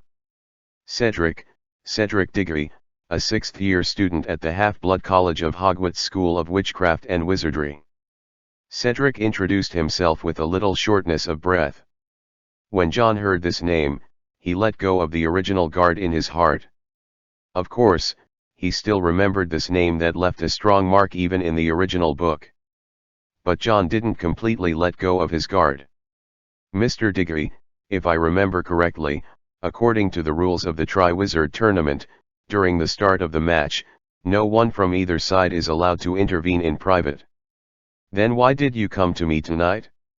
"Want to avenge that young master of the Malfoy family in our school." Hearing what John said, Cedric waved his hands quickly and said in a hurried voice, "No, I don't have this idea. I came to you to ask for your help. Only you can help me. Help the horse people in this forbidden forest. They are almost unable to hold on." John frowned. "Help the horsemen?" "Yes. It's the Centaurs. They have been persecuted by the British Ministry of Magic. Even this small tribe in the Forbidden Forest is being conquered and driven away by the Aurors. They have been cornered. I got lost in the Forbidden Forest 3 years ago when I was in the Protection of Fantastic Beasts class. I got to know them only after being rescued by a centaur. I have been helping them find them since then. The way to survive. They asked me to help contact Dumbledore, but I never had a chance. Even in the carriage where Dumbledore is now, I am always under strict surveillance. I have no way to avoid other people secretly near. So I can only come to the Forbidden Forest to find you, Mr. Green. I have seen reports on you in the Starlight newspaper, and of course the Daily Prophet, but I know that the British newspaper's smearing of you is not true. He is a person with great achievements, and he must have a way to save those horsemen, right?" Cedric told about his situation and the reason why he found John, and then looked at him with pleading eyes. John was unmoved. He asked in a cold voice, "How did you find me?" "I am very familiar with the Forbidden Forest. I have been here countless nights in the past 3 years. There are also many magical animals here that are my friends. They helped me find you." "How did you get out of that castle?" "Secret passage. I found a secret passage leading to Hogsmeade behind the mirror deep in the corridor on the 4th floor. Every time I climb out of that secret passage, and then enter from the direction of Hogsmeade Forbidden Forest. I remember that in order to restrict irrelevant people from entering the Forbidden Forest, the entire area was protected by those referees. Ordinary people can't enter at all. The horses helped me, they gave me this." Facing John's question, Cedric confessed without any hesitation, holding a stone arrow in his hand. "With this thing, I can freely enter and exit the Forbidden Forest without disturbing the referee of the game." John tapped his wand lightly, and the arrow flew up from Cedric's hand, and then fell into his own hand. From this item, John did feel a magical power that was different from that of a wizard. Hearing Cedric's answers and explanations, John has already believed his words, not only because his answers are reasonable, but also because the name Cedric is worthy of his trust. John lowered the wand in his hand. He looked at the boy who ventured out of the castle, pondered for a few seconds, and then spoke. "Tell me about the centaurs." Hearing his words, Cedric's face was obviously happy, and he couldn't help getting closer to John, and then sat cross-legged around the campfire opposite John, speaking quickly but clearly, telling him what he knew everything about the horse people. Firenze, the only leader of the horse people now, they originally had a small tribe of dozens of people in the Forbidden Forest, but now they have been killed by the Aurors, leaving less than 20 people, of which more than half are children and women. They don't want to escape from the Forbidden Forest. They have been in the depths of the Forbidden Forest all these years. Next to Hogwarts Castle, but this is also the most familiar place for them to live for many years. Instead, some of the horse people who escaped from the Forbidden Forest were besieged by Aurors, and they were all captured or killed in the end. At the end of last semester, I learned that the Triwizard Tournament was going to be held at Hogwarts Castle, and I also knew that Dumbledore and you were coming, so I told Firenze and the others the news. We planned to waiting for the time when Dumbledore came to Hogwarts Castle, looking for a chance to contact him and ask him to help rescue the centaurs from the Forbidden Forest.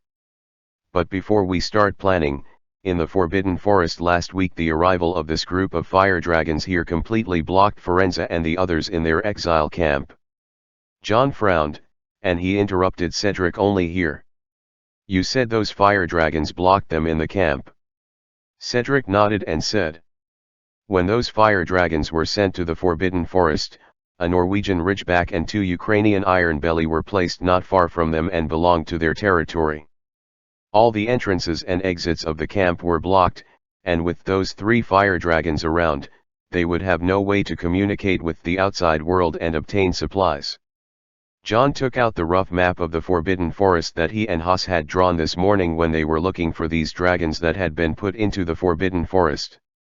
Ukrainian Ironbelly and Norwegian Ridgeback. While searching on the map according to Cedric's description of the 3 dragon species, he also brought the map in front of Cedric. "Is the centaur camp you mentioned in this area?" After John taught him how to identify, Cedric shook his head. "It's not on this map. For safety reasons, Firenze and the others placed their camp on the outermost edge of the opposite side of Hogwarts Castle. That place is very remote." After listening to his words, John put away the map again. He stared at the bonfire in front of him for a while, and finally put his gaze back on Cedric. "Mr. Diggory. You can just call me Cedric." "Well, Cedric, I'd love to take your word for it, but you know that I'm in a race right now to represent not just myself, but a whole community that's being oppressed." John and Cedric looked at each other. "So for the insurance period, you must use a way to prove it to me." Cedric replied without hesitation.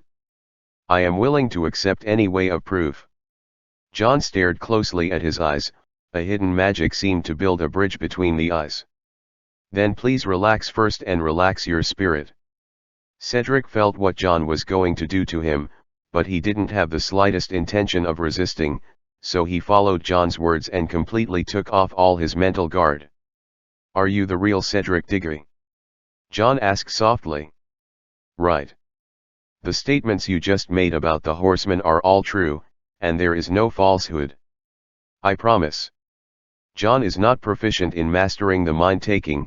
He can only see what he is thinking at the moment when the other party puts down his guard.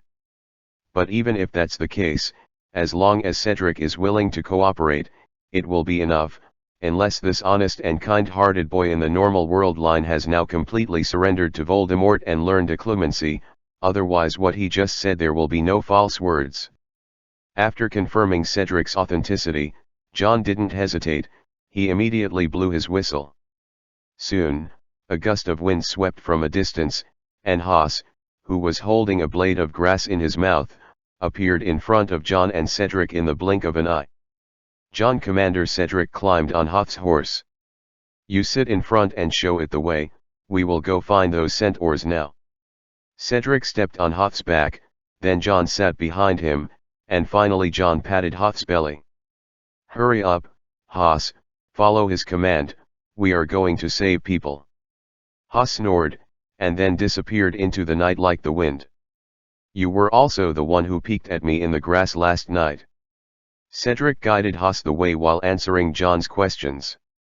"It's me, I wasn't ready to find you yesterday, I wanted to try to see if I could lure those fire dragons away by myself, but I failed, and today during the day I was almost discovered by the school's professor about sneaking out at night."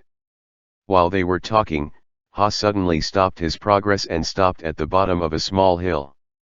Looking up from their position, they could just see the giant sleeping on the other side of the hill, the Ukrainian Iron Belly. This is the largest fire dragon known in the world. John never thought that the judges would choose such a type of dragon to put into the Forbidden Forest, because their huge size would have too much impact on the ecology of the Forbidden Forest. Even if other fire dragons are not safe, as long as they are confined to a certain area, the safety of other magical animals can be guaranteed. But the place where Ukrainian Iron Belly lives, the terrain will definitely be changed in the future. As long as this kind of dragon species lies on the ground a little bit, it can leave a large pit like a basin on the ground. After the game, even if they are sent away, the ecology that has been changed cannot be restored. How difficult it is to deal with, but also because of its heavyweight body, Iron Belly's movements are not agile. If you just want to catch the golden snitches around them, the difficulty is even much easier than other dragon species. But John and Cedric's trip was not to catch the golden snitch, but to cross the area where the fire dragon was and open the way to the centaur camp. Getting off Hoss's horse, John didn't look at the Iron Belly to figure out how to do it, but began to observe the surrounding terrain first. Chapter 344-342 Valley Entrance. People from the Pamo Sports Magic Item Supply Company wrote to complain that our final payment has not been settled, urging us to send them the remaining galleons as soon as the game has started. On the second night after the official start of the first competition, Matthew was in the lounge specially prepared for him by Voldemort in Hogwarts Castle, listening to his assistant's report on the preparations for the competition. Let them wait for another 2 days until the first event is completely over, and it is naturally impossible to owe them the final payment. Also, why have I never heard of this sports magic company before? Normally, the supply of game items should not be provided by the official, is the sports department responsible. Facing Matthew's question, the assistant looked embarrassed, but finally answered. About the competition equipment for the first competition event, Mr. Rahman took the initiative to take over this matter. He said that this Pamo Sports Magic Item Supply Company was opened by his friend, and the quality of the products provided was very good. Sure. Matthew frowned. These Middle Easterners are like this, no matter where they want to do business. Why didn't you tell me about this earlier? You were not responsible for the purchase of the competition before, sir. Of course, if you need to investigate this information now, I can prepare it now. The preparations you have to do now are not these, but it is best to remind Rahman early tomorrow morning that if something should not happen in the first game, then he will wait for my impeachment in the Federation. Bar. The place Cedric brought John to was indeed a remote area on the edge of the Forbidden Forest. In front of them, the location of the Ukrainian Iron Belly happened to be in the direction of the entrance of a valley. If you want to enter the valley, you must pass through the territory of this fire dragon, otherwise you can only climb the steep mountain rock. For humans with dexterous limbs, climbing is actually not an impossible thing to do. In addition, wizards can use magic to help them. As long as it takes some time, they can avoid this fire dragon and climb from the other side of the valley. Come out. But this is not the case for the horse people. Their upper body is undoubtedly human, but the lower body is completely like a horse. Those four hooves may be able to walk on flat ground like flying, but if they climb rocks, it is almost impossible. There are 3 exits like this. Except this one is occupied by an iron belly, the other 2 places are also guarded by another Ukrainian iron belly and a Norwegian ridgeback. While John was observing the terrain, Cedric also told John all about what he found here last night. There are only 3 exits in total, and they all happen to be blocked.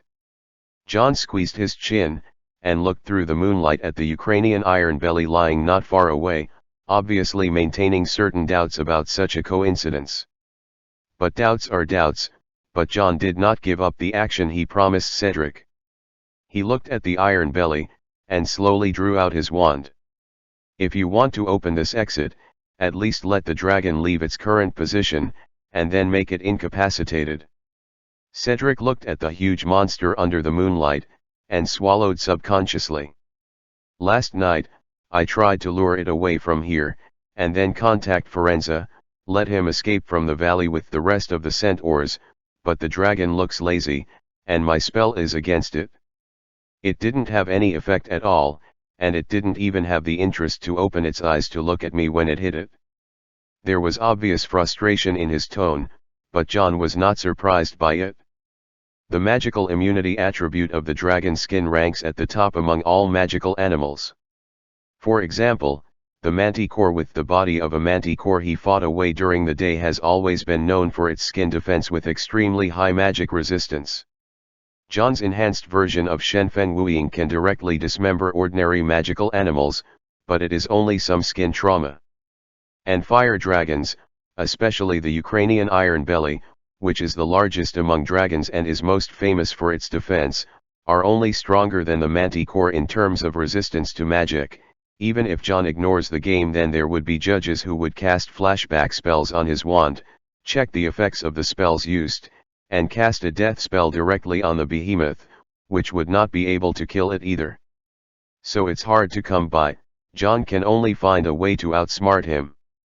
You said earlier that besides the 2 Ukrainian iron bellies, there is another entrance occupied by a Norwegian ridgeback. Cedric nodded. Right. Come on, let's go and see that Norwegian ridgeback. With Houth as a means of transportation, they soon came to the other side of the valley. There was also a fire dragon at the entrance here, but compared with the Ukrainian iron belly, the Norwegian ridgeback looked petite a lot of. The size of the Norwegian ridgeback is similar to that of the Hungarian tree-peak dragon. It is one of the most violent dragons in the world. However, compared with the Ukrainian iron belly, although their size is not small, they are not too huge and fleshy. If it is determined to choose the target to be solved, then John thinks that this ridgeback is the best choice. But even if he was dealing with the ridgeback dragon, John didn't intend to force it. When he was dealing with other fire dragons to collect golden snitches this afternoon, he had already experienced how strong the defense power of these fire dragons was. What effect will it have?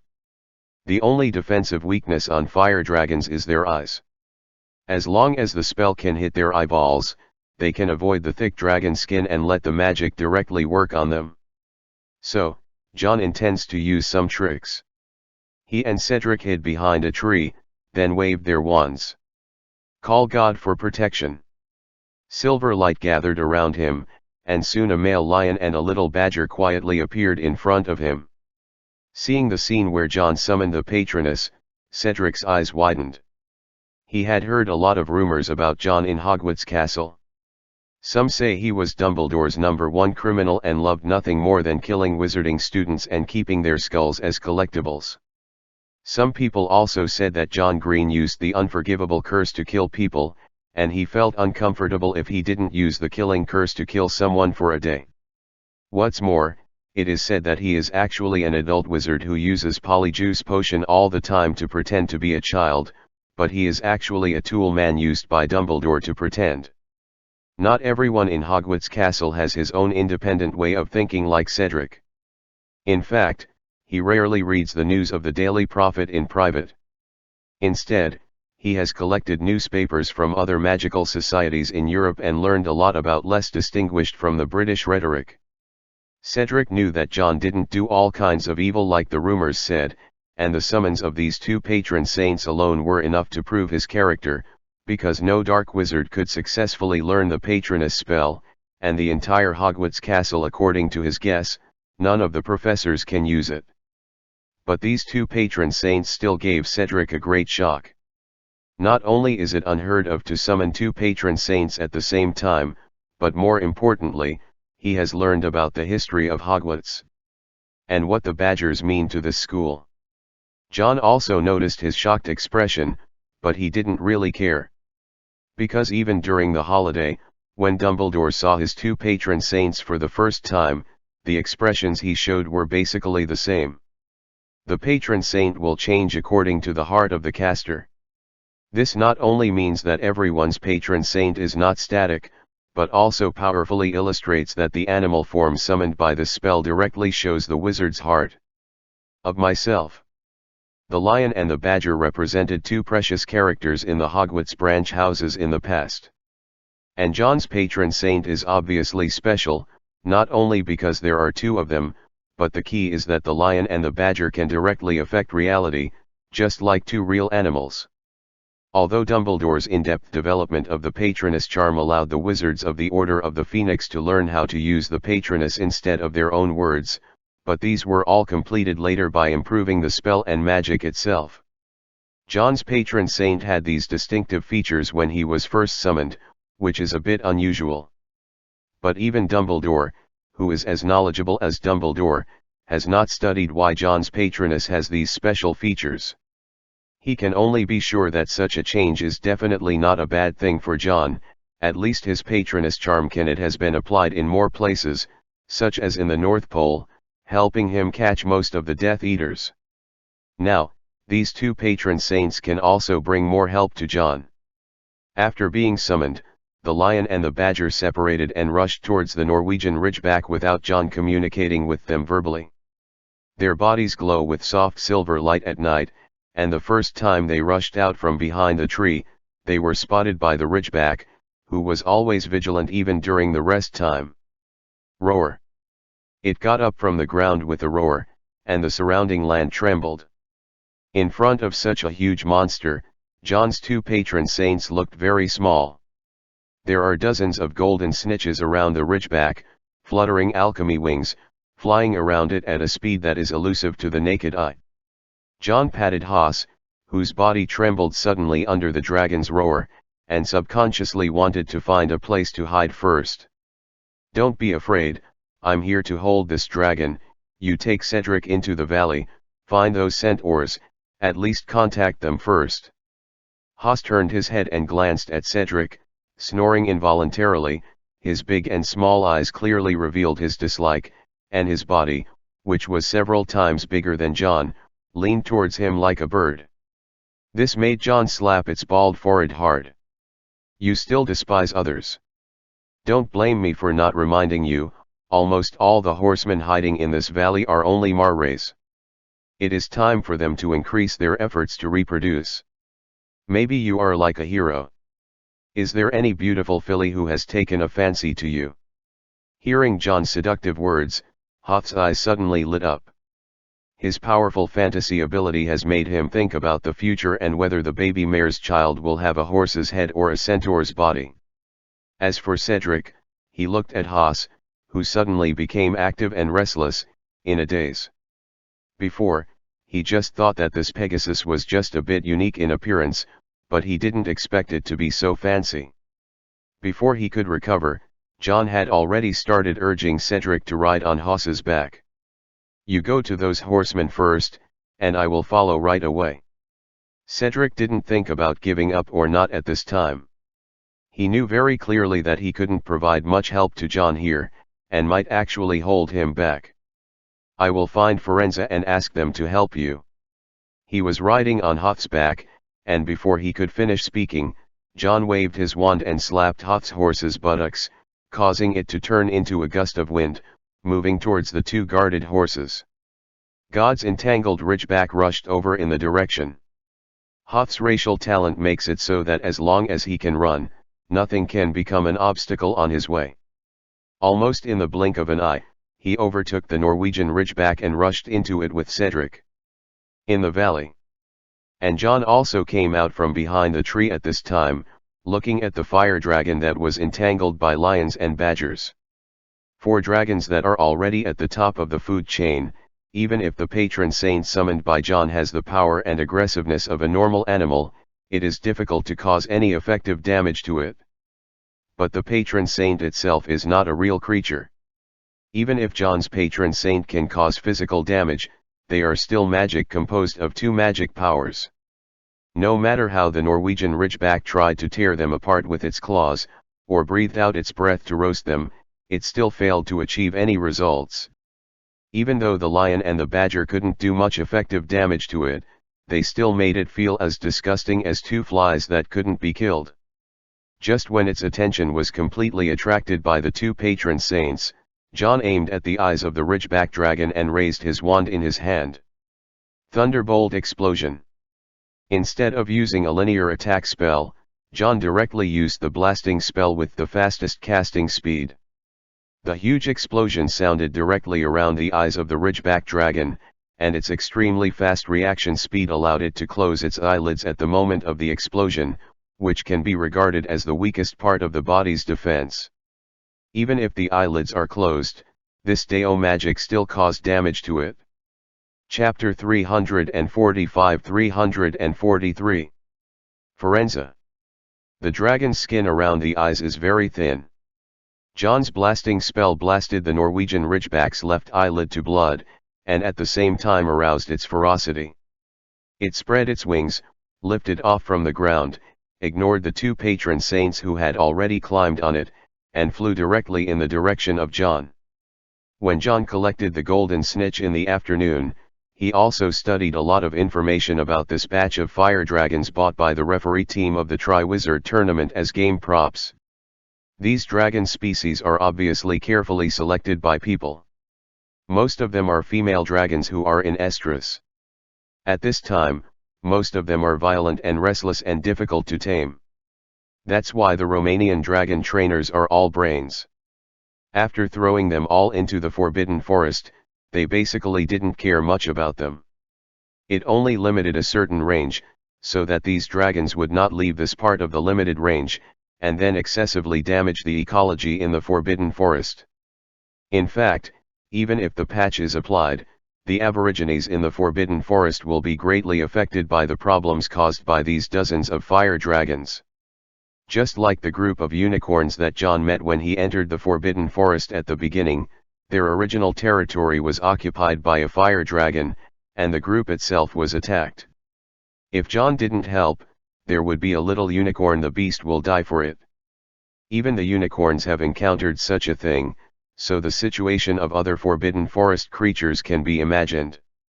If Dumbledore was still in charge of Hogwarts Castle and Hagrid was still a gamekeeper, they would definitely not allow such a thing to happen.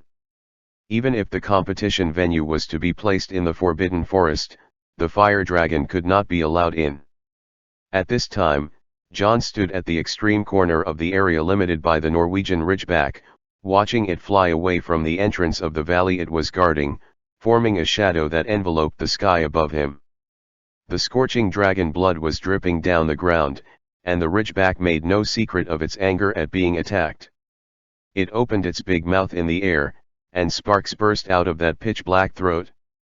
Roar! The roar of the dragon resounded throughout the Forbidden Forest, and countless flying birds around flew straight into the sky. At the same time as the sound sounded, the temperature began to rise extremely. Orange flames with dragon magic power descended from the sky, and John was already prepared for this. Before the dragon's breath was spit out, he activated the floating spell on the ring and flew into the sky. Because his size is extremely small under the cover of the huge body of the dragon, and one eye has already been injured by John's blasting curse, blood flowed all over his face, making his vision a little blurred, so he is facing the Ridgeback venting its anger on the ground, did not notice the ant lift off. And because of this, it caused a lot of trouble later. John had come to the side of the Ridgeback silently, aiming his wand at its other intact eye, and started to use the same way he used to deal with the Manticore, holding the wand tightly with both hands. No more powerful spells were used, and John directly cast spells with both hands, using the stun spell. A bright red light beam, much thicker than normal spells, pierced the entire night sky in an instant.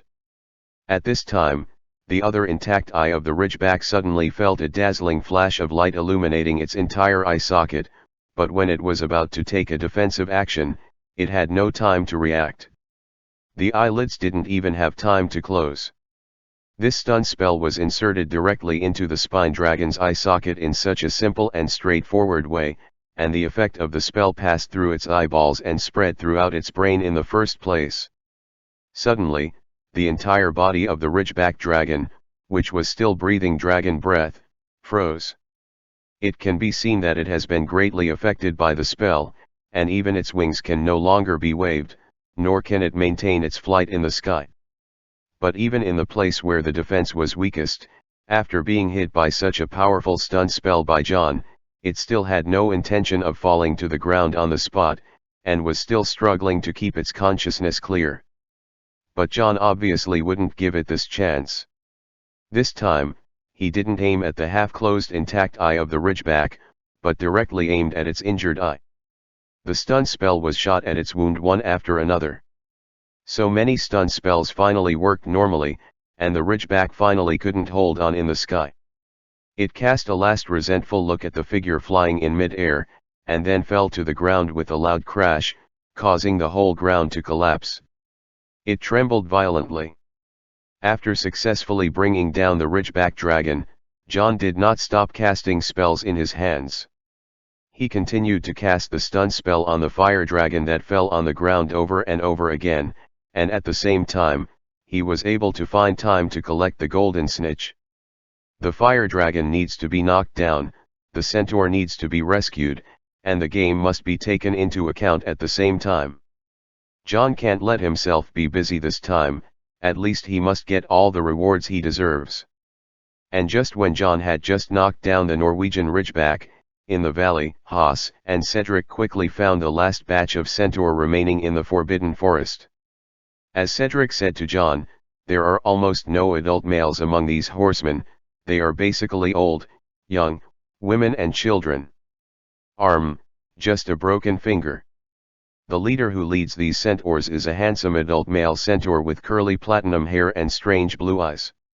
His name is Forenza, and there is actually only one of those beautiful sapphire-like eyes left, and the other one is covered by a black eye patch, and Cedric knows that one eye was made by an aura spell. Blind. When Cedric found them, the centaurs had no intention of resting at all. Whether they were men or women, old people or children, they were all armed with bows and arrows in one hand and torches in the other. Prepare, as if you want to fight to the death with the fire dragons guarding the entrance and exit of the valley. What are you doing like this? Forenza. Cedric, who appeared like the wind riding Haas, frightened many centaurs. They immediately raised their bows and arrows, but after hearing Cedric's voice and seeing that familiar face, they all put their weapons down again. Obviously they were all familiar with the young student. We don't have enough food, Cedric.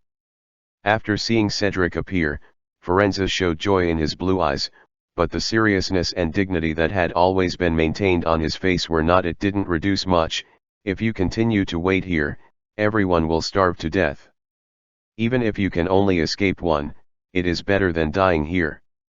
Cedric saw those yellow and thin horsemen with disheveled faces, and knew that they had been trapped in this valley for half a month.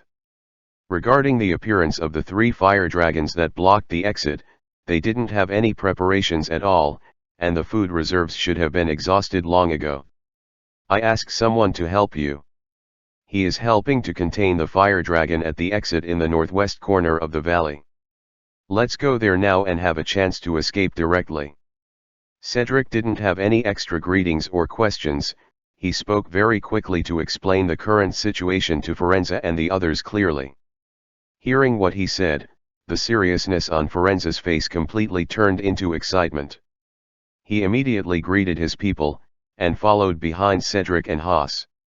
Haas also wisely did not speed up so fast, and looked back from time to time to find the little mare he wanted and winked at them. "You have contacted Dumbledore." While running towards the exit of the valley where the Norwegian Ridgeback was located, Cedric looked at Forenza, who was expecting a positive answer with a somewhat embarrassed expression. "No, I haven't contacted Dumbledore. After they came to Hogwarts, they were strictly guarded by many Aurors. No one can easily contact them." Regarding this, Forenza said another name. "Is that Rubius Hagrid? If there is a chance to return to the castle, he will definitely follow, and he will definitely find a way to find us in the Forbidden Forest." Cedric shook his head again. This time he did not let Forenza continue to guess, but directly said who it was. "It's John Green. The horse people have been hiding in the middle east of the Forbidden Forest all year round. Of course, it is impossible to have many opportunities to learn about the outside world, so they are obviously very unfamiliar with John's name." "Who is that?" "Someone from the Order of the Phoenix. He is the warrior representing Dumbledore in this Triwizard tournament. In other words, he is still just a student." A centaur who heard their conversation exclaimed, "A student to deal with the fire dragon? Are you kidding me? Are we going to collect his body now?" His words made Haas very dissatisfied. John is also its good brother after all, and he has thought about his marriage, but now he has said so, which makes Haas unhappy. Cedric could understand that the centaur didn't have much malice. After all, normal people don't believe much when they hear such things. Even the elite wizards may not be able to fight a fire dragon alone, let alone a dragon. What about the students of the magic school? But he didn't explain much. Any explanation is not as good as the facts in front of him, and after seeing the facts, all explanations are superfluous. Although Cedric only really knows John today, he has full confidence in this boy who has long been famous throughout Europe. The speed of the horsemen was not as fast as that of the racially gifted Hoth, but they were not too slow at full speed. It took them less than 10 minutes to arrive at the exit of the valley where the Norwegian Ridgeback was stationed. But at this time, the huge monster had disappeared. When Forenza and the others came here, they could only see a boy picking out the golden snitches flying around. The trembling sound of the horse's hooves trampling on the ground has long attracted John's attention. He saw Cedric riding on Haas's back and leading the way, and beside Cedric, the one-eyed man with long platinum hair, the horse people. They were followed by a group of old, weak, sick, and disabled. After arriving at this intersection, the Arima people looked around nervously. "Where's the dragon?" John didn't reply, he just waved his wand behind him and cast a stun spell. Following the bright red color that is extremely conspicuous in the dark night, the horsemen all saw the Norwegian Ridgeback lying on the grass. They have been besieged by Aurors in the Forbidden Forest for so long, no one who survived is a fool. The fire dragon that fell to the ground was naked in front of them, and John was the only one present. Combined with what Cedric said to them on the road, every centaur can guess that this is something ridiculous truth. Compared with other people of the same family, Forenza is still very calm. He is considered a wise man in the centaur group, proficient in astronomy and divination, and clearly knows that some outstanding cubs among the wizards are beyond the imagination of these groups who have lived in the Forbidden Forest for many years. "Hello, Mr. Green, my name is Forenza." The current centaur patriarch extended his hand friendly to John. "Forenza." The name John is actually not unfamiliar. In the original book, the centaur in front of me was also a divination professor at Hogwarts Castle. His achievements and ideas in divination are very valuable, at least in teaching and educating people. In fact, he is much better than another of his colleagues, the one who uttered the prophecy of the Savior. John reached out a hand and shook him. "Hello, Forenza, just call me John, Hagrid, and I mentioned your name." Hagrid did mention Forenza's name to John, telling him to go to Firenze for help if he had trouble finding the centaur named Parson. Obviously Hagrid had great confidence in Forenza. He felt that Forenza would still be alive, and it was true. The centaur was indeed alive, but he was missing one eye. John had already collected almost all the golden snitches around the Norwegian ridgeback. He didn't have extra greetings with Forenza. He just put a stun spell on the dragon lying on the ground again, and said that they had better get out of here and find a safe place to talk. In fact, if it weren't for the fact that there were exactly 3 fire dragons blocking the horse people in the valley, it was a bit too coincidental and strange. John had enough patience to skin and cramp the Norwegian ridgeback. Each fire dragon can be called full of treasures, no less than the basilisk. But if I really want to deal with a dragon, the process is too troublesome, and after the game, John still has to worry about whether the referee team will trouble him because of this matter. After all, these fire dragons are protected animals. Chapter 346-344. Correct Hogwarts. As for the layout of this forbidden forest, even Hagrid is not familiar with the centaurs. Soon Forenza, John, and the others came to an open space. There were no fire dragons stationed nearby, and during the game, no aurors and the like would appear here. It was a very open space. Good place to talk. After finding a good place to settle down, the horse people immediately dispersed to find food and prepare a temporary resting place, leaving only Forenza, John, and Cedric talking. John took out the little wooden sign that Hagrid had given him. The Forbidden Forest is now completely surrounded by the magic of the aurors. Hagrid tried to get in but failed. He could only ask me to contact you during the game to ensure your current situation and needs. And, Hagrid also asked me to find a man named Parson among the centaurs. Hearing John's last words, Forenza remained silent. The air suddenly fell into silence, but even if there was no answer, just like this situation, John could guess the ending of Parson. Many of my people have died. Forenza looked up and looked at John with his only remaining eye. We have no pursuit of the outside world. Even when wizards determine the categories of humans and magical animals, our forefathers voluntarily set themselves apart from men and disdain the company of wizards. His voice is very soft and calm, so calm that people can hardly hear the vibrato in it. But even if we just live in this forbidden forest, the British Ministry of Magic is not willing to let us go. Killing us will not do them any good, but they still did it because we have dirty blood on our bodies. Blood. John can understand Forenza's mood. The number of centaurs in the magic world is very small. In the whole of Britain, and even the whole of Europe, the branch living in the Forbidden Forest can be said to be the largest tribe of centaurs.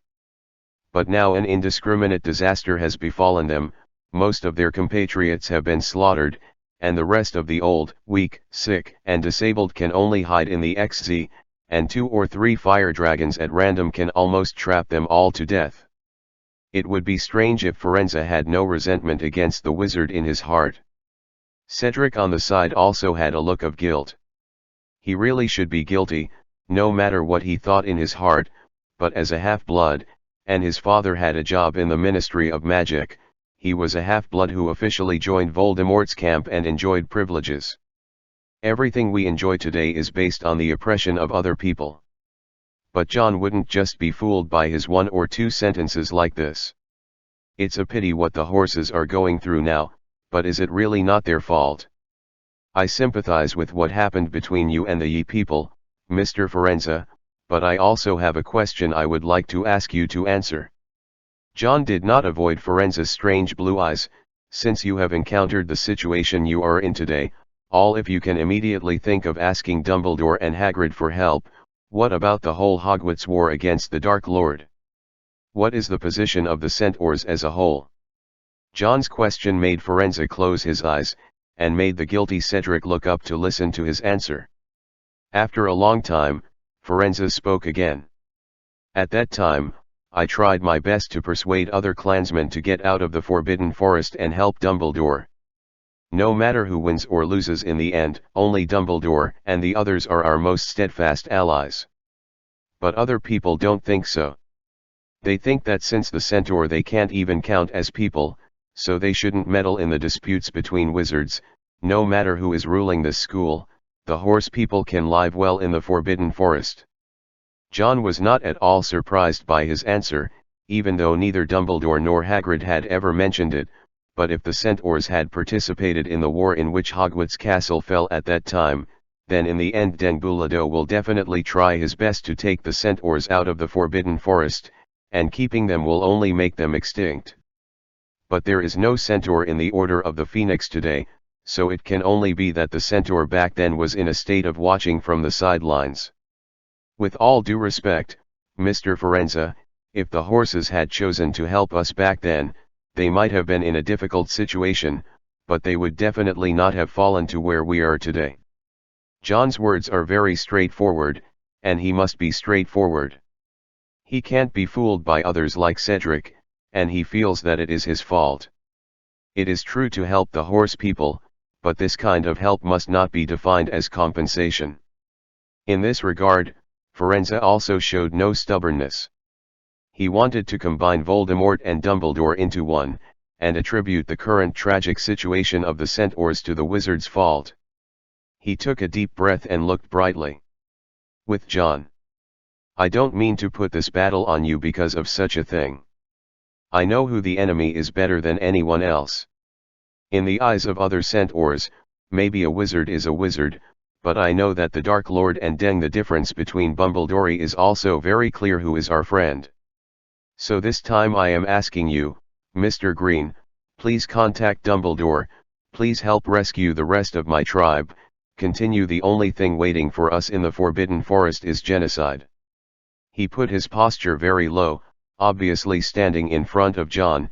He was half a body taller, but he bent his waist and lowered his head, which instead made John, who had been standing up straight. The stature is taller and general. This is a request, an unequal, extremely humble request from one side. The ponies around all huddled together to keep warm. Their faces were a little dirty, and they looked at their patriarch with slightly bright eyes reflecting the moonlight. These cubs were well protected. Almost all the surviving adult centaurs had more or less injuries on their bodies. Only the vast majority of these children were only a little dirty and didn't have many scars. John looked up at the bright night sky, and suddenly said, "How much did Cedric tell you about this Triwizard tournament?" This time, before Firenze could speak, Cedric answered first. "I don't know much. Dad never told me these things.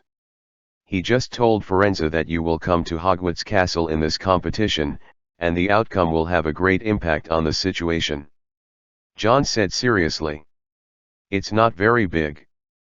The outcome of this game will determine the outcome of the current situation between us and the Dark Lord. This game is a gamble.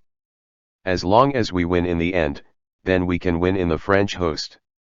The battlefield has achieved a complete victory, and Hogwarts Castle has been recaptured, and the situation where two Hogwarts coexisted has been completely eliminated."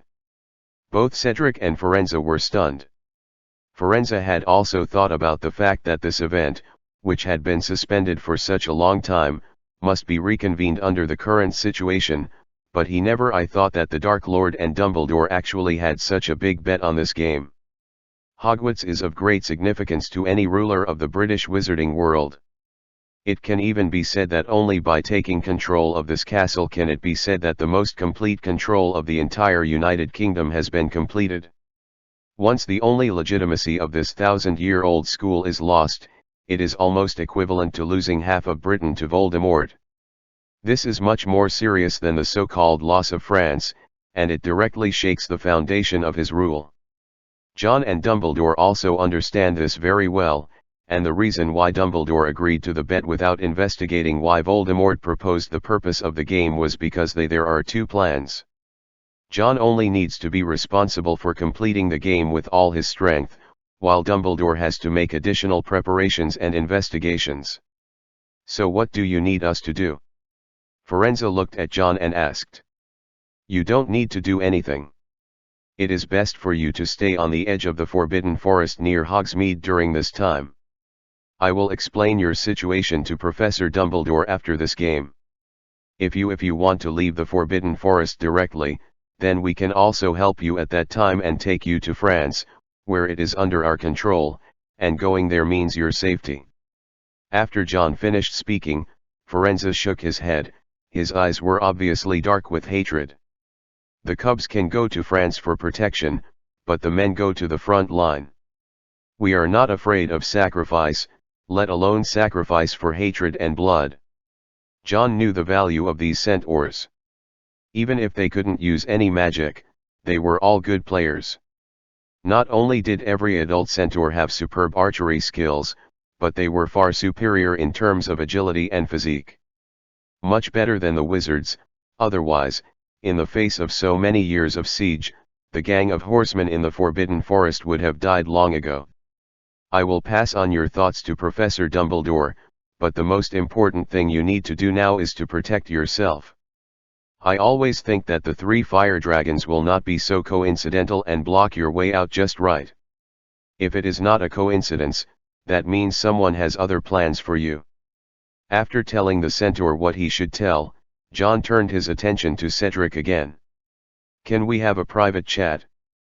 Cedric was a little at a loss in the face of John's sudden turning eyes, but soon he regained his composure and nodded. Firenze was very interested in organizing the tribe to build this new temporary camp, and John also started a private conversation with this mixed-race student. "You should be very clear about what you are doing now, what it means to your principal." John's expression and tone were very serious. He was not threatening Cedric, but stating the facts. Cedric is of course very clear, although in most cases now, Voldemort will only show his kindness to those who support him, so that few people in Britain today will mention his previous methods, but since Cedric knowing Dumbledore and John, they must have known the true face of Voldemort. "If I am found out, it will not only be me who will die, but also my father and mother. They will all be punished."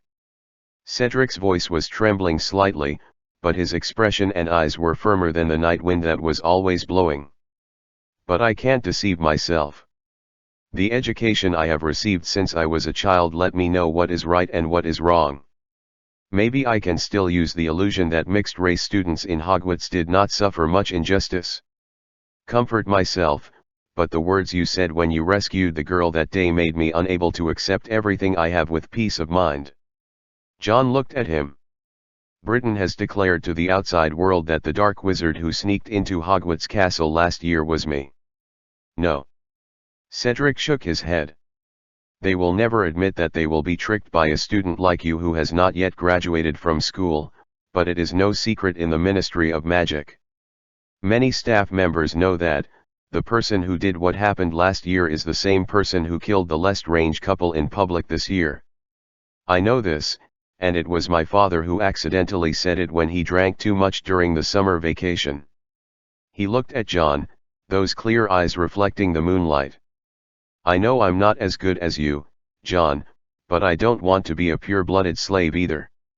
I know what I'm doing now will bring danger to my family, but I can't force you to. I admit that what should have been wrong has become right." John never had any doubts about Cedric's integrity. Even when he first saw this boy, the first question he asked with Dementor was to determine if he was really Cedric D. Gory, because the name itself has convincing capital. Excellence is never the key to a person's contribution, but what he does. John said earnestly, "What you did tonight has made it impossible for you to turn back, Cedric. Now you need to make up your mind to stand with us." Without hesitation, Cedric said calmly. "When I decided to help Firenze and the others, I had already made up my mind. As long as I can change the current UK and allow people who should be equal to regain their freedom and human rights, I am willing to do anything." John showed a smile that he would only show when facing Hermione and Neville, and he patted Cedric on the shoulder. "When you express your determination, you don't need to make the atmosphere so heavy. The road we are on is not so difficult. At least the scene in front of us is no longer dark." Cedric also exhaled, with a smile on his face. "Am I turning from the dark to the bright? You just got back to a proper Hogwarts." Chapter 347-345 Astrology. After finishing the conversation with Cedric, John was about to go to rest and continue to catch the golden snitch tomorrow, when Firenze suddenly found John alone again.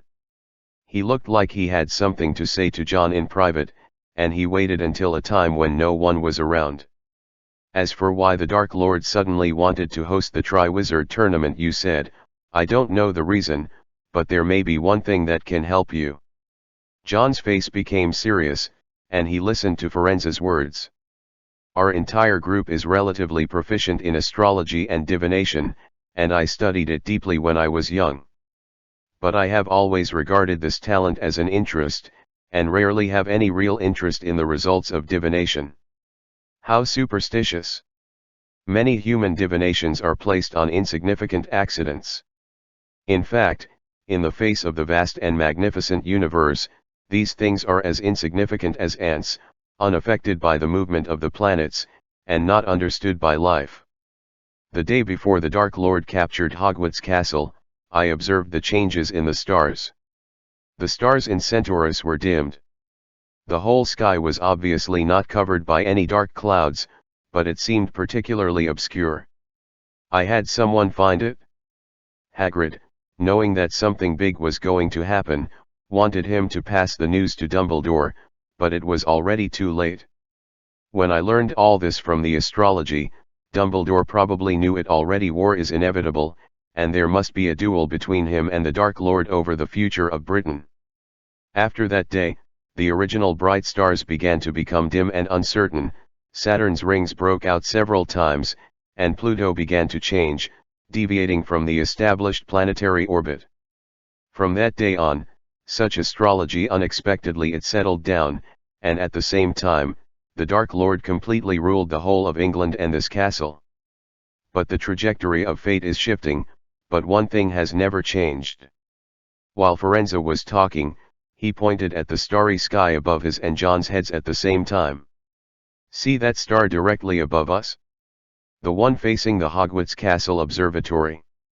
John narrowed his eyes.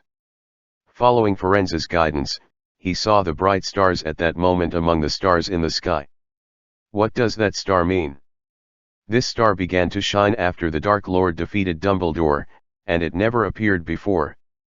John thought deeply. It represents the Dark Lord's rule over Hogwarts. Who is your astrology professor? Or Sybil Trelawney? Professor Trelawney seems to have fled to Northern Europe. At that time, her failed prophecy hurt many people. Although no one should blame her for this, she also blamed herself for being embarrassed to follow Professor Dumbledore is here. That is to say, you have never taken a divination class. Professor Potter occasionally tells us about crystal balls. Hearing John's answer, Firenze also showed the original expression on his face. Normal prophecy and the omens brought by nature are all vague. The meaning of fortune tellers' existence is to interpret these ambiguous omens, so as to see clearly the influence of the universe and nature on people. Some are born to interpret omens. People with extraordinary talents in this aspect can even see clear predictions of the future directly with their eyes. But no matter what, the most straightforward interpretation of these predictions must be wrong divination. This is beyond doubt. From ancient times to the present, it is also the basis for the entry into the science of divination. The meaning of the star that appeared after the Dark Lord occupied Hogwarts Castle is definitely not himself, but the castle. Hearing Firenze's explanation of the astrology, John couldn't help blinking. Then why did the star light up when the Dark Lord became the headmaster of Hogwarts Castle? It's actually very simple to interpret such astrology. We need to use the stars themselves to view such omens. Firenze said softly, it is burning itself. Burn yourself. Yes, it is trying its best to protect itself from being swallowed by darkness in this night sky, but in fact, this kind of aggression is going on all the time, until one day, this star turns red, then it will go completely died.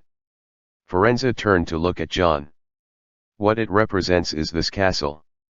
Although the Dark Lord defeated Dumbledore and claimed to be the headmaster of Hogwarts, in fact, this castle has never recognized him. He has no way of staying in the school for a long time.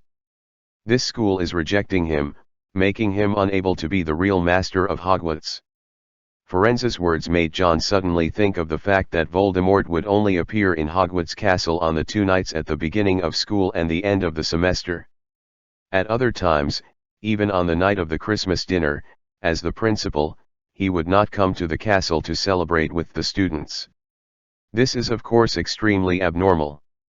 John looked at the starry sky above his head again, and fixed his eyes on the star directly above Hogwarts Castle. He could feel that the seemingly bright starlight was actually fading, and the darkness was about to move against it. It was like a pack of wolves surrounding their prey, following them all the time, trying to tear off a piece of meat from it every second. He occupied the whole of England and became the headmaster of Hogwarts in name, but he couldn't control the castle at all. John murmured, "After we came to Hogwarts, it has been prohibiting any of us from entering the castle privately, and it is also because of this. The castle is not his yet, and during the time he cannot stay in school, he will also prohibit others from doing small things to his private land." Firenze said seriously. "He has always wanted to gain complete control of this castle. I don't know what he has done for this, but he must have taken action. All he wants is to become the real master of this school. If he will, the legitimacy of Hogwarts is at stake in this Triwizard tournament, so I think this match may have something to do with the ownership of this castle." John thought silently. He had never thought of such a thing. Maybe Dumbledore knew more than him, so he arranged the castle when the Triwizard tournament was in progress, but these things were not discussed with Jo. And communicate. John knew that it wasn't that Dumbledore didn't trust him, but that he didn't want to take on so many things at a young age. The Triwizard tournament alone was enough for John to worry about. "Thank you, Firenze, the things you told me tonight are very useful. I will discuss it with Professor Dumbledore when I go back."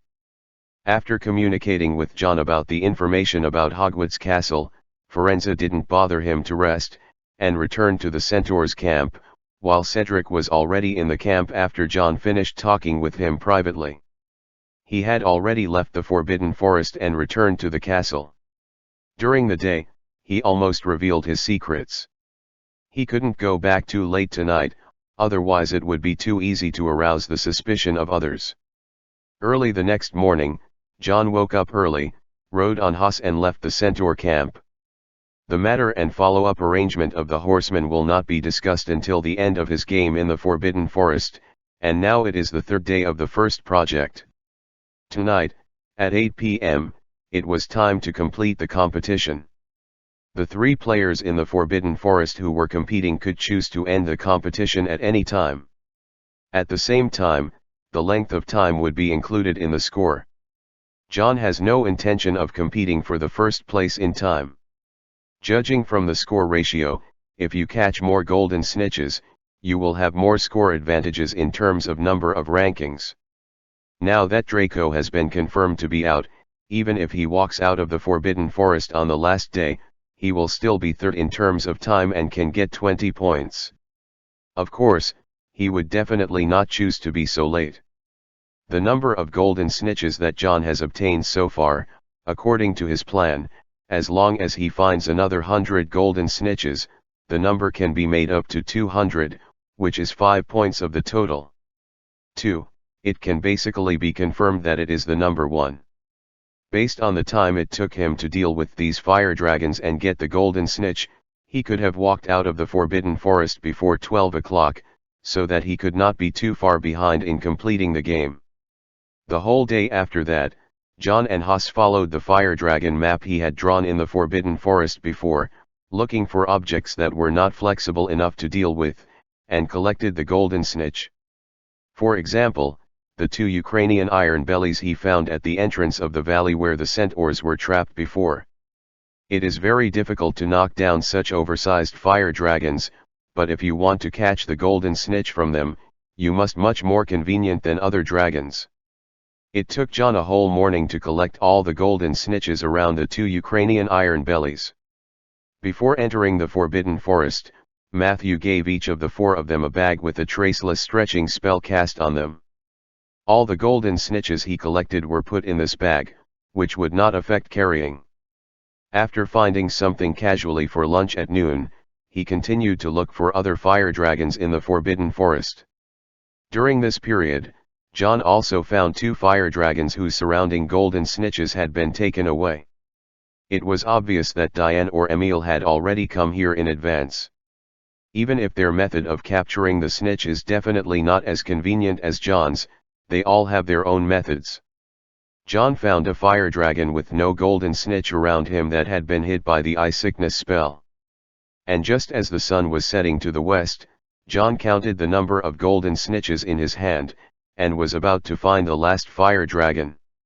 When he got the golden snitch next to it, he could complete the goal of 200. He met dem strong warrior, Diane. Professor Green. Diane was obviously very happy when she saw John, but soon she became a little alert again, and the wand in her hand did not relax at all. Are you the real Professor Green? John shrugged at her wariness. Here, who else will imitate me? That Lestrange has sneaked up on me, and it cannot be ruled out that he won't pretend to be Professor Green and come again. Diane held up her wand, keeping the distance between John and John. Until she heard John talking to her. Then let's talk about things that only we know. When we were in Durmstrang Castle, you took me to the principal's office, remember? After hearing these words, Diane breathed a sigh of relief and put down her wand. Emile may pretend to be John, but there is absolutely no chance of getting his memory from John. After confirming that John is John, Diane completely let go of her guard, approached John, and happily talked to him about what happened to her after entering the Forbidden Forest. On the first day I entered this forest, I happened to meet an Australian opali. That dragon wasn't very aggressive towards people, but it wouldn't let me get close to its territory. I had no experience at first. Just around while it was resting, I secretly caught some golden snitches wandering outside. Fortunately, even if the dragon found it behind, it didn't make things difficult for me. Even after knowing that I wanted those golden balls, he also offered to help me drive them all to my side so that I could catch it. But then I was not so lucky, especially after meeting the black dragon of the Heshadili Islands. It was extremely violent and regarded those golden snitches as its own treasure. I got 2 of them, and it kept going chasing me until I was about to run out of its territory. It still sprayed me a few times and almost set my robe on fire. Diane's luck was actually quite good. She didn't encounter any dragon species that were too dangerous, and the one with the highest attack power was the black dragon from the Heshadili Islands. But John is actually more interested in her being attacked by the Emir. When did Lestrange sneak up on you? He wants to the golden snitch you got. Diane nodded and said. Just this morning, I got 18 snitches from a Portuguese long-nosed dragon, and he sneaked up on me in the back. Fortunately, I was always on guard against his move. His coma the spell was blocked by my iron armor spell. Then we fought each other, and some of the spells fell on the face of the long-nosed dragon, which enraged it. It spewed a lot of fire and wanted to use its claws. Take us all, and I have to escape from there. Emile's behavior did not exceed John's expectations. Even if John hadn't found him on the second day of the game, planning to strike first and let him know the strength gap between the two, he probably would have already attacked him. There is a chapter in the back to make up for the leave a few days ago, but it will be very late, so go to bed if you can't wait. Pi traveled to another world and was reborn as a little mining handyman. When Hondo woke up, only then did I realize that a pack of wolves was waiting around me, and I was in danger. Fortunately, you have a proficiency system. As long as you complete the prescribed number of exercises, you can get advanced martial arts and skill points. Draw your sword 1,000 times. Deduce and get the top grade martial art drawing sword, reward 1 point of enlightenment. Read basic alchemy 100 times. Deduce to get Tai Alchemy Classic, Reward 5 points of enlightenment. When Hondo fights out of desperation with a sword on his back. He finally understood. A man should be unrestrained in his practice in the world, and follow his own heart. From now on, I, Hondo, want to become a with one sword. Chapter 348, 246. The evening of the third day. How many snitches did you get? When Diane asked this question, she raised her bag to John and showed him the golden snitch inside. I caught a total of 86 in these 3 days. In fact, there should have been more, but it was all because of that damned Lestrange. When I was fighting with him, the bag fell to the ground and flew away. Otherwise, I should be able to catch more than 100. Her harvest is rich enough, more than 30 of them were contributed by the Australian Opali that she met at the beginning, and Diane was indeed lucky enough. There are enough snitches too. John didn't mean to hide from her either. The two belonged to the same camp. In the end, no matter who won the final victory, it was the same. 193, originally according to the plan. In fact, the number is already enough for 200 now, but the last Swedish short-nosed dragon did not live up to expectations. There are only a dozen golden snitches around it, so I have to find the last one now. Whole. Seeing John's bag full of golden snitches, Diane's eyes widened. She thought that John would definitely be richer than her, but she didn't expect it to be so rich, and the gap was more than twice as large. Then she looked at John's bag, then at her own, and handed all the golden snitches she got to John without hesitation. There is no need to look for the last one. 193 plus 86, 279 golden snitches already exceed half of the total number in the Forbidden Forest. There is no way Emil will surpass you. Then we will return to the edge of the Forbidden Forest now. When the time is up, go out directly, then the first place in this game will definitely be yours. The girl showed no hesitation when making such a decision. Obviously she didn't show any reluctance. She obviously knows what the overall situation is, and personal achievements are not important at all. Both of them now represent this camp. This is to ensure an absolute advantage in numbers. After all, the rules of this game do not say that cooperation is not allowed. But John looked at her, didn't pick up the bag full of golden snitches, smiled, and shook his head. I know that accepting your achievements is the most sensible and safe, but no matter what, you still call me a professor, don't you? Although I haven't taught you anything, I can't take away students without giving the fruits of my labor, and don't disbelieve my ability. I've already determined my target for the last dragon, and now there are still 3 or 4 hours before I can choose the end of the game, which is completely enough. John was obviously shorter than Diane by a forehead, but what he said was convincing enough. Diane didn't insist in the end. She took back the hand holding the bag, and then continued to ask. Professor, do you need me to go with you? John didn't answer her question immediately, but thought for a while. I suggest that you can go directly to the entrance of the Forbidden Forest and wait right now. As soon as the time for the first project to end is up, you will immediately get the result of the first one out of the Forbidden Forest. Odds are he got more snitches than you. The first one out of the Forbidden Forest has 40 points, and Malfoy has already been eliminated. Counting the number of snitches, you can get 30 points at worst. There will be 70 points, so if Lestrange is all second, add 30 points to 50 points, that is 80 points, and you are only 10 points lower than him, which is completely acceptable. The specific rules for the 3 events of this Triwizard tournament are not ranked according to the total score, but by adding the scores of the first 2 events to determine how much space the 4 warriors can occupy in the last event. Advantage. Therefore, it is true that the more scores the better, but it does not mean that those who are behind in the score have no chance at all. If the gap is only 10 points, then it can be easily made up in the second event. Even if it fails to make up in the end, it will not open up a big gap in the third event. So give up continuing to catch the snitch, but to get the first place in the finish time ranking. This is the choice that maximizes Daisy's interests. John, on the other hand, doesn't need to care about the ranking at the end of the game.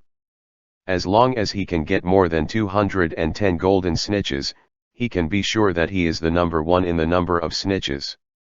500, he got 210, and Diane had 86, so even if the rest were found and captured by Emil, it was impossible to surpass John. So as long as he catches the golden snitch around the next fire dragon, it means that 70 points is safe. If Draco is removed, there must be 20 points in the time ranking, so it adds up to 90 points. Well, even if Diane made a mistake in the end and failed to get the first score to complete the game and let Emil take the lead, then adding 50 points to 40 points, the score of the two will only be equal to 90 points. So John was not in a hurry and just got stuck and finished the race at the earliest time. After hearing John's analysis, Daisy didn't hesitate much. Even though John and Dumbledore never said anything, she still regarded herself as John's assistant in this Triwizard tournament. Roll. Perhaps the previous Daisy still had some pride in the Rozier family, and she might want to prove that Durmstrang's students are no worse than the other two magic schools in Europe by winning the championship herself, but now that she knows after John's deeds, she was rational and no longer wanted to show off. Even though she is still just a student, she clearly knows what this Triwizard tournament means to the entire Whoopingsian, and it is not a casual child's play. So, at this point in time when the sun was about to set, John and Daisy separated again. Daisy will go directly to the entrance of the Forbidden Forest as he suggested, wait for the time, and grab the first place in the race time, while John will go to the fire dragon that was planned at the end, and catch enough 210 the golden snitch, to ensure that you will definitely get the first place in the score. The last fire dragon was also carefully selected by John. It is also an Australian egg-eye. This kind of dragon is generally more docile and lazy. There is no human option in the recipe. Generally, you can either eat sheep or eat it. Australian kangaroo. So if there are no accidents, even he can finish the whole game before 8 o'clock. Chapter 349-247. Crazy. At around 6 o'clock in the evening, John found the Australian opal-eye. The location of this dragon was marked by him riding Hoth before, so it is not too troublesome to find it now.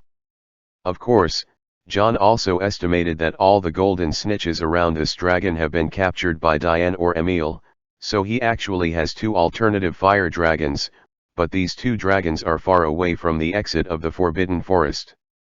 The position is relatively far away, and has not been listed as his preferred target. The dragon was eating when it came to the opal-eye. There are two sheep that have been bitten to death beside it. Of course, there will be no wild flocks in the Forbidden Forest. These sheep were all brought in by the Romanian dragon trainers when these dragons were released here. To ensure that within a limited area, these fire dragons can also catch enough prey to eat. Around them, although they couldn't be seen clearly, people could vaguely perceive many golden figures running around. The Australian opal-eyed looked very dissatisfied with the golden snitches around. Even if these things were alchemy items, they were as disgusting as mosquitoes when they flew. Opal couldn't directly destroy or drive them away, he could only look at those golden snitches with boredom, and then lowered his head and ate a sheep. Regarding the appearance of John, it didn't show much desire to attack. Compared with other fire dragons, it was obviously much gentler. It even deliberately didn't look at John, as if it wanted to pretend that it didn't notice his arrival. John is also tacit about this. There are no humans in this recipe. In most cases, the fire dragons get along very well with humans.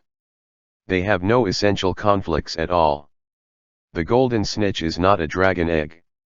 Even if those dragon trainers will tell these fire dragons to guard them, it is impossible for every fire dragon to be so honest. The opal-eyes that Diane met at the beginning, and the one that John sees now, don't care about these golden flies at all. I hope that John can catch them all, so that they can stay here and cause trouble. John can be so relaxed as the end of such a first event. Of course John is so amazing. He didn't bother the Opali who was eating dinner, and directly lifted off with the levitation charm, then blessed his body with a simple universal dispel, and flew around the place with the most golden snitches a few times, and there were quite a few in a short while. The magic power on the golden snitch was absorbed by the gem on his ring and fell to the ground. John's luck is not bad. There are about 20 golden snitches flying around this Opali. As long as he catches all of them, he can get more than 210 in the strip, which is a stable guarantee. Take first place in this game. It took him about half an hour to fly before he sucked away the magic power of all the golden snitches around him and fell on the grass. John glanced at the time on his pocket watch. It was just past 7 o'clock, which was much faster than he had estimated before. He began to collect all the golden snitches on the ground, thinking that he would be able to meet up with Diane before the exit of the Forbidden Forest later, so that he could more securely ensure the ranking in time. But when he was picking up those golden snitches, one of them suddenly caught his attention. There is no difference in shape between this golden snitch and the others, they are all the same size, exuding a golden metallic luster on the outside, and there are a pair of thin wings on both sides of the sphere. The difference is that there is an obvious mark in the middle of the sphere of this golden snitch. John knew that mark. The poisonous snake passed through the skull, the mark of the Black Devil. This symbol still exists in the wizarding world to this day. It is the exclusive symbol of Voldemort's Death Eater guards. And the moment John saw the dark mark, an extremely bad premonition surged in his heart, and at the same time as his premonition arose, the golden snitch with the mark suddenly burst from the middle. There's a gap. John reacted instantly. Without hesitation, he directly threw out the snitch, who was about to fully open the gap that was expanding. But the moment he threw the thing out, a viscous, glue-like liquid suddenly gushed out of the snitch, covering John's whole body directly. John's heart sank to the bottom in an instant, and at the same time a slightly fishy smell reached the tip of his nose. Those viscous liquids were all over his hair and robes. John didn't reach out to touch them immediately, nor did he have any curiosity to investigate what these liquids were. He raised the wand in his hand without any hesitation, and cast a cleansing spell on himself. Clean up. The effect of the cleaning spell took effect very quickly, and after a second, all the mucus on his body disappeared completely, at least there was no trace left on the surface. But John still frowned. The viscous liquid was gone, but the faint fishy smell was still lingering around him. At this time, he also noticed that the surroundings suddenly became quiet at some point. The original sound of the Australian Opali eating leisurely disappeared, and even the sound of the wind seemed to be pressed the pause button. John held his wand tightly, he raised his head, and met those huge, bloodshot, and violent eyes without pupils. Roar! It can be said that it resounded through the entire Forbidden Forest, and the dragon's roar mixed with anger, mania, and resentment shook John's eardrums. The gust of wind swept across the entire nearby grassland in just a few seconds. It was the Opali flapping its wings violently, its colorful scales shone like moonlight in the night sky. Those who were against all the trees it obstructed were swept away by those powerful wings. From the beginning to the end, its eyes were fixed on John, as if John just made a heinous mistake for it, which made it furious to the extreme. Watching the fire dragon soaring into the sky, John held the wand in his hand and frowned. There was no fear in his speech, but he was listening to his surroundings very seriously. Soon, just like the worst outcome in his guess, in all directions, everywhere in the Forbidden Forest, countless dragon roars are continuously ringing. After Diane and John separated, she didn't hesitate, and walked towards the exit in the direction she had entered the Forbidden Forest. The goal John planned for her was not wrong, because for both John and Emile, this piece of Forbidden Forest belonging to Hogwarts can be said to be half of their home field. With such an advantage, she can't be like a fish in water in the forbidden forest like the two boys. She can find the distribution of dragons in the fastest time and catch the golden snitch.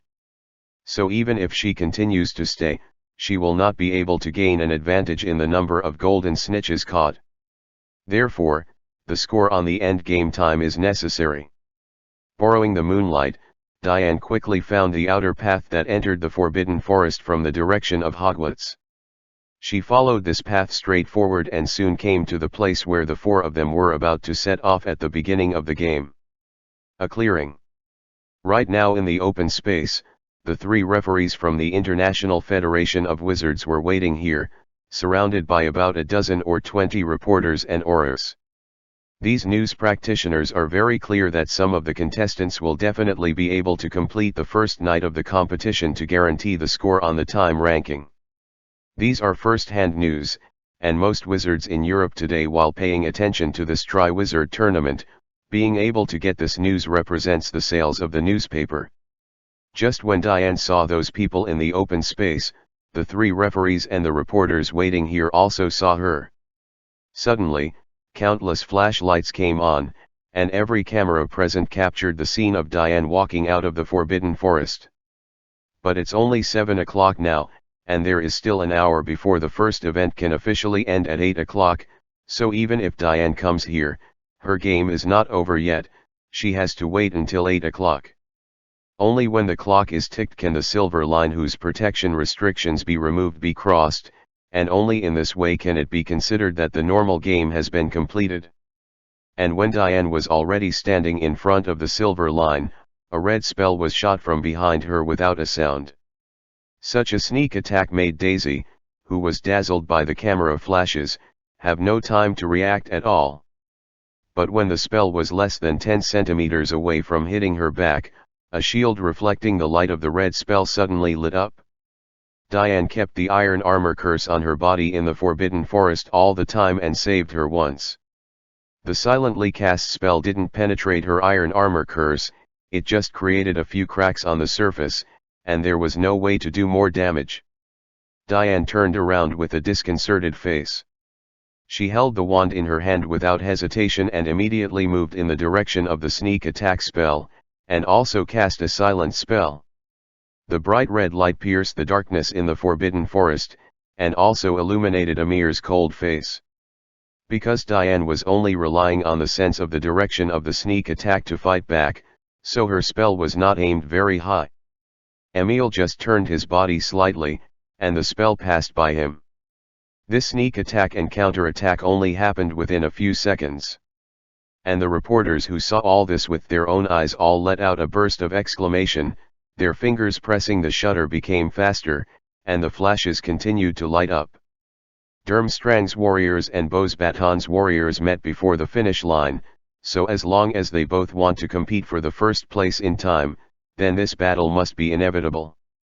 These reporters couldn't be more excited when something like this happened. This means that they will have more exciting content to write about in the newspaper that will be released tomorrow, and there will be more magical photos to show to the public. Diane and Emil are more aware of this than anyone else. They held wands in their hands and faced each other at a distance of 20 meters. Diane sneered for a while. Does the pureblood noble surnamed Lestrange only use sneak attacks? The coldness on Emil's face has not changed much. He has suffered enough humiliation from John, and these words from Diane are nothing to his current mental capacity. As long as the goal can be achieved, the means are not the point. I think the die-hard members of the Rozier family should understand this better than me.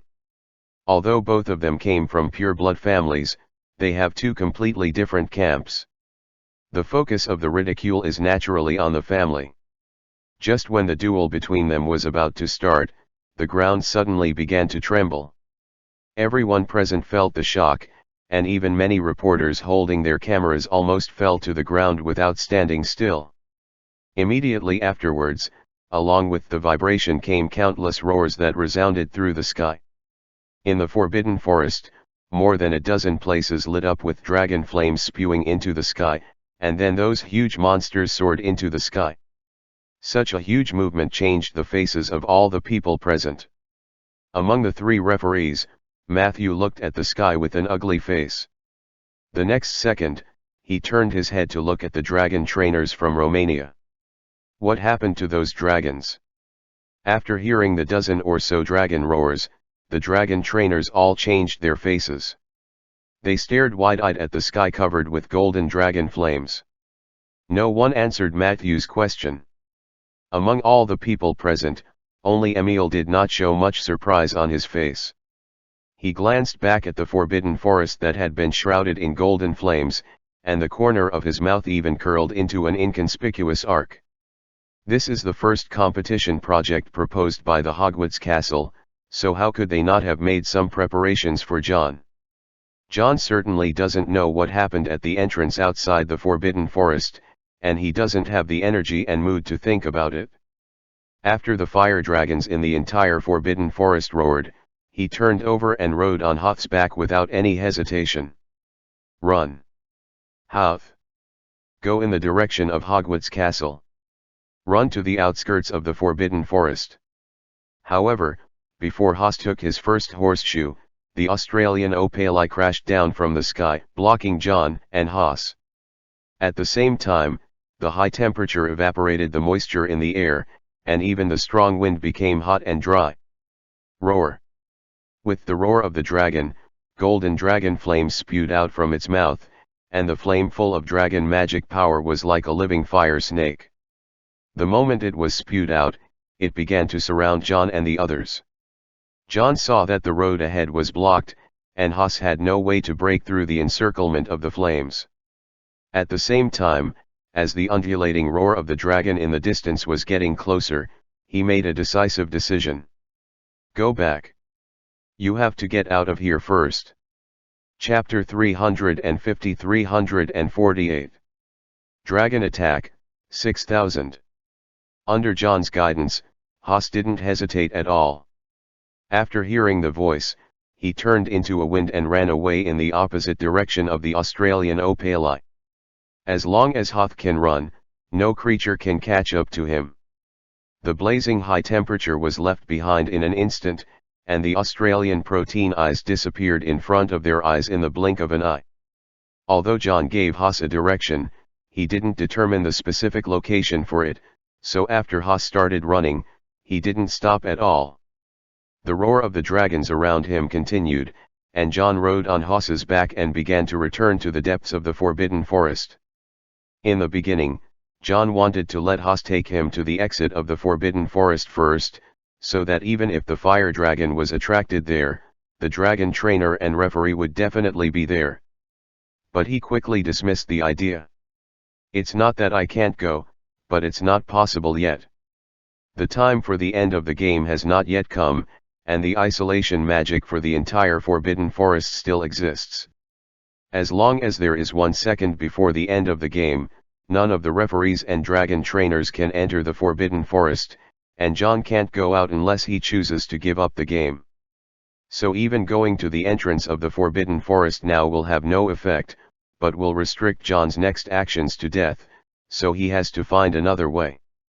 There is no doubt that this one must have been written by Voldemort. The problematic golden snitch just now was filled with a potion mixed with dragon eggs and egg liquid with a high probability. John did not forget that all the fire dragons placed in this forbidden forest were female dragons. Once the smell of this egg liquid is urged out and smelled by these female dragons, it is simply the deadliest provocation, an endless provocation. If John is allowed to deal with one dragon alone, there are still some to fight. It is more or less acceptable to deal with 2 dragons. All the fire dragons in the forbidden forest will probably be attracted. The territories assigned to them by the dragon trainers before the competition started no longer had any effect, and no restrictions could stop these dragons from hating John. John sat on Hoth's back, didn't let him stop, but directed it to keep going around in circles in the forbidden forest. Now his biggest reliance is Hoth, the glaring horse. The person who planned this plan certainly didn't take it into account, and no one could have predicted it in advance. Without Hoth's speed as fast as the wind, John wouldn't have any space to go around with these fire dragons at all, and could only confront them head-on or run away. At the same time, John was also carefully checking the egg mixture on his body that had been cleaned of all traces by the cleaning spell, but still retained the smell. This is definitely not as simple as mixing several dragon eggs together. There must be some catalytic plants and adhesives added to it. As long as these liquids touch people's bodies, they will continue to leave traces, and even magic cannot make them disappear. If these medicines were only splashed on the robe at the beginning, then John might have a way to take off his clothes directly to reduce the adhesion of the smell, but now it is not only on his clothes, but also on his exposed face, and both hands are contaminated with those potions, which is very troublesome. Boom! While Huos was running, suddenly, a huge figure descended from the sky and shook the ground. The terrifying weight and the impact brought by the landing made Haas, who was right next to him, staggered, almost stepped on the ground, and broke himself. That was a Ukrainian iron belly, the one John saw when rescuing the centaur out of the valley. It should have been looking for it based on the smell, and before John and the others showed up, it was already blocked on the way forward. John has been holding Hoth's horse's neck all the time, but under the huge inertia, he finally failed to stabilize his body on the horse's back and was thrown from above. After stopping John, the Ukrainian iron belly opened its mouth and bit down on John, who fell from the horse without any hesitation. Between such lightning and flint, John had no chance to wave his wand to cast a spell, but of course he didn't only use the wand as a means. The floating spell stored on the ring is cast instantly. The next moment, his body, which was still rolling on the ground and hadn't stopped, suddenly flew up. The Ukrainian iron belly didn't have the slightest expectation of this, and the sharp fangs, which were bigger than John's whole body, passed him by, and then slammed into the ground hard. Although Hoth has been brainwashed all day long and looks stupid, but he has been able to survive in the Forbidden Forest for so long, and he is actually no less stupid than other magical animals. After seeing John's temporary escape from the dangerous situation, it also disappeared from the spot in an instant, preventing Iron Belly's next target from being set on it. John can fly, he can run, and one person and one horse are full of escape attributes. As long as they are not restricted by the environment, otherwise, few people or creatures can keep them. After John soared into the sky, he flew out of the connected canopy of the Forbidden Forest.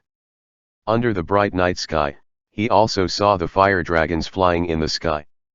In the distance, under the light of the moonlight, a dozen figures of fire dragons can be vaguely seen waving their wings towards his position, and the closest one besides the Ukrainian iron belly that has climbed up from the ground, there is another, an extremely fast fire dragon covered in spikes and brown scales, is rushing towards it. Hungarian tree peak dragon, one of the fiercest and most difficult dragons ever recorded. Compared with the Ukrainian iron belly, its size is not that exaggeratedly huge, but its body is exceptionally lean. Under the hard skin, there is obviously an explosive power hidden. At the same time as John was lifted into the air, it rushed over with red eyes. Before the whole dragon reached John, the golden red heat was already gushing out of its mouth. Roar!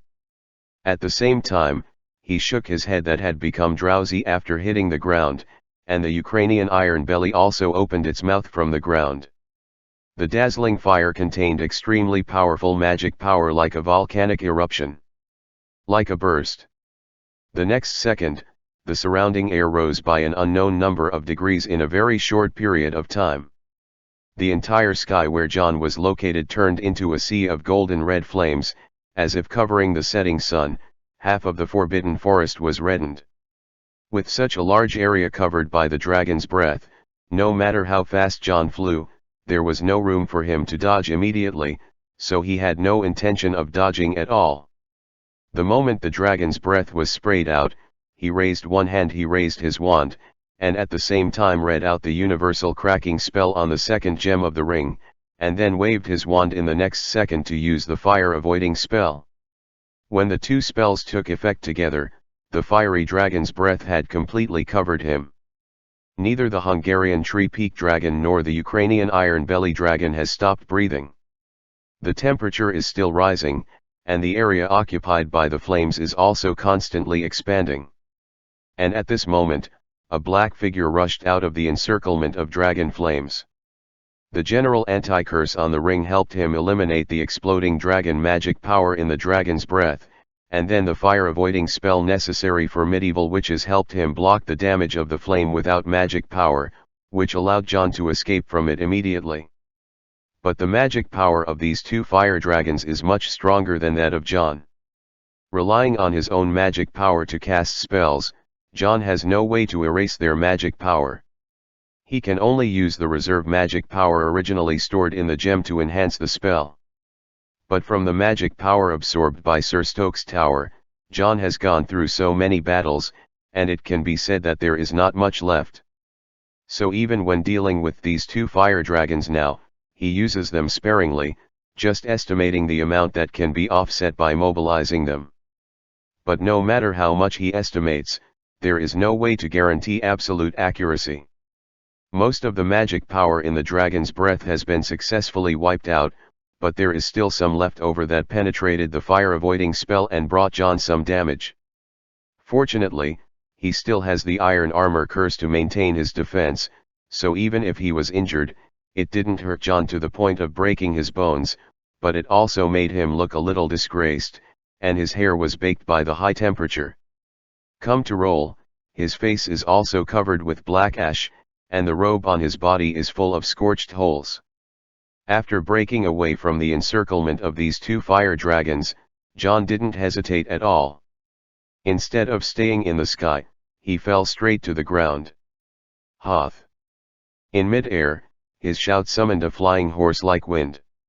Hoth caught John, who fell from the sky steadily, and then without John giving him instructions, it started running again, running wildly between the trees.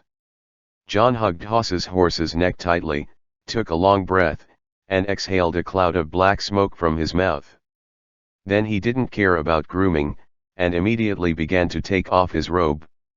After taking off the robe, he didn't stop, and continued to take off his shirt and trousers, until finally only a pair of underwear remained. Anyway, there is no one else in the Forbidden Forest now, and John doesn't feel ashamed. Most of the liquid is stained on his clothes. As long as he takes off his clothes, it can be used to confuse the attention of these fire dragons. But just when John was about to throw these smelly clothes away at random, he suddenly stopped his hands, took out his pocket watch, and looked at the time on it. It was just 7:30, half an hour before the end of the game.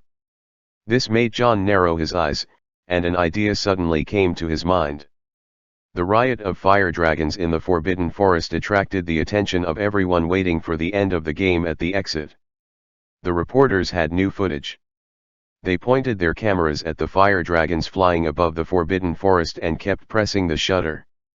When the dragon flames lit up half of the sky in the distance, they lit up, which made everyone present scream in surprise. In Hogwarts Castle, the students on the high castle undoubtedly have a better observation position. Now is the time to relax before the curfew after dinner.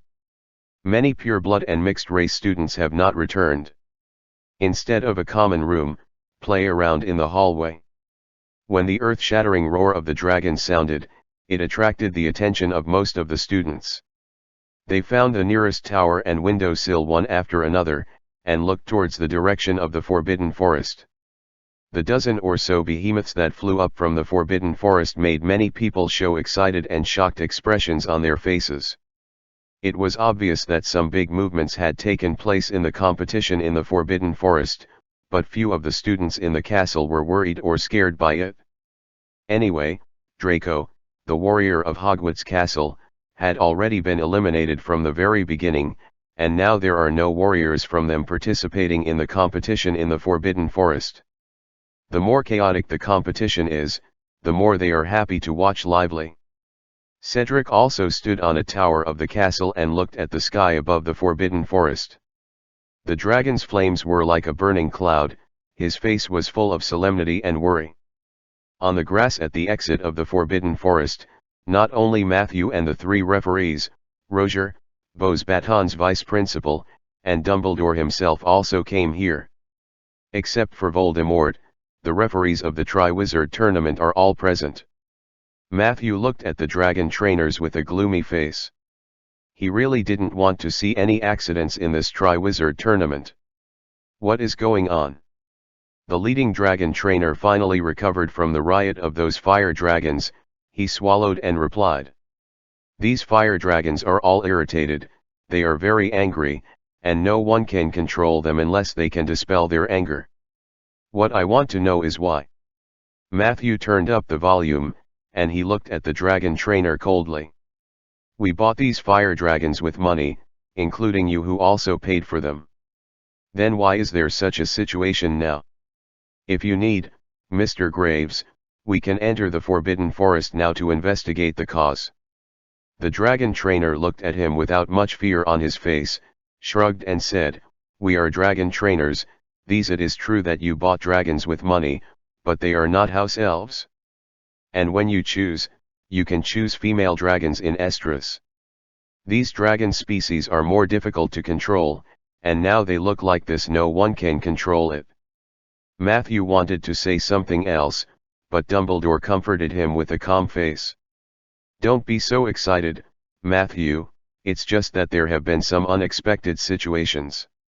There will inevitably be accidents in the Triwizard Tournament, and no one can predict this.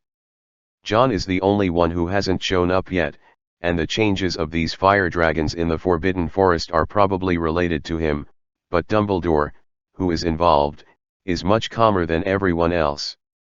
Matthew didn't say anything more to the dragon trainer. He walked to Dumbledore's side, avoiding the flashing lights of the reporters, and deliberately lowered his voice. Is there any remedial action we need to take?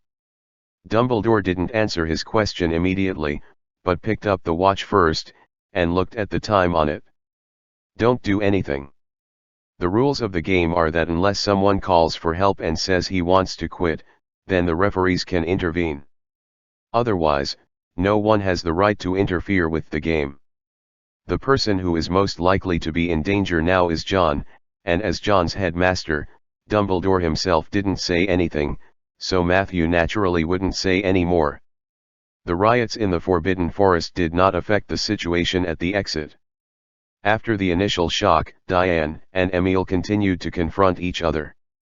They raised their wands and looked at each other, while their professors, Roger and the Beauxbaton's vice principal, were standing a short distance away. Time gradually passed, and it was not long before 8 o'clock, and at this time Diane finally took the lead. All petrified. The bright red spell illuminated the open space outside the Forbidden Forest, and this duel also attracted the attention of everyone present. John patted Haas's bald head. He never thought that a horse with a bald head and big eyes could be so cute. I need you to help me with something dangerous, Hoth. Haas, who was running, snorted, as if he didn't care about John's words. In terms of danger, could it be more dangerous than the situation they are in now? John told Haas his plan, and it couldn't be called a plan. He knew very well that Haas's brain couldn't figure out how many complicated things, just told it how to do it. After hearing what John said, Haas faithfully stopped his horseshoe. Although it has only known John for less than 3 days, there is already sufficient tacit understanding and trust between one person and one horse. There is no need for John to put forward any conditions. As long as he speaks, Haas will definitely do it. Getting off its back, Haas grabbed the clothes that John took off, which smelled like dragon eggs, with his mouth, and then blinked at John with his big and small eyes, as if signaling himself with the courage of all men. This small task is simple. But John looked at it seriously and reminded. If you encounter a situation where you can't escape, remember not to wait until the end, just throw away these clothes, and then come to me quickly. Hagrid asked me to take care of you. If something happens to you, there is nothing I can do, tell him. Haas had turned around at this time, biting John's robe. Hagrid let out a cry, then turned into the wind again and disappeared in place. After it left, John didn't stop. He looked at the time on the pocket watch in his hand, and immediately flew into the sky. When Haas let John to run wildly in the forbidden forest, the fire dragons couldn't catch up with their speed at all. The Ukrainian iron belly that stopped them at the beginning just happened to pass by Haas' running route. Now all the fire dragons are flying over the forbidden forest, they block the starry sky, and a few of them block the moon, and they are approaching John at the fastest speed. But soon, with the separation of Haas and John, the fire dragons flying in the sky obviously had different goals. The group of dragons separated, and more than a dozen of them chased in the direction of Hoth, but 7 or 8 of them still flew straight towards John. John didn't stop after seeing the situation of these fire dragons in the sky.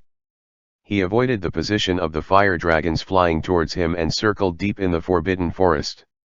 His flying speed is naturally not as fast as Hoth running on the ground, but at least he can circle the huge fire dragons in the air for a period of time, and this period of time is what John needs. However, he considered the action speed of most other fire dragons, but ignored the ferocity of the Hungarian tree-peak dragon. Its flying speed is extremely fast, and its target is always locked on John, and it is not confused by Hoth's separation at all. At the same time, the Norwegian Ridgeback is following closely behind the tree-peak dragon. It is the one that John defeated and knocked out. It is second only to the Hungarian tree-peak dragon in terms of dragon reputation, and its lean body shape also ensures that its speed is far faster than the huge and bloated dragon species like Ukrainian iron belly. Therefore, soon the two dragons were close to John's back. Although their speed was somewhat beyond John's expectations, if it was just these two dragons, John didn't feel much panic because of it.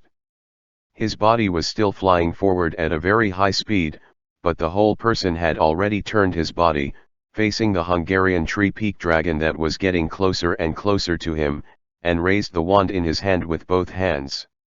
The dazzling green light flickered on the tip of John's staff. John held his wand backwards with both hands, as if waving a paintbrush, drawing the symbol of death in the air. Avada Kedavra. The breath of death permeated around him, and a green light beam as thick as a forearm shot out from the tip of his wand, drawing a bright line in the sky. This death curse is so bright that the students in Hogwarts Castle who don't know how far away can see it, that dazzling light in the sky. The Hungarian tree-peak dragon is obviously so short that it can endanger its life. Roar.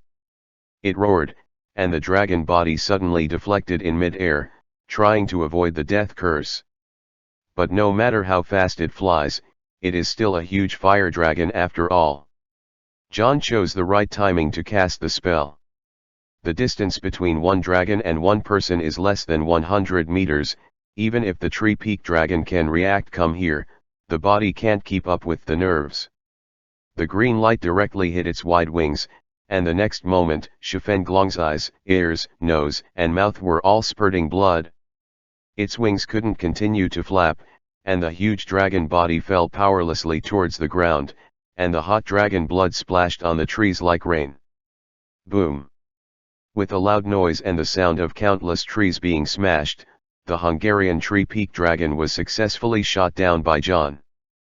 But even if it suffered such serious injuries, John's killing curse still failed to kill it directly. So tired, I finally made up what was missing on the day of leave.